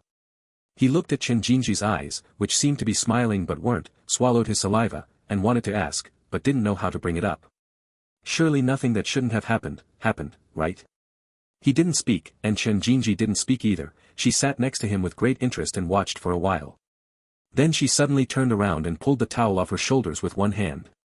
This movement instantly revealed a large patch of dazzlingly white skin on her beautiful square shoulders, and as soon as Su Qingyi saw the style of her nightgown, he hurriedly turned his face away, not daring to look again. At this moment, he felt sincere gratitude for the progress of history. Fortunately, the feudal era had completely ended. Otherwise, according to the developments in storybooks, at this point in the narrative, they would have pledged their lives to each other, and the next step would be going straight to the bridal chamber. Just as well that you're awake. Chen Jinji seemed to know what kind of panicked state he was in without even turning around, but she deliberately paused before saying again, "There's medicine on the table." Hearing these 4 words, Su Qingyi was stunned, looked up, and sure enough, there was Yunnan Baiyao and cotton swabs on the table. Why did he need to apply medicine? He turned his head and only then discovered a bruise on Chen Jinji's shoulder that looked truly frightening. "I can't reach it myself, you help me." "Okay." Su Qingyi quickly got up, grabbed the medicine bottle, and sat down beside her. The scent of the shampoo was like some kind of flower petal. It wasn't obvious, and you had to be close to smell it. How did this happen? Chen Jinji tilted her head up, brushed her hair to the other side, and fully exposed that patch of skin. Hearing him ask that, she seemed to give a soft laugh. Guess. When she said that, Su Qingyi was stunned, and several unspeakable, morally corrupt images suddenly flashed back into his mind. It seemed like he had bumped into it while holding her waist on the sofa. To verify, he quietly touched that spot on the sofa. There really was a piece of hardwood exposed due to damage. He didn't dare to recall any more. He unscrewed the cap of the Yunnan Baiyao, dipped a cotton swab in a little ointment, and applied it cautiously. Does it hurt? No. Su Qingyi was afraid of being too heavy-handed, so his movements were extremely careful. Chen Jinji, however, had no reaction, as calm as if the one being touched on the bruise wasn't her. "Sorry, I caused you to get bruised." The bruise on her shoulder was quite large, and it looked painful enough. And with the injury in such a position, as long as it was accidentally touched or if she moved her shoulder, it would start hurting again. It was like a ticking time bomb. Su Qingyi kept apologizing while applying the medicine. "Remembered?" Chen Jinji answered with a non sequitur. "A little bit." Finally, he finished applying the medicine to the exposed skin on her shoulder. In fact, it was slightly blocked by the strap of her dress, but Su Qingyi hesitated for a long time and didn't bring it up. Just as Chen Jinji was about to turn around, Su Qingyi raised his hand to block her movement. "Wait a second, be careful not to get the ointment on your hair." Chen Jinji stopped and let him drape the towel back over her. Su Qingyi took a deep breath, just preparing to apologize seriously and thoroughly one more time, when Chen Jinji offered her right wrist to him. There were actually purple bruises on it too, caused by being gripped for too long. This didn't look as scary as the one on her shoulder, but it really did make one's imagination run wild. It looked very much like something bad had happened. I'm sorry, it's my fault. Now Su Qingyi was truly remorseful. Alcohol really is harmful. Chen Jinji looked at his guilty expression and shook her head with a smile. It just looks scary, it's not that serious. My constitution has always been like this, I bruise very easily. She raised her wrist, signaling him to hurry up. And I just showered, which is why it's like this. It doesn't look that obvious in the morning. Su Qingyi changed to a new cotton swab, lowered his head, and didn't speak. Until he finished applying the medicine, he finally raised his eyes and said solemnly, there won't be a next time. Chen Jinji blinked and nodded obediently. And also, I didn't say anything I shouldn't have, right? Su Qingyi capped the medicine bottle, put it back on the table, and asked cautiously. Actually, he was being conservative with this question. He wanted to know even more if he had done anything he shouldn't have. Chen Jinji raised an eyebrow slightly and asked with a smile, what do you mean by anything I shouldn't have? I mean. Su Qingyi scratched his head, not knowing how to describe it for a moment. Chen Jinji raised her hand to tuck the still dripping ends of her hair behind her ear and said slowly, you said you fell in love with me at first sight and asked me to absolutely marry you, does that count? Su Qingyi instantly felt a mouthful of old blood welling up in his chest, ready to burst out. Although there was a high probability that Chen Jinji was making it up, there was also a small probability that he had actually said such strange things. It couldn't be ruled out that after being sweet-talked by Su Yang at the drinking table last night, he had a sudden attack of love brain and said some TV drama line like, please, you must marry me. If so, he could really go die. Seeing his reaction, Chen Jinji pursed her lips and smiled. Why, is it that hard to accept? Fortunately, since she asked that, she must be joking.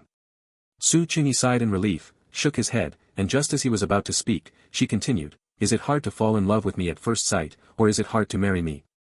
Not hard. After answering subconsciously, he realized belatedly that something was wrong. No, why does it feel like he's done this kind of deadly multiple-choice question somewhere before? What's up with this inexplicably familiar feeling of oppression? Su Qingyi was stunned, feeling his brain start to ache with dull pain again. But, how did I end up at your place?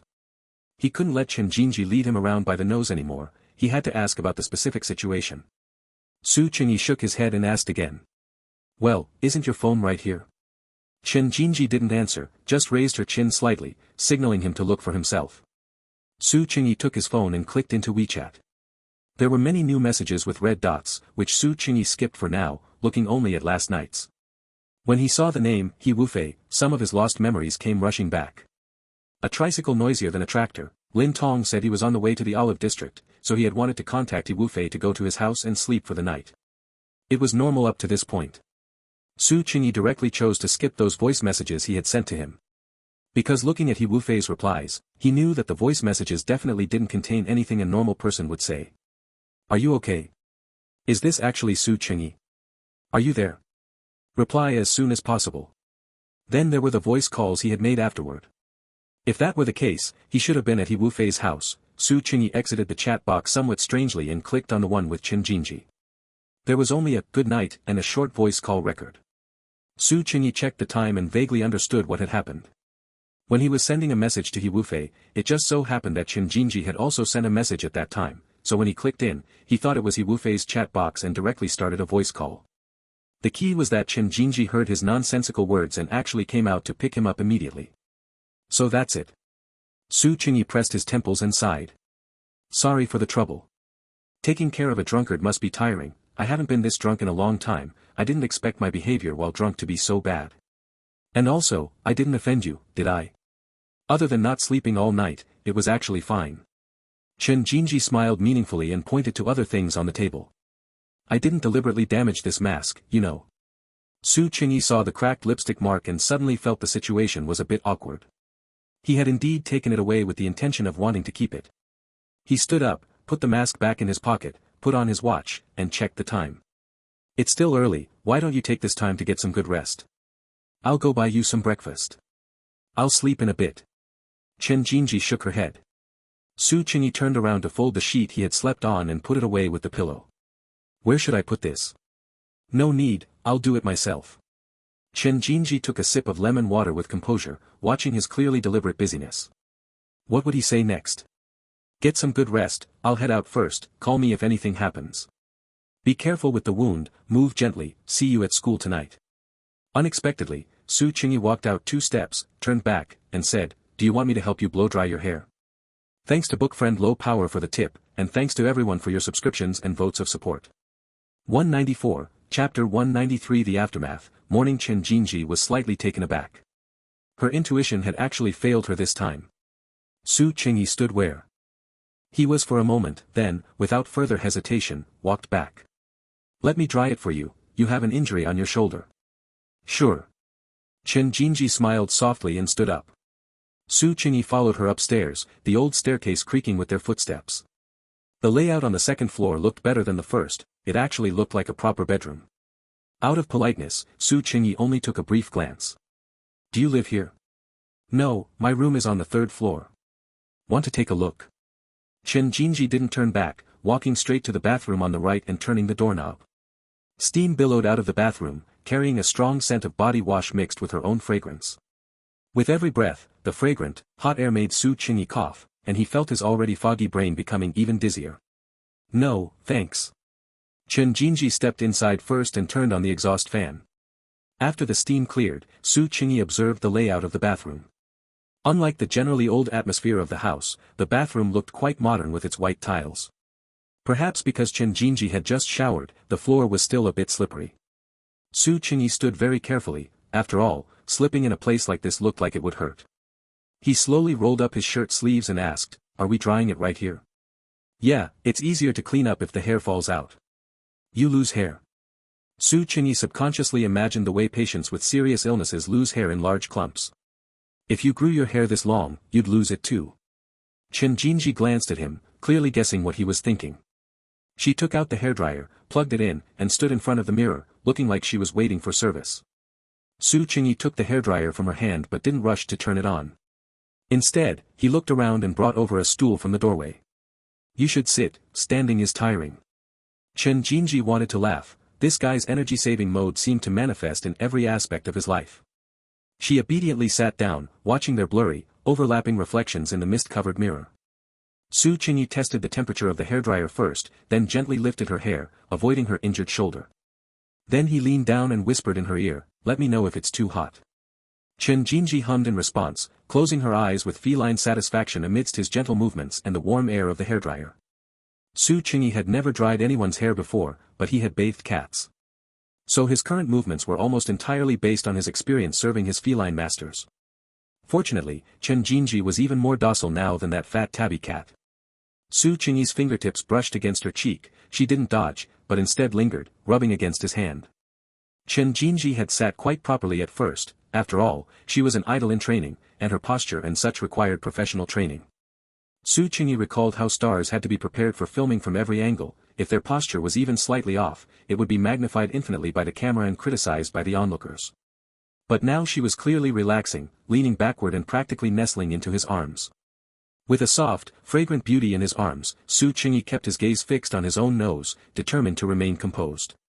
He was more professional than the stylists at a hair salon. After meticulously drying every single strand of hair, his first thought was, can drying hair get any more exhausting for girls? Being pretty comes with a price. He could wash and dry his own hair in 5 minutes, if it were the buzz cut Su Yang used to have, he could probably wash his hair while washing his face. All done. He turned off the hairdryer, leaned down to unplug it, and wiped the mirror while he was at it. Chen Jinji seemed to have dozed off for a moment, the moment she opened her eyes, they were hazy, as if the steam that had just cleared from the bathroom had gathered back into her eyes. Su Qingyi avoided making eye contact with those alluring eyes, busying himself with wrapping up the hairdryer cord and putting it back in the cabinet. Are you very sleepy? Your hair is dry, so you can go straight to sleep, you won't catch a cold. As if to respond to his words, Chen Jinji let out a quick yawn. She looked quite groggy. Taking the opportunity, Su Qingyi deliberately ruffled her dry hair until it was a mess. How childish. Chen Jinji suddenly laughed and stood up. The two left the bathroom and stood by the stairs. Then you go get some sleep, call me if anything comes up. His energy-saving mode had quietly kicked in again, just as Su Qingyi was about to lean on the railing, Chen Jinji grabbed his wrist and pulled him back. Don't lean on that, it's not sturdy. She said it so nonchalantly, but Su Qingyi was stunned for a moment, reaching out to grab the railing and shaking it. It was actually a bit loose. Isn't this very dangerous? I automatically avoid risks. Noticing his surprise, Chen Jinji smiled and added, besides, you can't die from a fall at this height. Su Qingyi was silent. Alright, I'm joking. Chen Jinji released his wrist and turned to walk up 2 steps. See you at school, then. Okay. Seeing her nod, Su Qingyi took the stairs 2 at a time. When he reached the door, he looked back, and sure enough, Chen Jinji was still standing there, watching him leave. He waved, turned around, and gently closed the door. In fact, the hangover hadn't fully worn off. While sitting in the taxi home, Su Qingyi still felt waves of nausea. Fortunately, there was nothing in his stomach, so he had nothing to throw up even if he wanted to. The taxi driver saw he looked carsick and, fearing he might throw up in the car, tore off several black plastic bags and shoved them into his hands. Su Qingyi sat in the back seat, not wanting to look at his phone, as doing so would only make him dizzier. So he used his fingers to poke little holes in the plastic bags to pass the time. The driver kept watching from the driver's seat, and whenever Su Qingyi poked one to shreds, he would immediately hand him another. It made Su Qingyi too embarrassed to waste any more plastic bags, so he stopped and closed his eyes to rest. Seeing that he had settled down, the driver finally let out a sigh of relief and happily turned on the car radio. I really like this quote from Eileen Chang, marry a red rose, and eventually she becomes a smear of mosquito blood on the wall, while the white one is still the moonlight before the bed, marry a white rose, and she becomes a grain of sticky rice on your clothes, while the red one is a cinnabar mole on your heart. What you can't get is always the best. Next, listeners, please enjoy a beautiful song from Eason Chan, Red Rose. Why did even listening to a song feel like it was implying something? Su Qingyi opened his eyes and sighed. Thinking about how hurriedly he had hung up on Chu Qingyan, she was probably going to throw a tantrum again. He cracked the car window open a little. Hey, young man, I've got the AC on, don't open the window. The driver quickly rolled the window up tight again. Driver, if I don't open the window a bit, I might throw up. Su Qingyi simply told a lie. I'll open it for you. The driver's corrective action was equally quick. All 4 windows were opened wide. Su Qingyi was ruffled by the wind from all directions for a while before he lowered his head to check his phone. Unexpectedly, Chu Qingyan hadn't sent a barrage of messages like usual, there was only one unread message. When something is out of the ordinary, there must be something fishy. Su Qingyi's internal alarm bells rang loudly. She isn't actually angry, is she? He clicked on that message. It was a video. The video started with a hard-boiled egg being poked with a chopstick. What is this? The camera panned, showing what looked like an iron gate in the yard of a villa, with a huge dog tied up inside. It was no wonder Su Qingyi called it huge. The dog was indeed massive, like a mountain. He had almost never seen such a huge dog in the city. Its back was covered in thick black fur, looking like the black bear spirit who stole the Kasaya in Journey to the West.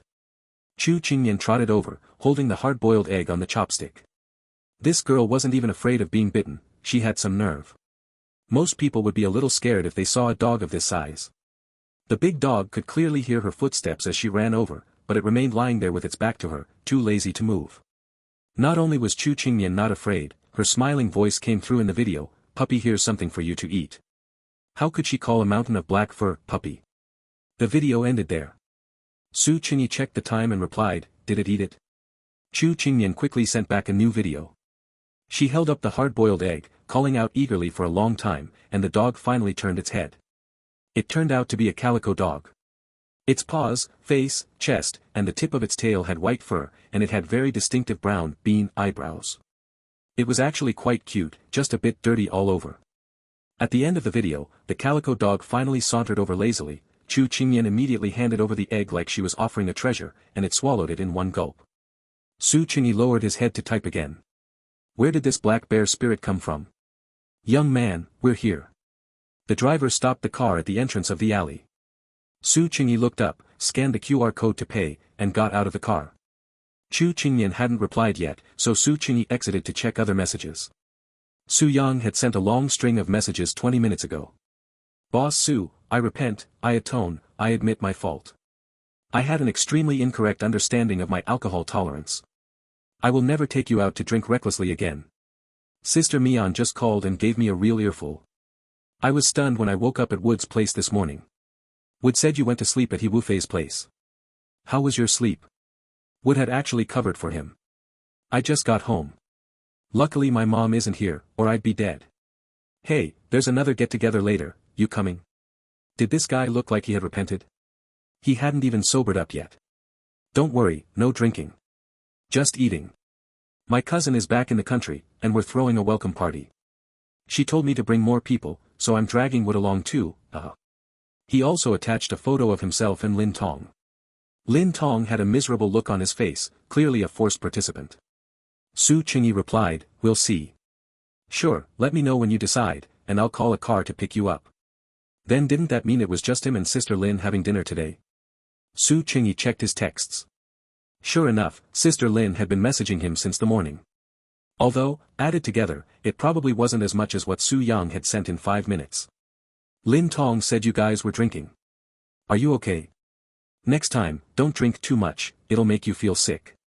Do you need to rest today? We can eat another time. Su Qingyi thought about it.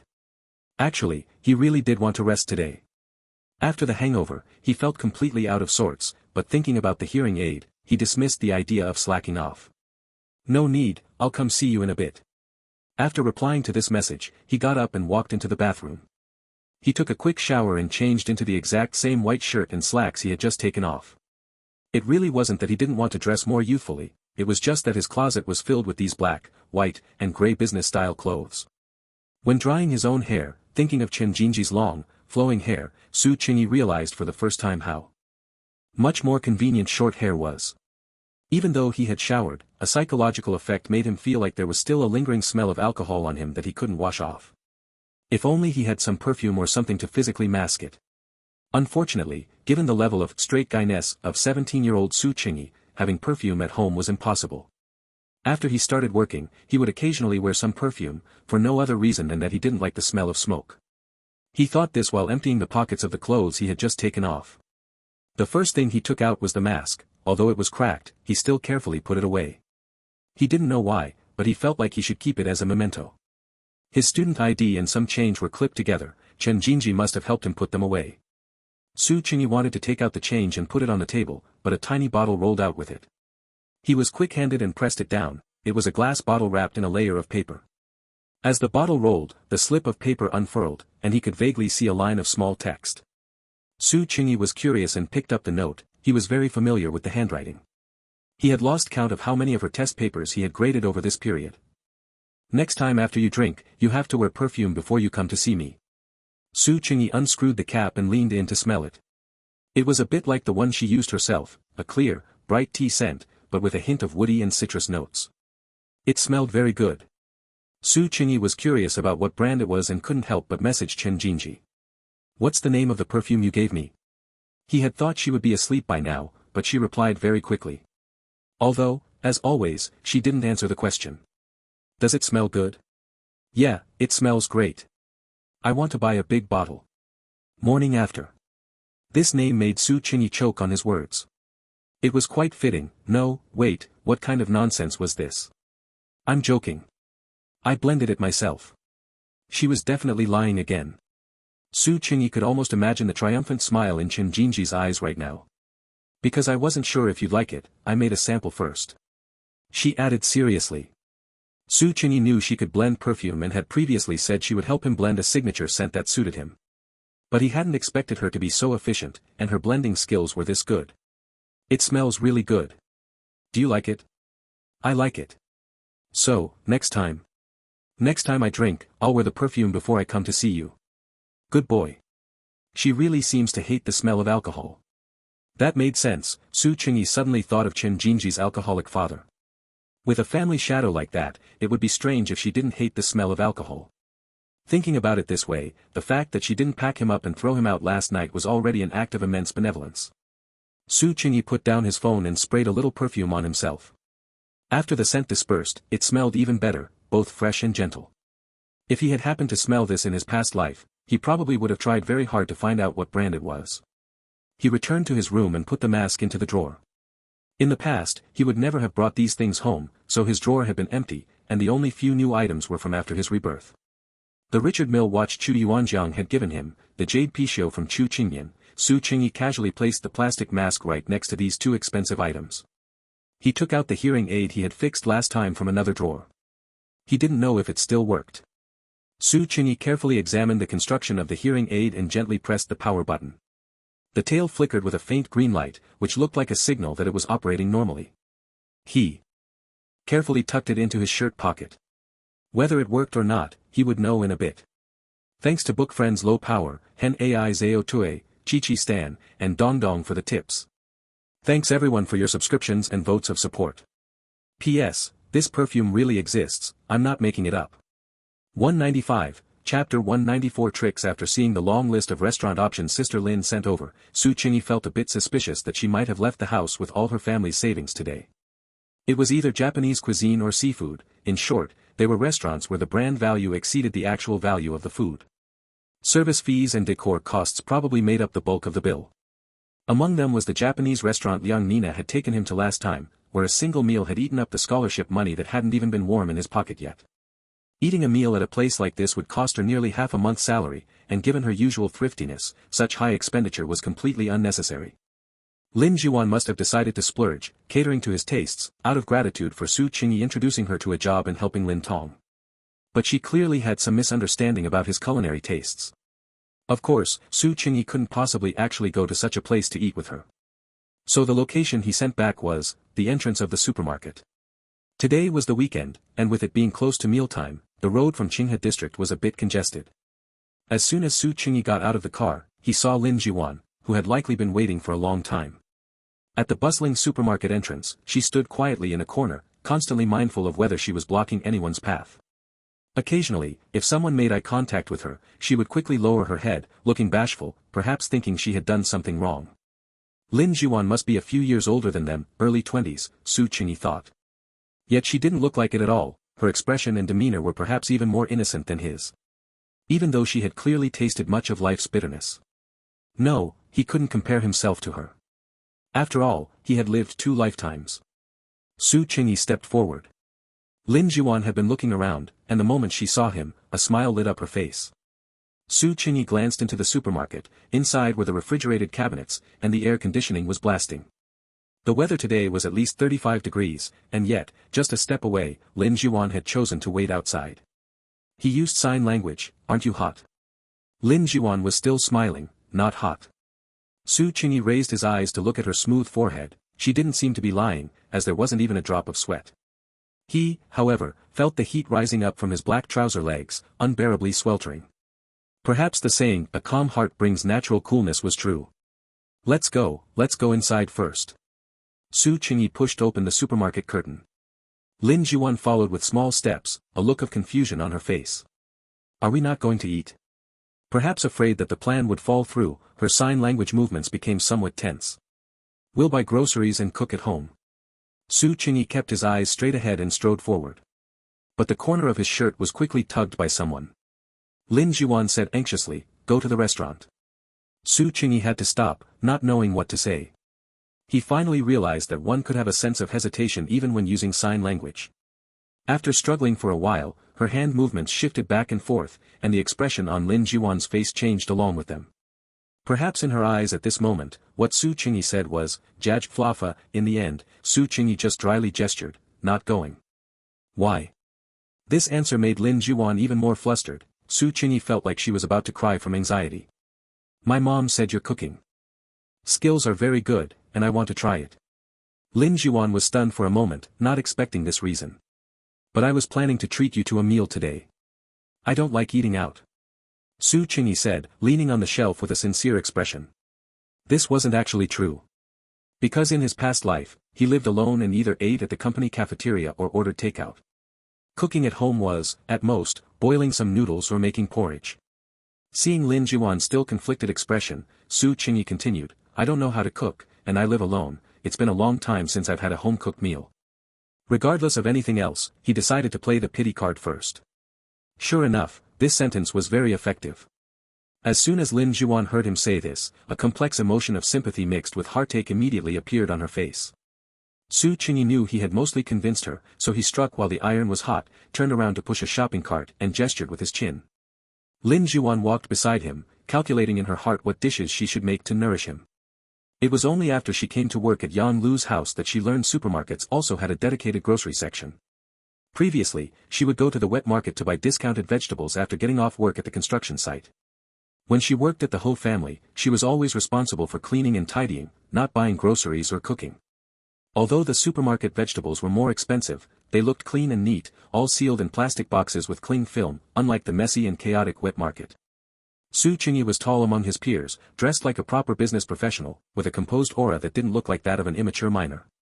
On the other hand, Lin Jiwan had specially changed into a floral dress today, with a clean, old white canvas bag slung over her shoulder, which complemented her gentle atmosphere. The two didn't look like siblings, they looked like college students out for a weekend date. Su Qingyi looked up at the supermarket sign, then turned to ask, "Is there any dish you'd like to make? What do you want to eat?" Lin Jiwan twisted her hands, her watery eyes looking nervous. She was probably afraid he would mention a dish she didn't know how to cook. Thinking this, Su Qingyi tentatively suggested a very common dish, stir-fried pork with chili. Lin Jiwan nodded seriously, her expression stern.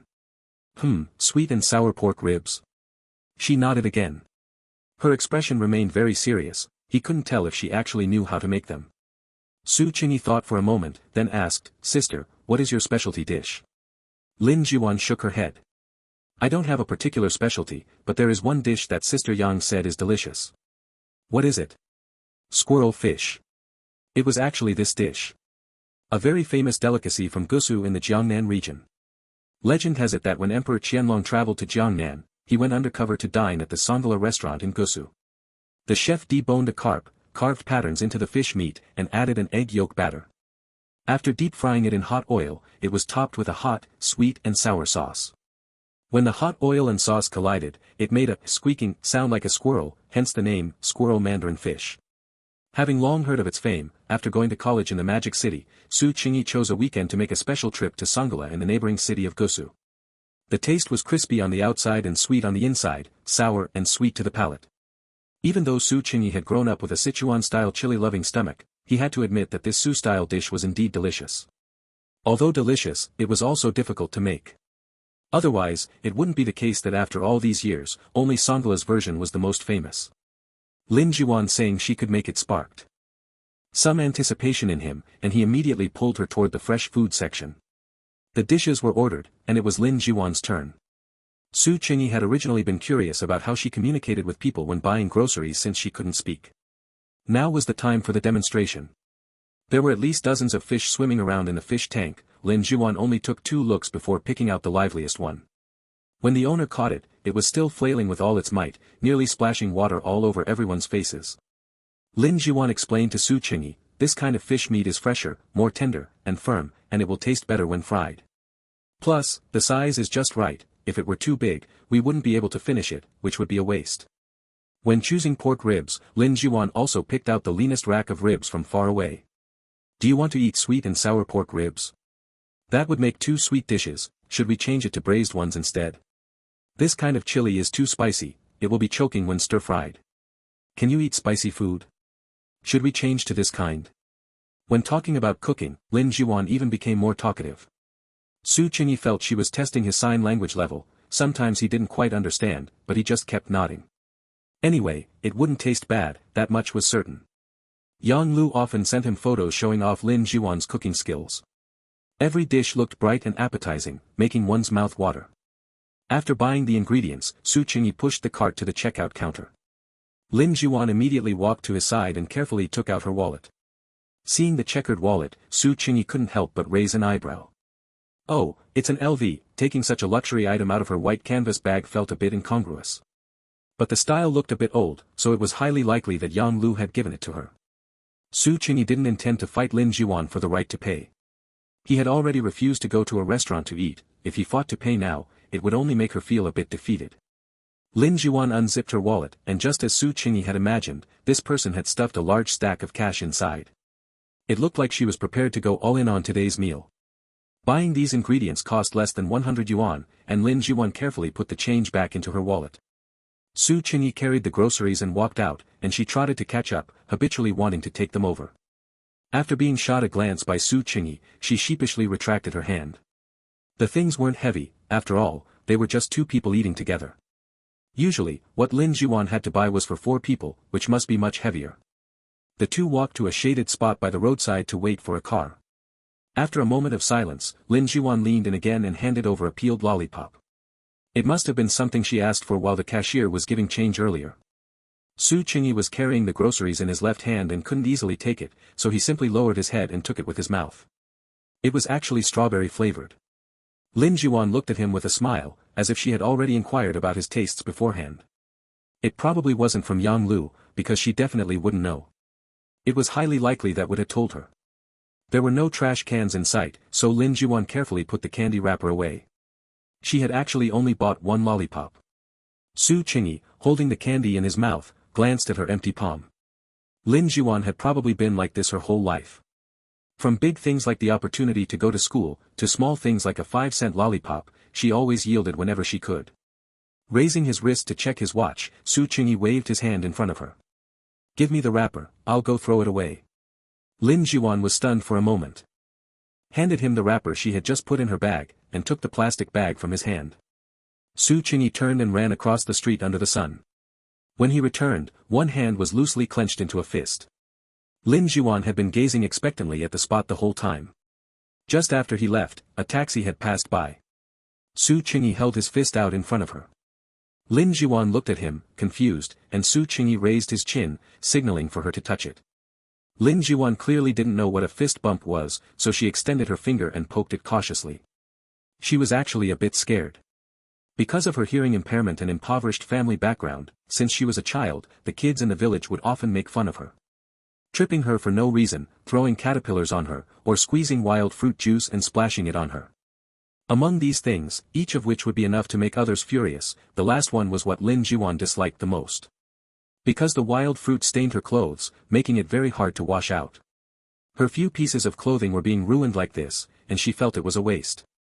And during the new year, they would deliberately chase her with firecrackers to set them off, the reason being, "The firecrackers are so loud, we want to know if a deaf person can hear them." Whenever the village store got new prank toys, she was the first one they used for experiments. The one Lin Juan remembered most was when a kid grinningly handed her a pack of gum. She was flattered and carefully went to take it, only for a big black beetle to jump out of the box. Were these behaviors full of malice? Not quite. Because the adults in the village were actually quite good to them, and the bratty kids would get a whipping from their parents after going home. Lin Juan didn't feel angry about this, she just felt nervous and scared. But standing in front of her was Su Qingyi, so Lin Juan still gathered the courage to poke his loosely clenched fist. Su Qingyi smiled slightly and opened his palm. It was a lollipop. Lin Juan's eyes lit up. She looked up, subconsciously wanting to confirm if it was for her. Su Qingyi seemed to understand her look and nodded. Only then did Lin Juan embolden herself to reach out and take it. The back half of the lollipop was hidden in his shirt cuff. When she took it, she felt a slight resistance. She hesitated for a moment, then used a little more force. The tail of the lollipop was actually connected to another one. Lin Juan was pleasantly surprised and continued pulling. Colorful lollipops were pulled out one after another, just like the game Snake. Turns out he had bought a whole string of lollipops and hidden them in his sleeve. Finally, she finished taking them all. Su Qingyi unbuttoned his cuffs again and rolled up his sleeves. For this little trick, his sleeves had been buttoned so tightly just now, and it was really hot. But seeing Lin Juan holding the long string of lollipops, smiling with eyes curved into crescents, he felt that enduring the heat was worth it. Life is so bitter, so one should eat more sweet things. By the time they returned to Su Qingyi's home, Lin Juan was still smiling foolishly to herself. Is there anyone in the world easier to fool than Sister Lin? A few lollipops, costing 5 yuan, were enough to make her this happy. Su Qingyi sat at the table, chin in hand, watching her profile. She clearly had a face that suggested a heart of rare intelligence and grace. Realizing Su Qingyi's gaze a beat late, Lin Juan reacted and hurriedly put the candy away in her small bag. Are you hungry? I'll go cook. Su Qingyi thought for a moment, seemed to hesitate, but still nodded. The clanging of pots and pans while cooking, that would have to wait for a bit. Ignoring Lin Juan's strong opposition, Su Qingyi squeezed into the kitchen anyway to help her. But he quickly discovered that Lin Juan seemed to be more efficient on her own. He wasn't helping, he was just getting in the way. So he had to stop and watch from the side with his arms crossed. The way Lin Juan cooked could simply be described as a feast for the eyes. She processed the ingredients in an orderly manner, her movements clean and efficient, and added to her serious expression with lowered brows and eyes. One might think some master chef was filming a documentary. A documentary? Su Qingyi's mind suddenly stirred. In the era of internet bloggers, many accounts that recorded and shared daily cooking routines had become huge hits. No introduction, no narration needed, just quietly cooking and eating was enough. Lin Jiuan was clearly very suitable for this path. He secretly noted this idea in his heart, preparing to discuss it together next time Lin Tong was around. By the way, he didn't know how Lin Tong was doing right now. Su Qingyi thought of the social gathering Su Yang had mentioned. Su Yang's cousin had apparently been living abroad, and now she had suddenly returned to the country. Her social circle was surely filled with people who were relatively open and enthusiastic, which looked like the kind of occasion Lin Tong would find very hard to handle. Su Qingyi opened his phone and sent a text message to Lin Tong's number. "How's it going?" It wasn't until the 3 dishes Lin Jiuan prepared were all on the table that Lin Tong replied. Su Qingyi couldn't help but laugh out loud. This was Morse code for help. Thanks to book friends Low Power and Mango Sauce for the tips. Thank you all for your subscriptions and votes of support. 196, Chapter 195. Can you hear me? Lin Jiuan did her housework thoroughly. As soon as the dishes were served on the table, she had already washed the pot. The stove was so clean it looked as if it had never been used. There were 4 dishes on the table in total: squirrel-shaped mandarin fish, braised pork ribs, and stir-fried meat with chili. These 3 meat dishes were all ordered by Su Qingyi. Lin Jiuan couldn't stand having no green vegetables on the table, so she had stir-fried a portion of baby bok choy as well. The dishes all looked beautiful and were overflowing with aroma. Having not eaten since last night, Su Qingyi felt a belated sense of hunger triggered by the fragrance. Lin Jiuan brought over 2 bowls of rice. Since he lived alone and didn't cook, Su Qingyi's bowls were all those large ones used for instant noodles. Lin Jiuan's rice only covered the bottom of the bowl, while Su Qingyi's was a full, heaping bowl. Su Qingyi's chopsticks reached first for the squirrel-shaped mandarin fish he had been thinking about. Lin Jiuan was clearly someone who cared about food presentation, a typical, meticulous Chinese-style chef. The plating was exquisite, looking no different from what a master chef at Songala would make. The fried mandarin fish was shaped with its head and tail tilted upward, the skin golden and crispy, and it turned a vibrant red when the sauce was poured over it. Because the presentation was so exquisite, Su Qingyi even hesitated for a moment about where to start. In the end, hunger defeated his obsessive-compulsive tendencies, and he picked off a large chunk from the middle of the fish belly. Under Lin Jiuan's expectant gaze, he blew on it to cool it down and took a bite. The fish meat was crispy on the outside and tender on the inside, the sauce was sweet and sour, and it tasted extremely fresh and delicious. Su Qingyi immediately gave a thumbs up with his left hand, the one holding the bowl. It was truly delicious. It had its own merits compared to the master chef at Songala. In short, it was a flavor one would never forget after eating it once. Moreover, Lin Jiuan had likely never received professional training and relied entirely on her own talent, which was truly impressive. Su Qingyi had always felt that people who lacked something like her would definitely have a new shining point in another area. Facts proved this to be true, and the things that shone about her went far beyond just one part. Only upon seeing Su Qingyi's satisfied expression did Lin Jiuan finally put her anxious heart at ease and breathe a sigh of relief. Aside from her signature squirrel-shaped mandarin fish, the other dishes were equally commendable. The braised pork ribs were a bright, reddish color, the meat soft and tender without being dry, falling right off the bone with one bite, combined with the spicy and savory stir-fried meat with chili next to it. It was a total rice-eliminating machine. Lin Jiuan ate in small bites, occasionally picking up some baby bok choy for him. When Su Qingyi looked up, he saw her gesturing with a smile. "You can't just eat meat, you need to eat more vegetables too." It was just like supervising a child eating. Su Qingyi wasn't a picky eater, and besides, the plate of baby bok choy was also very tasty, refreshing and palate-cleansing. He had originally thought this instant noodle bowl was a bit too big, but he hadn't expected to finish it clean without any trouble. After eating his fill, Su Qingyi got up to pour 2 glasses of water and handed one to Lin Jiuan. Watching her drink the water intently, he held up his thumb and gestured, "Thank you." Lin Jiuan quickly put down the water glass. "No, it's me who should be thanking you." Su Qingyi pulled out the chair next to her and sat down, leaning back slightly with an expression that said, "What are you thanking me for?" When they were eating, they had been sitting face to face, but now the distance had been closed a little more. Lin Jiuan's expression immediately grew a bit flustered. She lowered her head and took a deep breath, seemingly having made a great decision. Then she turned to take the white canvas bag hanging on the back of her chair and took out a small object from inside, handing it over. Su Qingyi took it and looked. it was actually a sachet charm. It was round, smaller than his palm, strung with a tassel chain, and carried the scent of mugwort. The pattern on the surface must have been hand-embroidered, it was exquisite, with bright red accents on the green branches and leaves. Beside it were the two characters for peace. Su Qingyi held it in his hand and squeezed it. It was soft and squishy, likely stuffed with cotton inside. Did you make this yourself? Lin Juan nodded, looking slightly nervous. Su Qingyi remembered that when he went to the olive district to find wood, she had been teaching the old neighbor lady how to embroider. It's beautiful. Is this a cherry? Lin Juan was very happy when she saw him gesture, beautiful, but when she heard him ask, is it a cherry, she hurriedly shook her head. It wasn't a cherry. Su Qingyi was curious and turned it over to look again. Then what is it? Lin Juan still shook her head. Anyway, it's not a cherry. Why was she being so mysterious? Su Qingyi held it and weighed it carefully again, but still couldn't tell what it was. First, he ruled out durian, and secondly, it definitely wasn't a pineapple or a watermelon.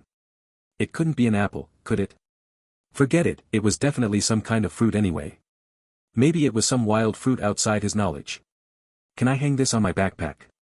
Su Qingyi truly liked it and asked with a smile. Of course you can. Seeing that he liked it, Lin Juan was even happier and nodded repeatedly. Su Qingyi walked back to his room, brought out his empty backpack, and handed it to her. I don't know how to tie this. Lin Juan smiled gently, carefully tied the sachet onto the strap of his backpack, and looked up to gesture, peace. Okay, peace. Su Qingyi copied her gesture.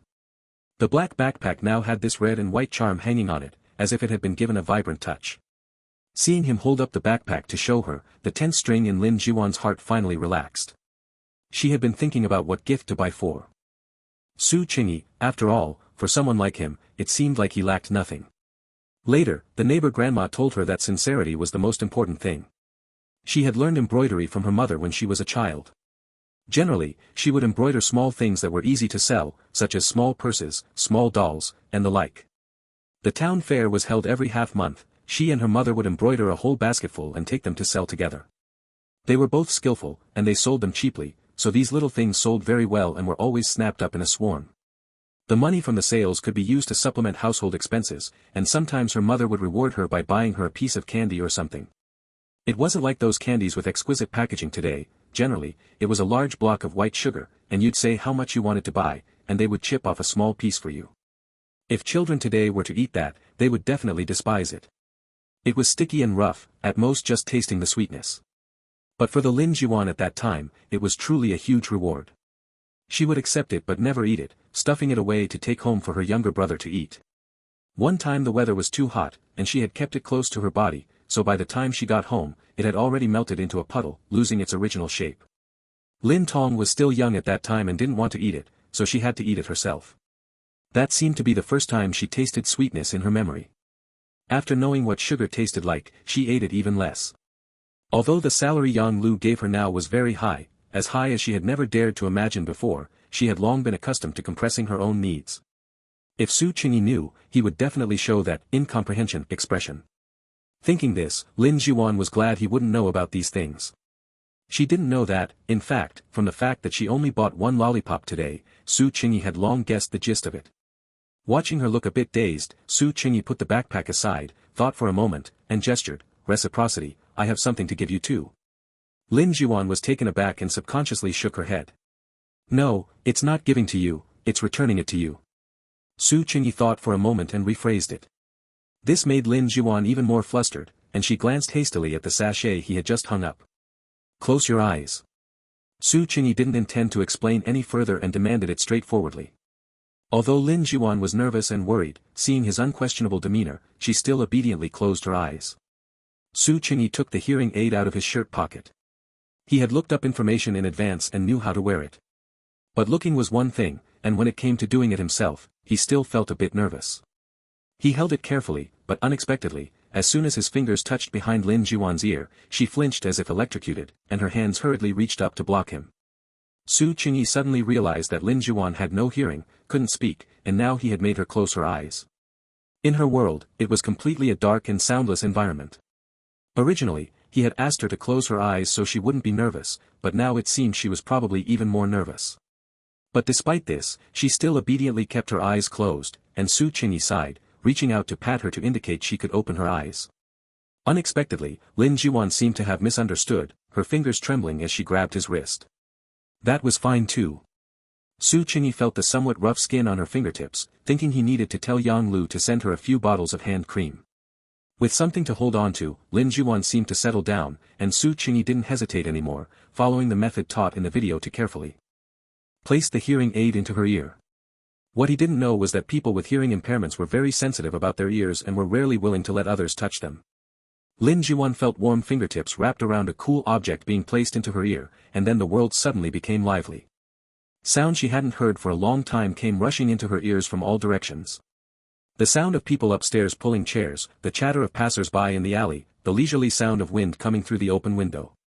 And the clear, gentle voice of the young man beside her. He said, "Can you hear me?" So this was what his voice sounded like.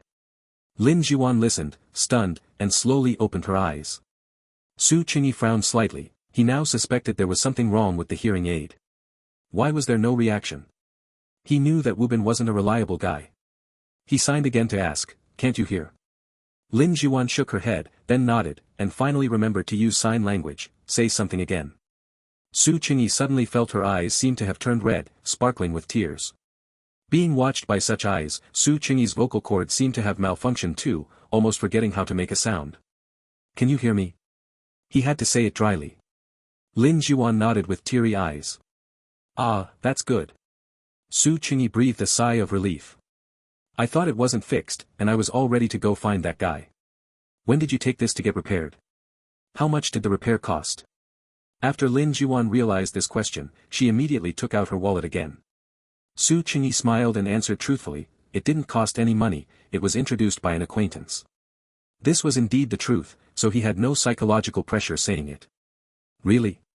Lin Jiwan had been a bit skeptical, but seeing his candid expression, she couldn't help but believe him. "Then I should go thank them." She blinked, looking sincere. Su Qingyi tried to imagine what young Nina would look like when she met Lin Jiwan. She would definitely treat Lin Jiwan as a hypothetical enemy immediately. "Better not. I've already thanked them for you." Su Qingyi waved his hand. No one would want to see an asteroid hitting the Earth. Because he was worried that Lin Jiwan hadn't heard anyone speak for too long, he deliberately slowed down his tone, feeling like he was speaking like Flash from Zootopia. He was afraid that a loud noise would irritate her hearing. The phone ringtone just had to blare loudly at this moment. Su Qingyi was quick-witted and immediately pressed the answer button, looking at Lin Jiwan with a bit of apology. The latter, however, was currently thinking that phone ringtones were so loud. Her phone was often set to maximum vibration, so the ringtone automatically followed to the maximum. Then others must find it very noisy. Lin Jiwan felt apologetic in her heart, silently apologizing to those who had been disturbed. It was a call from Su Yang. "Hello. Boss Su." The ringtone just now was a drop in the bucket compared to Su Yang's built-in megaphone. Su Qingyi silently covered the receiver with his hand. "Boss Su. Are you listening? Why is there no sound?" It was very noisy on Su Yang's end, and he probably couldn't hear very clearly. Su Qingyi sighed, but was still afraid of disturbing Lin Jiwan, so he lowered his voice and replied, "Speak, I'm listening." "Oh, you can hear me. Why are you speaking so gently today, Boss Su? What's wrong?" "I'm Su Yang, your best brother, I'm not some pretty girl." Hanging up. Patience exhausted, Su Qingyi threw those two words at him. "Hey, don't. Knowing he always hung up when he said he would, Su Yang quickly put away his playful attitude. "We're still having the event here, when are you coming over? Do I have to come over?" Su Qingyi's words already meant there was a 98% chance he wouldn't go. "That's not it, it's just," Su Yang elongated his tone and chuckled, "Wood has something to tell you." Su Qingyi raised an eyebrow, glanced at Lin Jiwan who was dazed, and released his hand covering the receiver. "Boss Su." Lin Tong's tone was listless, clearly having suffered quite a bit of torment. "What's wrong? What's the situation over there?" Su Qingyi asked, suppressing a laugh. Su Yang certainly wouldn't really make things hard for Lin Tong, the only possibility was that the people there were too enthusiastic toward him, and he couldn't handle it. "They are all so enthusiastic. I am not very good at dealing with people like this. Sigh, it's my own problem," Lin Tong said while sighing. Lin Jiwan realized it was Lin Tong's voice, her brows furrowed, looking very worried. Su Qingyi looked at her expression and raised his wrist to check his watch. It really wouldn't do if he didn't go over. Okay, hold on a bit longer, I'll be there in a while. As soon as Su Qingyi finished speaking, a cheer erupted from the receiver. Oh yeah. Finally get to see the person in the flesh this time. Everyone quiet down, didn't you see I'm already cramming? Cramming what? Let me see. How to hook a kaiji. Su Qingyi was silent for a moment. Could there really be such a book in the world? Then came Su Yang's cheeky voice, are you all ready to welcome my boss Su? Stop talking nonsense, give me the WeChat first. I'll add him first. Don't mess around, you guys can ask him for it yourself later. Su Qingyi sighed and hung up the phone. Lin Juan's eyes grew even more worried, and she asked anxiously, do you really have to go? It's fine. Su Qingyi waved his hand faintly relaxed. Do you want me to go with you? Lin Juan looked like she was ready to go to the slaughter. But she looked even less capable of handling such an occasion than Lin Tong. You'd better not. You go home and rest well, adapt to the hearing aid. If you have any problems, contact me anytime, and I'll take you to find that repair technician. He still slowed down this long string of words, and Lin Juan also tilted her ear to listen patiently. After a long while, she nodded. Thanks to Book Friends Low Power and Mango Sauce for the rewards. Thanks to everyone for subscribing and voting. School started, so sad. 197, Chapter 196. So you're enjoying the company of two women, huh? Like a meat bun thrown at a dog, gone and never coming back. Su Qingyi looked up at the iridescent chandelier above, with the charming, chirping voices of girls in his ears. Yet, deep down, he suddenly understood the meaning of a meat bun thrown at a dog, gone and never coming back. This wasn't some homecoming welcome party at all, it was more like the Spider Cave, right? The address Su Yang gave was in Qingjiang District. The name only differed by one character from Qinghe District, yet they were worlds apart. One was an old district with a long history, while the other was a villa area where the wealthy and celebrities gathered. Originally, Su Yang had said he would come to pick him up, but Su Qingyi was efficient and had already hailed a car himself. Still, Su Yang was waiting early at the entrance of the residential complex. This wasn't because he was overly eager, it was simply because this type of high-end residential complex wouldn't easily let strangers in. As soon as Su Qingyi got out of the car, Su Yang came running over happily. Boss Su. Su Qingyi gave a grunt of acknowledgement and turned to close the car door. Su Yang was long used to this lukewarm reaction and remained all smiles, it's boiling hot. Luckily, your place isn't far from here, just one district away. Su Qingyi nodded and turned off the black headphones hanging around his neck. Once the matter with Yi Wufei was cleared up, Chen Jinji had returned their respective headphones. Truth be told, leaving sound quality aside, the noise cancellation on that generic brand of headphones Chen Jinji had picked up from a street stall was simply invincible. Once you put them on, you became oblivious to the outside world, it was as if the world had nothing to do with you. At times like that, playing some heavy metal rock, like songs by Guns N' Roses or Skid Row, only added to the illusion of living in a cyberpunk world. However, Su Qingyi still ordered her not to wear headphones while walking at night, otherwise, criminals could be sharpening their knives right behind her, and she'd still be lost in the music. Walking into the residential complex, Su Yang was still chattering away. Actually, I don't live here either. Hey, do you know how much the housing prices are per square meter? It's truly terrifying. I asked my mom about it last time. I wonder if Sister Mian lives here. Her family should be able to afford it, right? My cousin has been studying abroad and just got back. She's quite warm and open-minded. Boss Su, you know what I mean, people abroad are all like that. She has a lot of friends coming. Before I came out to pick you up, I was chatting with a mixed-race girl who looked just like Sophie Marceau. Unfortunately, she couldn't speak Chinese at all, and my English isn't great. I give up. A missed connection. Really? Sophie Marceau, huh? Wait, no, why am I actually starting to look forward to this? Su Qingyi cleared his throat, his tone somewhat serious, you shouldn't have brought Lin Tong here. Su Yang knew he was in the wrong and scratched his head, explaining, actually, I just felt that Wood was too introverted, and maybe participating in this kind of activity would be a little helpful. Rome wasn't built in a day, personality cannot be changed overnight. The two walked side by side on the spotless white stone path, and Su Qingyi tried to give an example, I know you mean well, but what if I insisted on taking you to an academic lecture? You might not be able to empathize with that, so let me give you an example. He thought for a moment and said casually, emergent self-duality in long-range critical spin chains, from deconfined quantum criticality to first-order phase transitions. The expression on Su Yang's face instantly went blank, clearly impacted by the long string of completely incomprehensible vocabulary. Su Qingyi understood, as expected, putting oneself in another's shoes is the most effective method. When you can't understand social anxiety, just personally imagine the situations that would make you feel like you were sitting on pins and needles. For someone like Su Yang, substitute an academic lecture; for Chu Qingyan, substitute a horror movie marathon; for Han Bing, substitute a concert of her most hated rival idol. As for Chen Jinji. By the way, does Chen Jinji have anything she hates or fears? If she hates the smell of alcohol, then a bar. A winery. Or, to cut to the chase, a wine cellar would do. Unexpectedly, Su Yang frowned, thought seriously for a long while, and replied solemnly, "That sounds really boring." "Good, knowing it's boring is the point." Su Qingyi was about to speak, but Su Yang changed the subject. "But Boss Su, if you tell me to go, I will go." Even though he's stubborn, why am I suddenly a bit touched? It seems this logic isn't getting through, Su Qingyi sighed. Stopping in front of a villa, Su Yang stepped forward and entered the passcode, and the door opened in response. In broad daylight, the curtains inside the villa were drawn tightly shut, with only colorful lights flashing. It didn't look like a proper banquet hall at all, but rather a bar.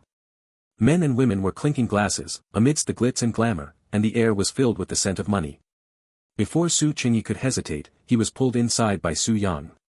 "Let me introduce him to everyone, this is..." Before he finished speaking, he was interrupted by a short-haired girl who had rushed over at lightning speed.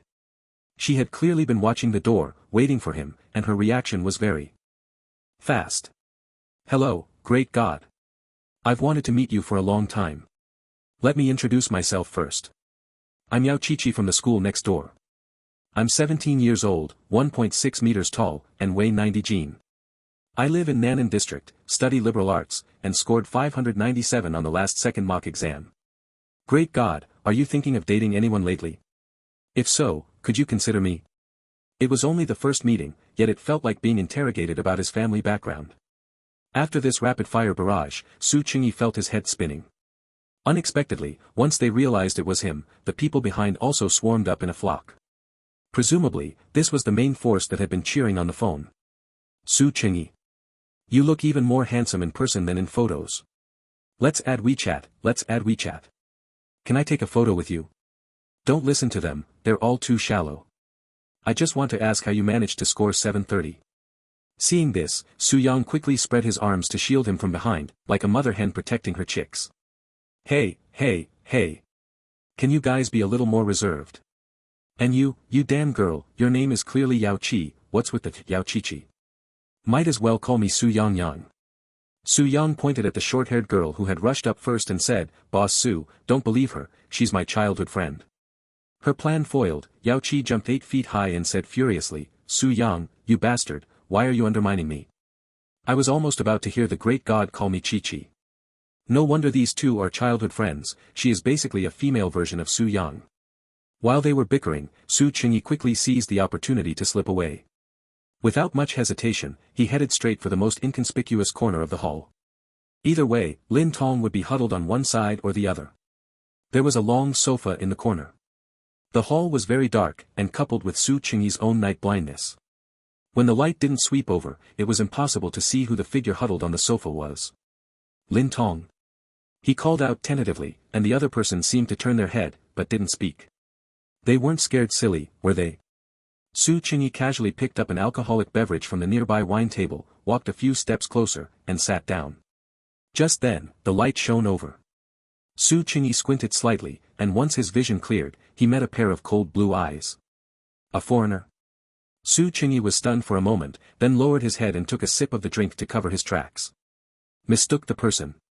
The person sitting next to him was probably the mixed-race girl Su Yang mentioned. Long platinum blonde hair, blue eyes, skin that was so white it reflected light even in the dim lighting, she was as pretty as a doll. Her features were too foreign, it was impossible to tell which country her mixed-race genes came from. Maybe only a quarter or less. But how does this look like Sophie Marceau? Does Su Yang only know this one foreign female celebrity? Hello. Su Qingyi was just thinking if it was impolite to stare at someone for no reason, when the mixed-race girl took the initiative to greet him. This accent was much better than Zhao Nunyan's, it was standard and clear. Su Qingyi immediately turned his head to reply, "Hello. You are, Shu Qingyi." Fine, let me retract that compliment. Su. Chen. Jiwei. He repeated it syllable by syllable, trying to correct her pronunciation. Unexpectedly, the mixed-race girl didn't play by the rules at all. She had no intention of repeating after him, just lifted her chin and nodded. The dim corner returned to silence. Su Qingyi swirled the glass in his hand and said casually, "What is your name?" "My name is Lin Yishui." "Whoa, she also has the surname Lin. She doesn't look very old, so she must be Sister Lin." But she pronounced her own name very standardly. "I am 16 years old, 1.65 meters tall, and weigh 92 jin. I live in Bin District. My dad is Chinese, and my mom is German." "No way, is this interrogation style, self-introduction standard in your circle, or what?" Su Qingyi supported his forehead with one hand and nodded. "I know you. They say, you are awesome." Lin Yishui said slowly. "Oh, thanks." Su Qingyi remained in that nonchalant state. He was mainly wondering where Lin Tong had run off to. When the light shone to the other side just now, he hadn't seen him either. Unexpectedly, Lin Yishui suddenly leaned in a bit, to the point where their shoulders were almost touching. Su Qingyi gave her a wary look and quickly retreated to the side. "Shu Qingyi, do you want to be friends with me?" Sister Lin looked serious and earnest. "Not really. Why? Learn to pronounce my name first, then we'll talk." "I did not pronounce it wrong." "Wrong. No, it isn't." Su Qingyi glanced at her, feeling helpless. Did this Sister Lin really have the face of an ice-cold beauty, yet possess such a straightforward and stubborn personality? "Why do you insist on being friends with me?" "Because I have a task today, which is that I must make a new friend." Lin Yishui sighed, looking very troubled. "Didn't someone just want to be friends with you earlier?" Su Qingyi tilted his head, signaling her to look at Su Yang, who was laughing and joking over there. "No, what he wants is a girlfriend." Lin Yishui said solemnly. "Huh?" Su Qingyi almost choked on his drink. Just what kind of peacocking was Su Yang doing when he was chatting with her? Was his ill intent that obvious to everyone? Then why me? Calming himself down, Su Qingyi finished the drink in his cup, placed it back on the tray, and lowered his head to start messaging Lin Tong. "You're awesome. And you don't want a girlfriend." "I'm not awesome." And what did she mean by, he doesn't want a girlfriend? Su Qingyi was speechless. Could it be that his destined to be single aura hadn't faded yet? Logically speaking, that shouldn't be the case. His luck with romance in this life was probably much higher than in his previous one. At least 100 times more, to say the least. And his recent troubles stemmed exactly from that. "You're awesome." Seeing that Sister Lin seemed about to start another round of circular reasoning, Su Qingyi hurriedly waved toward the center of the hall. Seeing his signal, Su Yang immediately trotted over. "Whoa! Isn't this the mixed-race girl? You two are already chatting? That's fast." He grinned cheekily. "Didn't you say she didn't know any Chinese at all?" Su Qingyi leaned back on the sofa and questioned him. "Yeah, that's what she told me just now. I don't speak Chinese." Su Yang was also a bit stunned. "I thought you two were chatting in English." Lin Yishui had already shrunk back to her previous spot at some point, and the icy coldness had returned to her face. She wore an expression that said, "I have absolutely no idea what you guys are talking about." You have to admit, the excuse of a foreigner not understanding Chinese was actually quite useful. When encountering a question she didn't want to answer or when she didn't want to talk, she could just say she didn't understand. Su Qingyi started brainstorming how he could reasonably use this method himself. While Su Yang still hadn't processed why Lin Yishui had told him she didn't speak Chinese, someone lightly tapped his shoulder. He turned around, and upon seeing who it was, he greeted her with surprise, "Sister Jian Xiao. You're finally out." Su Qingyi also looked up and saw a lady with long, wavy hair and exquisite makeup, wearing a long black sheer dress that accentuated the graceful figure of a mature woman. For a welcome party that didn't look formal in the slightest, the host seemed a bit too overdressed. Just finished my makeup." Although she was answering Su Yang, her eyes held a smile as she looked quite directly at Su Qingyi on the sofa. She had heard of Su Qingyi's reputation long ago and had seen his photos in Su Yang's WeChat moments. She had always been a good judge of men. How to put it? At first glance, she felt this younger brother was a once-in-a-century figure. 70% of the reason she organized this welcome party was to see him in person. Sure enough, she spotted him in the crowd at a glance. A simple white shirt, sleeves slightly rolled up, black headphones around his neck, leaning back on the sofa with a relaxed expression. He was so elegantly aloof and ascetic. Having seen countless people, a few words popped into Jian Zhao's mind: I must find a way to sleep with him. Why did he feel a dangerous vibe of being targeted? Su Qingyi unnoticeably shifted his gaze away. Su Yang introduced them with a smile: Boss Su, this is my cousin who just returned to the country, Jian Xiao. She's also a top student. You two should be able to hit it off. Sister Jian Xiao, this is my good friend, Su Qingyi, the one I've often mentioned to you, a super genius, a superhuman-level super-intelligent being. I know. Jian Xiao still had a smile on her face, and the next second, she sat down right next to him. Hello, classmate Su Qingyi, I often hear Su Yang talk about you. She had closed the distance way too much, her warm body was pressed tightly against his arm. To put it nicely, it was enthusiasm, to put it bluntly, it was naked seduction. Su Qingyi was now in a dilemma. On his left was the predatory Jian Xiao, and on his right was the menacing Lin Yishui. Wolves in front and tigers behind. Coming to this place voluntarily was basically throwing himself to the dogs. With no other choice, Su Qingyi had to say in a calm tone, Hello, Sister Jian Xiao. Jian Xiao was clearly not satisfied with his verbal greeting. She reached out a hand and, very deliberately, let it linger on his thigh for a few seconds before making a gesture to shake hands. Su Qingyi still had no expression on his face. He shook her hand indifferently, then immediately pulled his hand away without any lingering attachment. Did she think such petty tricks could shake his Dao heart? Ridiculous. He was someone who had survived in the cracks of Chen Jinji's 1,000-layer traps. His palms were dry, his fingertips cool, his state of mind was as calm as his exterior. That was a bit unexpected. Jian Xiao raised an eyebrow and took out her phone again. Doesn't matter, the calmer you are, the more excited I get. Come on, add me on WeChat, let's start as friends. A meaningful tone.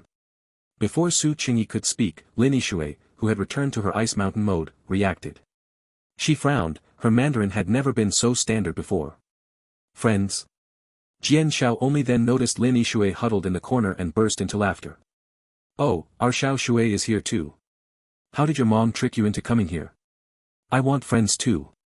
Lin Yishui didn't answer, her little face was tense, and she was still staring very seriously at Su Qingyi, who just wanted to escape on the spot. Hey! You really can speak Chinese. Su Yang was even more confused now. A hint of embarrassment finally appeared on Lin Yishui's ice block-like little face. She turned her head away and didn't answer. The villa's front door opened once again, breaking the frozen atmosphere between the four of them. Blinding light spilled in, making it a bit dazzling. Su Qingyi only then realized that it was actually still broad daylight. Staying in such a decadent environment made it completely impossible to tell day from night. A figure in a long dress walked in against the light, her steps were calm and composed, and everywhere she passed, there were gasps of amazement. Su Qingyi tilted his head, and like everyone else present, he couldn't take his eyes off her for even a second. This was someone whose every smile and frown he was intimately familiar with, yet at this moment, she looked slightly unfamiliar.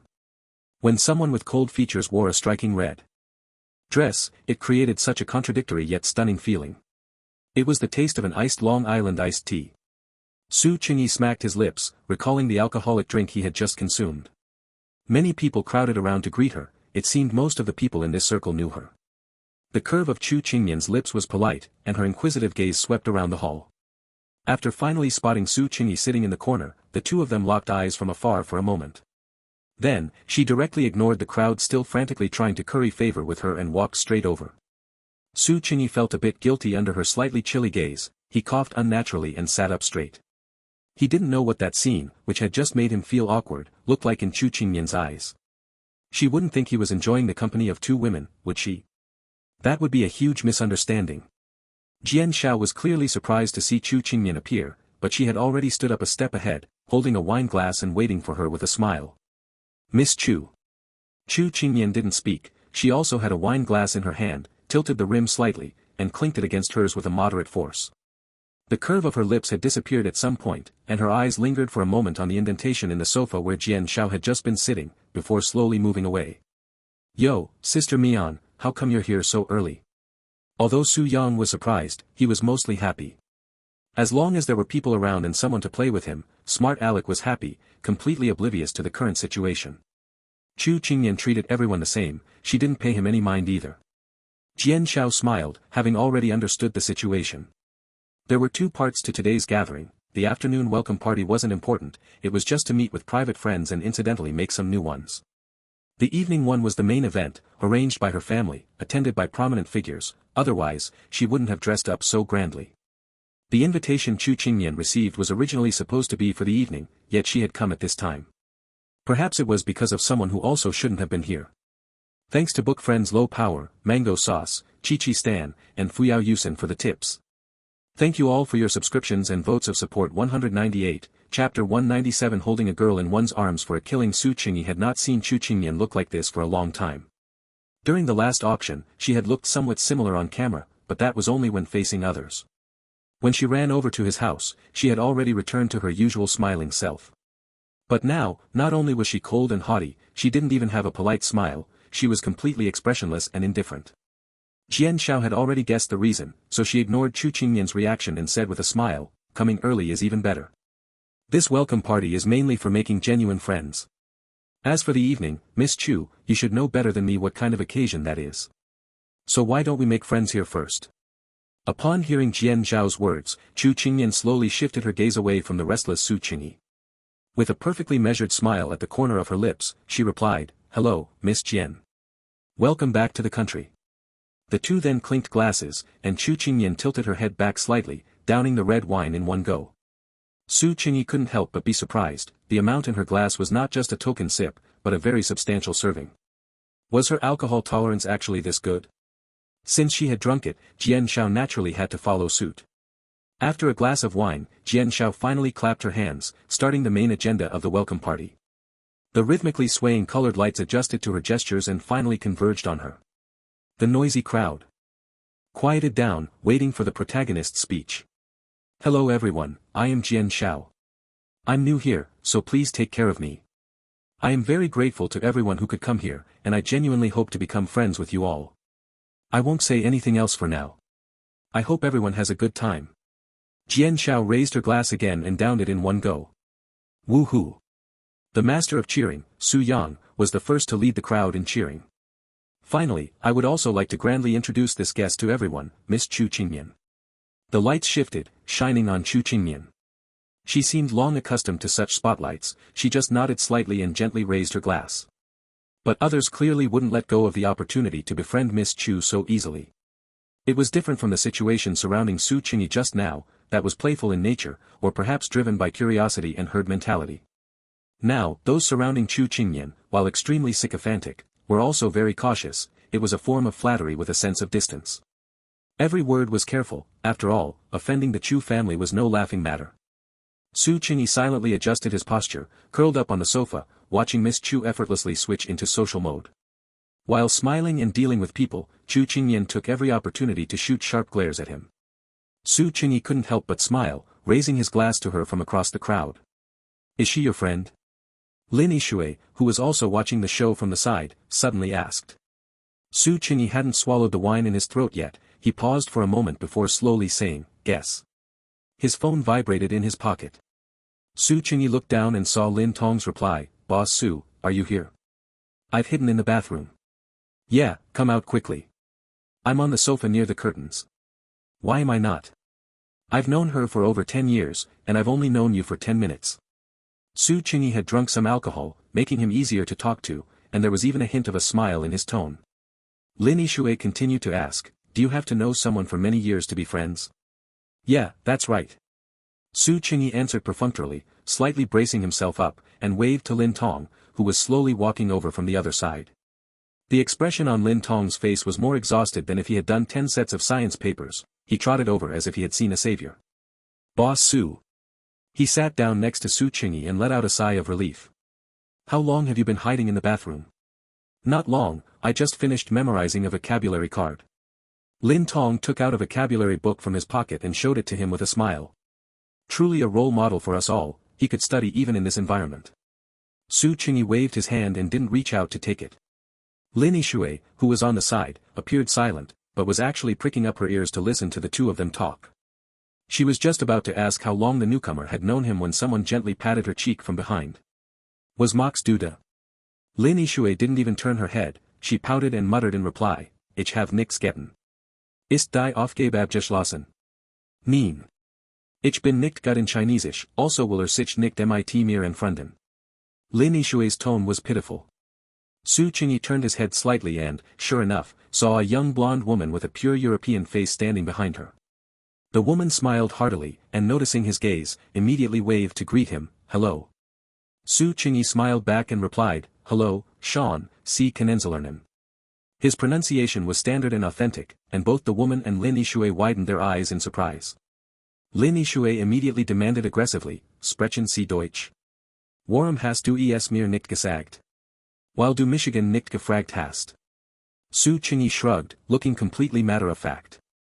Lin Yishui was choked with anger, snorted, and turned her head away. "Boss Su, you can actually speak German?"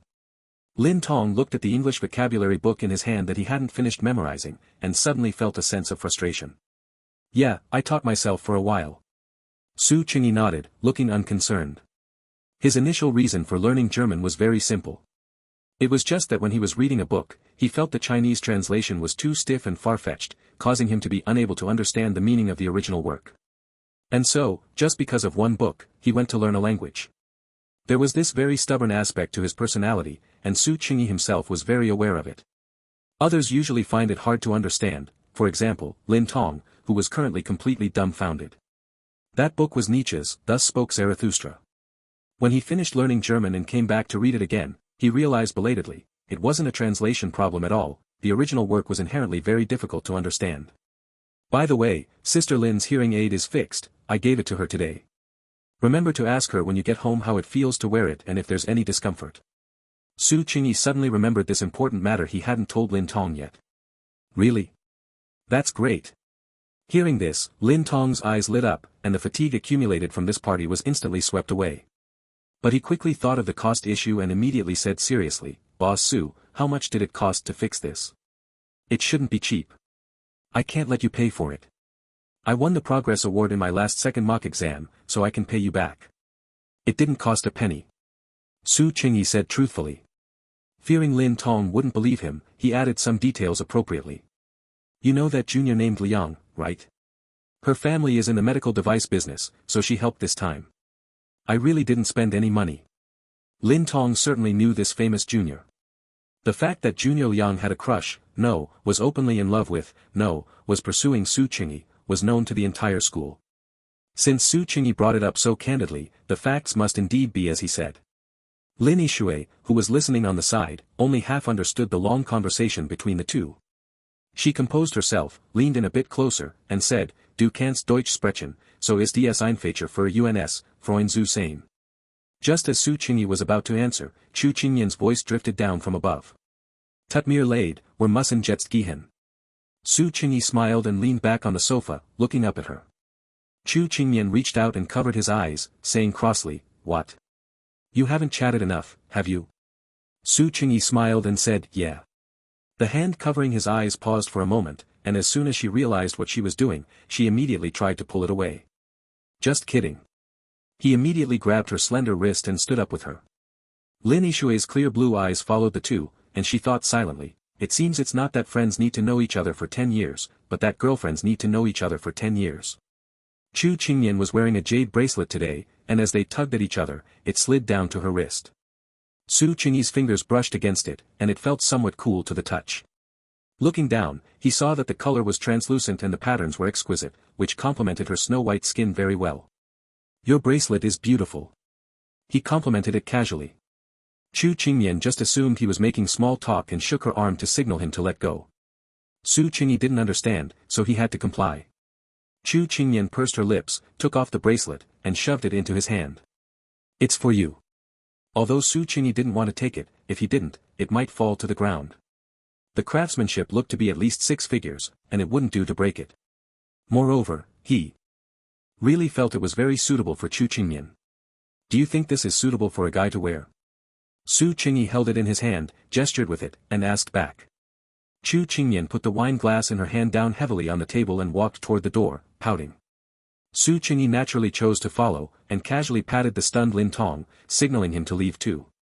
Seeing the 3 of them preparing to leave, Jian Xiao walked over, wanting to exchange a few more pleasantries. But Chu Qingyan had no patience to pretend anymore and just waved her hand. "Miss Jian, goodbye. The basket of words Jian Shao had prepared were all choked back, even as slick as she was still choked up for a moment. Miss Chu, goodbye. I'll be well prepared next time we meet, and I hope we'll have a chance to chat more. Chu Qingmian didn't react much, only giving a slight nod. Uncle Gao had been waiting at the door, and seeing her walk over, he opened the gate beforehand. As Su Qingyi was walking out as well, Jian Shao held up her phone and gently stopped him. Little brother, you haven't added my WeChat yet. Upon hearing this, the back of Chu Qingmian, who was in front, suddenly stiffened, and then her footsteps suddenly quickened with a rhythmic thump, thump, thump. Su Qingyi knew that Miss Chu was truly angry this time, so he shook his head and replied, "You can ask Su Yang for my contact information." Then, he sidestepped her and quickened his pace to catch up. Jian Shao, having been rebuffed twice in a row, watched his retreating figure. The smile that usually graced her lips didn't vanish, instead, it deepened. Chu Qingmian stormed into the Maybach parked at the entrance. Uncle Gao kept glancing backward silently, only when Su Qingyi followed him out did he slowly settle into the driver's seat. With quick reflexes, Chu Qingmian clicked, the car door locked. Just as she tried to roll up the window, Su Qingyi propped his elbow against it, blocking its ascent. Fearing he might get hurt, Chu Qingmian quickly stopped. Su Qingyi crossed his arms and leaned over the car door. "Miss, you aren't letting me ride?" "I am not." Chu Qingmian turned her head away. "If you won't let me ride, fine. My home is in the next district, just a 20-minute walk away." "But what about Wood?" Su Qingyi said this righteously, though in reality, it was moral blackmail. Wood's phone doesn't even have navigation, and he doesn't know the way. If you don't give him a ride, by tomorrow, you'll see the name Lin Tong on the missing persons list. Lin Tong hurriedly waved his hands upon hearing this. No, I know the way. I can take the bus, I saw the bus stop when I arrived at. Ahem. Su Qingyi let out a cough. Lin Tong realized what was happening belatedly and swallowed the address that was on the tip of his tongue, stammering instead, where is it? Is it at the northeast gate or the northwest gate? There's a lake outside the northwest gate. Chu Qingmian, inside the car, snorted coldly. She silently unlocked the car door. Having achieved his goal, Su Qingyi pulled the car door open. He then ushered Lin Tong into the passenger seat. "No, there's no need to take me home, uncle. Just dropping me off at the nearest bus stop is fine." Lin Tong sat in the passenger seat, somewhat awkwardly searching for the seatbelt buckle. Uncle Gao said nothing, he leaned over and buckled it for him directly. Whether to take him or not wasn't his call, he was just the driver. Everything had to be decided by the young lady in the back seat. Although Chu Qingmian was in a bad mood, she wouldn't take it out on others, especially on someone as harmless and timid as Lin Tong. "It's fine, Wood. Uncle Gao, take him home." Lin Tong wanted to refuse, but Uncle Gao had already started the engine. Su Qingyi turned his head to look at Chu Qingmian. She had curled up to the far side, as if there was a vast, impassable chasm between them on the spacious seat. The gown she was wearing today was, if anything, even more impractical than the last one. Simply put, this design didn't seem meant for human wear. While it accentuated her curves, it clearly wasn't comfortable. "Uncle Gao, take her home first so she can change." Su Qingyi thought for a moment before speaking. Uncle Gao still didn't reply, his eyes darting to the rearview mirror as he waited for Chu Qingmian's response. But his wheels had already quietly turned in a new direction. Chu Qingmian was indeed feeling uncomfortable in the tight-fitting gown, but because it was Su Qingyi who suggested it, she didn't want to agree at that moment. When Su Yang told her that Su Qingyi had come to attend Jian Zhao's welcome party, Chu Qingmian hadn't really believed it. She had received an invitation from the Jian family a few days prior, but it was for an evening event. She hadn't planned on going at all. She had attended such gatherings 80, if not 100, times, they were truly boring. It was nothing more than young men and women from wealthy families getting together to drink and play games, and by the end of the night, one could add dozens of people to their WeChat list. Chu Yuanjiang had told her long ago that she could attend such gatherings if she wanted to, or decline if she didn't. He didn't need his daughter to network on his behalf. However, Su Yang had also told her that Su Qingyi only came because he had called Wood over, he must have come to rescue Wood. Chu Qingmian thought about it, with Su Qingyi's personality, he couldn't possibly be enjoying himself in such a setting. She had to get him out of there. So, she called a makeup artist, got her evening look done early, and rushed to the venue. To her surprise, the moment she walked in, she saw this guy surrounded by others, having the time of his life. It seemed she had overthought things, he wasn't unhappy at all, he was having far too much fun. She had actually thought about coming here to rescue him, but now it seemed she had only gotten in his way. Chu Qingyan stared out the car window. The more she thought about it, the angrier she became. Su Qingyi knew she was angry, of course, but he hadn't yet thought of a good way to handle it. Unexpectedly, after just a few minutes, the Maybach suddenly came to a smooth stop again. Su Qingyi was slightly surprised and glanced outside. The decor hadn't changed, it seemed they hadn't even left the residential complex yet. Chu Qingyan opened the car door and spoke to the two people in the front. "Wood, I'm heading home now. Uncle Gao, please remember to take Wood home, otherwise Sister Lin will worry." Regardless, she didn't say a word to Su Qingyi. She got out of the car and slammed the door shut. Although the action was decisive, she secretly harbored a flicker of hope that Su Qingyi would follow her out. But after she shut the door, the car drove away quickly. Chu Qingyan turned around. The tree-lined path was filled only with interlacing shadows, and behind her, it was completely empty. For a moment, she was stunned. The sound of the car driving away made her heart ache. "What are you spacing out for?" Su Qingyi had gotten out from his side of the car and walked around the vehicle to her left. He hadn't expected Chu Qingyan to be standing there blankly, watching the direction the car had left in. He waited for a long while before finally asking. The moment Chu Qingyan turned her head and saw him, her eyes turned red. Su Qingyi realized then that he must have been in her blind spot. But surely that wasn't enough to make her cry. Su Qingyi quickly reached out and touched the corner of her eye in a soothing gesture. Who would have thought that at this touch, Chu Qingyan's tears would fall like broken beads, pattering down.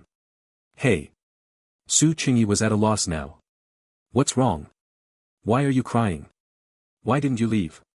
Chu Qingyan's tears were falling fiercely, but she didn't soften her tone at all. Su Qingyi thought for a moment and took out the bracelet he was holding in his palm. "I hadn't given you back your bracelet yet." Chu Qingyan's teary eyes clouded with a hint of fury, and she gritted her teeth as she said, "I already told you it was a gift for you. I can't wear it." Su Qingyi replied, making a valid point. "Then just give it to someone else. Weren't you having a great time being surrounded by others just now? Well, just give it to whoever you like as a welcome gift. Hanging up on me this morning was one thing, but you only came here to attend this kind of event, right? I'm really sorry for disturbing you. If you like attending these things so much, I'll find a few more for you so you can go 20 times a week." Chu Qingyan grew more and more aggrieved as she spoke, and by the end, she was practically sobbing. Who was surrounded by anyone? Su Qingyi sighed and reached out to wipe away her streaming tears. "I don't even know them. I only went because Wood asked for help. If you don't believe me, I'll show you the text messages. But you were sitting so close to them. I saw it. And you clearly knew I was there, but you didn't come to find me. Su Qingyi, you're just fickle and having too much fun to remember your home." As expected of the Chinese class representative, she certainly knew how to use idioms. Chu Qingyan sobbed as she made her accusations, the corners of her eyes red.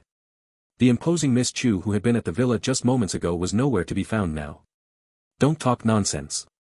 What kind of fickleness are you talking about?" Su Qingyi hesitated for a moment before pulling her into an embrace, patting her back gently to soothe her. "You are." A hug was one of the best ways to soothe Chu Qingyan. She gradually calmed down, and her tears eventually stopped. But at the same time, she caught a scent on him. It was pleasant, but unfamiliar. The scent of tea mixed with citrus. "Su Qingyi, are you wearing perfume?" she asked, her tone wary. "Yes." Su Qingyi was startled, he had forgotten about that. "I drank last night, didn't you? It didn't smell great, so I sprayed a little." He wasn't lying, so his tone remained steady. The only secret he couldn't share was the source of the perfume. He could only hope that Chu Qingyan wouldn't ask what brand it was. "It actually smells quite nice." "Humph, so even an oblivious guy like you has his moments." Fortunately, Chu Qingyan was easily persuaded. "You had several glasses of alcohol earlier, are you all right?" The more he said, the higher the chance of slipping up, so Su Qingyi quickly changed the subject. "Hee, I was actually drinking grape juice." "You couldn't tell, right?" Chu Qingyan gave a sly smile. With tears still wet on her cheeks, she was already feeling smug about her own cleverness. "All right, are you not angry anymore?" Su Qingyi tried to make her stand up straight, but Chu Qingyan refused, burying her face back into his chest. "I'm still angry. Let's go back and change." Su Qingyi touched her lower back. The material of the dress was high quality, but the design was simply inhumane. It was a good thing Chu Qingyan was thin, any heavier, and she probably wouldn't have been able to fit into it. "Come with me." Chu Qingyan looked up at him. Su Qingyi paused, feeling a slight urge to refuse. Chu Qingyan seemed to guess what he was going to say. She immediately grabbed his fingers and swung them back and forth, acting coquettishly. Come with me, please. My parents aren't home. If you come with me, I won't be sad anymore. Why were you sad? Su Qingyi held her hand, stopping her from fidgeting. What do you think? Chu Qingyan humphed. When acting coquettishly didn't work, she resorted to being unreasonable. I don't care, you have to come with me. I'm going to take you to see the puppy later. That's a big dog. It's a puppy. Seeing his tone soften and lose its note of refusal, Chu Qingyan beamed with satisfaction. Even someone with a heart of stone probably couldn't say no to such a bright, healing smile. Su Qingyi sighed and had no choice but to let her have her way. Thanks to book friends, Low Power, Fuyao, Mango Sauce, and Dong Dong for the tips. Thank you all for your subscriptions and support through votes 199, please take one day off. Taking a day off Sigma, first-year graduate school started these past few days, so I'll be a little busy. But I will still try my best to update more. Today I'm out for a team-building activity with my roommate. See you all tomorrow. /200, Chapter 198 Shackles. Chu Qingyan happily pulled him to the right.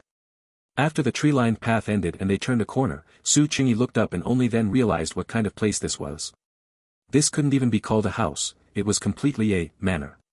The gatekeeper, who was guarding the entrance, had already opened the main gate from afar when he saw Chu Qingyan coming.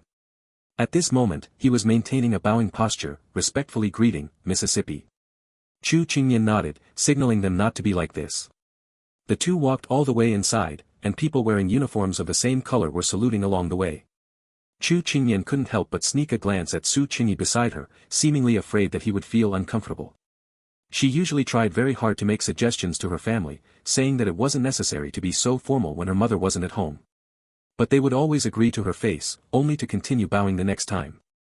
Actually, she could probably guess why. Because if they got used to interacting as equals on a daily basis, they might forget to adjust back when her mother returned. That would be disastrous.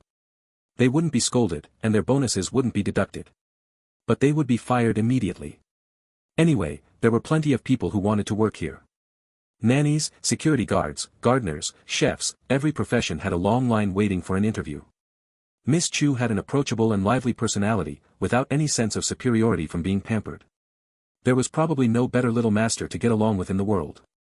Everyone who came to work here spoke highly of Chu Qingyan, and precisely because of this, if they wanted to continue working here, they had to ensure they didn't give the madam any leverage. When calling Chu Qingyan Miss, people would also incidentally call Su Qingyi beside her, young master. It made him get goosebumps all over. The two walked side by side into the manor.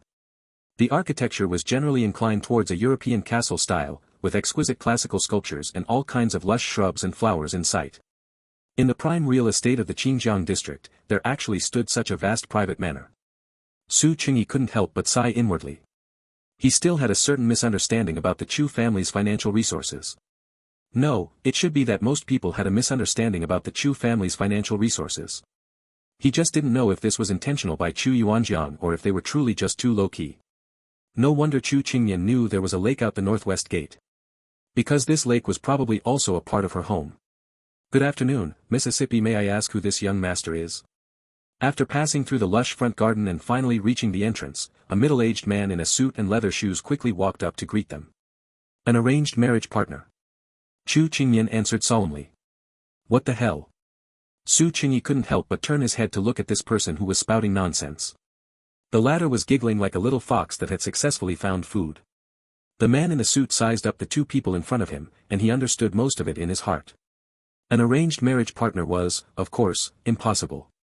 The Chu family had only this one daughter, cherished as a treasure since childhood, held in the palm of their hands for fear she might fall, kept in their mouths for fear she might melt. Even if the other party were some president's son, Mr. Chu, who doted on his daughter, would never agree to let his precious daughter suffer such grievances. Feeling somewhat guilty under Su Qingyi's gaze, Chu Qingyan let out a soft humph, then smiled and reintroduced him. This is my classmate, Su Qingyi. He is Butler Han. Nice to meet you, Butler Han. Su Qingyi nodded in greeting. Nice to meet you, young Master Su. Butler Han immediately reached out to shake his hand. Their palms touched lightly before both withdrew. He had heard of this name long ago. Mr. Chu had commented on him in private, saying that this kid was not simple, and in time, he would definitely be someone difficult to control and handle. The driver, Gao, had a very high opinion of Su Qingyi, straightforwardly saying that he admired him. Of course, most of his impressions still came from his own young mistress. Chu Qingyan had been a child with a strong desire to express herself since she was young, and even when she was alone, she liked to mutter to herself. He had originally thought she would become more mature and introverted as she grew up, but even now, nearing high school graduation, she was still the same clear and transparent character she was when she was little.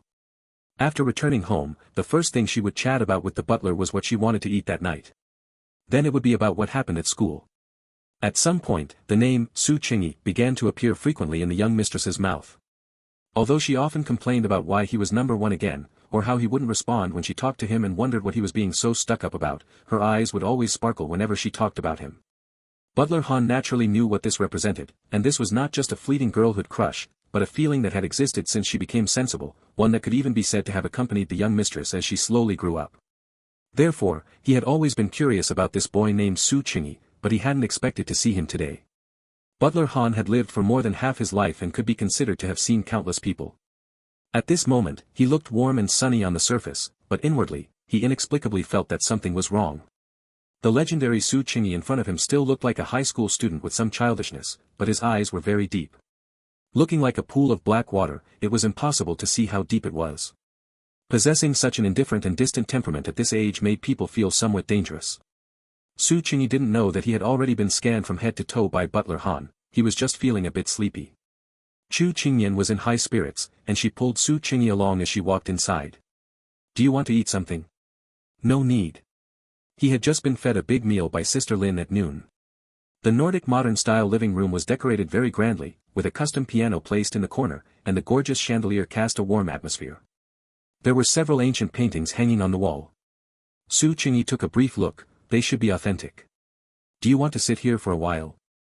"Forget it, come upstairs with me." Chu Qingyan lifted her skirt and stepped onto the spiral staircase first, waving at him. "I'll just wait here." Su Qingyi shook his head. Entering a bedroom was a bit too lacking in boundaries. "Oh, come with me." Chu Qingyan held the railing and acted spoiled. Unable to refuse, Su Qingyi had to follow her footsteps upstairs. After seeing the layout of the second floor, Su Qingyi realized that his understanding of boundaries was just his own ignorance. He thought he had walked into a bedroom, paused his steps, and quickly backed out. After seeing Chu Qingyan's confused expression, he realized, this was just a walk-in closet. Miss Chu's walk-in closet was larger than his entire apartment. It felt like the wardrobe could fit 100 people. All kinds of luxury brand customizations, the logos made his eyes dizzy. It was hard to imagine that someone would get up in the morning, choose to pass by such a large pile of clothes, and go to put on a plain blue and white school uniform. "Su Qingyi, you help me choose." Chu Qingyan smiled and picked up a few sets of clothes, holding them up against herself. "Aren't we going to have self-study tonight? You aren't wearing a school uniform." Su Qingyi sat on the sofa, watching with interest as the smile on Chu Qingyan's face gradually collapsed. "Humph." Although reluctant, regarding school rules, the little class monitor still had to lead by example. She took the iron school uniform and turned to walk into the changing room. Su Qingyi tilted his head to look out the blinds. Unlike the green shrub-themed front garden, the back garden was filled with flowers, with all kinds of flower species competing for beauty. Several gardeners were carefully pruning with scissors. A little further away, he could faintly see a patch of sky blue. It was a private swimming pool. No wonder Chu Qingyan didn't gain weight despite eating so much. Just walking from the living room after a meal back to her room could be considered a fat-burning exercise. At this time, Butler Han gently knocked on the door of the walk-in closet and said with a smile, "Young Master Su, there are snacks in the tea room over here." Su Qingyi nodded and stood up. He followed him to the tea room on the other side, where the decoration style was somewhat classical. Several plates of exquisite Chinese snacks were placed on the rosewood coffee table, and the sunlight refracted onto the floor through the floor-to-ceiling windows. The two sat down opposite each other. Butler Han's tea-making skills looked very professional. The purple clay teapots collided, and the fragrance of tea instantly filled the air. "Young Master Su, please have a taste. It's Mingqian Longjing." Su Qingyi blew on it and took a light sip. The fragrance was rich, and the taste was sweet. He nodded approvingly. His grandfather loved tea. If he tasted this, he would surely praise it highly. "Does young Master Su have any hobbies in his daily life?"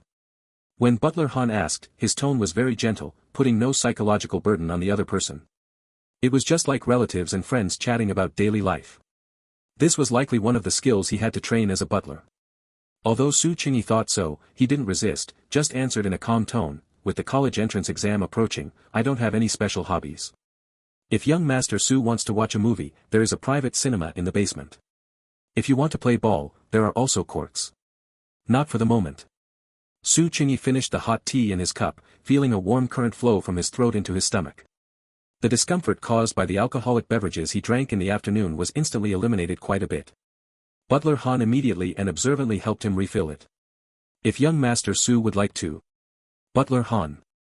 Su Qingyi interrupted him and continued slowly, if you have anything you want to ask, just ask it directly. There was no need to beat around the bush, he wasn't tired, but he was tired on his behalf. Butler Han lowered his head and smiled, not expecting to be called out by such a young man. What kind of person do you think my young mistress is, young Master Su? Su Qingyi didn't expect him to ask such a question. He had thought he would ask about his family background like a background check. But upon reflection, it made sense, for the Chu family to this extent, they really didn't need to care about those things at all.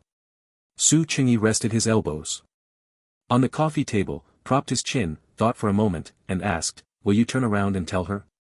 Butler Han shook his head with a smile, no. It's just. The smile on his lips stiffened, and after a long while, he sighed. Do you think living in a house like this is very happy, young Master Su? Su Qingyi examined the exquisitely patterned teacup in his hand and answered without much thought, to me, happiness doesn't have much to do with where one lives. Living in a cramped two-bedroom apartment in the old city as a child, I didn't feel happy. After growing up and living alone in a large flat in the city center of the Magic City, I didn't feel happy either. The master and madam are both very busy, most of the time, Miss Chu is with the nanny and me. From the moment she learned to walk, Miss Chu's favorite activity was to wear those squeaky shoes and run around the house. Su Qingyi knew those shoes, they were called squeaky shoes. As soon as you stepped on them, they would make a sound like a little duck, which was very noisy. Since he was little, he had always disliked children his age who liked to wear such shoes. I was curious once, so I asked Miss Chu why. She said that this way, the house wouldn't be so quiet. Miss Chu has been raised to be a perfect person since she was young, and she has indeed done very well. But occasionally, I feel that she isn't as happy as she looks. Young Master Su, what do you think? Butler Han's expression was sincere, he had already removed the mask of meekness he had deliberately put on earlier. Su Qingyi lowered his head and gazed at the rising steam in the teacup. He actually felt the same way. If the students at school had to use one word to describe Chu Qingyan, most of them would definitely say, perfect. Excellent in both character and learning, sincere in her treatment of others, she was someone you couldn't find fault with even if you used a microscope. But who is born perfect? Perfection is both the highest form of praise and a heavy shackle. While the two were silent, Chu Qingyan, having changed her clothes, came running over with a thump, thump, thump. Why did you two run over here? You made me look for you for so long. She complained, but quickly sat down next to Su Qingyi, reached out, grabbed a still steaming butterfly pastry, and put it in her mouth. Is Auntie Ma on duty today? This is so delicious. She smiled and narrowed her eyes in satisfaction. Didn't you say we were going to see the puppy? Su Qingyi raised his hand to pull out a tissue and wiped the cookie crumbs from the corner of her mouth. Oh, right. Then let's go now. At the mention of the puppy, Chu Qingyan, who had just been leaning against Su Qingyi like a boneless creature, scrambled up, looking full of excitement. Where did you find the puppy? Su Qingyi asked with some curiosity. This morning I asked if you wanted breakfast, and you said no. So I finished eating by myself and went out for a walk. Chu Qingyan had her hair tied up today, she walked in front, her high ponytail swinging from side to side. Then, I kept walking and I saw a big dog tied up with an iron chain in a yard. When I walked over, it had already heard my footsteps, but it just glanced back at me and didn't bark. Chu Qingyan used her hands to gesture at the size of the dog. Then I ran home, poked an egg, and took it to feed the dog. At first, it wouldn't come over, and I called it for a long time. It really had taken a long time, the dog was quite aloof. Su Qingyi recalled the video she had taken. After I fed it, I wanted to pet its head, but it bared its teeth at me. The security guard nearby also told me not to reach out, as it would bite people. Chu Qingyan sighed. Su Qingyi looked at her dejected appearance and felt like laughing. If you like puppies so much, why don't you keep one? He couldn't help but ask. After all, in such a large house, let alone one, you could easily keep 100. You could form a dog army directly. Unexpectedly, when this was mentioned, Chu Qingyan looked even more pitiful. Butler Han, who was on the side, caught the drift and explained, Madam is allergic to animal fur and is a germaphobe, so she hasn't allowed Miss Chu to interact with small animals since she was young. So that was it. It sounded like this madam had a very strong desire for control, combined with the fact that she didn't let Chu Qingyan eat street food. She was not far from the stereotypical image of a wealthy matriarch. Chu Qingyan sighed heavily. Even when I go to a cat cafe to pet cats, I have to take a shower immediately when I get home. Last time I played with the big fat ginger cat at school for a while, and when I got home, my mom had actually returned. She scared me half to death. Butler Han only saw them to the gate. After waving goodbye and walking for quite a while longer, they finally arrived at the yard Chu Qingyan had mentioned. You couldn't really tell from the video, but looking at it now, it couldn't just be called old, it was dilapidated. It looked completely like an abandoned place with no one living there. The dog was dozing under a tree with its back to the fence, and didn't even lift its head when it heard footsteps. Puppy, I've come to see you again and Su Qingyi has come to see you too. Chu Qingyan clung to the fence gate and greeted it excitedly. Perhaps the hard-boiled egg from the morning had an effect. The dog hesitated for a moment, but still slowly climbed up and walked to the gate. Although it still didn't wag its tail, it just looked at the excited Chu Qingyan with a helpless expression. Su Qingyi took out his phone to check what breed this seemingly not too smart dog was. Bernese Mountain Dog. After comparing the fur color and physical characteristics, that must be it. Bernese Mountain Dogs are energetic and polite. Huh. Su Qingyi looked at the heavy, clumsy big dog in front of him again. Ancient Romans used Bernese Mountain Dogs as military dogs to transport military supplies or rescue the wounded. Ah, so it's an ancestral cargo hauler. Su Qingyi, look. Chu Qingyan was using a twig she picked up from the ground to pet the dog's head instead of her hand. Although the expression on the dog's face was still resistant, its tail was already wagging uncontrollably. Su Qingyi sighed to himself, thankful that humans don't have organs like tails. Otherwise, all one's emotions would be on full display. The two played with the puppy for a while, but rather than playing, it was more like they were pestering it for a while. Chu Qingyan had originally wanted to drag him home for dinner, but Su Qingyi still had to go back to change his school uniform, so the two had to part ways. Before leaving, Su Qingyi asked the security guard on duty nearby. It turned out that the owner of this house was away all year round, so they needed a dog to watch the house. This dog had been here for a long time, at least 7 or 8 years, and was probably already entering its senior years. So sometimes it wasn't that it didn't want to pay attention to people, but simply that it was old and slow to react. The environment of the doghouse was also not good, dirty, and messy. If the characteristics of the Bernese Mountain Dog weren't so obvious, it would be hard to identify the breed.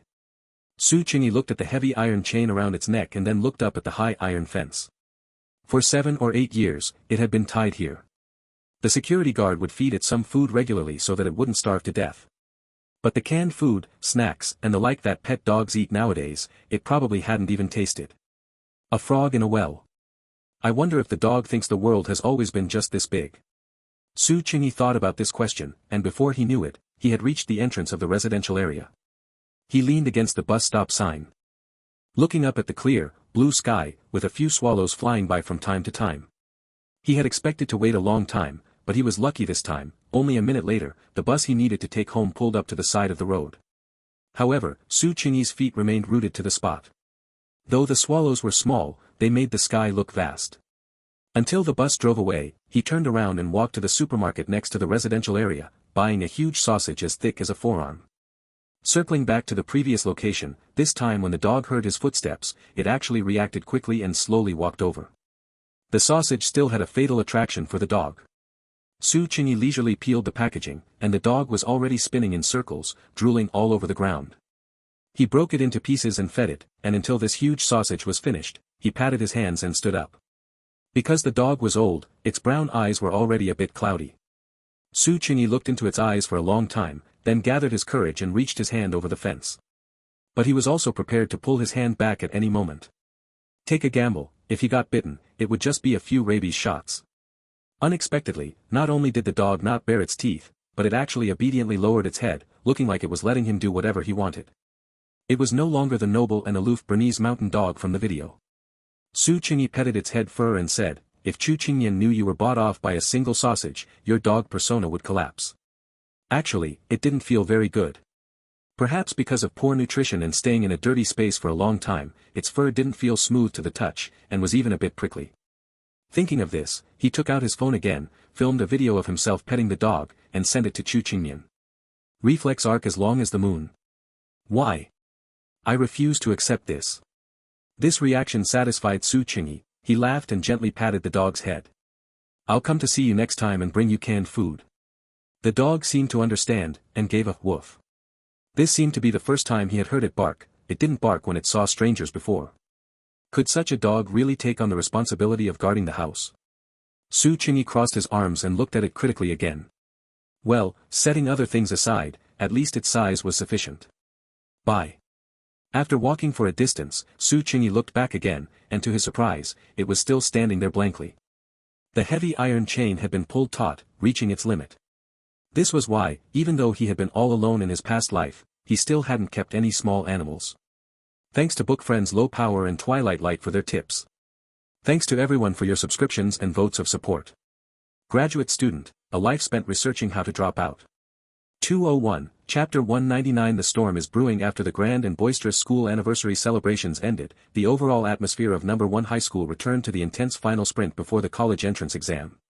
The prosperity and excitement were just a dream, the stacks of newly printed mock exam papers in their hands were the reality. Morning reading session. When Su Qingyi arrived at the classroom just in the nick of time, his desk was already piled high with freshly distributed white test papers. They still felt warm to the touch, clearly fresh off the press. He didn't look through them carefully, just organized them simply and put them into his own collection of test papers. Su Qingyi weighed the thickness and suddenly felt a deep sense of depravity since his rebirth. At this time in his previous life, this stack of papers would have been mostly finished, but now it was still a thick pile. But he usually only chose to grind through problems frantically when under great pressure, and recently, his state of mind had been quite stable. Furthermore, grinding problems was no longer his only way to relieve stress. Because his current pressure had absolutely nothing to do with studying, if there were some romantic psychological counseling, he might sign up for it. In stark contrast to Su Qingyi's mindset was almost the entire No. 1 High School. The teachers working with the third-year seniors maintained a frequency of small meetings every day and large meetings every 3 days. Most of the meeting content was about giving the teachers pep talks.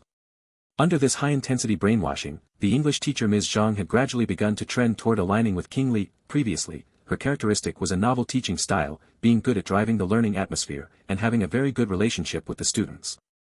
But now, her morning reading sessions no longer had sing-alongs or small games, instead, they were collective recitations of inspirational English speeches. I have a dream. Teacher Li Lu went without saying, she was the one responsible for giving the pep talks in the first place.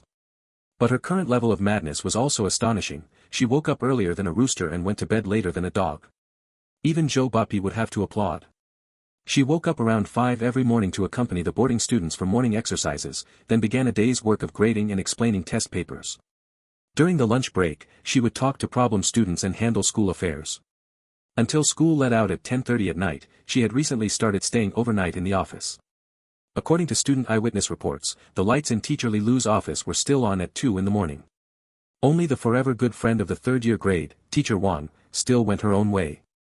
Adhering to her life creeds of "giving me pep talks will only choke you to death, I've been slacking off since I was a kid, so it's useless to talk to me, and, if I get off work later than 5:30, I lose."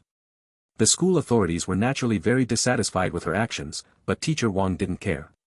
Because the Chinese scores of the classes she taught were always far ahead of the rest. Whenever the director of teaching affairs tried to provoke her with indirect hints, she would bluntly say she wanted to quit, so over time, no one bothered with her anymore. Su Qingyi actually really wanted to ask the school, wasn't it strange why, with this kind of teaching style, the students' grades were still so good? Was it possible that this was actually a more scientific teaching method? But recently, Teacher Wang wasn't as tolerant as before. Previously, if she saw everyone feeling sleepy during the morning reading session, she would even agree to let the students take a collective nap. During evening self-study, she would also make time for everyone to watch a movie or something. Although they had to write a review after watching. Now, while she still wouldn't criticize directly, she would make sarcastic remarks. Since the teachers were like this, there was no need to mention the oppressed students. The most worrying one, Lin Tong, hadn't shown much improvement even after Su Yang's confidently proposed, great relaxation method, treatment. His dark circles were so heavy he could be taken directly to the panda enclosure to cosplay. But it was understandable.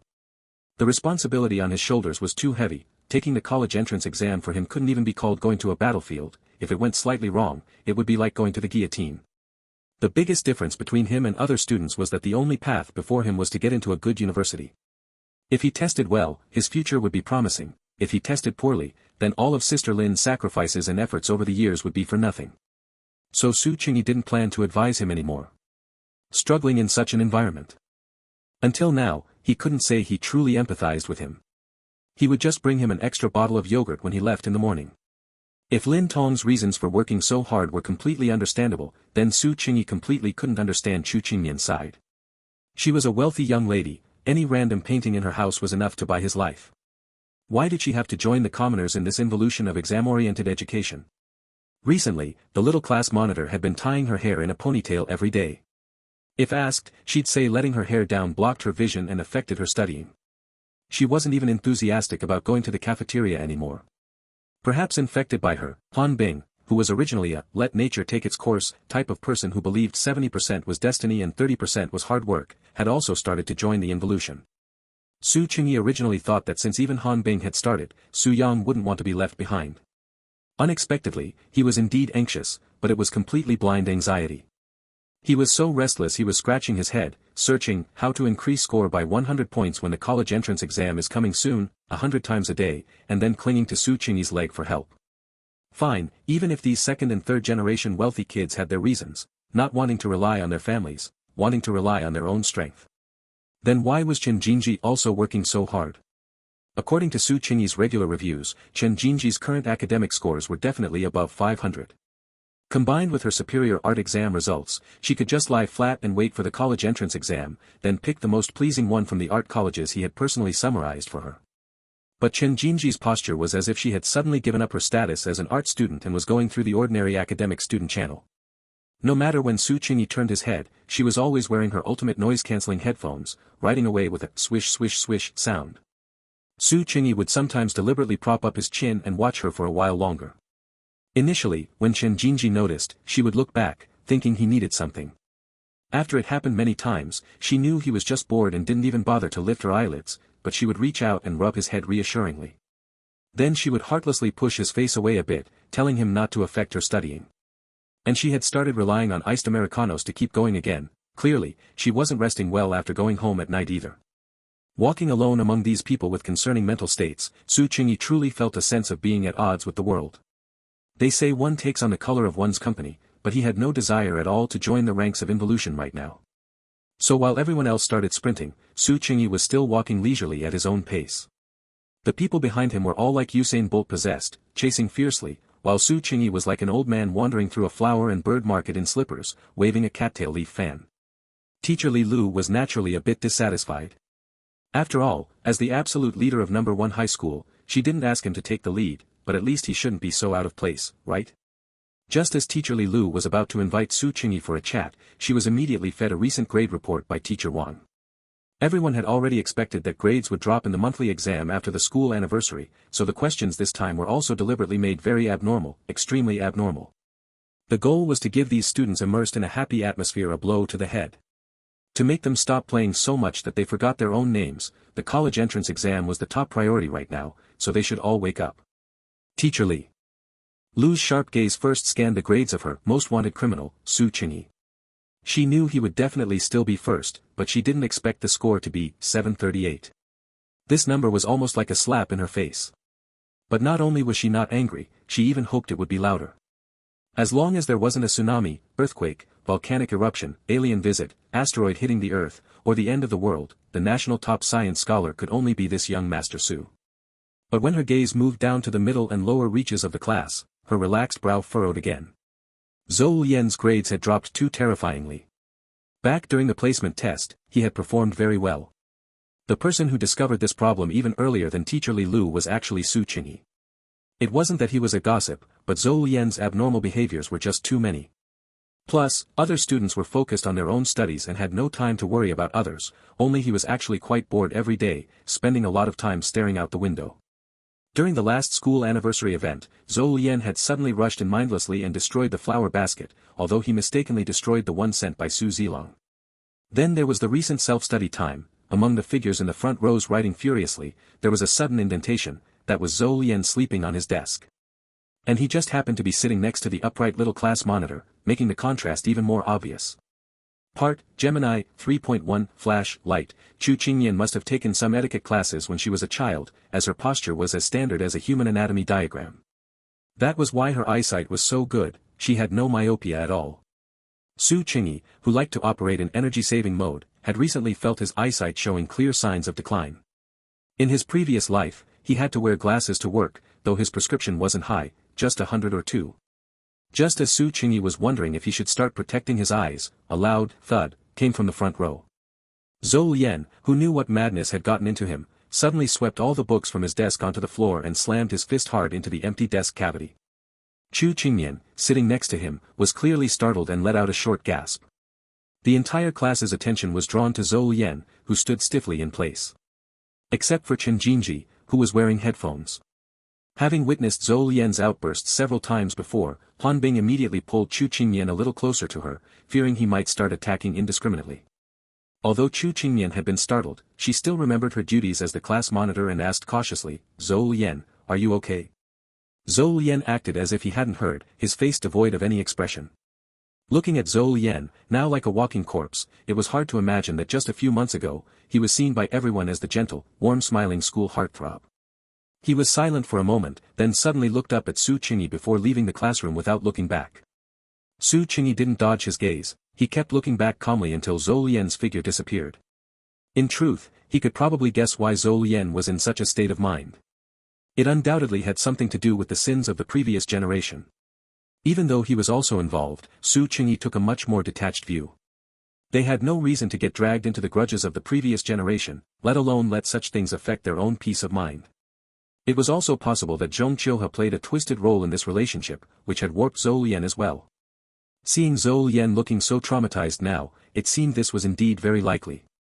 Zhou Lian did not return for class all morning. Su Qingyi had a math competition paper spread out before him, idly spinning his pen in boredom. The lunch bell had already rung, yet the classroom remained so quiet that one could hear a pin drop. No one made a move to get up and head to the cafeteria. Teacher Li Lu passed by the classroom's back door and looked at the packed classroom with satisfaction. Su Qingyi instantly suspected that the school anniversary celebration had been made so grand on purpose, it was practically a conspiracy. That way, the school had the perfect excuse to say, had enough fun. Had a good time. Now hurry up and work hard, and any further oppression afterwards would seem justified. As for the students, after a brief period of relaxation, they would feel a sense of regret and believe they needed to make up for their previous slackness with double the effort, so they complied willingly. Su Yang, who used to be his meal buddy, was an exception. He didn't even know which subject to start working hard on, and was too anxious to have any appetite. In the end, Su Qingyi sighed and stood up alone. He reached out and removed the left earphone from Chen Jinji, asking in a low voice, "Do you want to eat anything?" Chen Jinji shook her head, finished writing the formula she was working on, and then looked up at him. Although she looked a bit weary from the high-intensity studying, her peach blossom eyes still held a hint of an intoxicating smile. "You're not eating." Su Qingyi shifted his gaze away unobtrusively, turning his attention to the draft paper in front of her. Chen Jinji pointed to the half-cup of coffee remaining on the table. Su Qingyi tilted his head to look, then reached out for the red pen nearby and circled a calculation error amidst her densely written steps. "Alright, now you definitely can't go eat." Chen Jinji smiled softly and began to recalculate the incorrect step. "Should I bring you a bun or something?" If he'd known, he wouldn't have pointed out the mistake. Su Qingyi scratched his head. Chen Jinji looked up, saw the annoyance in his expression, and couldn't help but smile. "I brought some in my bag, you go eat properly." "Alright then." Su Qingyi nodded helplessly and walked toward the cafeteria alone. The school's new policy was to eat in batches. It was now the time for the high school seniors, the priority group, to eat, and without the energetic underclassmen, the cafeteria was very quiet. Su Qingyi's gaze swept over the dazzling array of dishes in the cafeteria line. There was even the legendary cafeteria delicacy, gobeira. A dish that used to require speed to snatch up was now sitting there in a heaping pile. He paused and nodded politely, "Auntie, I'd like a serving of gobeira." The cafeteria lady's hand didn't shake this time, and she gave him a huge, heaping portion. Su Qingyi carried his tray and found a random seat. The freshly fried gobeira was indeed crispy on the outside and tender on the inside, tasting excellent. It lived up to its high reputation on the forums. Yet, he suddenly felt he had no appetite, so he took a few bites and put down his chopsticks. Unlike the people around him who shoveled down a few bites and rushed back to the classroom, Su Qingyi walked at a leisurely pace and took a stroll through the school shop. When he returned to the classroom, he walked in through the front door. Chu Qingmian's face was scrunched up, looking miserable. It was obvious she was working on physics problems. Su Qingyi walked behind her to take a look, but the light cast his shadow onto Chu Qingmian's desk. She was startled and shuddered, immediately raising her hands in surrender. "Teacher, I'm sorry. I actually don't know how to do this problem. I was just afraid you'd insist on explaining it to me, so I said I could." Su Qingyi let out a chuckle. Did his shadow really look that much like the bald teacher? 20 strokes of the cane. Hearing his voice, Chu Qingmian let out a sigh of relief and turned around to grab him. "Su Qingyi, help me look at this problem, quick. Have you eaten?" Su Qingyi sat in the seat that someone next to them had voluntarily vacated and began reading the question. "Not yet, I'm eating now." Chu Qingmian took a packed box of refreshments out of her school bag.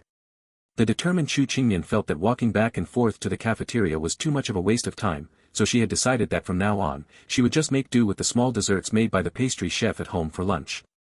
Osmanthus cake, mung bean cakes, butterfly pastries, cookies, all sorts of desserts, all exquisitely made. Su Qingyi glanced at them, then lowered his eyes. It looked like the chocolate lava croissant he'd just bought from the shop was something he'd have to eat himself. Chu Qingmian was completely oblivious, happily sharing the box of refreshments with her classmates. Electrical interactions play a crucial role in biological organisms. When a DNA-like acidic molecule is placed in water, some of the loosely attached atoms on the molecule may dissociate. Since the substance itself is electrically neutral, the large number of positive ions floating in the solution will cause the electrostatic forces between these macromolecules to decay with distance. Consider the following questions at room temperature T. Su Qingyi read the question silently, then reached out and pulled back Chu Qingmian, who was still busy scattering wealth everywhere. "Which problem can't you do?" Chu Qingmian felt a bit guilty at his question. She first took a piece of osmanthus cake and stuffed it into his mouth. She comforted herself, as the ancient said, if you eat someone's food, you'll be soft-spoken. Since he'd eaten her osmanthus cake, Su Qingyi surely wouldn't have the heart to call her stupid. Only then did she dither an answer, "I can't do any of them." Su Qingyi frowned, and she immediately put down the box and covered her ears with both hands. I just don't know how to do them. You aren't allowed to criticize me." Su Qingyi swallowed the sticky osmanthus cake in his mouth before saying slowly, "It's cloyingly sweet." So it turned out he was complaining about the osmanthus cake, not her. That gave her a scare. No, wait, disliking the osmanthus cake was even more unforgivable. Chu Qingmian glared at him. Su Qingyi ignored her, his pen flying across the paper as he began writing down the answer to the first subproblem. After finishing, he tapped the tip of his pen. "Did you understand this part?" Chu Qingmian took a bite of a cookie embedded with large chocolate chips and shook her head with clear, wide eyes. It seemed he had misunderstood. Chu Qingmian hadn't lost her love for food in the name of studying. Su Qingyi glanced at her and gestured toward the corner of his own mouth. "Do you want to eat some too?" Chu Qingmian quickly held the cookie she'd taken a small bite out of toward his mouth. "I was telling you to wipe your mouth. Thanks to Reader Low Power for the donation. Thank you all for your subscriptions and votes of support. 202, Chapter 200 The Self-Cultivation of Social Anxiety. Oh. Chu Qingmian reluctantly withdrew her hand. Su Qingyi sighed and leaned back slightly against the chair, watching as she pulled out a tissue and carefully wiped the biscuit crumbs from the corner of her mouth. At that moment, the classmates nearby who were working hard also noticed Su Qingyi's appearance in the front row, and naturally, they wouldn't easily miss this opportunity. After spending more time together, the classmates' views of Su Qingyi had undergone some changes. Although they didn't know the reason, this great god really seemed to have changed. He was no longer the aloof and solitary person he used to be. He never refused small favors like borrowing notes or asking about problems. He was even very patient when explaining questions, never showing that, "It's ridiculous that you mortals don't even know this expression" they had imagined. His thinking was clear, and his process was concise and easy to understand. Listening to him explain a problem was quite beneficial. Moreover, after asking a question, one could even walk away with a few pages of notes or textbooks, which were valuable things that couldn't be bought with money. If Su Qingyi himself heard this evaluation, he would probably cry foul. Because even before his rebirth, he wouldn't have been stingy about such things. How much time could explaining a few problems take? And his notes weren't exactly classified information. It was just that no one had dared to ask him before. Although the current Su Qingyi still mostly wore that deadpan face, his hostile aura had indeed lessened a lot. So now, during the lunch break, with such a good opportunity, everyone naturally wouldn't let it pass. Soon, he was surrounded by people wanting to ask questions. Hey, can't everyone just line up? The little monitor couldn't take it anymore and slapped the desk as she stood up. Happy Fatty, holding scratch paper covered in problems, said with a grin, "Monitor, you can ask your questions privately. Right now is God Su's public time." His words were ambiguous and a bit suggestive, causing the surrounding people to start cheering and hooting. Chu Qingyan's ears turned red. She wanted to argue back but didn't know what to say. Su Qingyi's face remained expressionless. He was still only holding Chu Qingyan's scratch paper as he asked slowly, "Do you really not know how to do this one?" I don't. I just don't." Chu Qingyan's face was still red, and she said this with a forced sense of righteousness to cover her embarrassment. Fine. Su Qingyi actually strongly suspected that she was just being lazy and didn't want to use her brain. This problem just had too many technical terms and looked obscure. As long as one understood the operating mechanism given in the main stem, the sub-questions below weren't actually difficult. In that case, he didn't need to waste time explaining it to her, he could do others first. But seeing her "I'm quitting" expression, he still wrote out the process in detail. During this time, Chu Qingyan lay on her stomach to his left, taking small bites of her snack. Listening to the sound of her chewing, Su Qingyi felt as if he were raising a golden hamster.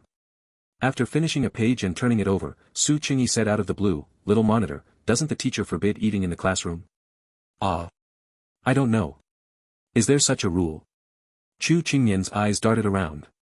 Of course she knew the rule, but a small violation once in a while shouldn't be too much, right? She was usually so well behaved.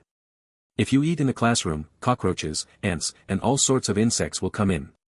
Su Qingyi continued while writing the answer to the fourth sub-question. So what? Those guys would sneak in even if I didn't eat. Now, Chu Qingyan, who had been feeling guilty, stopped being submissive and began to argue her point. If they live here, they'll attend classes with us. Then they'll read books, learn, gain knowledge, and become very smart. Su Qingyi was writing, at this point, the behavior of the positive ions is similar to that of atmospheric molecules on the ground, except that here the positive ions are affected by an electrostatic field, while the atmospheric molecules are affected by a gravitational field, but his mouth was spouting wild, unrelated nonsense. Francis Bacon once said that knowledge is power. But without the constraints of morality, power becomes corrupt, and cockroaches will become extremely evil, eventually taking over the entire school, the entire Tangon city, and finally the entire Earth, the entire Milky Way, and the entire universe. Actually, he had always felt that with the survival abilities of cockroaches, it wasn't impossible for them to evolve further and rule the world. They were practically the ultimate organisms on Earth. Chu Qingyan looked at the person in front of her. Completely speechless. It was hard to understand how he could say these things with such a straight face. He was even multitasking, calculating physics problems while talking. Sometimes she really felt that Su Qingyi didn't lack a sense of humor, it was just that his sense of humor was different from normal people's. Chu Qingyan was about to say something to mock him when she heard Han Bing next to her let out a deafening scream. What is it? What happened? Chu Qingyan was naturally timid and immediately grabbed Su Qingyi's arm in a fright. Holy crap! There's a bug. The first witness, Han Bing, had already climbed onto her desk at lightning speed, looking utterly traumatized. What? Where is it? Damn, it went over there. Zhang Fulin, it's right by your foot. Step on it. I freaking don't dare. The others nearby were also frightened by Han Bing's reaction and began scurrying around. The peaceful study atmosphere was instantly shattered, replaced by a scene of utter chaos. Bing Bing, did you see what kind of bug it was? Chu Qingyan also really wanted to climb onto the desk to avoid the risk, but her sense of responsibility as the little monitor was still at work, she had to remain calm. But she was so scared that even her voice was trembling. I didn't see clearly. I just felt it was blackish with many legs, and it was huge, damn it. If it's a cockroach, the size is just too terrifying. It feels like it's attained magical powers. Han Bing squatted on her desk, clearly badly shaken, her face a bit pale. Hearing the specific description, Chu Qingyan was instantly close to tears and gripped the arm of the person beside her even tighter. She had been most afraid of such bugs since she was a child. Su Chingy, it's all your fault for talking about cockroaches and ants. You jinx. Following the movement path of that suspected cockroach, a series of screams rose and fell throughout the classroom. Su Chingy acted as if he hadn't heard anything. Despite the pressure from Chu Qingyan beside him, he unhurriedly finished writing the last step before capping his pen and looking up. He wasn't afraid of bugs. If he had to say, he couldn't even think of a creature he was afraid of. Spiders, snakes, lizards, and the like, which many people feared, left him with no feeling at all. Most of them just looked terrifying but weren't very aggressive and wouldn't actively provoke humans. Compared to those, the honest and cute-looking bears were more worthy of fear. When Su Chingy was a child, he had watched a documentary about the famous Sankabetsu brown bear incident, and since then, he had deeply realized the horror of bears. A giant bear had broken into Sankabetsu village, killing 7 people and injuring 3. After it was finally hunted down, it was discovered that the brown bear was 2.7 meters tall and weighed 340 kilograms. It didn't kill for food, it killed purely for the sake of slaughter. Even more incomprehensible was that it would even mimic a human's posture by standing at night to attract human attention. With such a preconceived bad impression, when Su Chingy went to the zoo to see those charming bears waving and begging for food like humans, he didn't find them cute at all, only terrifying. But encountering a bear was still okay, at most, it was a matter of getting hit by a paw or being bitten a few times. And incidents of wild bears harming people were relatively rare.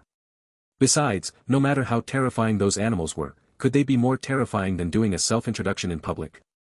Su Chingy named this phenomenon of being afraid of nothing except social activities, the self-cultivation of the socially anxious. In such a large classroom, there were bound to be a few people with a bit more courage. Happy Fatty was leading a few boys on a chase across the classroom. With the full cooperation of all the students, they finally cornered it in the area next to the podium.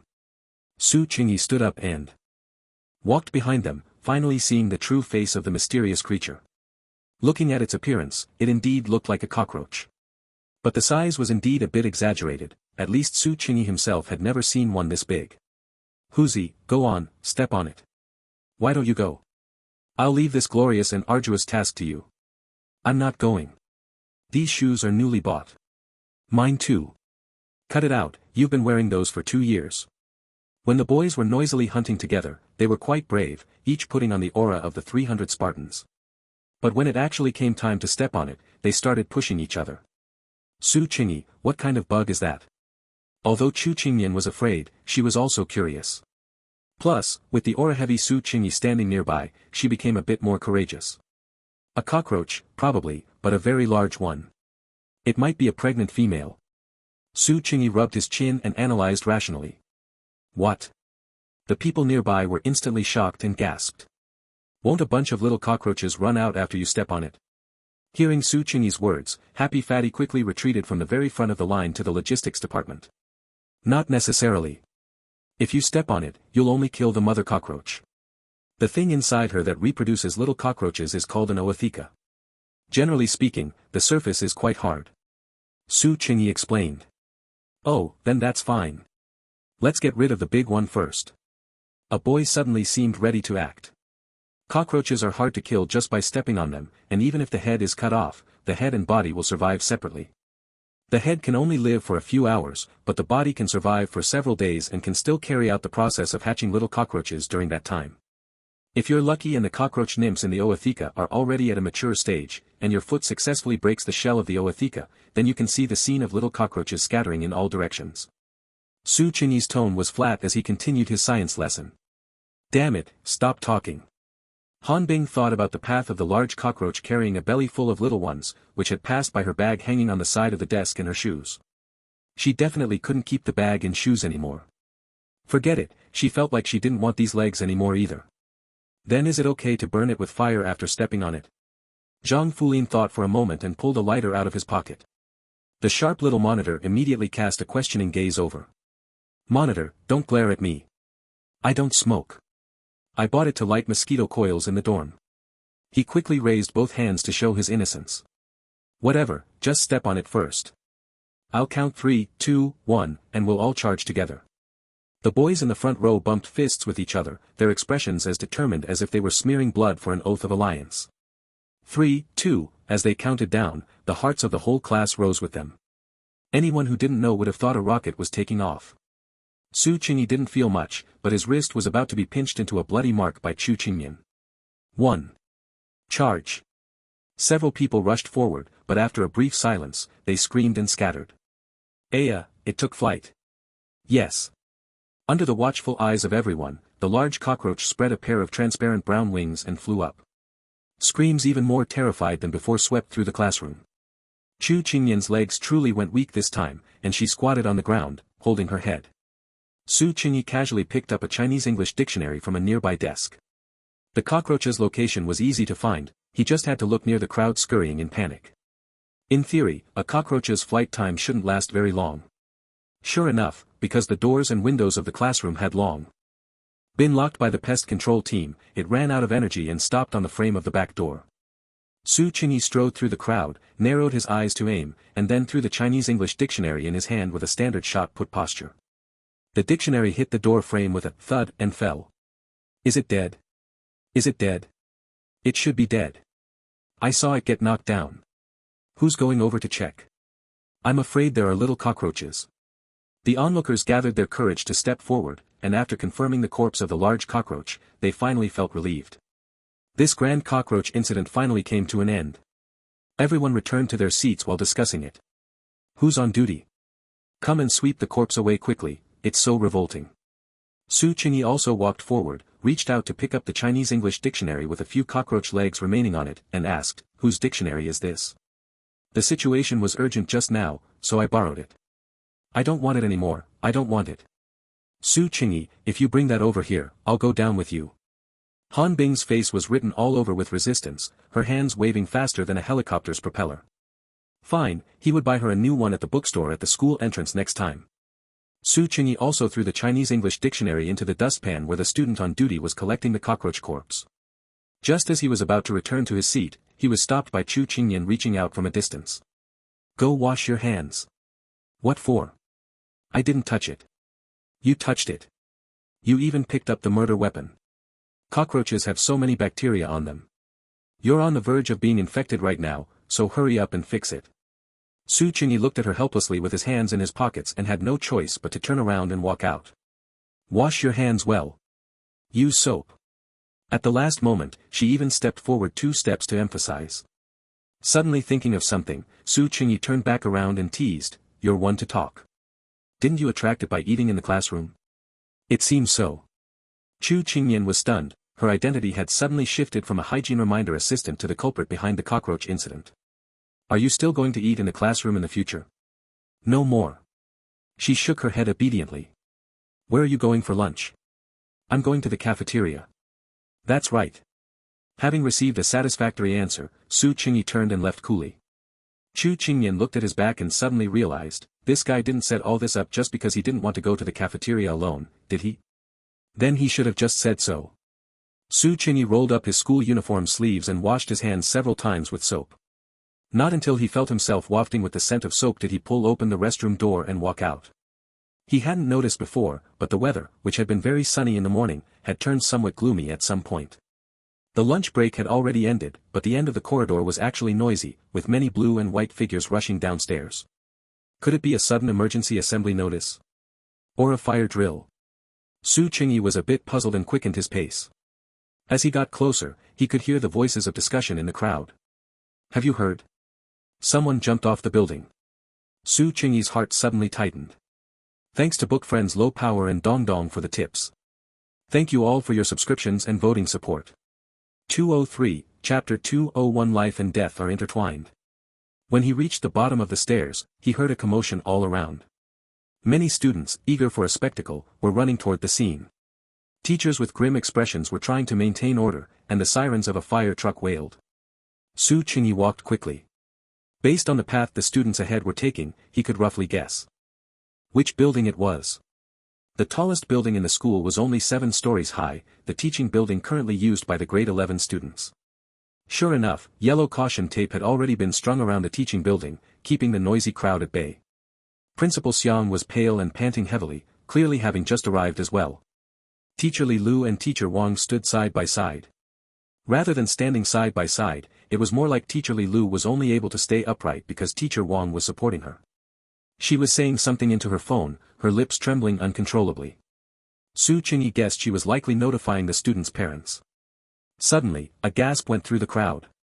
Su Qingyi looked up and saw the person he had expected. Zhou Lian. A moment ago, he had been standing on the inside holding the railing, but now he had climbed out and was sitting on a small ledge extending from the rooftop, his back against the railing.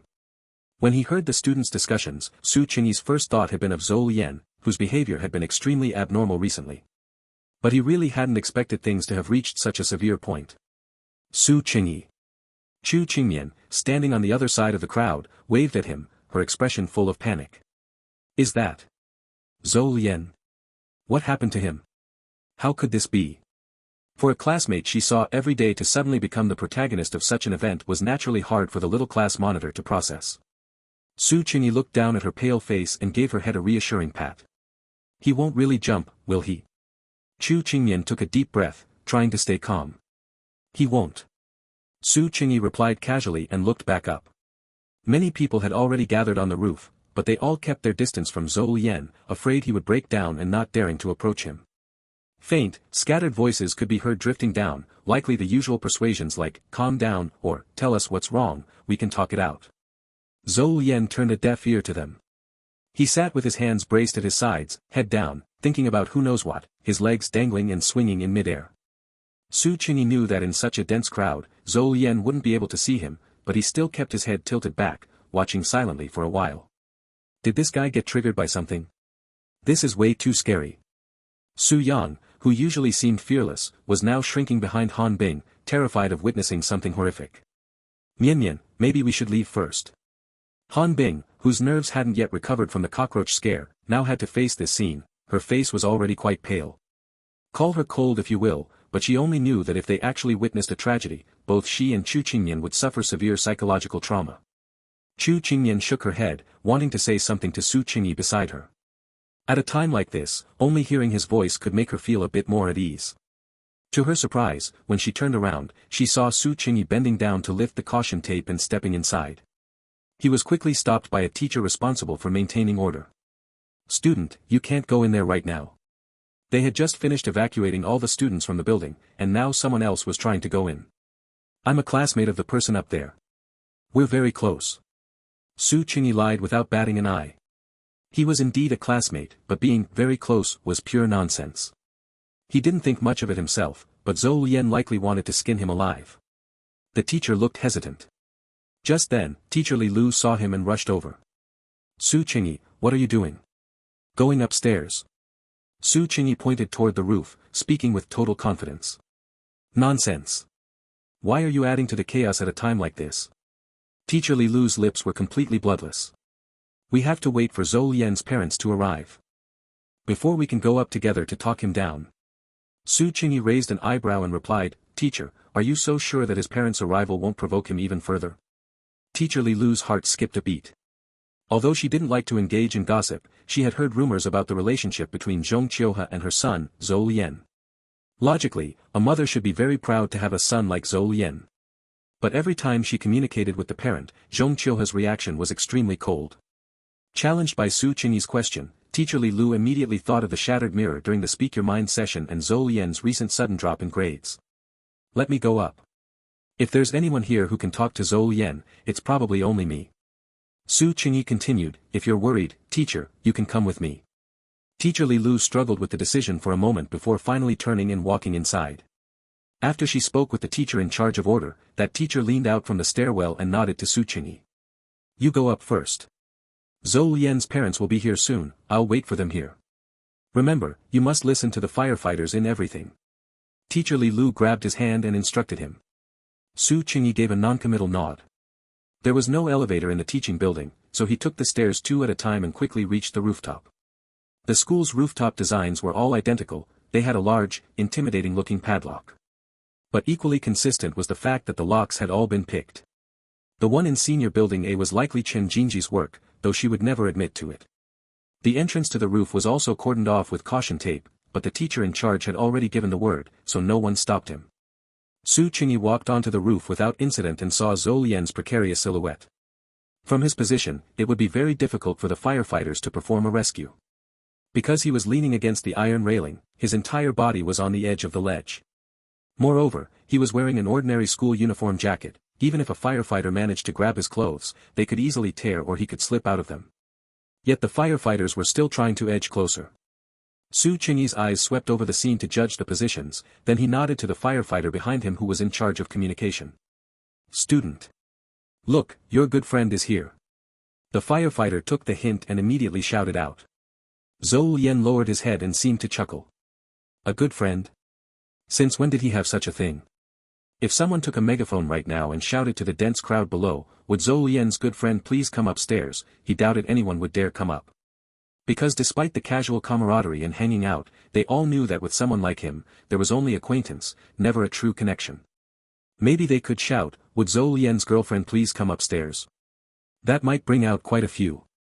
At this moment of life and death, his thoughts were like willow catkins drifting in the air, chaotic and disordered. Zhou Lian. Only when he heard the voice from behind calling his name did the thoughts in Zhou Lian's head instantly clear. He slowly turned around. Su Qingyi stood at a restrained distance, meeting his gaze from afar. He looked just as casual and indifferent as usual, one hand in his pocket and his lips slightly pursed. It looked as if someone was pointing a gun at his back, forcing him to come and talk.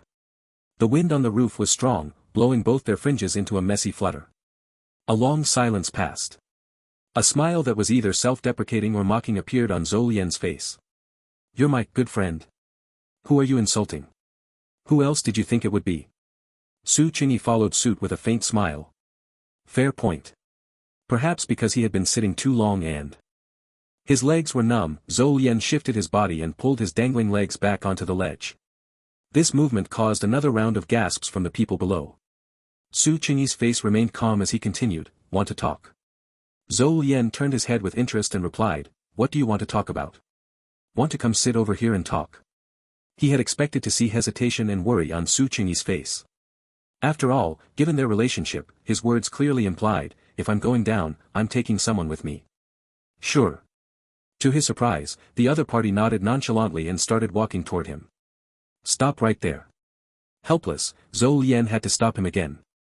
"Aren't you afraid I'll take you with me when I jump? Just as one is born, one dies, just as one dies, one is born." Su Qingyi was talking nonsense, but his footsteps were calculated.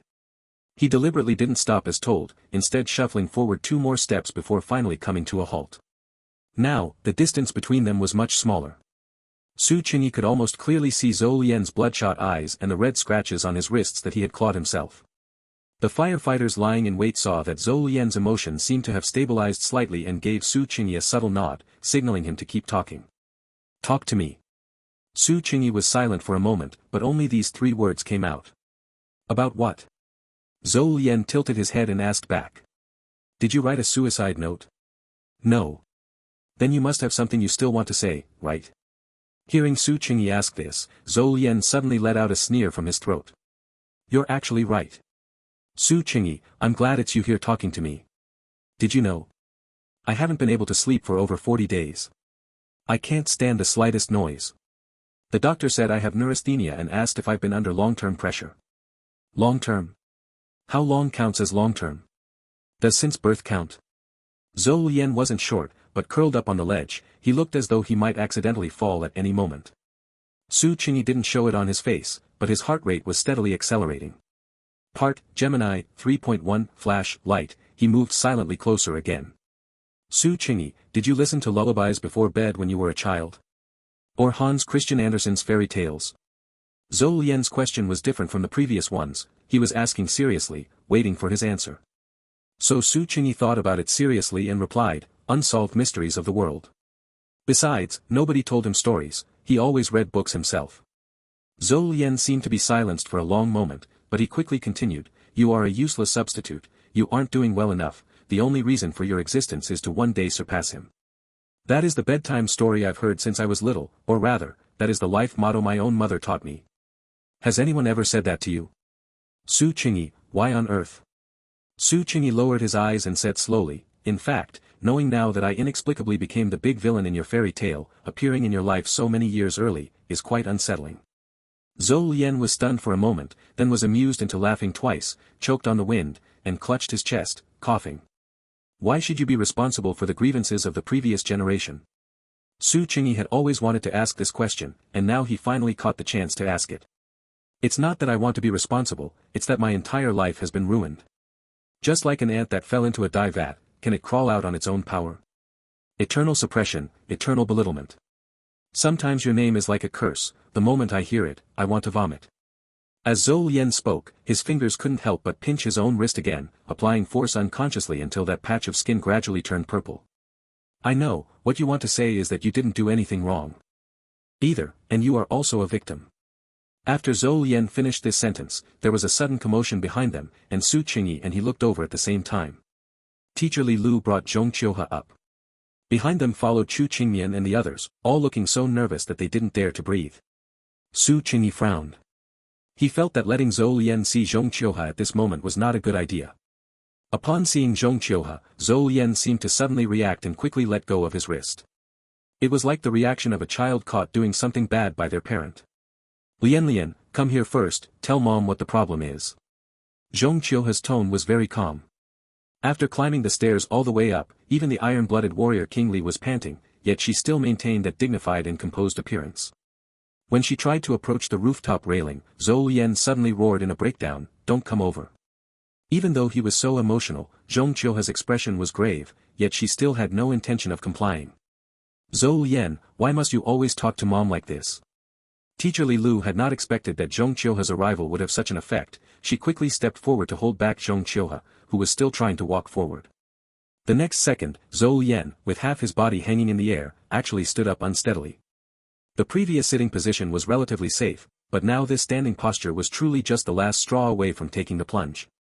Su Qingyi's heart tightened. He immediately turned his head to stare at Zhong Qiuhe and said in a calm tone, "Auntie Zhong." "Oh, it's Qingyi." Zhong Qiuhe acted as if she had only just seen him. Under these circumstances, she could still manage a smile. "Could you please shut up?" After Su Qingyi finished this sentence, he didn't pay attention to her reaction anymore. He tried to slow his pace as much as possible and moved a little closer to Zhou Lian. "Zhou Lian, don't consider what they are saying, right now, it's just the two of us communicating. But everyone loves you, damn it, why?" Zhou Lian grabbed the railing, facing him, his voice hoarse. Su Qingyi's throat choked up instantly, and he didn't know how to answer. Yes, although his relationship with Su Zilong and Yang Lu was not exactly satisfactory. But he was certain that his parents loved him. However, based on Zhou Lian's description, Zhong Qiuhe probably didn't have a shred of love for her own son. She only treated Zhou Lian as a tool for competition against him. And this bizarre and eerie behavior actually stemmed from her twisted love for Su Zilong. That was why she would inexplicably send flower baskets and write ambiguous phrases like, "Always Qingyi. Why are you Qingyi? Why am I Zhou Lian?" One means getting everything one wishes for and everything going as planned, while the other is about holding one's breath and sitting strictly with knees together. Zhou Lian said this last sentence very quietly. Seeing his look of complete detachment, Su Qingyi suddenly realized what was about to happen. He quickly nodded to the firefighters nearby. Almost at the same time he made this motion, Zhou Lian turned around. That was clearly a jumping pose.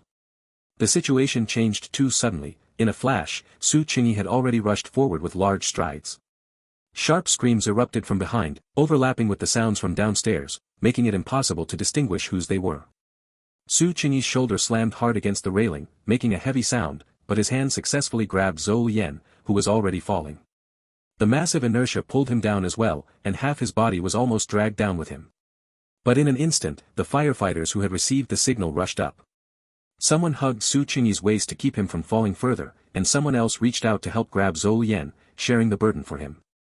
1 second before Su Qingyi's strength was completely exhausted, the firefighters finally worked together to drag Zhou Lian up. The crowd behind surged forward, taking Zhou Lian away from this area. As the power that had erupted in that instant faded, Su Qingyi realized belatedly that he had overexerted himself. He collapsed completely on the ground, breathing with his eyes closed. He vaguely heard the medical staff asking him questions nearby. He had no strength to speak, only nodding or shaking his head. Nothing was wrong, he just felt like his arms were about to be ripped off. Zhou Lian's weight, despite him looking like a scrawny dog, didn't seem to be light at all. Right, his shoulder hurt too. That collision earlier made him a bit afraid that the school's poor quality, dilapidated railing would be smashed through. Su Qingyi's messy thoughts ended, and the medical staff's questioning also finished. Your grandfather, Su Qingyi, what are you doing? Before he could recover, his collar was grabbed by someone, shaking him back and forth.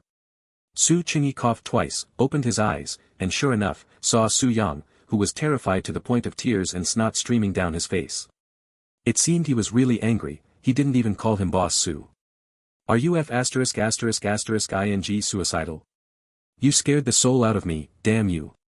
Su Yang even started to bury his head and cry bitterly. Isn't everything fine now?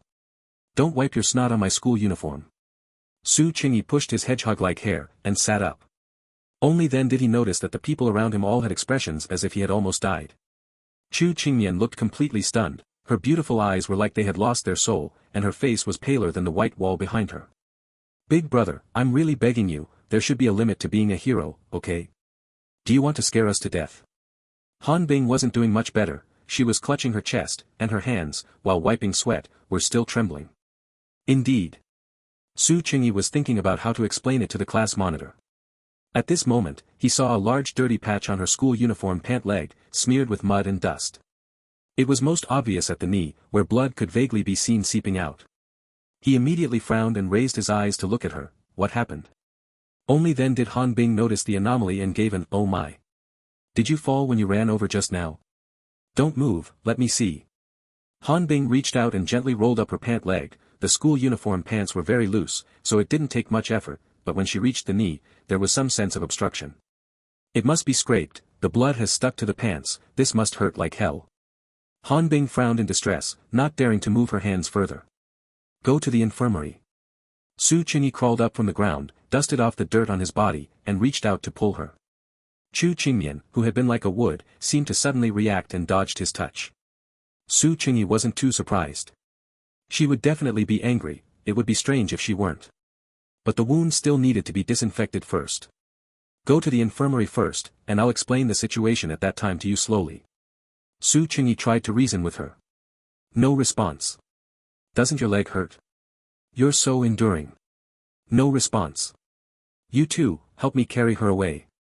No response, and the other two also had annoyed expressions. Great, now he was really getting the treatment of a sinner. Su Qingyi sighed and tried to move his shoulder. Hiss. It hurt. Su Qingyi turned his face away in a guilty cover-up, avoiding letting others notice his expression.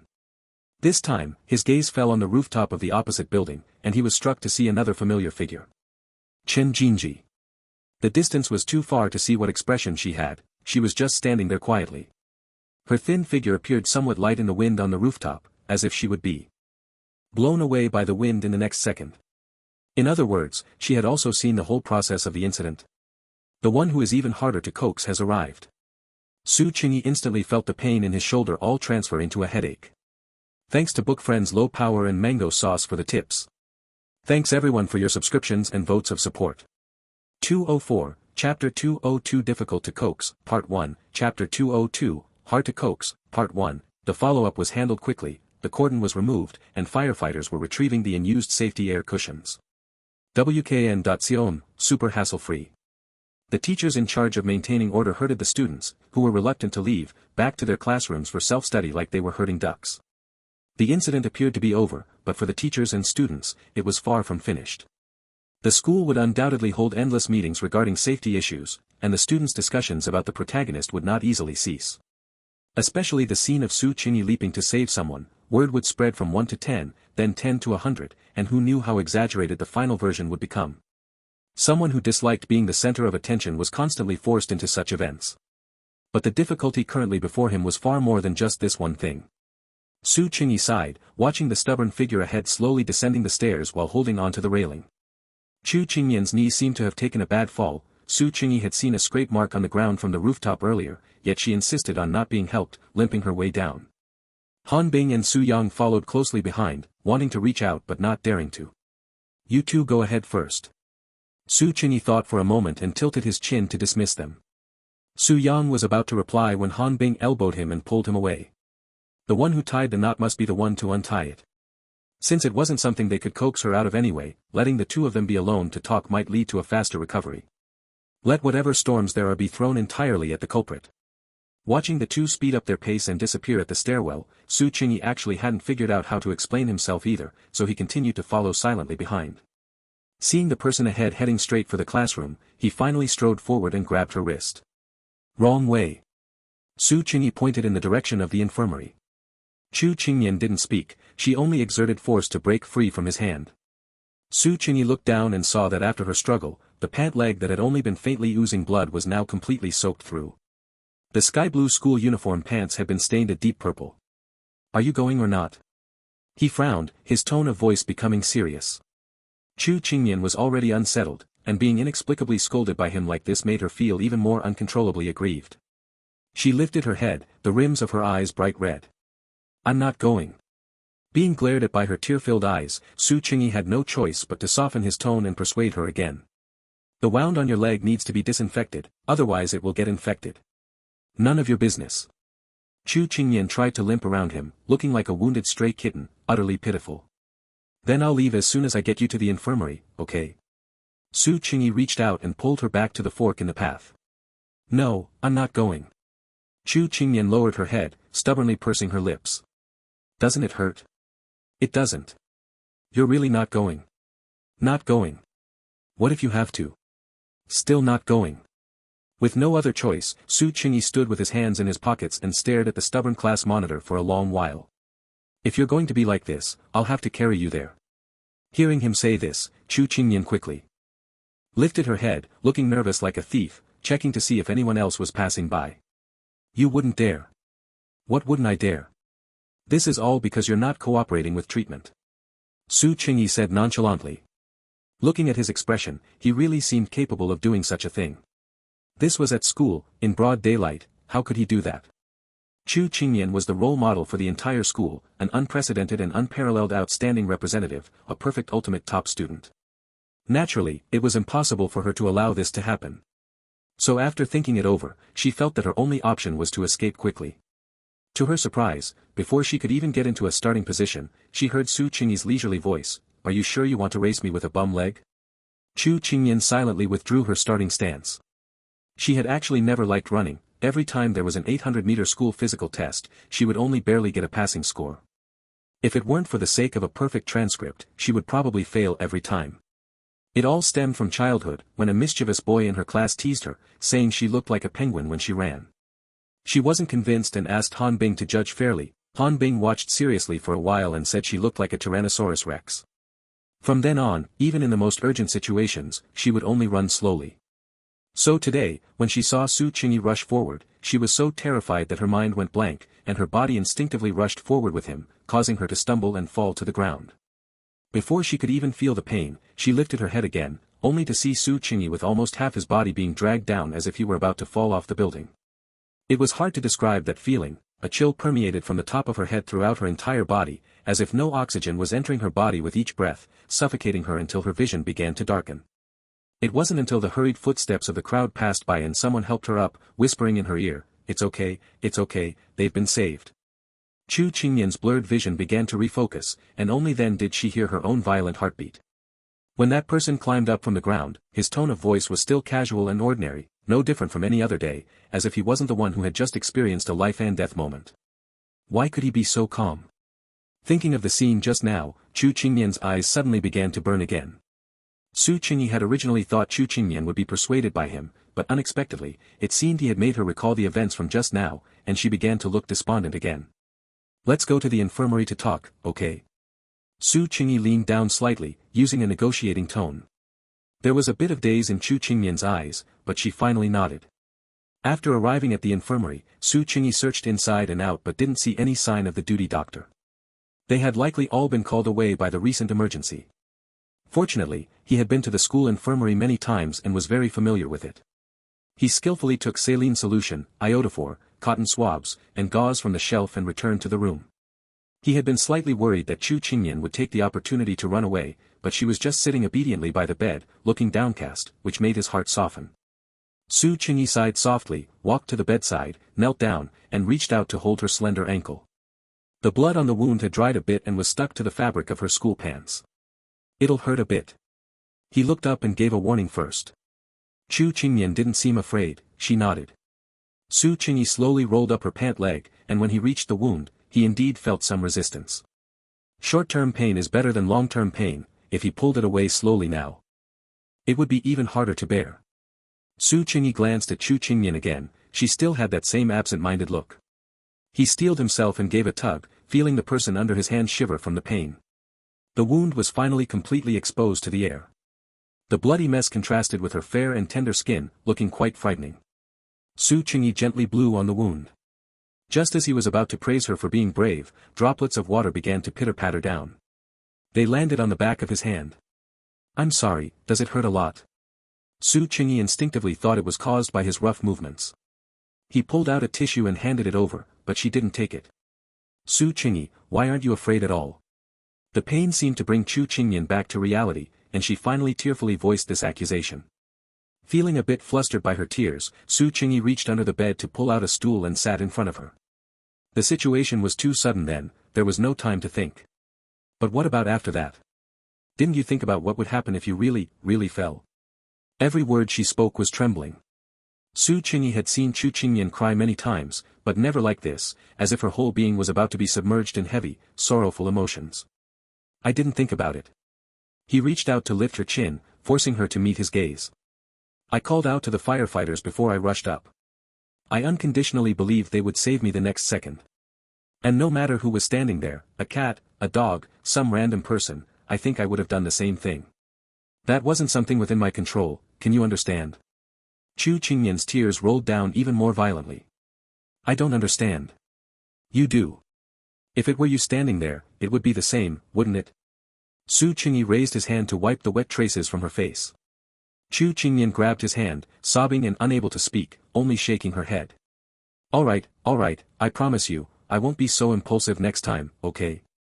Su Qingyi pinched her cheek and spoke in a soft, comforting tone. Regardless of what he actually thought, he had to say this for now to calm her emotions first. Chu Qingyan obviously didn't believe him. She couldn't even catch her breath, yet she incoherently tried to reason with him. "You were too sudden, I didn't even have time to react. You can't do that. And you can't go saving every cat and dog. How can you do that? What about your parents? What about me?" Seeing that as she spoke, her tears which had just slowed down were about to burst forth again, Su Qingyi quickly nodded like a woodpecker. Chu Qingyan, however, reached out both hands to cup his face, looking at him with teary eyes but very seriously, holding back her sobs to say, "I'm very scared. Promise me." "I promise you." Su Qingyi nodded solemnly. Having received his promise, Chu Qingyan seemed to breathe a sigh of relief. Her whole body went limp, and she covered her face to steady her heart. Su Qingyi picked up the saline solution on the table, took out a cotton swab to soak it, and said casually, "I'm not allowed to save cats and dogs." "Then what if it's Little Flower? Should I save her?" Little Flower was the name Chu Qingyan had given to that Bernese mountain dog. Supposedly, a lowly name makes for an easy upbringing. Su Qingyi had originally found it tacky and thought that given its size, it should at least be called Big Flower. So he had always been unwilling to acknowledge the name Little Flower, but today he decided to go along with her. Chu Qingyan immediately pulled her hands away from her face and said indignantly, "Little Flower would never go to such a dangerous place." Su Qingyi stifled a laugh and held her ankle again. "Don't move around, it might hurt a bit." Now that her emotions had calmed down, Chu Qingyan's pain tolerance had returned to its usual level. As soon as Su Qingyi's cotton swab touched her wound, she began to wail exaggeratedly. "Stop howling. This is just cleaning the wound, the iodophore disinfection later will hurt even more. You're still talking, it hurts so much, wah, mommy save me. Behave. Who told you not to cooperate with treatment just now? And walking all over the place, look what you've done to this wound. You're still being mean to me. Will you still try to be a tough guy next time?" Su Qingyi's words were stern, but his movements were as gentle as possible. "You're the one being a tough guy, okay? If you hadn't done something so dangerous, would I have fallen? It's all your fault." Chu Qingyan felt the carefulness of the person treating her wound, and her complaints lost their momentum, finally becoming as quiet as a mosquito's buzz. In the end, both of them fell silent in unison. After a layer of gauze was wrapped around, Chu Qingyan muttered softly, "The disinfection didn't even hurt that much." Su Qingyi was rinsing his hands, which smelled of medicine, under the faucet. He glanced at her upon hearing that. "Is that so?" "Okay, it still hurt a little," but Su Qingyi's expression while treating the wound was so serious that she felt embarrassed to cry out in pain. Chu Qingyan stood up and moved her legs slightly. "Can you walk?" "Yes." Chu Qingyan nodded. Then back to the classroom. Fortunately, our classroom is on the second floor. Walking out of the infirmary, Chu Qingyan intentionally slowed her pace a bit, looking at the tall and lean back of the youth beside her. She was actually still a bit shaken, who knew how long she would have nightmares.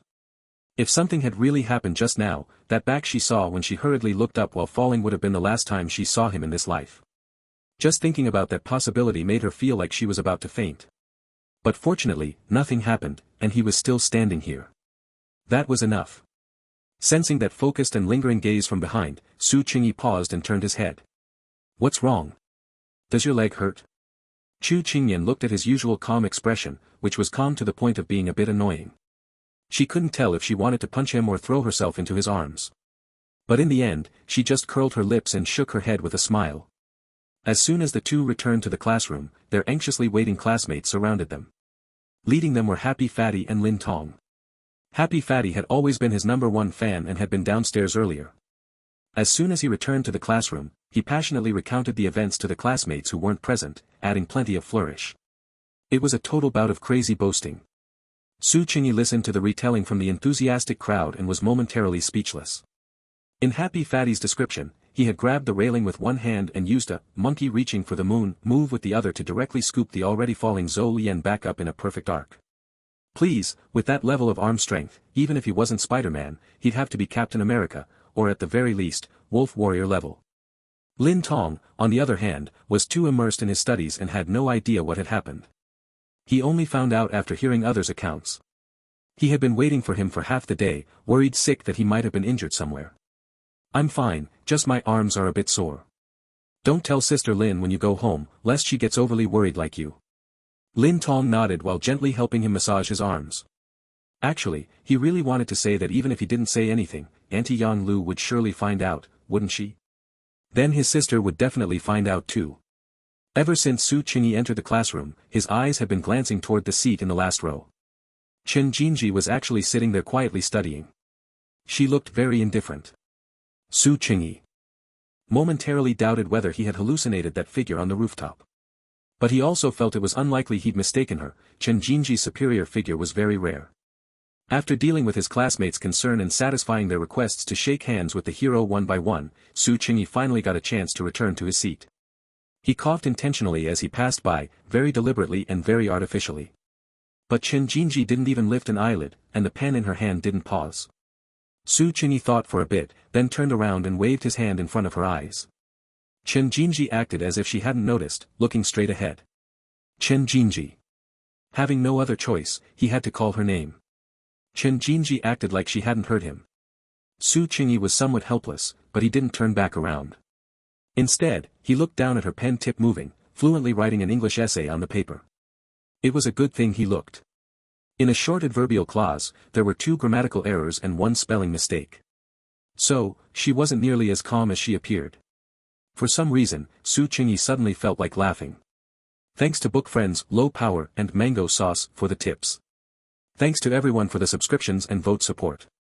205, Chapter 203 Difficult to Coax, Part 2, Chapter 203, Hard to Coax, Part 2. If one only looked at Chen Jinji's current expression, they would never know how absent-minded she was at this moment. Consequently, Su Qingyi's mood shifted from apprehensive guilt to one of interested appreciation. Initially, he really just wanted to stare at Chen Jinji to make her feel uncomfortable, hoping to catch her attention that way. But as Su Qingyi leaned against the back of the chair and seriously watched the shadows cast on her face by her long, curled eyelashes, he actually found himself spacing out a bit. Classmate. Chen Jinji still didn't look up, her tone indifferent. Su Qingyi snapped out of it as if waking from a dream, answering subconsciously before the realization hit him. Classmate? What the heck, that's way too much of a downgrade in status. Someone at the door is looking for you. Chen Jinji tilted her head slightly to indicate the direction, her bangs sliding down with the movement. Su Qingyi originally thought she was joking, but when he looked up, someone was indeed standing at the door waving at him. Liang Nina. She was carrying 2 large boxes of things, looking like she was visiting an empty nester at a nursing home. He didn't know how long she'd been standing there, but she hadn't even called out to him. Su Qingyi sighed, stood up, and walked to the door. Senior. Rarely, Liang Nina didn't smile the moment she saw him. Yeah. Su Qingyi motioned for her to put the things in her hands on the floor first. Liang Nina didn't speak either, just stared at him with her deep, cat-like eyes, looking him up and down. Su Qingyi felt his hair stand on end from her gaze and had to raise his hand in surrender. If you have something to say it. Liang Nina stuffed the 2 large boxes into his arms. Su Qingyi looked down and saw they were high-end nutritional supplements, like premium bird's nest. I just pulled someone back, I didn't donate an organ. He couldn't help but sigh, attempting to stuff the things back to her, but failed. I'm just glad nothing happened to Senior. Liang Nina lowered her head and muttered to herself. Su Qingyi didn't hear her clearly. He tilted his head slightly and leaned in to ask, what? Unexpectedly, she suddenly looked up, her eyes dark and her tone certain as she said, Senior, if anything had happened to you, I wouldn't have let him off. Who are you talking about not letting off? That idiot named Zhou Lian. She really does have a childish temperament. Su Qingyi took a step back, leaning against the doorframe, and replied, be that as it may, if your senior had met with an accident just now, Zhou Lian would probably have died a bit earlier. After all, he would have hit the ground first. Whether he's a man or a ghost, I wouldn't let him off. Even on the road to the Yellow Springs, I would find him and make sure he never finds peace in reincarnation. And his family, and his friends. Liang Nina's tone didn't sound like she was joking at all, it was cold and serious. Su Qingyi felt as if she might pull a knife out of her sleeve at any second and quickly interrupted her. All right. Isn't everything fine now? Yeah. After finishing her harsh words, Liang Nina returned to her usual obedient self in front of him and nodded heavily. After helplessly placing the supplements by his seat, Su Qingyi walked out of the classroom again. The 2 of them leaned together against the railing of the empty corridor. The wind lightly tossed Liang Nina's carefully permed curls. She seemed to hesitate for a moment before asking, Senior, why did you save him? As far as I know, you 2 aren't on good terms. Liang Nina must have quite a few informants in school to know that their relationship was bad. Informants only see things that happen in public, they wouldn't observe the secret entanglements in private. But none of that was the point. Just as he had told Chu Qingmian, in that situation, no matter who was falling, his subconscious reaction was to rush forward and grab them. There's no why. I just wanted to save him, so I did. Too lazy to repeat himself, Su Qingyi's tone was very casual. Liang Nina lowered her head, her thoughts unknown. Noticing her sudden silence, Su Qingyi withdrew his gaze from the distance and turned his head. This time he noticed that Liang Nina seemed to have dyed her hair against the rules. Fortunately, it was dark brown. If one didn't look closely, it wasn't obvious. The slightly curled ends swayed in the wind, making her look somewhat well-behaved. Senior, I was downstairs just now and saw the whole thing happen. Liang Nina didn't look up, fiddling with her cuffs instead. Su Qingyi noticed that no matter the weather, she always wore long sleeves, and the cuffs were always tightly fastened. As soon as he climbed up, he was spotted. Then we were all evacuated downstairs. That made sense. Zhou Lian had climbed the sophomore building, and Liang Nina was a sophomore. At first, I found it very annoying. Because someone who truly wants to die, why would they make such a big scene? They should just die quietly. Liang Nina frowned, appearing genuinely puzzled. If it were me, I definitely wouldn't choose to jump off a building. Being watched by so many people, like a clown. Besides, he targeted Senior before, I know that. So I don't pity him at all. If I were up there, I might have given him 2 kicks to speed things up. Hearing her deadpan tone, Su Qingyi couldn't help but palm his forehead. But Senior actually saved him. When I saw Senior almost get dragged down with him, I almost put every curse I could think of on him. Next time, I won't let this kind of thing happen. I'm going to email Zhou Lian right away and tell him if he wants to die, please contact me. I have 100 ways to let him die quietly, peacefully, and calmly. As she spoke, Liang Nina pulled her phone out of her pocket, ready to carry out her plan. Hey. Su Qingyi reached out and took her phone. If he dies again, wouldn't my effort to save him be in vain? Liang Nina didn't try to grab the phone back, instead, she started laughing. Su Qingyi found it strange and glanced at the phone's lock screen. It was actually a photo of him. He didn't know when it had been taken secretly, and the image quality was a bit blurry. The password is your birthday too, Senior. Both the lock screen and the payment password. Nobody asked. Su Qingyi sighed and returned the phone to her. Don't let me take a risk for nothing. After giving this warning, Su Qingyi reached out and ruffled her curled hair. It really did feel quite nice. This dark brown curly look suited her quite well. Alright, hurry back to class." Having finished soothing her, Su Qingyi waved her away. It was very effective. Liang Nina was as obedient as a cat whose fur had been smoothed, nodding and turning to jog away. Though whether she actually took his words to heart remained to be seen. Su Qingyi turned back to the classroom.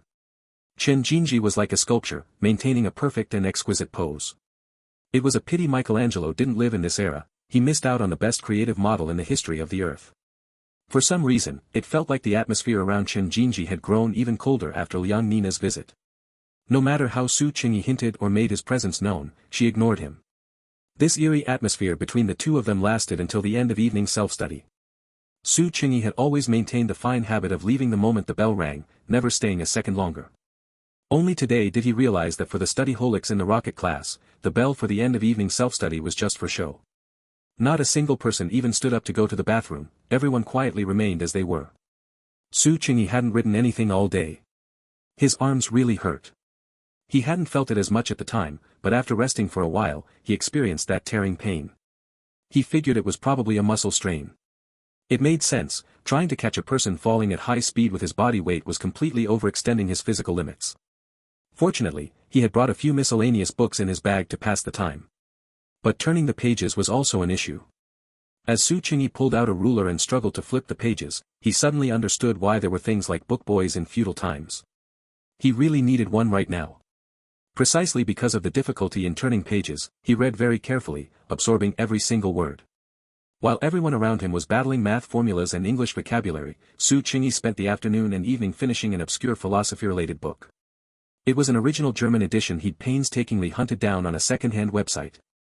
Looking at it now, it seemed to be a pirated copy, the printing was crude, and many words were even misspelled. There were even a few pages in the middle that were a combination of French and English. If it weren't for the sheer boredom, Su Qingyi was certain he wouldn't have finished it. Finally, the scheduled end of class arrived, but none of these study-holics left on time. Su Qingyi sighed and glanced at the person behind him. Chen Jinji seemed to have adjusted her mood long ago, the completed test papers were stacked neatly by her hand. She was currently working on a major biology problem. Another half-hour passed before people finally started packing up and leaving one after another. Everyone's movements were very careful, avoiding disturbing others who were still studying seriously. Perhaps assuming he had left early as usual, Chu Qingyan and Han Bing didn't turn to look at his seat when they sneakily left. This environment was somehow perfect for a nap. As soon as this thought popped into Su Qingyi's head, a surge of sleepiness swept over him. Can't sleep. He closed his eyes and began to recall the conjecture on the spacing of prime numbers published by the Romanian mathematician Enrica. He vaguely remembered that in his previous life, he would occasionally get sleepy in class, but thinking about these things would keep him awake. Finally finishing a set of comprehensive science papers, Chen Jinji capped her pen and organized her learning results for the day. For certain reasons, she hadn't reached her target goals and would have to make up for it tomorrow. The classroom was empty, everyone had already gone. Except for this number one student in the grade, who was sleeping soundly on his desk. Chen Jinji put on her backpack and sat in the empty seat in front of him, watching his peaceful sleeping face. After a long while, she couldn't help but let out a soft sigh. She originally wanted to poke his cheek, but her extended finger hesitated, suddenly changing direction to press on his shoulder. With an "ow," Su Qingyi bounced up instantly. After sleeping hunched over like that for a while, his shoulder hurt even more than before. Chen Jinji's light press felt like a knife gouging him. Is it time to go? After recovering his senses, Su Qingyi shook his head, still a bit dazed. Classmate, they're about to lock the doors. Chen Jinji rested her chin on her hand and watched his series of movements with a faint smile. In just half an hour, he had even managed to get a complete watch face imprint on his face from sleeping. Ah, then let's go. Su Qingyi habitually reached for his backpack, but his movement paused, and he pulled back. Forget it, I won't carry it today. The two of them tacitly turned off the classroom lights and walked downstairs together. When they reached the school gate, they should have gone their separate ways, but Su Qingyi still followed her closely. Chen Jinji didn't mind him and didn't speak, they just walked the whole way in silence. The moonlight was dim, and the yellow streetlights stretched on one after another, making the road seem endless. In the end, it was Su Qingyi who spoke first. Are you angry? No. Chen Jinji replied quickly. You are angry. This time it was a statement. Why would I be angry? She asked back. They walked under a streetlight where her expression was clear, and Su Qingyi reached out to pull her to a stop. I don't know, but you're definitely angry. Perhaps mindful of the injury on his hand, Chen Jinji didn't try to break free. She just looked up at him, her beautiful peach blossom eyes lacking their usual soul-stirring quality, appearing somewhat cold and stagnant instead. Su Qingyi faltered under such a gaze, and his prepared words became stumbling. What happened today was impulsive of me, but the situation was so urgent that I didn't have time to think before. The excuse he had used several times suddenly became pale and weak in front of Chen Jinji. He wasn't lying, but as he said it, he still felt a pang of guilt. Today, did you feel afraid? Chen Jinji asked, her gaze unswerving. Although he didn't know why she asked that, her willingness to communicate with him was a good sign. So Su Qingyi thought seriously and honestly shook his head. He didn't feel afraid. Not at the moment his adrenaline spiked while saving the person, nor when he lay on the ground exhausted after confirming safety, nor throughout the entire day after the incident had settled. Su Qingyi's heart had experienced some fluctuating emotions, all sorts of them, but notably absent was fear. When Chen Jinji asked this, he suddenly remembered that he had actually pondered this very question today. After the cockroach incident, he had wondered if there was anything he was afraid of. The answer was no, and at the time he had attributed it to the self-cultivation of a social phobe. As it turned out, that didn't seem to be it. Even almost dying couldn't make him feel fear. This seems not quite normal. Su Qingyi frowned. While he was thinking, Chen Jinji pulled her wrist away. You don't feel afraid because you don't care about your own safety at all, and you're not afraid of death either, right? Su Qingyi was silent for a long moment, then nodded again. They say living without love makes one light. Su Qingyi, is living like this very easy, very free? The stagnation in Chen Jinji's eyes disappeared, replaced by the flickering light of the street lamps and moonlight intermingling, mottled and brilliant. Su Qingyi froze for a second before realizing those were tears, and he immediately became flustered. The method for dealing with Chu Qingyan's tears was something he had down to a science, but Chen Jinji's tears were truly rare. The last time seemed to be that sudden rainy day. Except for that one emotional collapse, she was perfectly composed most of the time. I could have been very free too. The night wind blew Chen Jinji's long hair into a mess, falling across her pale face, looking almost like a sudden crack appearing on a perfect, exquisite piece of white porcelain. At this moment, she looked somewhat broken. Su Qingyi suddenly understood what her tears were for. Thanks to book friend Low Power for the tip, and thanks to everyone for your subscriptions and voting support. 206, Chapter 20. For the hardest thing to bear is a beautiful woman's kindness. If you intend to love someone, you must think clearly whether you are willing to give up a soul as free as God's for his sake, and from then on, willingly accept being tethered. This line from The Great Gatsby appeared in my mind almost at the same moment. Su Qingyi looked at Chen Jinji's sorrow-stained brows and eyes, stepped forward, and grasped her cold fingers.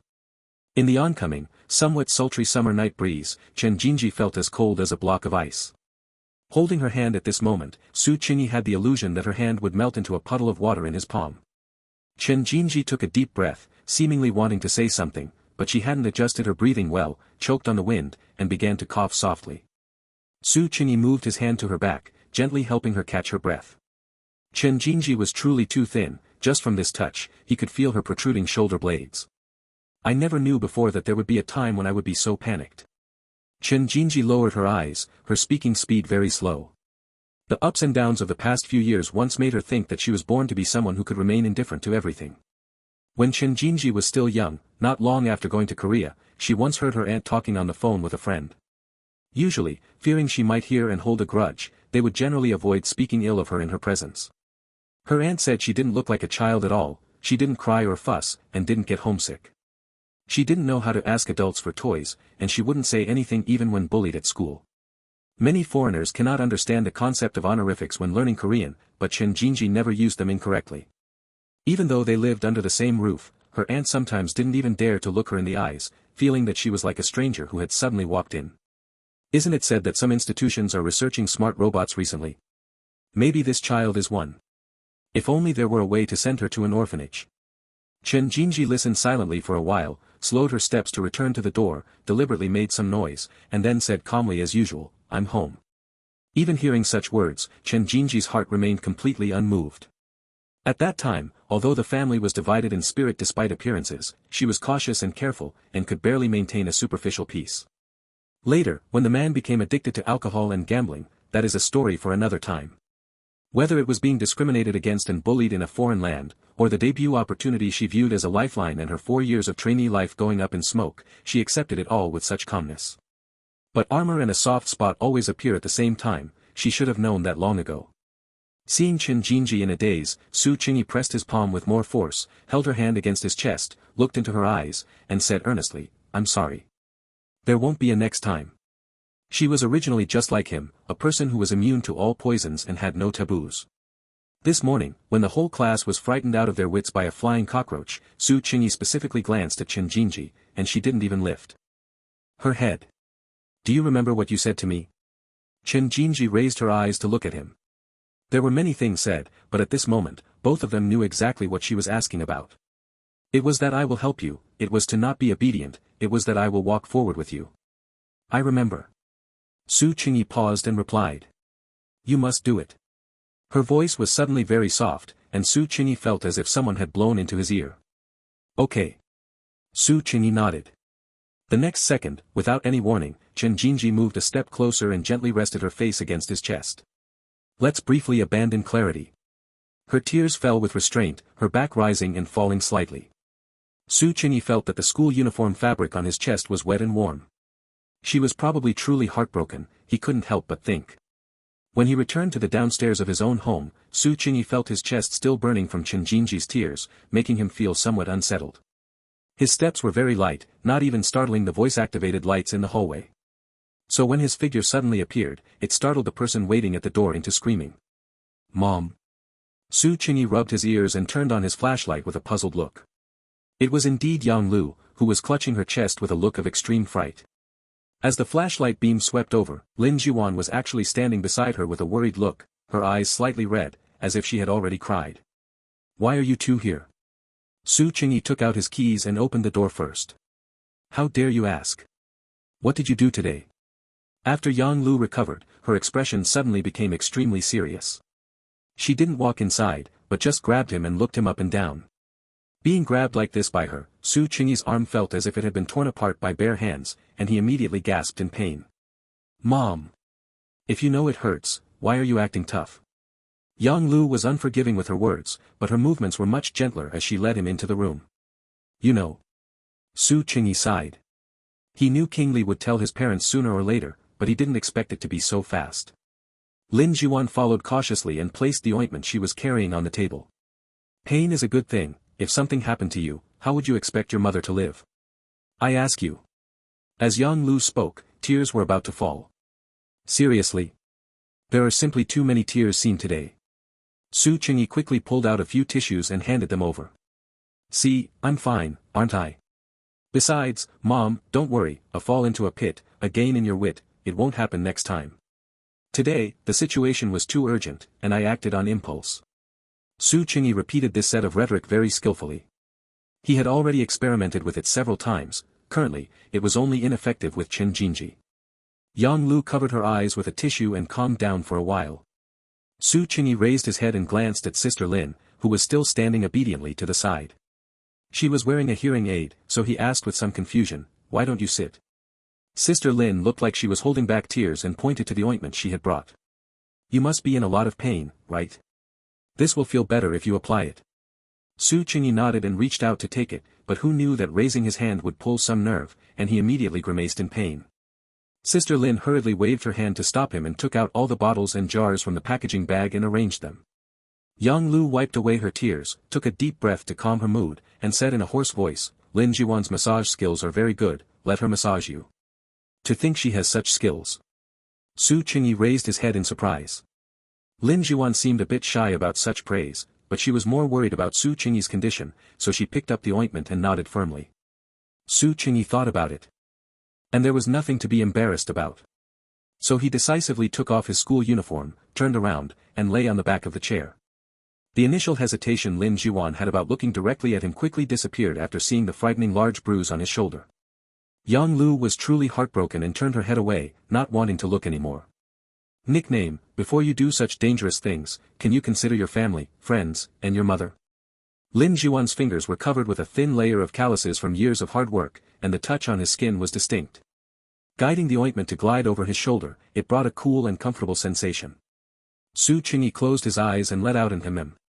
If it were a close friend, I could understand you risking your life, but that is Zhou Lian. Do you two have any personal relationship at all in private?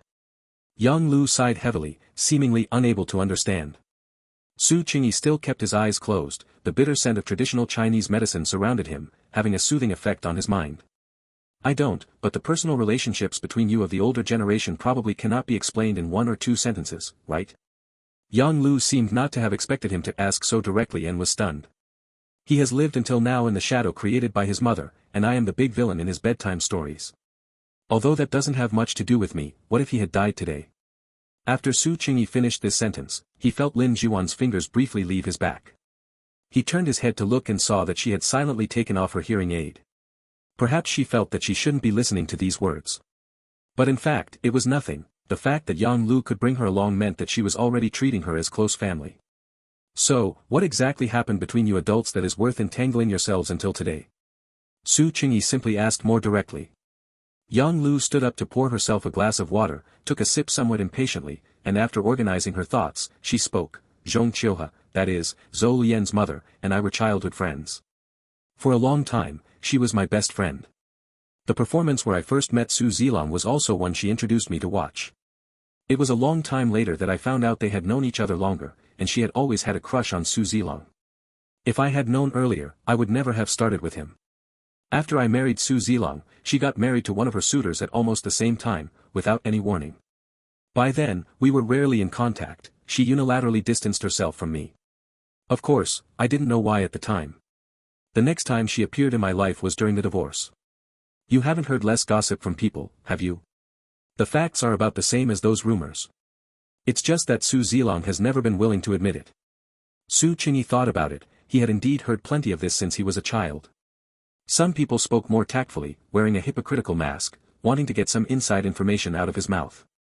Some were more direct, with faces full of mischief and gossip, boldly asking him if he had seen Aunt Zhong, and which one was prettier, her or his mother. But ever since he smashed the ashtray on the table into someone's face, the gossips gradually decreased. Lin Juan took his arm and massaged it softly, pulling his thoughts back to the present. She usually had her hair tied up to make it easier to work. Today, perhaps it was a bit late, and she forgot. Her hair brushed against his nose from time to time, which was a bit itchy. Regardless of whether that matter was true, or whether he was wronged. At least there is one thing your father cannot explain clearly, he knew long ago that Zhong Qiuhe liked him. And all these years, the two have been in contact. Just this point alone is something I have been completely unable to accept. Yang Lu took another sip of water, calming her somewhat agitated tone. Although I often say that meeting these two was my 8 lifetimes of bad luck, and they should have just locked themselves together in marriage, why harm others? But sometimes, I feel that this might be my fated tribulation. I can't avoid it, can't escape it. And, if I hadn't survived this tribulation, you wouldn't be in this world. Nickname. When Mom thinks about it, it was still worth it. Even if I could go back to the past and choose again, Mom would still choose this result. Thinking of this, Yang Lu suddenly smiled again. Su Qingyi turned his head and glanced, his mother's face was indeed peerless in her youth. It really couldn't blame Su Zilong for falling in love at first sight, or, one might say, being attracted by her beauty. Having retold this matter that she had never been willing to mention in front of her son, her smile gradually took on a touch of relief. These matters of the older generation are really like what the song sings. If the past is still worth lingering over, don't dissolve past grudges too quickly. Who is willing to be without attachment or connection just like this? We must owe each other, we must remain entangled. I don't know if this song has been released this year yet. Turn the page, Mom. Let's all look forward. Su Qingyi closed his eyes again and said slowly. He said this to Yang Lu, but he also wanted to say it to the other two protagonists of the story. Although he felt that if this matter were told by Su Zilong and Zhong Qiuhe, it would probably be 2 completely different, brand new versions. For example, Su Zilong would definitely explain that he had absolutely no interest in Zhong Qiuhe, and that he was innocent and upright. And if he were to be with Zhong Qiuhe, having known each other for so long, wouldn't they have been together long ago? Where would these messy things later come from? Su Qingyi couldn't quite guess Zhong Qiuhe's perspective, her personality was truly too twisted. Growing up in such an environment, it was already quite rare that Zhou Lian didn't become a psychopath and take revenge on society. He would probably say things like who came first and who came later, and that feelings are too unfair, and so on. Hopefully, after jumping back and forth on the death line today, Zhou Lian can also manage not to pay for the things of the past and look forward. Lin Juan's massage skills were indeed commendable. Su Qingyi, just lying on the back of the chair like this, was almost falling asleep. Before leaving, she twisted her fingers, seemingly having something she wanted to ask. Su Qingyi looked at her evasive gaze, guessed roughly what it was, and immediately used gestures to say, "My shoulder hurts too much today, I couldn't carry my school bag, so I left it at school." Only then did Lin Juan feel relieved. She lowered her head, her fingers quickly wiping across the corner of her eyes. Then she looked up again and gestured solemnly, "Be safe." Su Qingyi nodded and watched her and Yang Lu go downstairs and leave together. In just a few steps of stairs, Sister Lin walked looking back every few steps, afraid that he might still need her help with something. The hardest grace of a beauty to bear. Su Qingyi lay on his side on the bed, and this sentence popped into his mind. This was simply his deepest psychological feeling after this whole day. Chu Qingmian was closest to the scene of the incident, so it was likely that she had suffered the greatest fright. He had long expected that she would be angry, but when she truly became heartbroken because of it, he still felt a very heavy sense of guilt. Fortunately, Chu Qingmian was willing to reason, or rather, willing to believe the reasoning he provided. Chen Jinji was different. A person who usually maintained a sense of distance suddenly let down her defenses, shut out all his sophistry, and said that the only thing that would make her feel afraid was losing him. This really left him no choice but to deeply reflect on himself.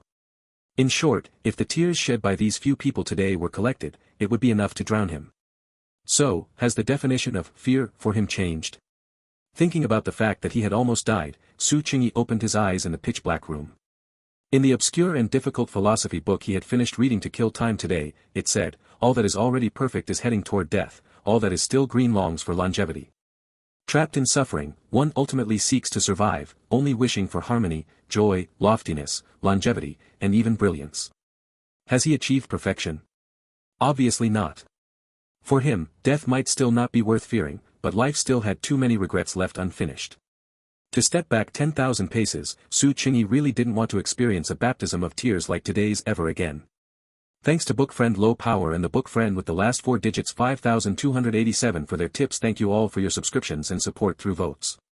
If nothing unexpected happens, there will also be extra chapters released on the Mid-Autumn Festival 207, Chapter 205. You are the only one I want to understand. King Li, who had been attending meetings for several days in a row, finally took up the responsibility of relaying information and called for a small meeting with the rocket class.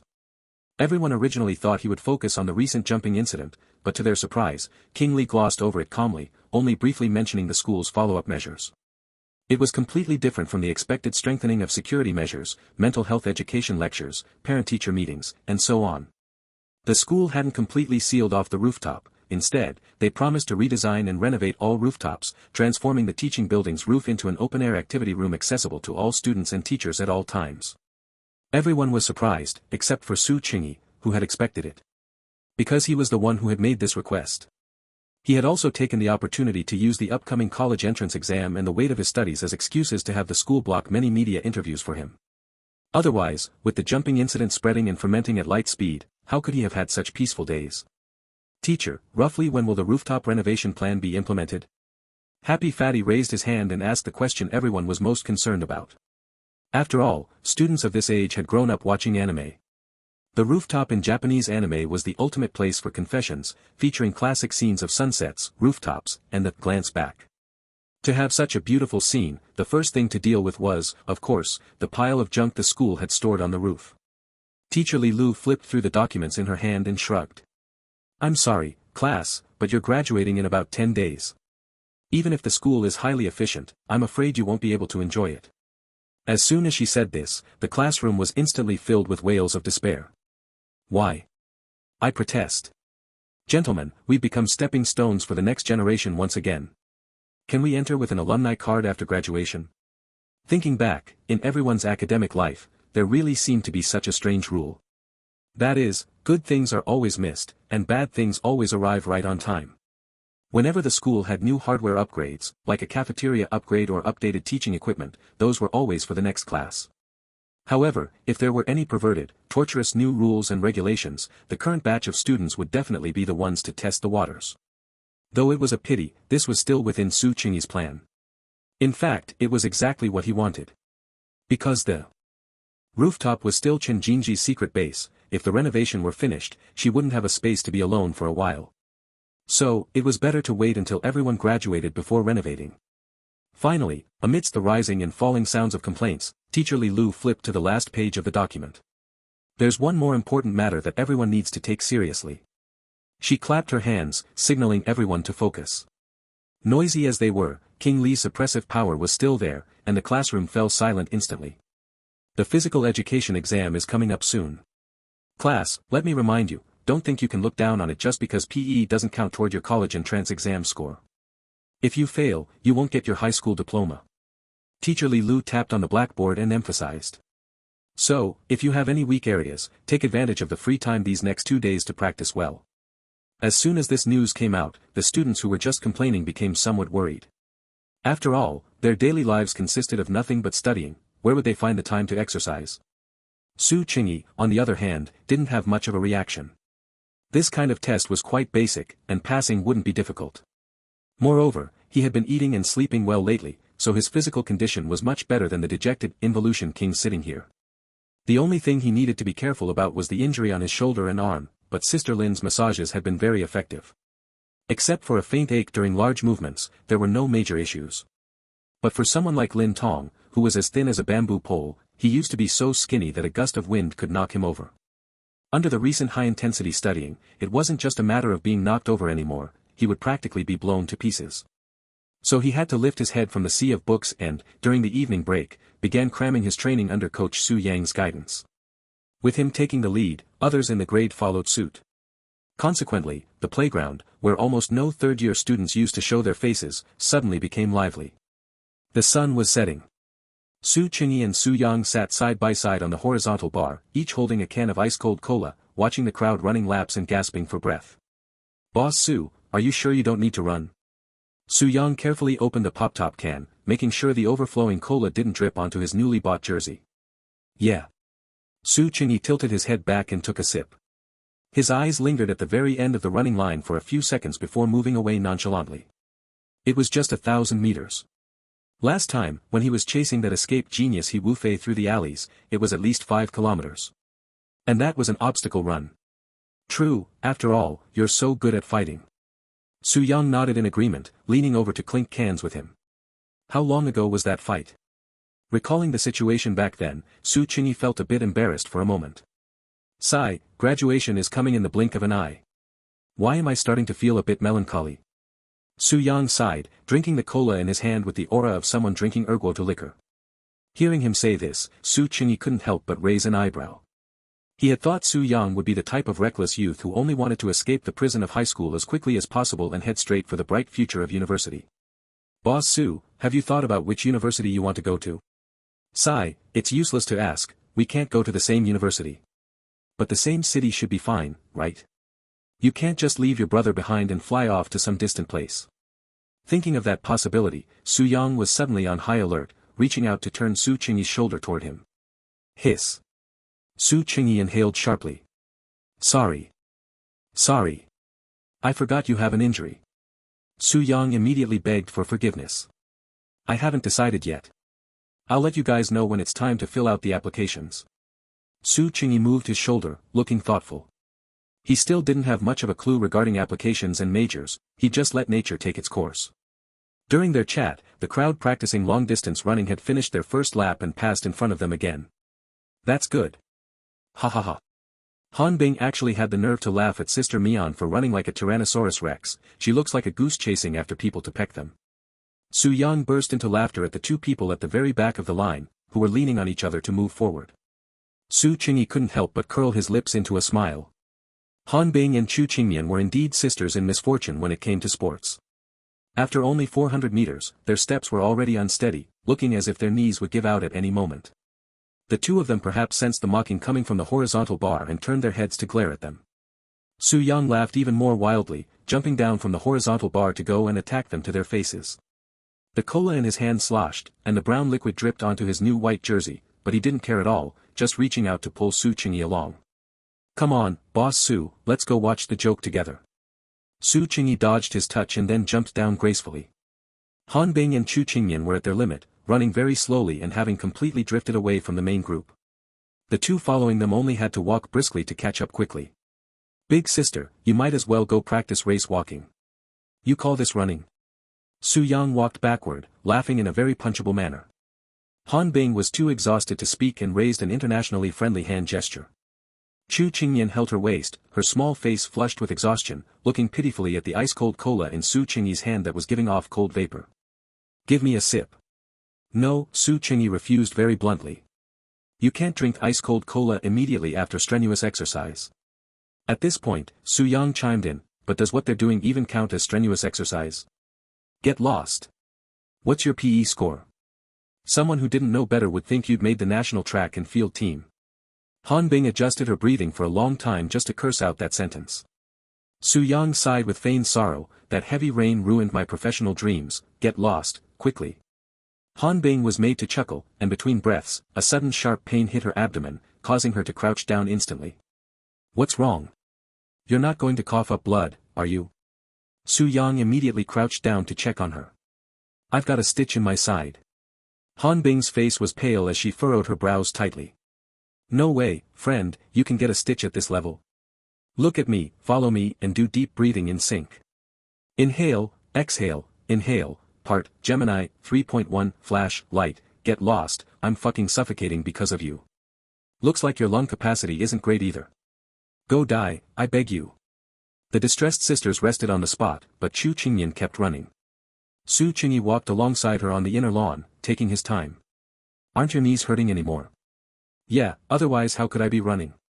As Chu Qingyan ran, she drifted off the track, moving steadily toward the outer lane. Su Qingyi reached out and pulled her back to the inner lane. Just keep a steady, slow pace, as long as you finish, you won't fail. Chu Qingyan nodded obediently, then couldn't help asking, then, on the day of the exam, can you wait for me at the finish line? Depends. We might be running at the same time. I could overtake you to motivate you to unleash your potential. What is that supposed to mean? Can't you just run? With me. Chu Qingyan hummed softly. Besides running, there's also the standing long jump and sit-ups. How are you with those two? Chu Qingyan suddenly felt the world turn gray, and she shook her head sadly. I can only jump 1.6 meters in the long jump. For sit-ups. I guess I can barely pass. 1.6 meters. Su Qingyi was a bit surprised. You're already over 1.6 meters tall if you just lie on the ground. So what if it's 1.6 meters? Chu Qingyan was so angry she punched the air. You're definitely using the wrong technique. Let's practice the long jump after we finish running. Su Qingyi pointed to the long jump area marked out next to the pull-up bars ahead, where some students were already practicing. Ah. Chu Qingyan made a sour face and was about to ask if they could rest for a while, when she realized something seemed off. This was already the third time she had passed the pull-up bars, which meant, Su Qingyi, it's all your fault. I've actually run an extra half lap. Dragging the reluctant little class monitor to practice the standing long jump for a while longer, her score finally improved from 1.6 meters to 1.63 meters. Very good, you've finally jumped your own height. Su Qingyi held a piece of chalk and added a mark on the overlapping white lines. I've been working really hard, okay. Chu Qingyan sat on the lawn and complained tearfully. If she weren't still concerned about her image as the little class monitor, she would definitely be sprawled on the ground right now. Just then, music suddenly blared from the playground speakers. Su Qingyi tilted his head in confusion. What? Are you confused? Isn't this just a regular program from the school broadcasting station? Chu Qingyan held a bottle of room-temperature mineral water, taking small sips. So that was it. The reason he felt unfamiliar with it was that the broadcast in the senior high building had long been cut off. The last time he heard it was probably back in his second year of high school, over a decade ago. After the soothing music ended, the broadcaster from the station began to speak. Good evening, teachers and students. This is the Tangan No. 1 Experimental High School Broadcasting Station. I am today's broadcaster, Zhou Lian. Hearing this name, Su Qingyi raised an eyebrow with interest. He's actually part of the broadcasting station. What kind of multi-talented creature is he? No, that's not the point. The point is that he managed to pull himself together and come back to class so quickly. Everyone, long time no see. Despite all the mess, Zhou Lian's face was still attractive enough to draw in fangirls. As soon as he finished that sentence, a cheer erupted from somewhere on the playground. Approaching graduation, I have many thoughts. Looking north to the capital, south to the magic city, famous schools competing, lush and green, is this not the plight of senior high students trapped by the college entrance exam? With ships spanning 1,000 miles and banners blocking the sky, pouring wine by the lake and composing poems with a spear in hand, this is what it means to be the pride of number 1 high. This script was most likely written by Zhou Yan himself. Su Qingyi listened with a puzzled look and sat down next to Chu Qingyan. Class representative, give me your evaluation. I'm not evaluating anything. Chu Qingyan lowered her head and smiled, her dimples appearing and disappearing. Next, let's listen to a song request from a student. This one comes from Yang Siren of the first year. At this point, Zhou Yan suddenly paused, seemingly taking a deep breath, before continuing, Common Jasmine Orange, for Su Qingyi of the senior year. Su Qingyi suppressed a laugh. If he remembered correctly, the host also had to read the message. Sure enough, as the classic intro played, Zhou Yan's gritted teeth voice followed, thinking about how the senior is about to leave school, I feel very down. But I still want to wish Senior Su Qingyi a bright future and may everything go as you wish. You will always be the North Star guiding us, and, forever love you. Sorry, I lost my composure. Forever love you written into the end of the poem. Alright, now let's enter the much anticipated music time. Let's enjoy the wonderful music together. Su Qingyi laughed so hard he almost knocked over the soda can beside him. The sparrows outside the window are chattering on the telephone poles. You say this line feels very summery. The taste of sorry, both the cat and you want to know the scent of first love is thus recovered by us. This song really feels like summer. Su Qingyi tilted his head back, watching the distant glow of the sunset gradually fade away. The playground speakers had a built-in 3D surround sound effect, and many students began to sing along spontaneously. As a die-hard fan of Jay Cho, Chu Qingyan suddenly sighed at this moment. What's wrong? Su Qingyi leaned in closer, thinking she might be feeling unwell. Chu Qingyan looked up, wanting to say she felt some regret that she hadn't requested a song for him at the broadcasting station before graduation. But then she suddenly realized that if she explained it honestly, Su Qingyi would definitely have a completely uncomprehending reaction. She could almost imagine this guy frowning and then asking back. Request a song. We see each other all the time, why would you go to the broadcasting station to request a song? Childish. Then just request it on your phone. What do you want to request? Even though it was just a fantasy, it was inexplicably infuriating. What should she do? Chu Qingyan suppressed the nameless anger in her heart and swallowed the words that were on the tip of her tongue. Thus, the two stared at each other in silence for a long while for no apparent reason. Just then, the song happened to reach its climax. You suddenly said to me, the name, Common Jasmine Orange, is beautiful. At this moment, I only want to kiss your stubborn lips. It rained all night, my love overflowing like rainwater, the fallen leaves in the yard, stacked thick with my longing. Su Qingyi looked at her inexplicably evasive gaze, puzzled, and said, what's wrong with? Before he could finish, Chu Qingyan suddenly seemed to make a great decision, propped herself up on the grass, leaned forward, and kissed the corner of his mouth. The soft touch lasted only for a moment, and she retreated as quickly as a snail pulling back its antennae. She pretended as if nothing had happened. It wasn't her fault, the lyrics had reached that part. With the right time, place, and people, if she didn't kiss him, would she be doing justice to Jay Cho? No, wait, the lyrics were written by Wen Shan. It's fine, isn't it just playing dumb? She's best at playing dumb. Chu Qingyan was thinking this, but unfortunately, the streetlights on the playground lit up one by one at this moment. The darkness no longer protected her, exposing the crimson blush from her earlobes all the way down to the depths of her neck. The suddenly brightened light seemed to have caught their little move red-handed. Su Qingyi, influenced by Chu Qingyan's exaggerated reaction, also felt inexplicably guilty. He coughed, calming his racing heart, and refocused his attention on the song that was nearing its end. A few words of gossip cannot cool my passion. You appear on every page of my poem. All night my love overflowing like rainwater, the butterfly on the windowsill is like a beautiful chapter flying in the poem. Hearing this line, as if suddenly remembering she was a die-hard fan, Chu Qingyan suddenly looked up again, her eyes shining brightly as she looked at him. With people singing along weirdly all over the playground, her voice was right by his ear, clear and sweet like a babbling brook. Write forever love you into the end of the poem, you are the only one I want to know. Thanks to book friend Low Power for the tip, and thanks to everyone for the subscriptions and votes of support. I will definitely start writing the extra chapters tomorrow. 208, Chapter 206. She must be very good at it. After the intense last-minute cramming, the formal exam didn't seem to show much effect. Perhaps psychological preparation for failure counts as an effect. Although they were assigned to the same group, boys and girls still had to line up separately for this test. Su Qingyi turned his head to look at the girls lined beside him. Chen Jinji stood out like a crane among chickens at the back of the line, with a perfect smile on her face, chatting with the people next to her. Under the sunlight, her profile was bright and gentle. Although she had transferred in later, she was surprisingly popular, especially among the girls. She formed a stark contrast with a certain local who had spent his entire middle school life at First High. There were many reasons, one of the most important being that this was an era when idol culture was prevalent. Most girls were curious about her life as a trainee in South Korea and loved to pester her with questions whenever they had a chance. Chen Jinji didn't hide anything, instead, she welcomed everyone and answered their questions patiently and gently. Even if some things involved confidential information and couldn't be discussed, she would explain it properly. Over time, as they became more familiar, they chatted about more than just that. The topics ranged widely, from makeup techniques to celebrity gossip, and even dance technique tutorials. Su Qingyi, listening from the front desk, felt his head spin from all this knowledge of unknown fields. Chen Jinji was indeed very good at chatting, no one would dislike talking to someone so elegant and considerate. Especially given her bright and striking face, such gentleness seemed even more precious. Su Qingyi inadvertently stared in that direction and spaced out for a while. After being subtly reminded by Chen Jinji's gaze, he quickly turned his head back. Looking at Lin Tong, who was trembling in front of him, he couldn't help but squeeze his shoulder. The first item is just lung capacity. Lin Tong sighed and explained, I reckon I might not even be good at this. Not necessarily.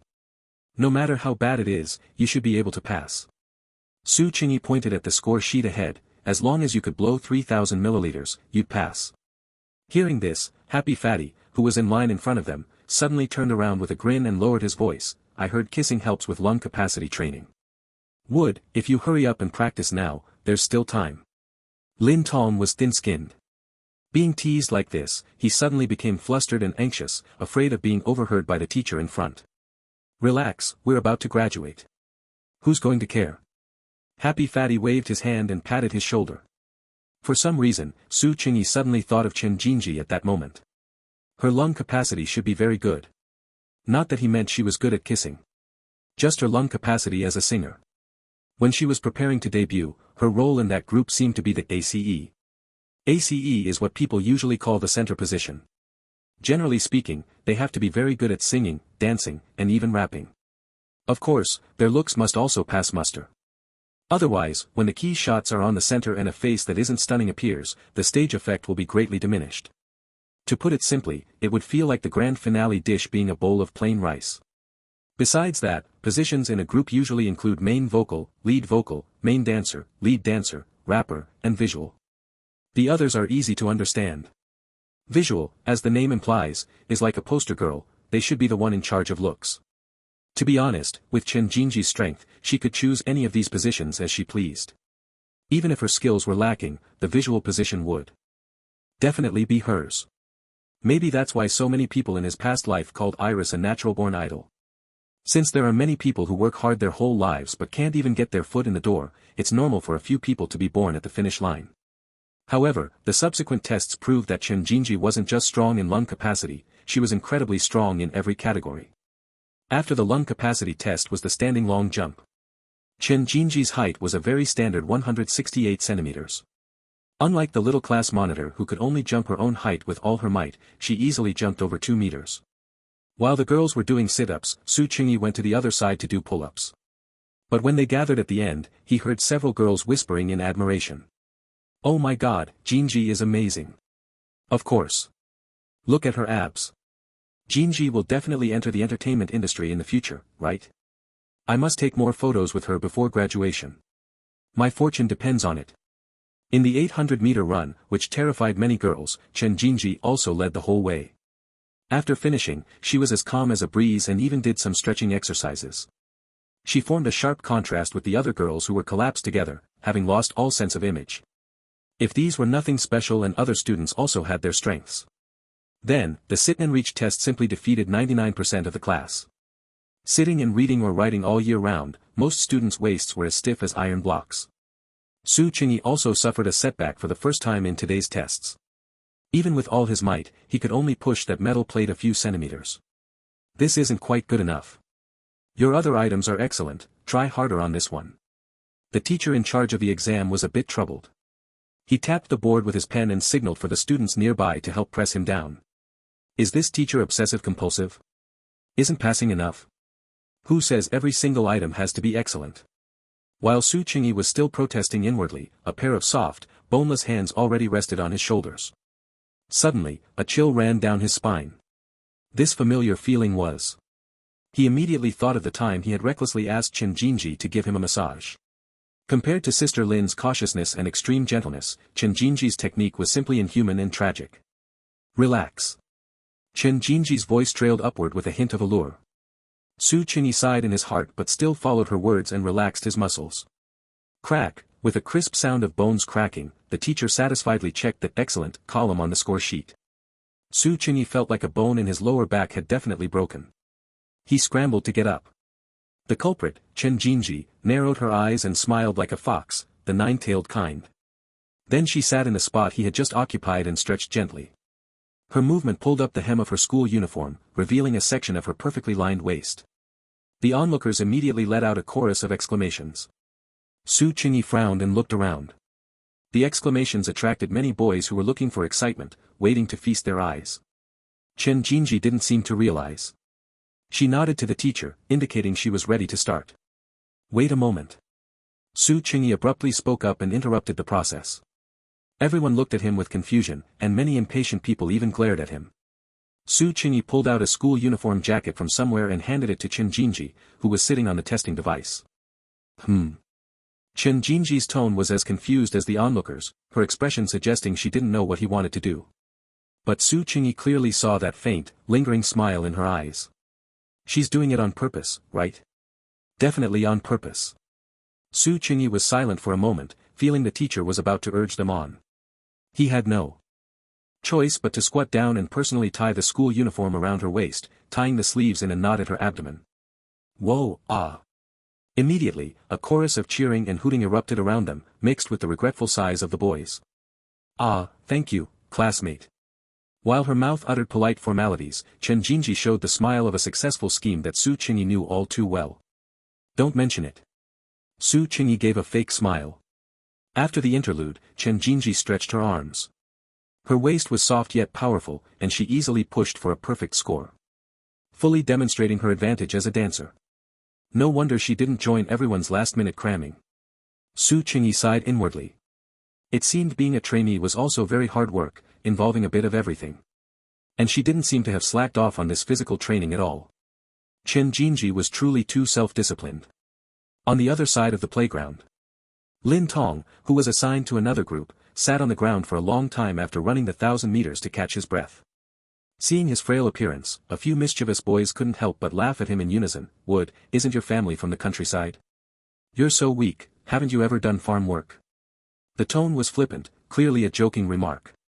Lin Tong was stunned and lowered his head with a hurt expression. Su Qingyi happened to walk up behind them and let out a soft cough upon hearing this. Realizing they had taken the joke too far, the boys immediately scattered like birds and beasts. Don't overthink it. They didn't mean any harm, they just speak without thinking. Part, Gemini, 3.1, Flash, Light. Su Qingyi sat down next to him and handed him a bottle of mineral water. Thank you. Lin Tong took it but didn't drink, just sighed softly. Su Qingyi didn't speak either, watching Han Bing and Chu Qingyan, who had spontaneously paired up, doing the last exercise, sit-ups. Judging by the shape of Han Bing's mouth, she was counting, 1, 2, 4, 6, 7, 11. So that's the barely passing method, huh? Boss Su, I really don't think I've ever done any farm work. Lin Tong's gaze was vacant, as if he hadn't been the one who said those words. Growing up, all the chores were handled by Sister Lin and my mom. Although I grew up in the countryside, the most I ever did was cook rice or tend the fire. As for Sister Lin, she did everything, chopping wood, carrying water, going up the mountain to cut pig feed. If she were the one taking this physical fitness test, it would definitely be a breeze for her. Su Qingyi listened, not knowing what to say for a moment. Indeed, for Sister Lin, these tests aimed at students were probably child's play. She was someone who had been brutally beaten down by life. I feel so useless. I clearly haven't suffered any hardships. Lin Tong seemed to have been struck by the jokes of those boys. Coupled with the tension of the approaching college entrance exam and the fear of failing it, feelings of sadness spread rapidly. You tested your way up from the countryside, got into first high, and made it into the rocket class. Among all the high school seniors in Tangon City, you are someone who can rank in the top 100. Take a good look around, is there anyone else with your same experience? Su Qingyi pulled the tightly gripped mineral water bottle from his hands, the bottle had been twisted out of shape. Come on, isn't that cool enough? He opened the cap and handed it back to Lin Tong. He wasn't just saying that to comfort him, Su Qingyi truly felt from the bottom of his heart that Lin Tong was already very strong. His family environment was so complex and difficult, although he had the protection of Sister Lin, his parents had passed away early. He attended a village elementary school and promoted to a school in the town for middle school. While these places certainly had good, responsible teachers, the overall learning environment definitely couldn't compare to a key school. Lin Tong himself had said that even though his middle school class was a so-called elite class, most people just wanted to scrape by with a middle school diploma before going out to work. He stood out in such an environment and even came to the city to take the entrance exam. Out of so many people, First High only admitted him. Wouldn't that be an inspirational template anywhere? Yet Lin Tong always felt he hadn't done well enough, and most of the reason was likely due to his indebtedness to Sister Lin. After hearing Su Qingyi's words, Lin Tong seemed a little comforted. He raised his water bottle, tapped it lightly against his, and answered with a smile, cool. Su Qingyi continued, you have always been the pride of Sister Lin, and now it seems you've become my mom's pride too. Huh? Lin Tong was a bit surprised. She tells everyone about your achievements now. I estimate that in a while, you'll see your name among the top 10 outstanding youths of Tangon City. Huh? Just thinking about that image made Lin Tong panic, shaking his head like a rattledrum. No, I'm not worthy. How could I deserve that? Even if there were a nomination, it should be for you. Su Qingyi found it funny. In reality, such an award didn't even exist, Lin Tong was just too easy to fool. Su Qingyi, you're bullying our honest and simple wood again, aren't you? Han Bing had approached at some point and said righteously. No. I was just feeling a bit sorry for myself again, and Boss Su was comforting me. Before Su Qingyi could speak, Lin Tong hurriedly explained for him. As if Su Qingyi could be that kind. Chu Qingyan walked over with great difficulty and collapsed onto the grass. Bing, help me rub my waist, it hurts so much. Nickname, it's not that I want to lecture you, but when you practice the piano, don't you sit there for an entire afternoon? Your physical fitness is really a huge problem. Han Bing couldn't help but complain while massaging her waist. That was back when I was a kid, okay? Chu Qingyan protested unconvinced. You haven't practiced since you grew up. Su Qingyi helped unscrew the mineral water and handed it to the two girls. Chu Qingyan took the bottle, her eyes curving into crescents as she mouthed a thank you. After drinking her fill, she tilted her head and answered seriously, if you count that, I probably haven't hired a teacher since graduating middle school. Su Qingyi thought along the lines of what she said, she had probably already obtained all the necessary certifications and awards by the time she graduated middle school. Oh right, Su Qingyi. Chu Qingyan sat down next to him, took out her phone with a smile, and showed him a newly recorded video. Lately, I've been going to feed Xiaohua every day. The video was a compilation of many clips. At first, it was all Chu Qingyan using chopsticks to poke food for Xiaohua. Some were boiled eggs, some were beef balls, and some were tenderloin skewers, most of it was human food. In one video with a skewer of beef balls, Chu Qingyan even took a bite of one herself before handing it to Xiaohua.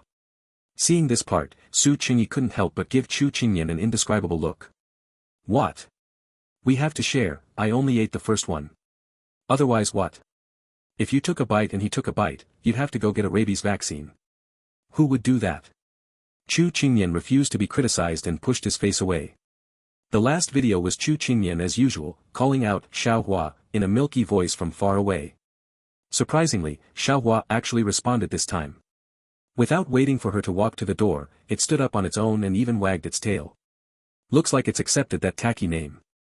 Su Qingyi commented with his hands in his pockets. You're the one who's tacky. Chu Qingyan let out a humph and snatched her phone back. If you like that dog so much, why don't you just take it home? Your house is so big, wouldn't it be fine to just section off a piece of land for it? This environment looks so poor, the dog will get sick, right? Han Bing was watching the video from the side and couldn't help but offer her opinion. I wanted to, but my mom, you know how she is. Chu Qingyan sighed, her little face wrinkling. That's true. Seemingly recalling the terror of that parent, Han Bing shuddered and waved her hands repeatedly, let's just keep raising it like this for now. At least neither you nor the dog is in any life-threatening danger. Life-threatening danger? Wasn't that word a bit of an exaggeration? Su Qingyi took an unobtrusive look at Chu Qingmian. She was no longer that pitiful little bitter face from before, her expression was vacant, and her fingers, tucked into her sleeves, were gripped tightly, as if she were thinking of something unpleasant. Su Qingyi reached out and waved his hand in front of her eyes, but she didn't react. Although she had been in this state every time she was triggered in the past, could a single sentence really have such a big impact this time? Su Qingyi couldn't help but look at Han Bing. She seemed to realize she had said the wrong thing and actively leaned in, holding Chu Qingmian's hand hidden in her sleeve. Nickname?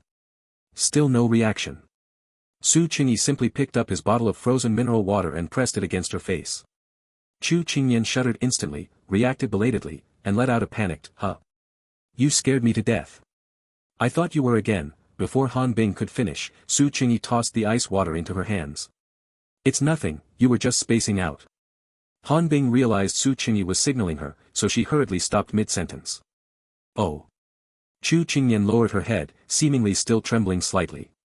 Su Qingyi stood up and inadvertently saw the back of her neck revealed between her long hair, beautiful and delicate, like a young swan that had just grown up. He couldn't help but reach out and touch it soothingly. "Let's go, are you hungry?"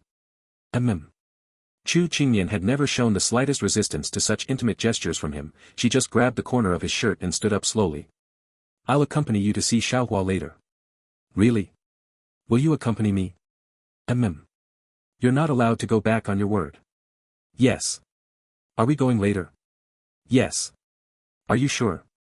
"Never mind, we're not going." "Hey." Thanks to book friends Low Power and Wanchongshan Changzai for the tips.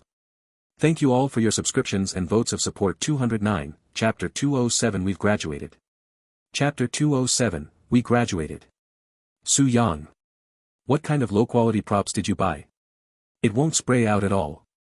Han Bing held 2 spray bottles in her hands, shaking them for a long time, but nothing happened when she pressed the button. "Sister Bing, I think you haven't opened it yet." Lin Tong reminded her weakly from the side. "Don't talk to me from now on, thank you. I need to get into the right mood." Su Yang sat on the teacher's desk, looking like the thinker. Zhou Kairong, opposite him, maintained the exact same posture. The classroom was decorated with various balloons and streamers, looking like the scene of some social mixer. However, the white characters on the red background of the banner read, "We graduated." Speaking of which, why are you two participating in activities in our class? Han Bing looked at these 2 jokers pretending to be deep with an expression that was hard to describe. "Nonsense, without the 2 of us, could you guys have come up with such a good idea?" As soon as Su Yang finished speaking, he took an elbow from Han Bing. "Graduation is such an important matter, of course we have to." Zhou Kairong scratched his head, looking a bit shy. His voice grew smaller and smaller until it was finally inaudible. Su Qingyi held a piece of chalk and methodically finished writing the last character on the blackboard. Then, amidst the amazed exclamations of the onlookers at his calligraphy, he clapped the chalk dust off his palms. "Is it ready? Is it ready?" Su Yang jumped down from the desk and clenched his fists excitedly. Su Qingyi looked around for a final confirmation and nodded. "Who's going to get the teacher?"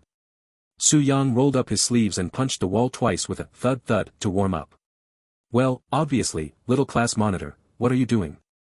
Su Qingyi looked at Chu Qingmian serious looking back. She stood with her hands behind her back like an old official, as if she were worrying about the future of the entire Tangan city. Ah. She only turned around when she realized she was being called. "Go and get Teacher Li over here. Remember to act like you're in a real hurry." Can the class monitor even act? I feel like she's going to blow our cover. The people nearby were talking all at once, seemingly not having much faith in Chu Qingmian's lying skills. After all, the little class monitor usually prioritized fairness and justice, never using her position for personal gain or trickery. "But I don't know how to lie." Chu Qingmian herself frowned, looking distressed. "If it really doesn't work, should I go?" Han Bing thought for a moment and proactively raised her hand. A person who was very good at lying had appeared. "Just think about that time you fought in the cafeteria. Go find King Li for help with the same mood you had then." Su Yang offered a suggestion. "Nian Nian, just imagine that the one getting beaten up isn't Su Yang or Zhou Kairong, but Su Qingyi." Han Bing suddenly added a sentence that hit right where it hurt. "Fine, you guys start acting now. I'll go find Teacher Li." Han Bing's words were indeed effective. Chu Qingyan's expression immediately became serious. As the little class monitor's footsteps thumped away, the people in the classroom looked at each other for a few seconds and immediately began their performance. Chu Qingyan ran all the way. When she reached the office door, she raised her hand to knock. Suddenly, she felt something wasn't right. Logically speaking, if a fight had broken out, wouldn't knocking seem a bit too calm? After a brief thought, she burst right in through the door. Teacher. Teacher Li Lu was sitting in her office chair, dozing off. She had been too tired these past few days, both physically and mentally. Physically, on the eve of the college entrance exam break, the affairs of the entire senior year were weighing on her. Mentally, although she kept saying she never wanted to lead another class after this one, it was her first time being a head teacher, so there was definitely more reluctance than anything else. She hadn't had a good rest for several days, and now she was nearly scared out of her wits by Chu Qingyan's shout, hurriedly steadying herself against the desk to stand up. What's wrong? Seeing the dark circles under her eyes, Chu Qingyan suddenly felt a bit guilty. Her prepared lines came out stumbling and full of holes. Teacher. Su Yang and Zhou Kairong came to our class, and for some reason, they started arguing, and then they started fighting. Please come and see. What? I'll go over first. You go to the next office and get 2 male teachers to come help break it up. Fortunately, Teacher Li Lu's mental state wasn't very clear, so she was easily fooled. Of course, part of the reason was that the previous fighting incident had been too tragic, leaving her with lingering fears. Chu Qingyan agreed with a series of hmms, but of course, it was impossible for her to actually go get other teachers. She just followed behind her, running toward the classroom.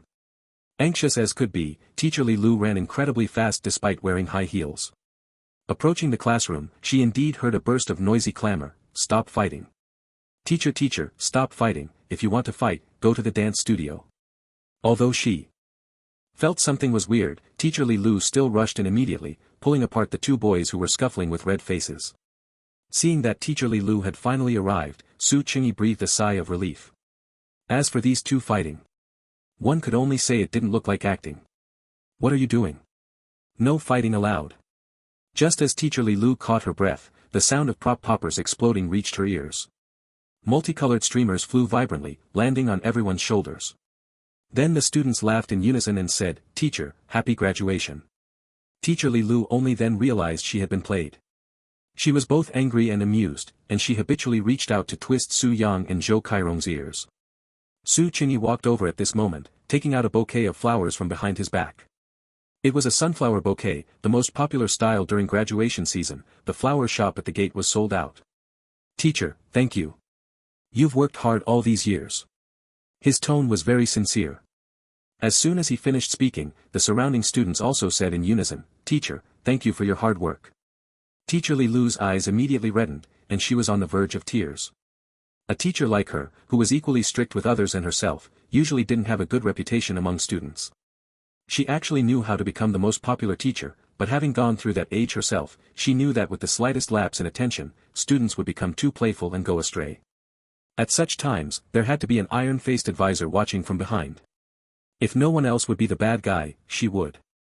But when playing this kind of role, the biggest fear was that even by the grand finale, no one would understand. Fortunately, her students did understand, and they even presented her with a bouquet and said, Teacher, thank you for your hard work. That was enough. 3 years of youth, and the days and nights of hard work and fatigue, in exchange for such an ending, it was truly worth it. Teacher, are you crying? Are you really crying? No way, let me see. Woohoo, extra, extra. The Iron Warrior is crying. Take a photo for memory. But in the next second, these students reverted to their original selves. Teacher Li Lu suddenly felt she had lost a lot of face and immediately scolded them with her eyebrows raised. What are you saying? Everyone back to your seats, I need to announce some school matters. TCH, the student sighed, but they obediently returned to their seats. Su Qingyi pulled out his chair and sat down, only to find that while the world was in an uproar, Chen Jinji was sitting quietly in her seat, actually still memorizing English words. He thought for a moment, took out a fruit candy he had just gotten from a gift box, and placed it on her desk. Students, today is your last day at school. How do you feel? Not happy, the students answered with elongated, weird voices, and finally, some mischievous person loudly added 2 words, as if. A burst of laughter immediately followed. Teacher Li Lu also laughed on the podium. She cleared her throat and said slowly, this is your first time being high school students, and for me, it's my first time being a high school head teacher. There are many things I haven't done well. I promise you, I'll improve when I lead the next class. Before she could finish, she was interrupted by the indignant students. No way. Why should they get that? The predecessors plant the trees, and the successors enjoy the shade, boo-hoo-hoo. Teacher, please keep up the good work and work them to death. Teacher, if you were a bit tougher, maybe I could have gained another 20 points. Teacher Li Lu immediately burst out laughing and waved her hand to signal everyone to be quiet. Don't take your anger out on your juniors. She took down the small whiteboard hanging next to the blackboard and pointed to the number on it. Why are there still 14 days until the college entrance exam? Who was responsible for changing this number? The atmosphere is totally ruined. Han Bing quickly raised her hand to admit her mistake. Teacher, I forgot.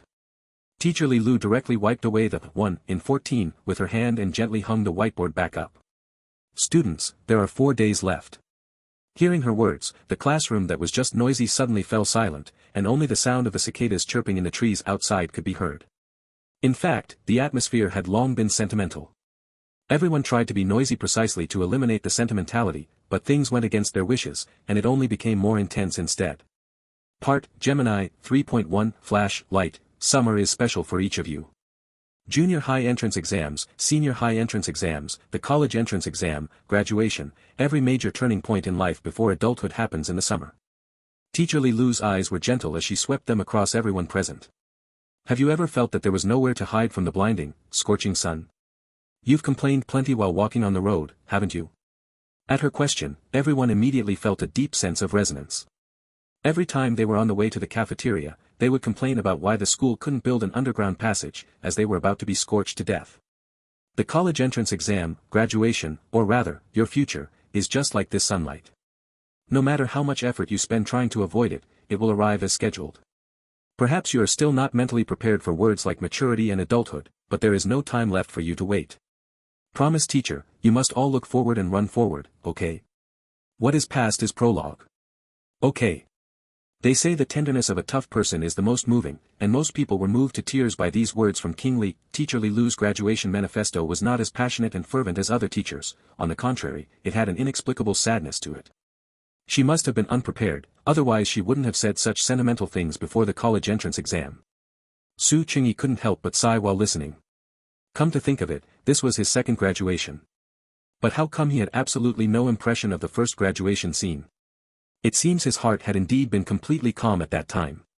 So, had all the emotions accumulated for this time? It was rare, but Su Qingyi felt a complex mix of emotions, very sorrowful. So he turned his head and snuck a glance at Chen Jinji. She had raised her head from the sea of questions at some point and was resting her chin on her hand, lost in a daze. Su Qingyi was caught red-handed the moment he turned around. He felt a bit awkward and was just about to say something, pretending he had something to ask her. Chen Jinji just curved her eyebrows and eyes, and held a fruit candy with the wrapper already peeled off to his lips. Are you not eating it? Su Qingyi subconsciously bit into it and asked indistinctly. Chen Jinji smiled and shook her head, not speaking. It was strawberry-flavored, one she had specially chosen, yet he wouldn't eat it. Su Qingyi turned his head and saw Teacher Wang leaning against the front doorway, holding up her phone to take pictures. And so, Teacher Li Lu's tears were forced back once again, a repeat performance. Teacher Wang. Beauty Wang, I want to take a photo with you. Teacher Wang, we love you. Teacher Wang's popularity among the students was always the highest. The moment they saw her, everyone was extremely excited. Teacher Wang was unfazed and accustomed to such scenes. She waved her hand with great flair to signal everyone to be quiet. Don't make noise yet. Everyone listened to Teacher Li cry for a while. Ha ha ha ha ha ha ha. Amidst the laughter, Teacher Li Lu turned around in annoyance, but this time she saw the blackboard writing that Su Qingyi had just written. His handwriting was easy to recognize, wild and unrestrained. Even before graduation, it already had the aesthetic of a corporate slave's font. It was a math problem. The process had already been written out quite extensively. Teacher Li Lu picked up the chalk and couldn't help but complain. Su Qingyi, did you write up to this step because you were afraid teacher wouldn't know how to solve it, or what? Not at all, it was just to avoid wasting time. Hearing this, everyone turned around laughing to look at Su Qingyi in the back row, while he himself just lowered his head, looking embarrassed. It did have a bit of his old shadow. Teacher Li Lu looked at the final result, paused for a moment, and finally wrote the 4 big characters, "This problem has no solution," on the horizontal bar. What does this mean? Teacher Li Lu turned around, revealing the confused expression typical of a science student. Teacher Wang sighed, walked up, and said, "Youth is, by nature, a proposition with no solution." Bingo, finally, someone understood her. Han Bing, the art committee member who set up this segment, was so moved she was about to cry. But in fact, Su Qingyi and Teacher Li Lu held the same view. When he was writing the process on the blackboard, his mind was full of, if CA were changed to CB, this problem would have a solution. At this moment, Teacher Wang took the chalk from Teacher Li Lu's hand and inscribed a poem in the blank space beside it. White rainy robes enter the tender cool, spring silkworms eating leaves echo in the corridor. The dragon gate is already set for the peach blossom waves, the moon palace first gathers the sweet osmantha scent. The ping bird heads to the northern sea, the phoenix faces the morning sun, carrying books and swords on a vast, misty road. Next year on this day, ascending the blue clouds, I will laugh at the busy candidates in the mortal world. The situation and scenery were very fitting. Su Qingyi recited it silently in his heart a few times and felt he really liked the line, carrying books and swords on a vast, misty road. Your teacher, Ms. Zhang, didn't come to see you today. She said she was afraid she would start crying the moment she walked in and cry until school ended. With your exams coming up immediately, she was afraid it would be unlucky. Teacher Wang turned around, smiling as she explained for the English teacher. Amidst the protests of the group, Teacher Wang clapped her hands lightly, and several people waiting at the door filed in one after another. So, to make up for it, she ordered milk tea for the whole class, yay. I don't know why, but food and drinks during this kind of group activity always taste especially good. Even though one could just buy it oneself, it would be the same. Su Qingyi took a cup of sugar-free, topping-free oolong milk tea. It tasted slightly bitter in his mouth. At this moment, the senior year broadcast, which had been silent for a long time, suddenly rang out again. Hello everyone, I am the host, Zhou Lian. Today is a special day. It is the last day for the senior students to officially study at school, and also my last day broadcasting for everyone. On this day of farewell, there are not many words to describe it, so everything I want to say is in the song. Next, please listen together to this song requested by all the senior students. Cheers. It was actually this song. Although there was talk of requesting songs when planning started, Su Qingyi had been distracted and hadn't heard the song title at the time. Will there be a day, when time can truly turn back, returning to your and my, unreachable, long-drifting years?